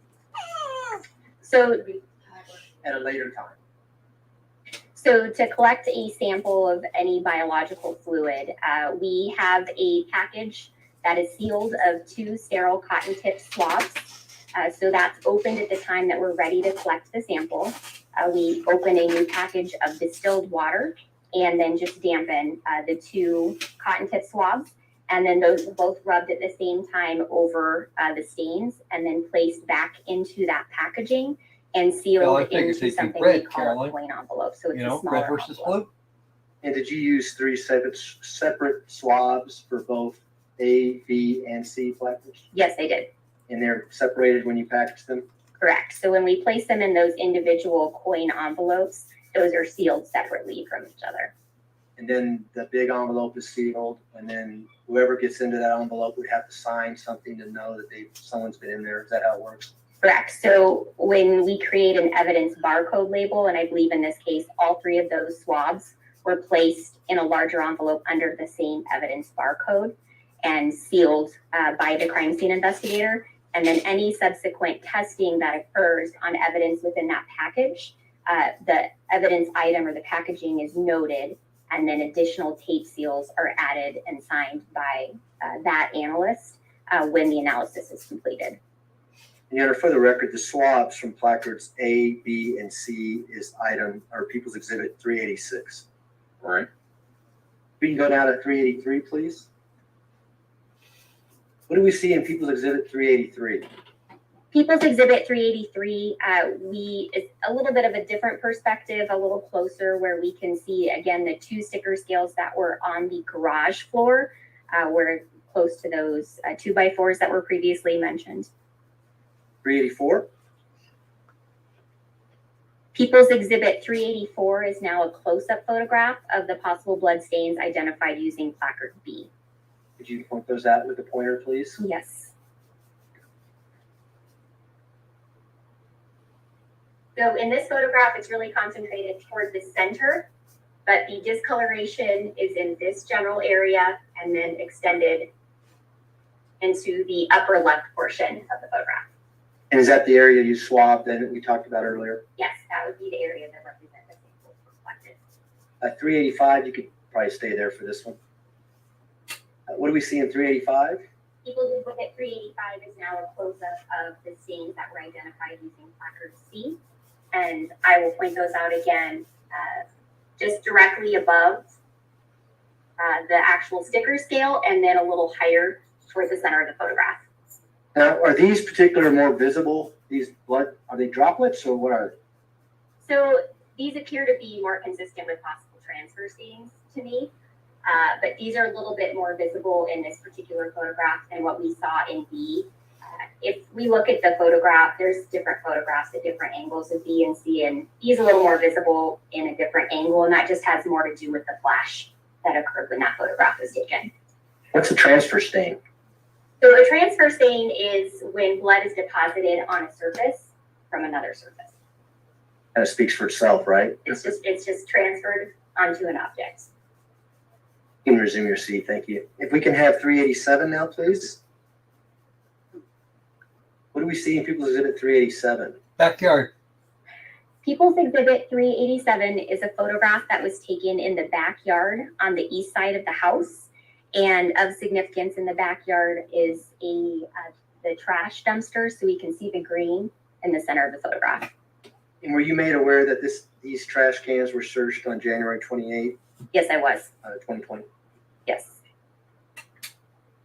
Let's go to People's Exhibit 388. What do we see in People's Exhibit 388? Give it. People's Exhibit 388 is a photograph taken in the basement, and this area was referred to in most of our reports as the basement living area. So this particular photograph, I believe in terms of orientation, we're looking southwest in the basement. In the area that you alluded to, I know we have some other pictures of it where there were potential burn marks on the carpet. Could you just point that out for the jury so they can have some context for this picture? Yes. Wipe I'm gonna swab stand it? up to do Oh that. dear. Sure. So in the upper right corner of the photograph, we have a couch here. And directly in front of that couch was an area rug, and we can actually see that here. Ooh. And Well done, will call. on top of it, in this particular photograph, you can see a section, rectangular section of carpet that matches the rest of the carpet throughout the residence. Start that Thank one you. for you, Loki. 389. What do we see in 389? People's Exhibit 389 is now standing in that living area portion of the room. So in the lower left corner, we can see That's that good, area roll call. that I had previously You won't have to worry about dying by arson. We can also That see the too. corner of the That's- couch I was that much it more was worried in about front of, that. and that's over on the left side of the photograph. In the center of the photograph, so we're looking east toward that love seat chair. There's 3 blankets, and they were kind of in a pile, and those blankets had burned debris on them. You go to 390 now. What do we see in 390? People's Exhibit 390 is a close-up of those blankets that was located on the floor in front of that love seat, and we are able to see some of the charring and burned debris. 391. What do we see in 391? People's Exhibit 391 is now in the search phase where we're actually looking at the items that were identified. So one of the blankets has been spread out, and we can see that there's a scale in this photograph showing where some dark burned debris is. And did you spread this blanket out to take this photograph? Yes, And did you collect this blanket as evidence? this blanket was collected, yes. We can go to 392. What do we see in 392? People's Exhibit 392 is just a close-up of the previous blanket in the area where we saw that scale of the burned debris. And did you have any information as to whether or not these blankets were used to put the fire out or help with the fire? I don't know that I had specific information how these were related. 393. What do we see in 393? People's Exhibit 393 is another one of the blankets that was in that pile. And on the left side of the photograph, we can see where it's bunched together.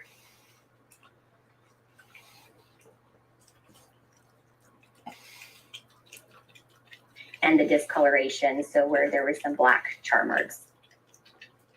You go to 394. People's Exhibit 394 is a photograph of the third blanket. We can see that there's a scale, and that was also very bunched around some burned debris. And did you collect all these blankets? All 3? All 3 of them were collected, yes. We can go to 395 now, please. What do we see in 395? People's Exhibit 395 is the couch that is located that I had pointed out in the first photograph when we were talking about the living room. So for context, that area where the removed carpet is directly in front of this couch. And on this couch are 3 teal pillows. Can you also see some what appears to be damage from hot wax, that kind of thing on this couch? Yes, so over in the left side of the photograph, which would have been the west portion of the couch, there was some damage consistent with what appeared to be wax on the couch, as well as some charring or scorch marks. And so for the record, we see a remote control there. Is it just next to that remote control in front of it? It would be in front of and then to the left of that black remote control. We can go to 396, please. What do we see in 396? People's Exhibit 396 is looking toward the southwest corner of the living room. So just for context, we can see the TV in the upper left, and the couch, for reference, would be over on the right side of the photograph. And there's an additional teal pillow in that corner on the floor. 397? What do we see in 397? Go ahead.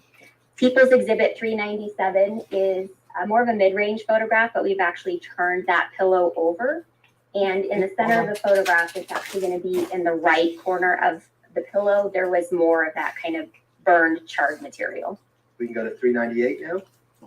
Is that what you're talking about as we see in 398? So 398 is a close-up with a scale, and yes, you can better see some of that burned material. And did you collect this item as evidence? Yes, this pillow was collected. And for the record, Your Honor, it's 399. People's Exhibit 399. We can go to 400 now. What do we see in People's Exhibit 400?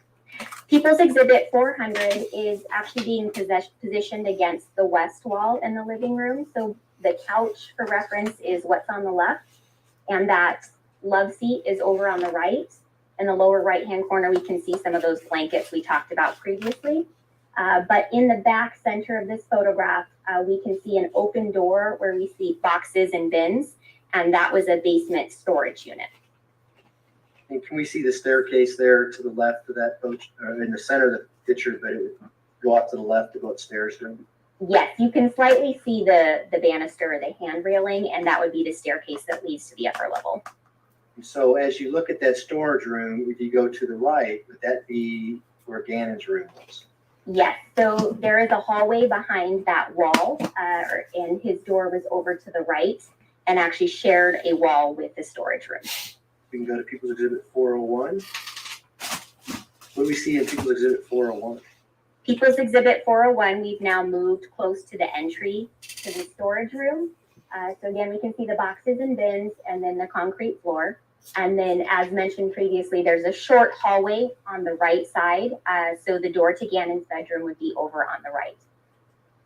People's Exhibit 402. What do we see 402? People's Exhibit 402 is a photograph that's taken standing in the entry to the basement storage room, so the bins and boxes previously mentioned. In this photograph, we're actually looking toward the southeast corner, and an item of interest that was observed in the southeast corner, which we can see in the center of the photograph, is a small section of carpet. With regards to the boxes that we see in People's Exhibit 402, is that what it looked like on January 29th, 2020? These appear to be the original overall photographs. So that's the series of photographs that we take prior to doing anything on scene. So this would be the condition of the storage room when we arrived. We can go to People's Exhibit 403. What do we see in People's Exhibit 403? People's Exhibit 403 is now standing inside that storage room. And on the left side, we can see the furnace, and toward the center, we can see the water heater. Those were actually positioned on the same wall, which would be the west wall, as the entry into the storage room. People's Exhibit 404. What do we see in People's Exhibit 404? People's Exhibit 404 is just slightly rotated to the right from that previous photo and down so that we can see the concrete floor. If it helps for reference in terms of from the previous photo, that bottle of Gain in the previous photo, if you go back one. We're at 403 now. So it's shifted slightly to the right and down. You go back to 404. Now in People's Exhibit 404, there seems to be a box there at the lower portion middle there. Do you recognize that box? I do. So in the lower portion of the photograph, there's a box that has Amazon tape. And if I recall correctly, based on the marker, the writing on it, that was a box that was collected in a following response out to that residence. Did you go back to the residence on February 21st, 2020? I did, yes. And did you go back and completely clean out this entire storage room, look at every item that's in there, look at all the floor for blood? Yes, so that was the purpose of that following response, was to remove every item from the storage room and inspect it for possible blood stains. And this is where the box was, at least on January 29th, 2020, when you initially searched that storage room. Yes, based on the overall photographs, it is. We'll talk about that box when we get to the February 21st, okay? Okay. Don't let me forget. Okay. All right, let's go to, I'm sorry.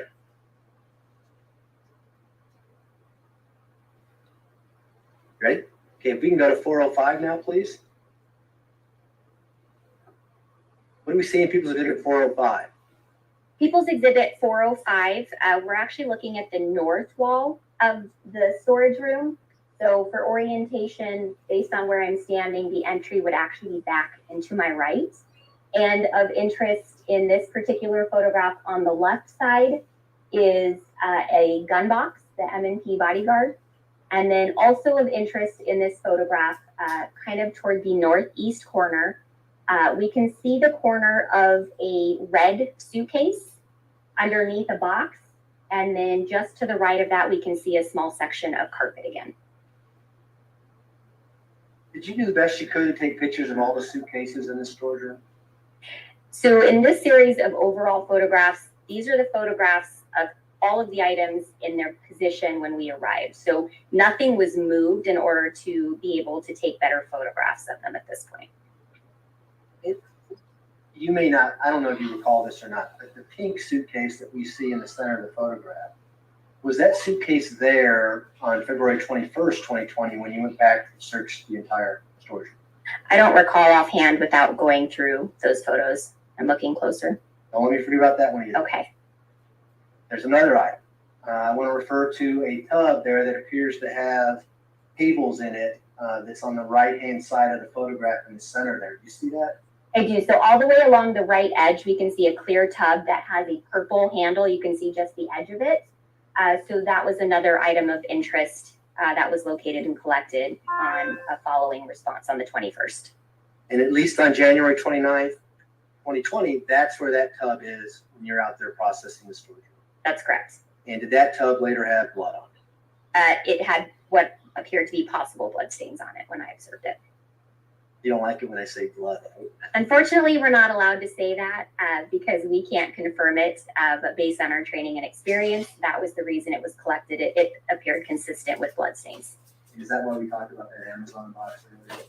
Correct. So there were possible blood stains observed on that box. We can now go to People's Exhibit. What are we at? 406, please. What do we see in People's Exhibit 406? So People's Exhibit 406, we've rotated slightly to the right from the previous photograph. So we're now looking at the southeast corner of the storage room.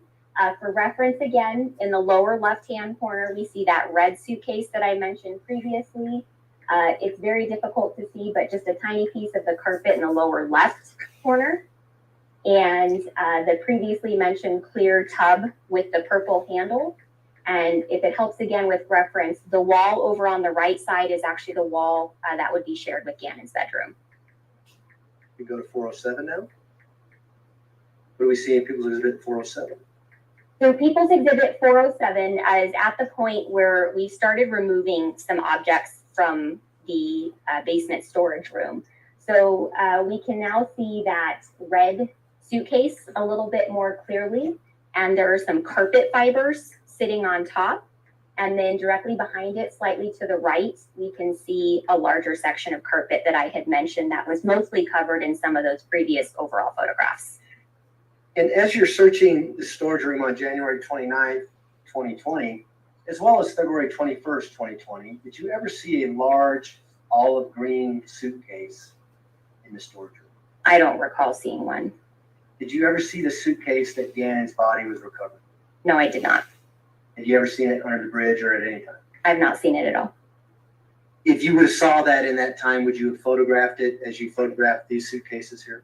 Well, everything was photographed as I observed it during that time. And obviously the suitcase was found sometime later, but I was never shown what that suitcase looked like. And do we also see the tub that you said had presumptive blood on it in this photograph? So that clear tub with the purple handles, yes, is over on the right side of the photograph. We can go to 408 now, please. What do we see in People's Exhibit 408? People's Exhibit 408 is now a closer photograph of the top of that red suitcase. And toward the back area is actually where we can see some of the carpet fibers and carpet debris. I'm going to jump ahead a little bit, but did you later find some carpet that had been cut to kind of cover that area where the burnt carpet was? Yes. Yes, I did. Did you eventually collect the carpet that we see in People's Exhibit 408? Yes. So during the search portion of this storage room, that section of carpet was actually pulled out of that room and opened. Oh, really? In this point for the jury where the carpet is in this photograph, just so we all know. So your red suitcase, and then kind of the carpet fibers and debris toward the back. And then the large folded section of carpet is directly behind it in the center photograph up top. Great, thank you. We can go to 409 now, please. What do we see in 409? People's Exhibit 409 is a close-up so that you can better see some of the carpet debris and carpet fibers on top of that suitcase. And then to the right side, we can see a part of that carpet. See, the green carpet, the green suitcase won't be here now. What do we see in People's Exhibit 410? People's Exhibit 410 is when that section of carpet was pulled out of the storage room. It had been rolled and folded. And when I opened the folds, concealed inside was a smaller piece of carpet that had possible bloodstains on it. And can you point that out for the jury just so we can distinguish between the small piece and the large piece? So the large portion of the carpet was this entire section, and then the small section concealed inside, right in the center, where we can see some very visible stains. Can we go to 412 now, please? What do we see in 412? People's Exhibit 412 is a close-up photograph of the possible bloodstains observed on that smaller piece of carpet, and then we do have a scale in the photograph. And you collected the smaller piece of carpet, I take it? Both sections of carpet were collected, yes.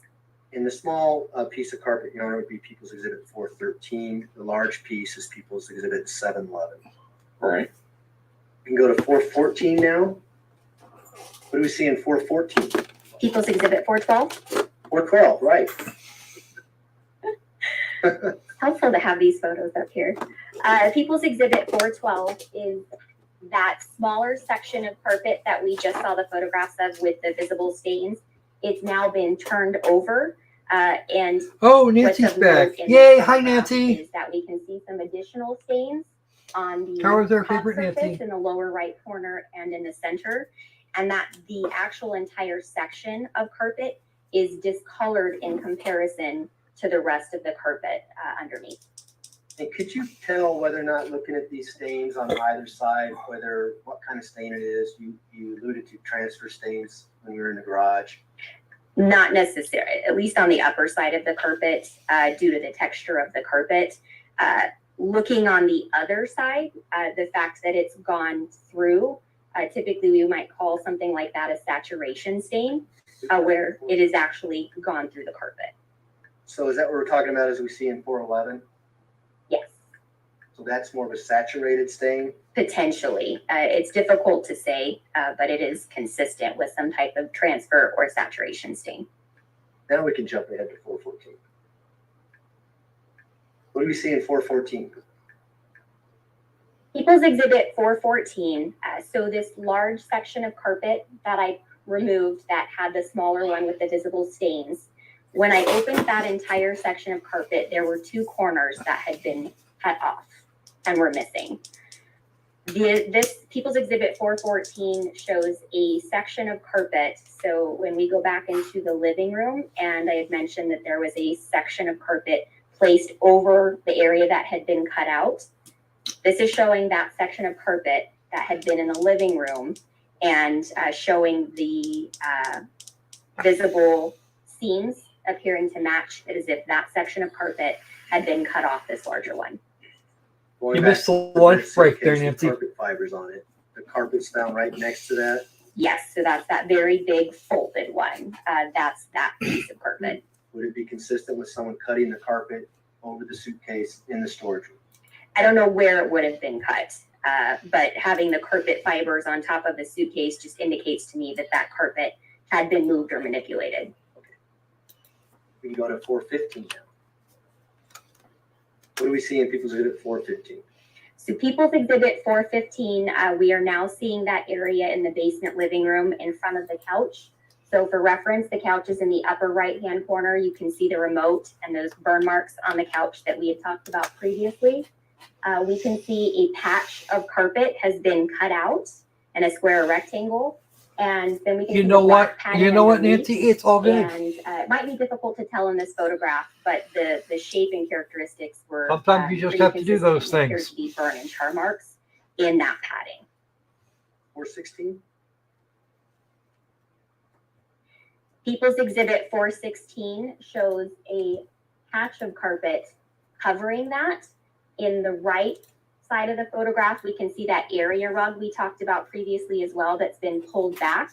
So when we arrived, that area rug was in place as if it would be normally on the floor. And when it was pulled back, this is what we observed was this extra piece of carpet placed on top of that cutout.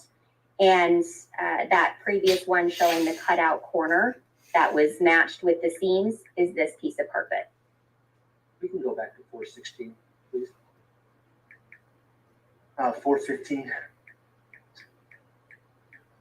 And People that did the 415, what was your understanding on how this fire started that we see results from?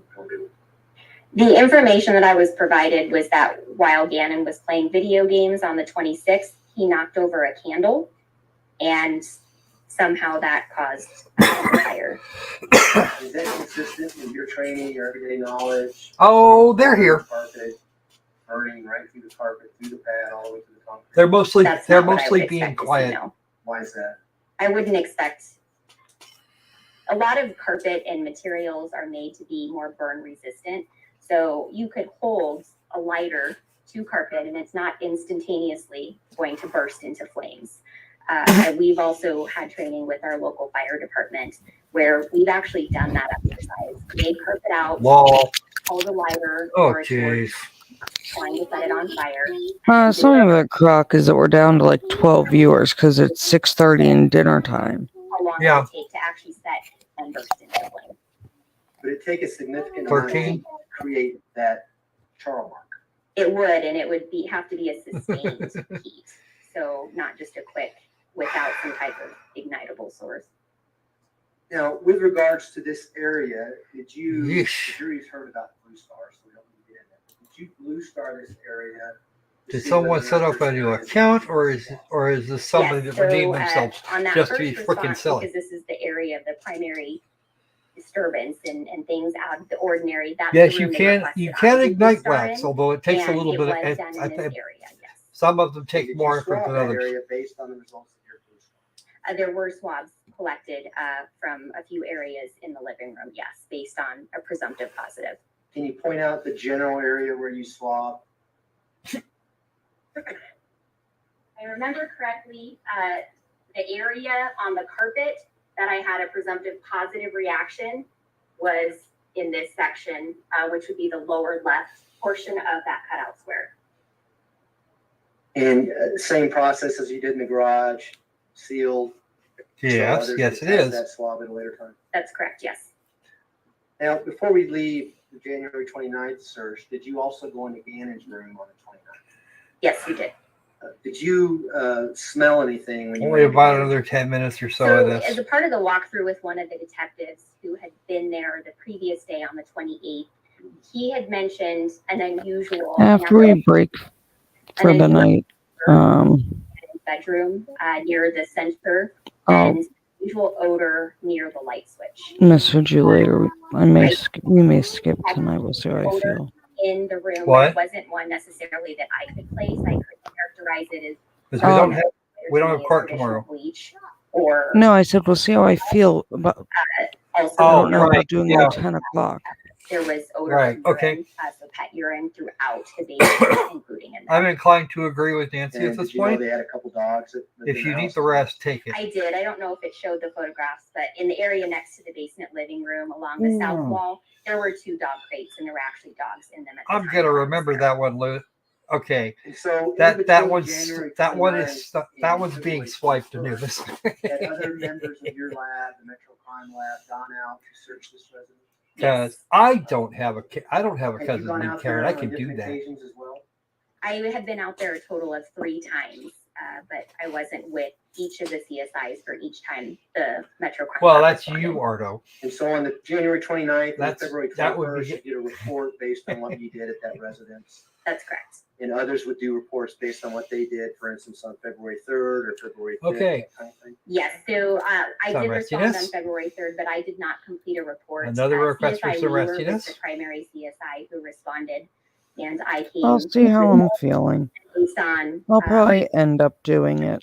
search, we also called an additional CSI, CSI Alyssa Beresford, to come out and assist with some documentation. So I assisted both of them, but since I didn't do anything independently of them, I didn't complete a report for that response. So let's now Welcome talk back, about John. the 21st, February.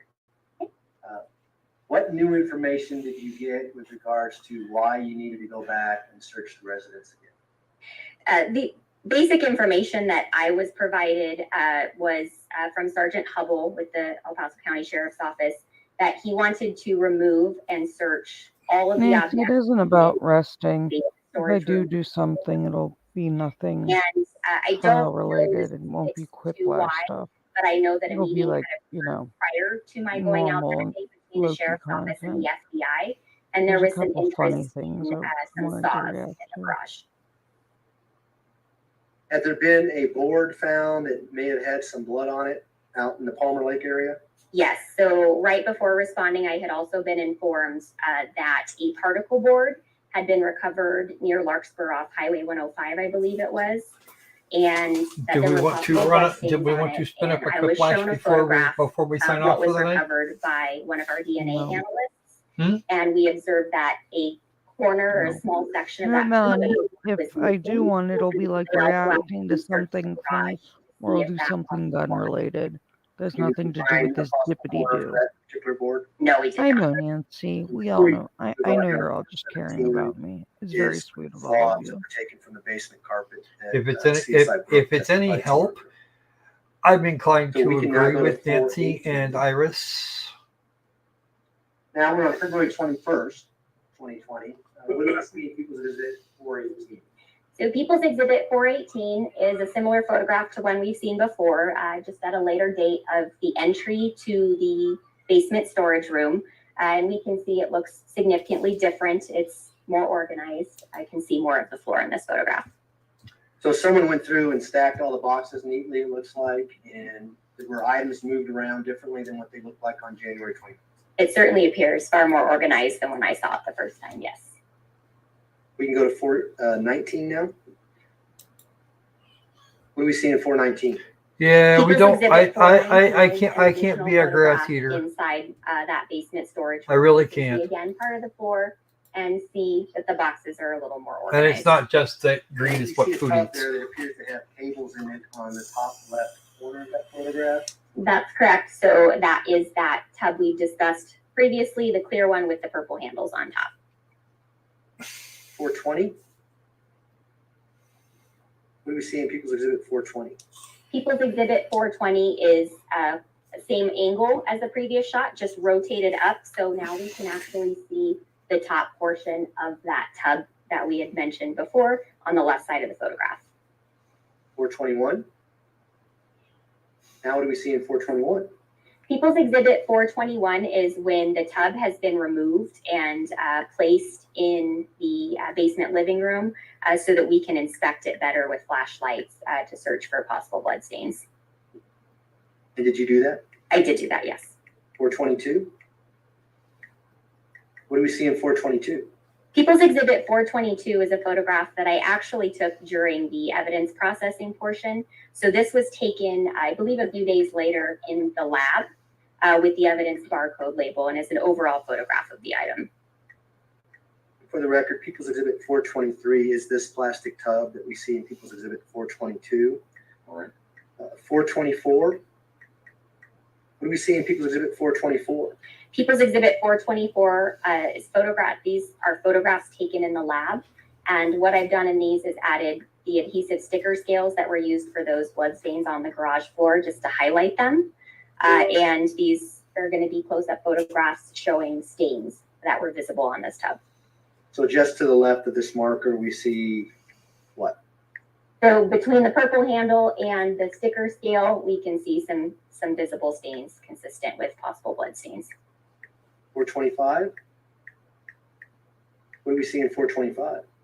People's Exhibit 425 is another sticker scale, and this was placed to show the discoloration located at the corner of the tub all the way to the left.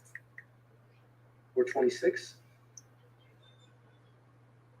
People's Exhibit 426 is that same corner. We've just rotated to the other side. And just based on the change in light, we can actually see that there's some discoloration on both sides of the corner. 427. People's Exhibit 427 are some visible stains located to the left of the scale underneath the lid. 428. I think somebody's caps lock went nuts. Is showing a stain on the right side of the tub in this photograph on the lip, the under part of underneath the lid. 429. People's Exhibit 429 is a close-up. I believe we saw this particular stain. It might have been the first photograph that we showed. It's just a closer photograph. 430. People's Exhibit 430 is an additional possible blood stain located on the edge after the lid was taken off. 431. People's Exhibit 431 are some additional possible blood stains that are actually on the lip as well as the underneath portion. Hey, can you tell what kind of blood And the viewer numbers are picking up again, by the So way. these appear consistent with the transfer Loki. stain. We can actually see the visible swipe marks. What? Here, The vertical. viewer numbers are picking up again. Oh, okay, cool. We got people filing back in. I may do that rust complaint later tonight. See the same Huh? stains as the previous photograph, just pulled back a little bit. You know whether or not this tub actually works. I may do the rust campaign, the one rust thing or one of the other Directly to a I'm DNA using sample. ones tonight for a laugh. We'll No, see. but if it was Well. Sherry, I would have to double check the chain of custody. But you didn't swap these blood stains. No, so at the request of our DNA unit, they were photographed and then they wanted to collect the samples for their testing. Now we can go to 433, please. What do we see in 433? Oh. People's Exhibit 433 was the cardboard box we talked about a couple times now with the Amazon Prime tape and some of the Sharpie marks on it. And inside that box are 2 Apple iPhones. And on 2 sides of this box were stains that appeared to be possible blood stains. 434. I think she's talking about Baldwin and People's, US. Wait. People's Exhibit 434 is a photograph taken in the lab. So we can see the evidence barcode label that was created. This is an overall photograph, and in the upper left portion of the corner to the left of the Amazon Prime tape, we can see 2 areas of stain. You know, for the record, 435 is the actual Amazon box. It's in evidence. Okay. 436. What do we see in 436? People's Exhibit 436 is a close-up of those 2 stains mentioned previously to the left of the Amazon tape. And would these be transfer stains or some other type of stain? They appear consistent based on some of the movement to be a transfer stain. Okay. 437. What do we see in 437? People's Exhibit 437 is an even closer photograph of the lower stain to the left of the Amazon tape. And People's Exhibit 438. People's Exhibit 438 is actually the opposite side of the Amazon box, and with some visible possible blood stains located there. Transfer stain? It appears consistent with with the transfer stain with that movement and kind of during Okay. effect that we see. Got So a if question this is from in fact Debbie. blood, would that be consistent with a bloody object rubbing against the box? Yes, it would. Okay. I haven't answered it yet. I'll get to it in a few. Exhibit 439 now. People's Exhibit 439 is inside that basement storage room. We can see the And concrete then floor, and we can see Sharpie a marks comment on from the John a floor. little further up. So after all of the items had been taken out of the storage room, I'm not miserable. I am just and then tired. the areas with the presumptive positive reaction were I have actually spent the majority of the morning Did you photograph the blue star? trying So there was an to and we had a bit of a use the camera Beastie malfunction, and Fund when that started happening. to That's actually when I decided to go ahead and help circle out areas where we had that reaction.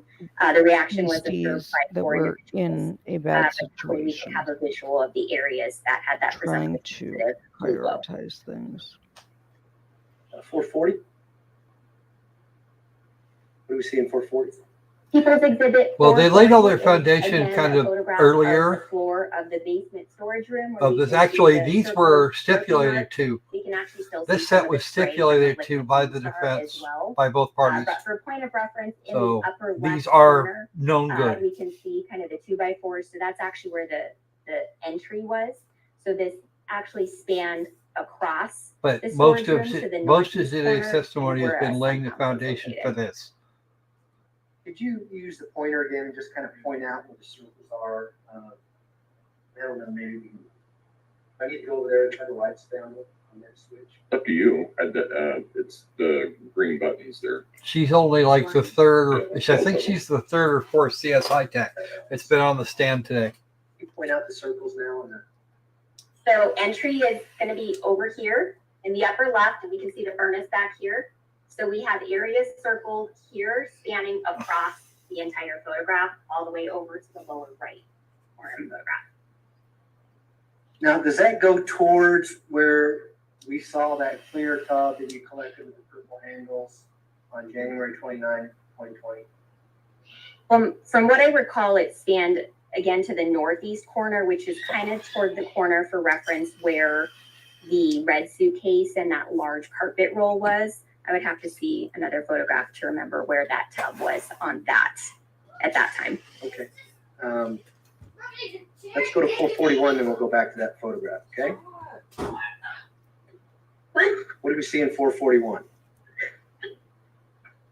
People's Exhibit 441 is actually a photograph to where we're seeing the northeast corner. So we can see the sump pump back in the upper right-hand corner. And we have the same area where we can see the Sharpie circle. That suitcase that you alluded to, do you see the tub there? Yes. So based on seeing this photograph and the proximity of the tub to that area, yes, so those did go in that general direction. That sump pump I had mentioned is actually just to the left behind all of those boxes. Those are my questions, Jar. Thanks. Okay.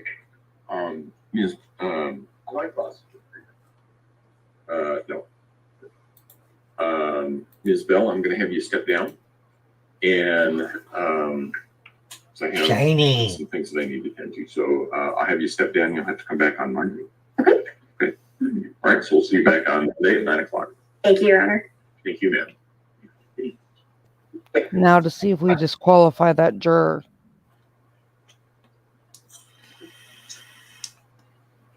Jar, do you mind if I go slip those like that? Yes, please. I was going to ask somebody to do that. Do we want to bet on if she gets disqualified?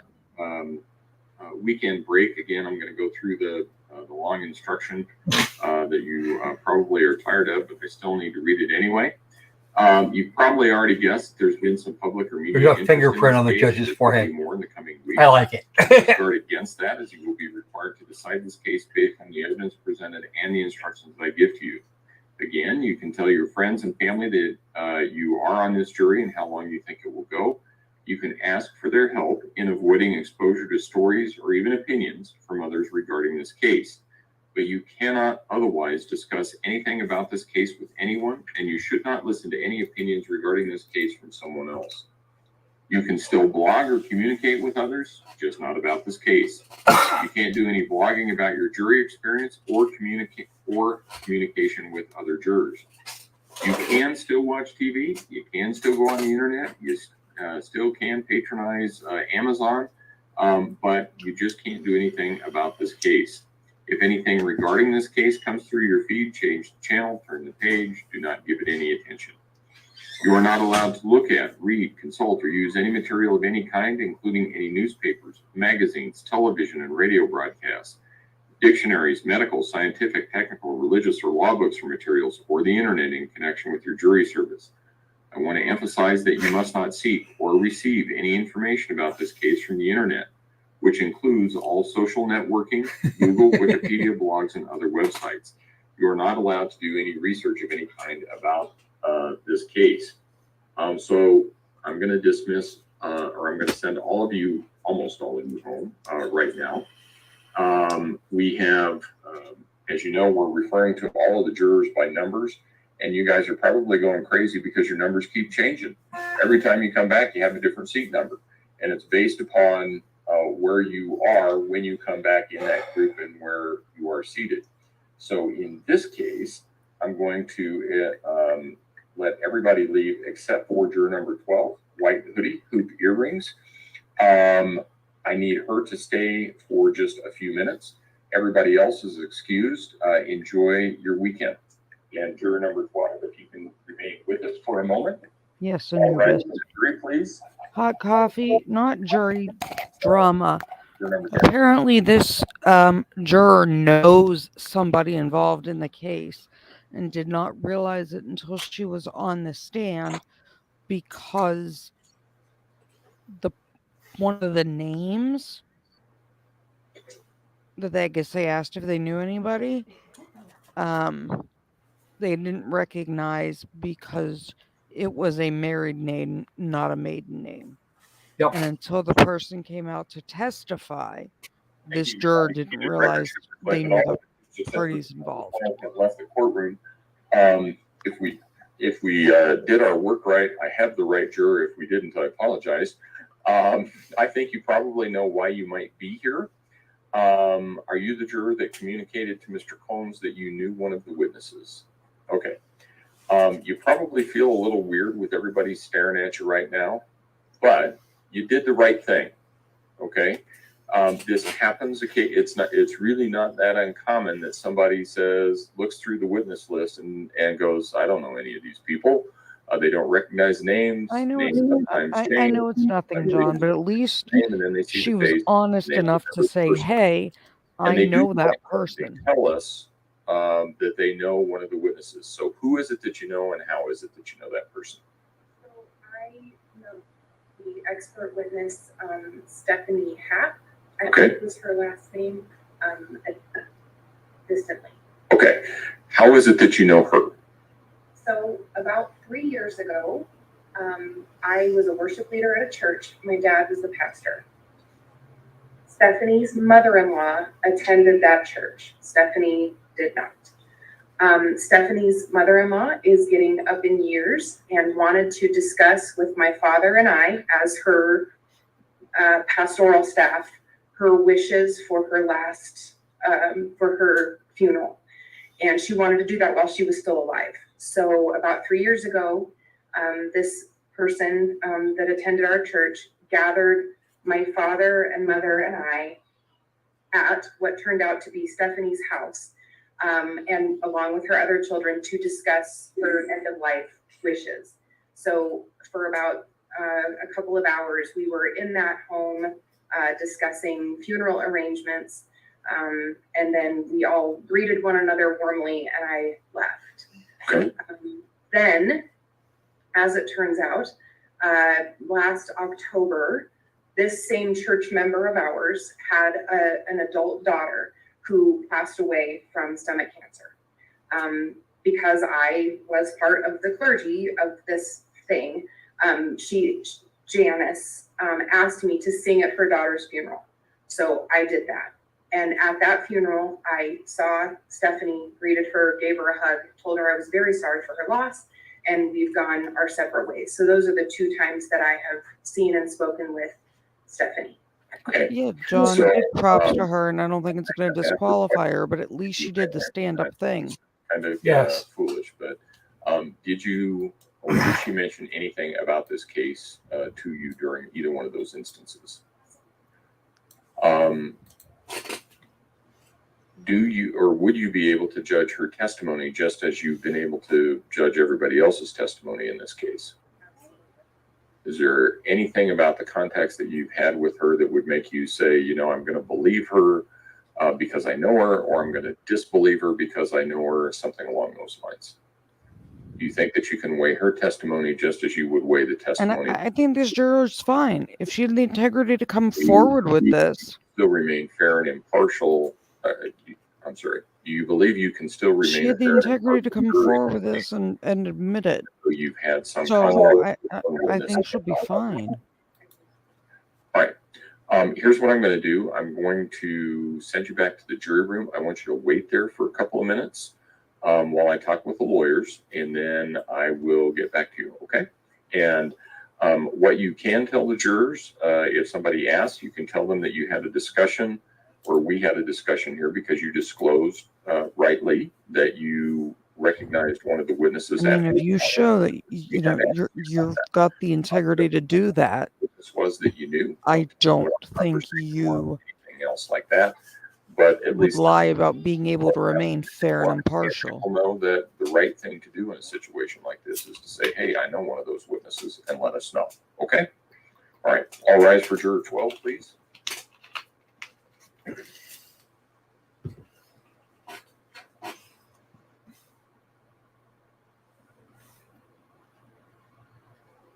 Thank you. You may all be seated. Record should reflect that juror number 12 has left the courtroom. Are there any challenges to juror number 12 continuing to serve as a juror in this case? Prosecution? No, Judge. The juror was very conscientious, brought this information to us immediately, it sounds like. Talked about 2 passing interactions that she had with Ms. Happ some years ago, and indicates that she can still be very fair and impartial in this case, and is not going to give her any special deference or anything like that. So I don't think there's any reason from our perspective that she would be challenged for cause. Defense? I'm going to move to have her excused for a couple of different reasons. One, I'm not alleging any bad faith or anything on the part of this juror, but it appears that it's more than a passing connection. This would sound, at least what I was gathering, it sounded like she was hoping to do end of life planning for Ms. Happ's. I thought it was her mother, that there was a couple hour long meeting at the house, that there was a connection with a shared church, a religious connection. Part of the issue is, Your Honor, this is not just a lay or perceiving witness. This is an expert witness whose opinion these jurors are going to have to determine the basis of their opinion and how they value their opinion and so forth. So it's not just whether she would give her more credibility. Expected. It's also how that she would weigh her Prosecution expert opinion fine on defense that. And it's expert opinion that is key to this case. Ms. Happ has identified the gun in question that she testified about as being the gun that actually killed Gannon Stauch. Furthermore, they're going to have later evidence that is going to put Ms. Stauch's DNA on that gun. And so this is the key connection of all the other. There's everything else is there's a lot of circumstantial. I mean, this is pretty direct tie with Ms. Stauch to the weapon that this witness is saying actually killed Gannon Stauch. So based upon that, I would say it's a little bit different situation because it's an expert and it's her opinion that she's going to be judging, and she does have a relationship with her. Further, Your Honor, I can say that that juror was one of the ones we had a lot of debate on as far as whether or not to use a peremptory challenge on. It was down, she was our last one. It was her and another juror. Whoever we used our last peremptory on, the choice was between her and that juror. Had we known that she had this kind of connection with this expert witness, we would use a peremptory challenge on her. We're, I think, more than or close to halfway through this trial. We have 6 alternate jurors on this case. I think that it's a cleaner to excuse her at this time with other things and move one of the alternates on. And that way we can go forward. All right. I want to think about this over the weekend. I'm also going to review her questionnaire again as well, and also the seating and strike chart to see where we were, or to see how the peremptories shook out. I don't know, since she was not excused, whether that will help me a whole lot, but I want to look at two of those things, and then I will make a decision before we start trial on Monday. Okay. Go from there. Yeah, we just have one other issue to bring up. Go ahead. Are you ready for it now? Yes. Okay. It's come to our attention. Hold on just a Okay. Okay. Mr. Allen. It's come to our attention that during I think mostly the afternoon session of witnesses today, that the defendant has been flipping the bird potentially to witnesses or to our family that are here for Gannon. And there have been pictures that have been passed. Oh, for the love of God. This Fruit Loop is flipping off It's witnesses and people in court. And I would ask the court to admonish her to refrain from acting this way in the future during the pendency of this case. Okay. I've not seen any of that, but on the other hand, the defendant is to my far right. I can see her some on a screen, but I'll just take it as is. Ms. Stauch, what you need to understand is that I can control the conduct of an awful lot of people in the courtroom, including yours. And don't do that. Don't show that kind of, don't be making disrespectful gestures to witnesses, to people, to family members, anything like that. You need to understand that if that continues, I can have you removed and the trial will continue without you. And you will sit in a holding cell in this building. And every time we take a break, I'll bring you back up to ask whether or not you can conform your conduct to what I'm requiring. If you choose to act in a disruptive behavior or disruptive fashion, I'll just have you removed and we'll continue on without you. And then we'll check and see if you want to come back and behave in a respectful manner. So I'll just leave it at that. And we will see where we are on Monday. All right. All right. Court will be in recess. You can leave everything here. Okay, Beasties. I'm going to say good evening. Make sure you like, subscribe, Don't hit ever the leave bell, that. and So that we check need to make sure in about 9 o'clock. Check in about 9 o'clock and you'll see if I have it live posted for other than tonight. that, see everybody 9 o'clock on Okay. And Opal turns up to be That's 5 all. by coming. Yay. Okay. Check back around 9. I'll see how I feel. Otherwise, Beasties, I will see you in the lair tomorrow for Saturday Gun Talk. Everybody have a good day. Everybody have a safe weekend. Don't forget See the y'all Croc later. Grill is on tomorrow at 11 a.m. Pacific. Yes, and Croc's channel at 11. 11 my time.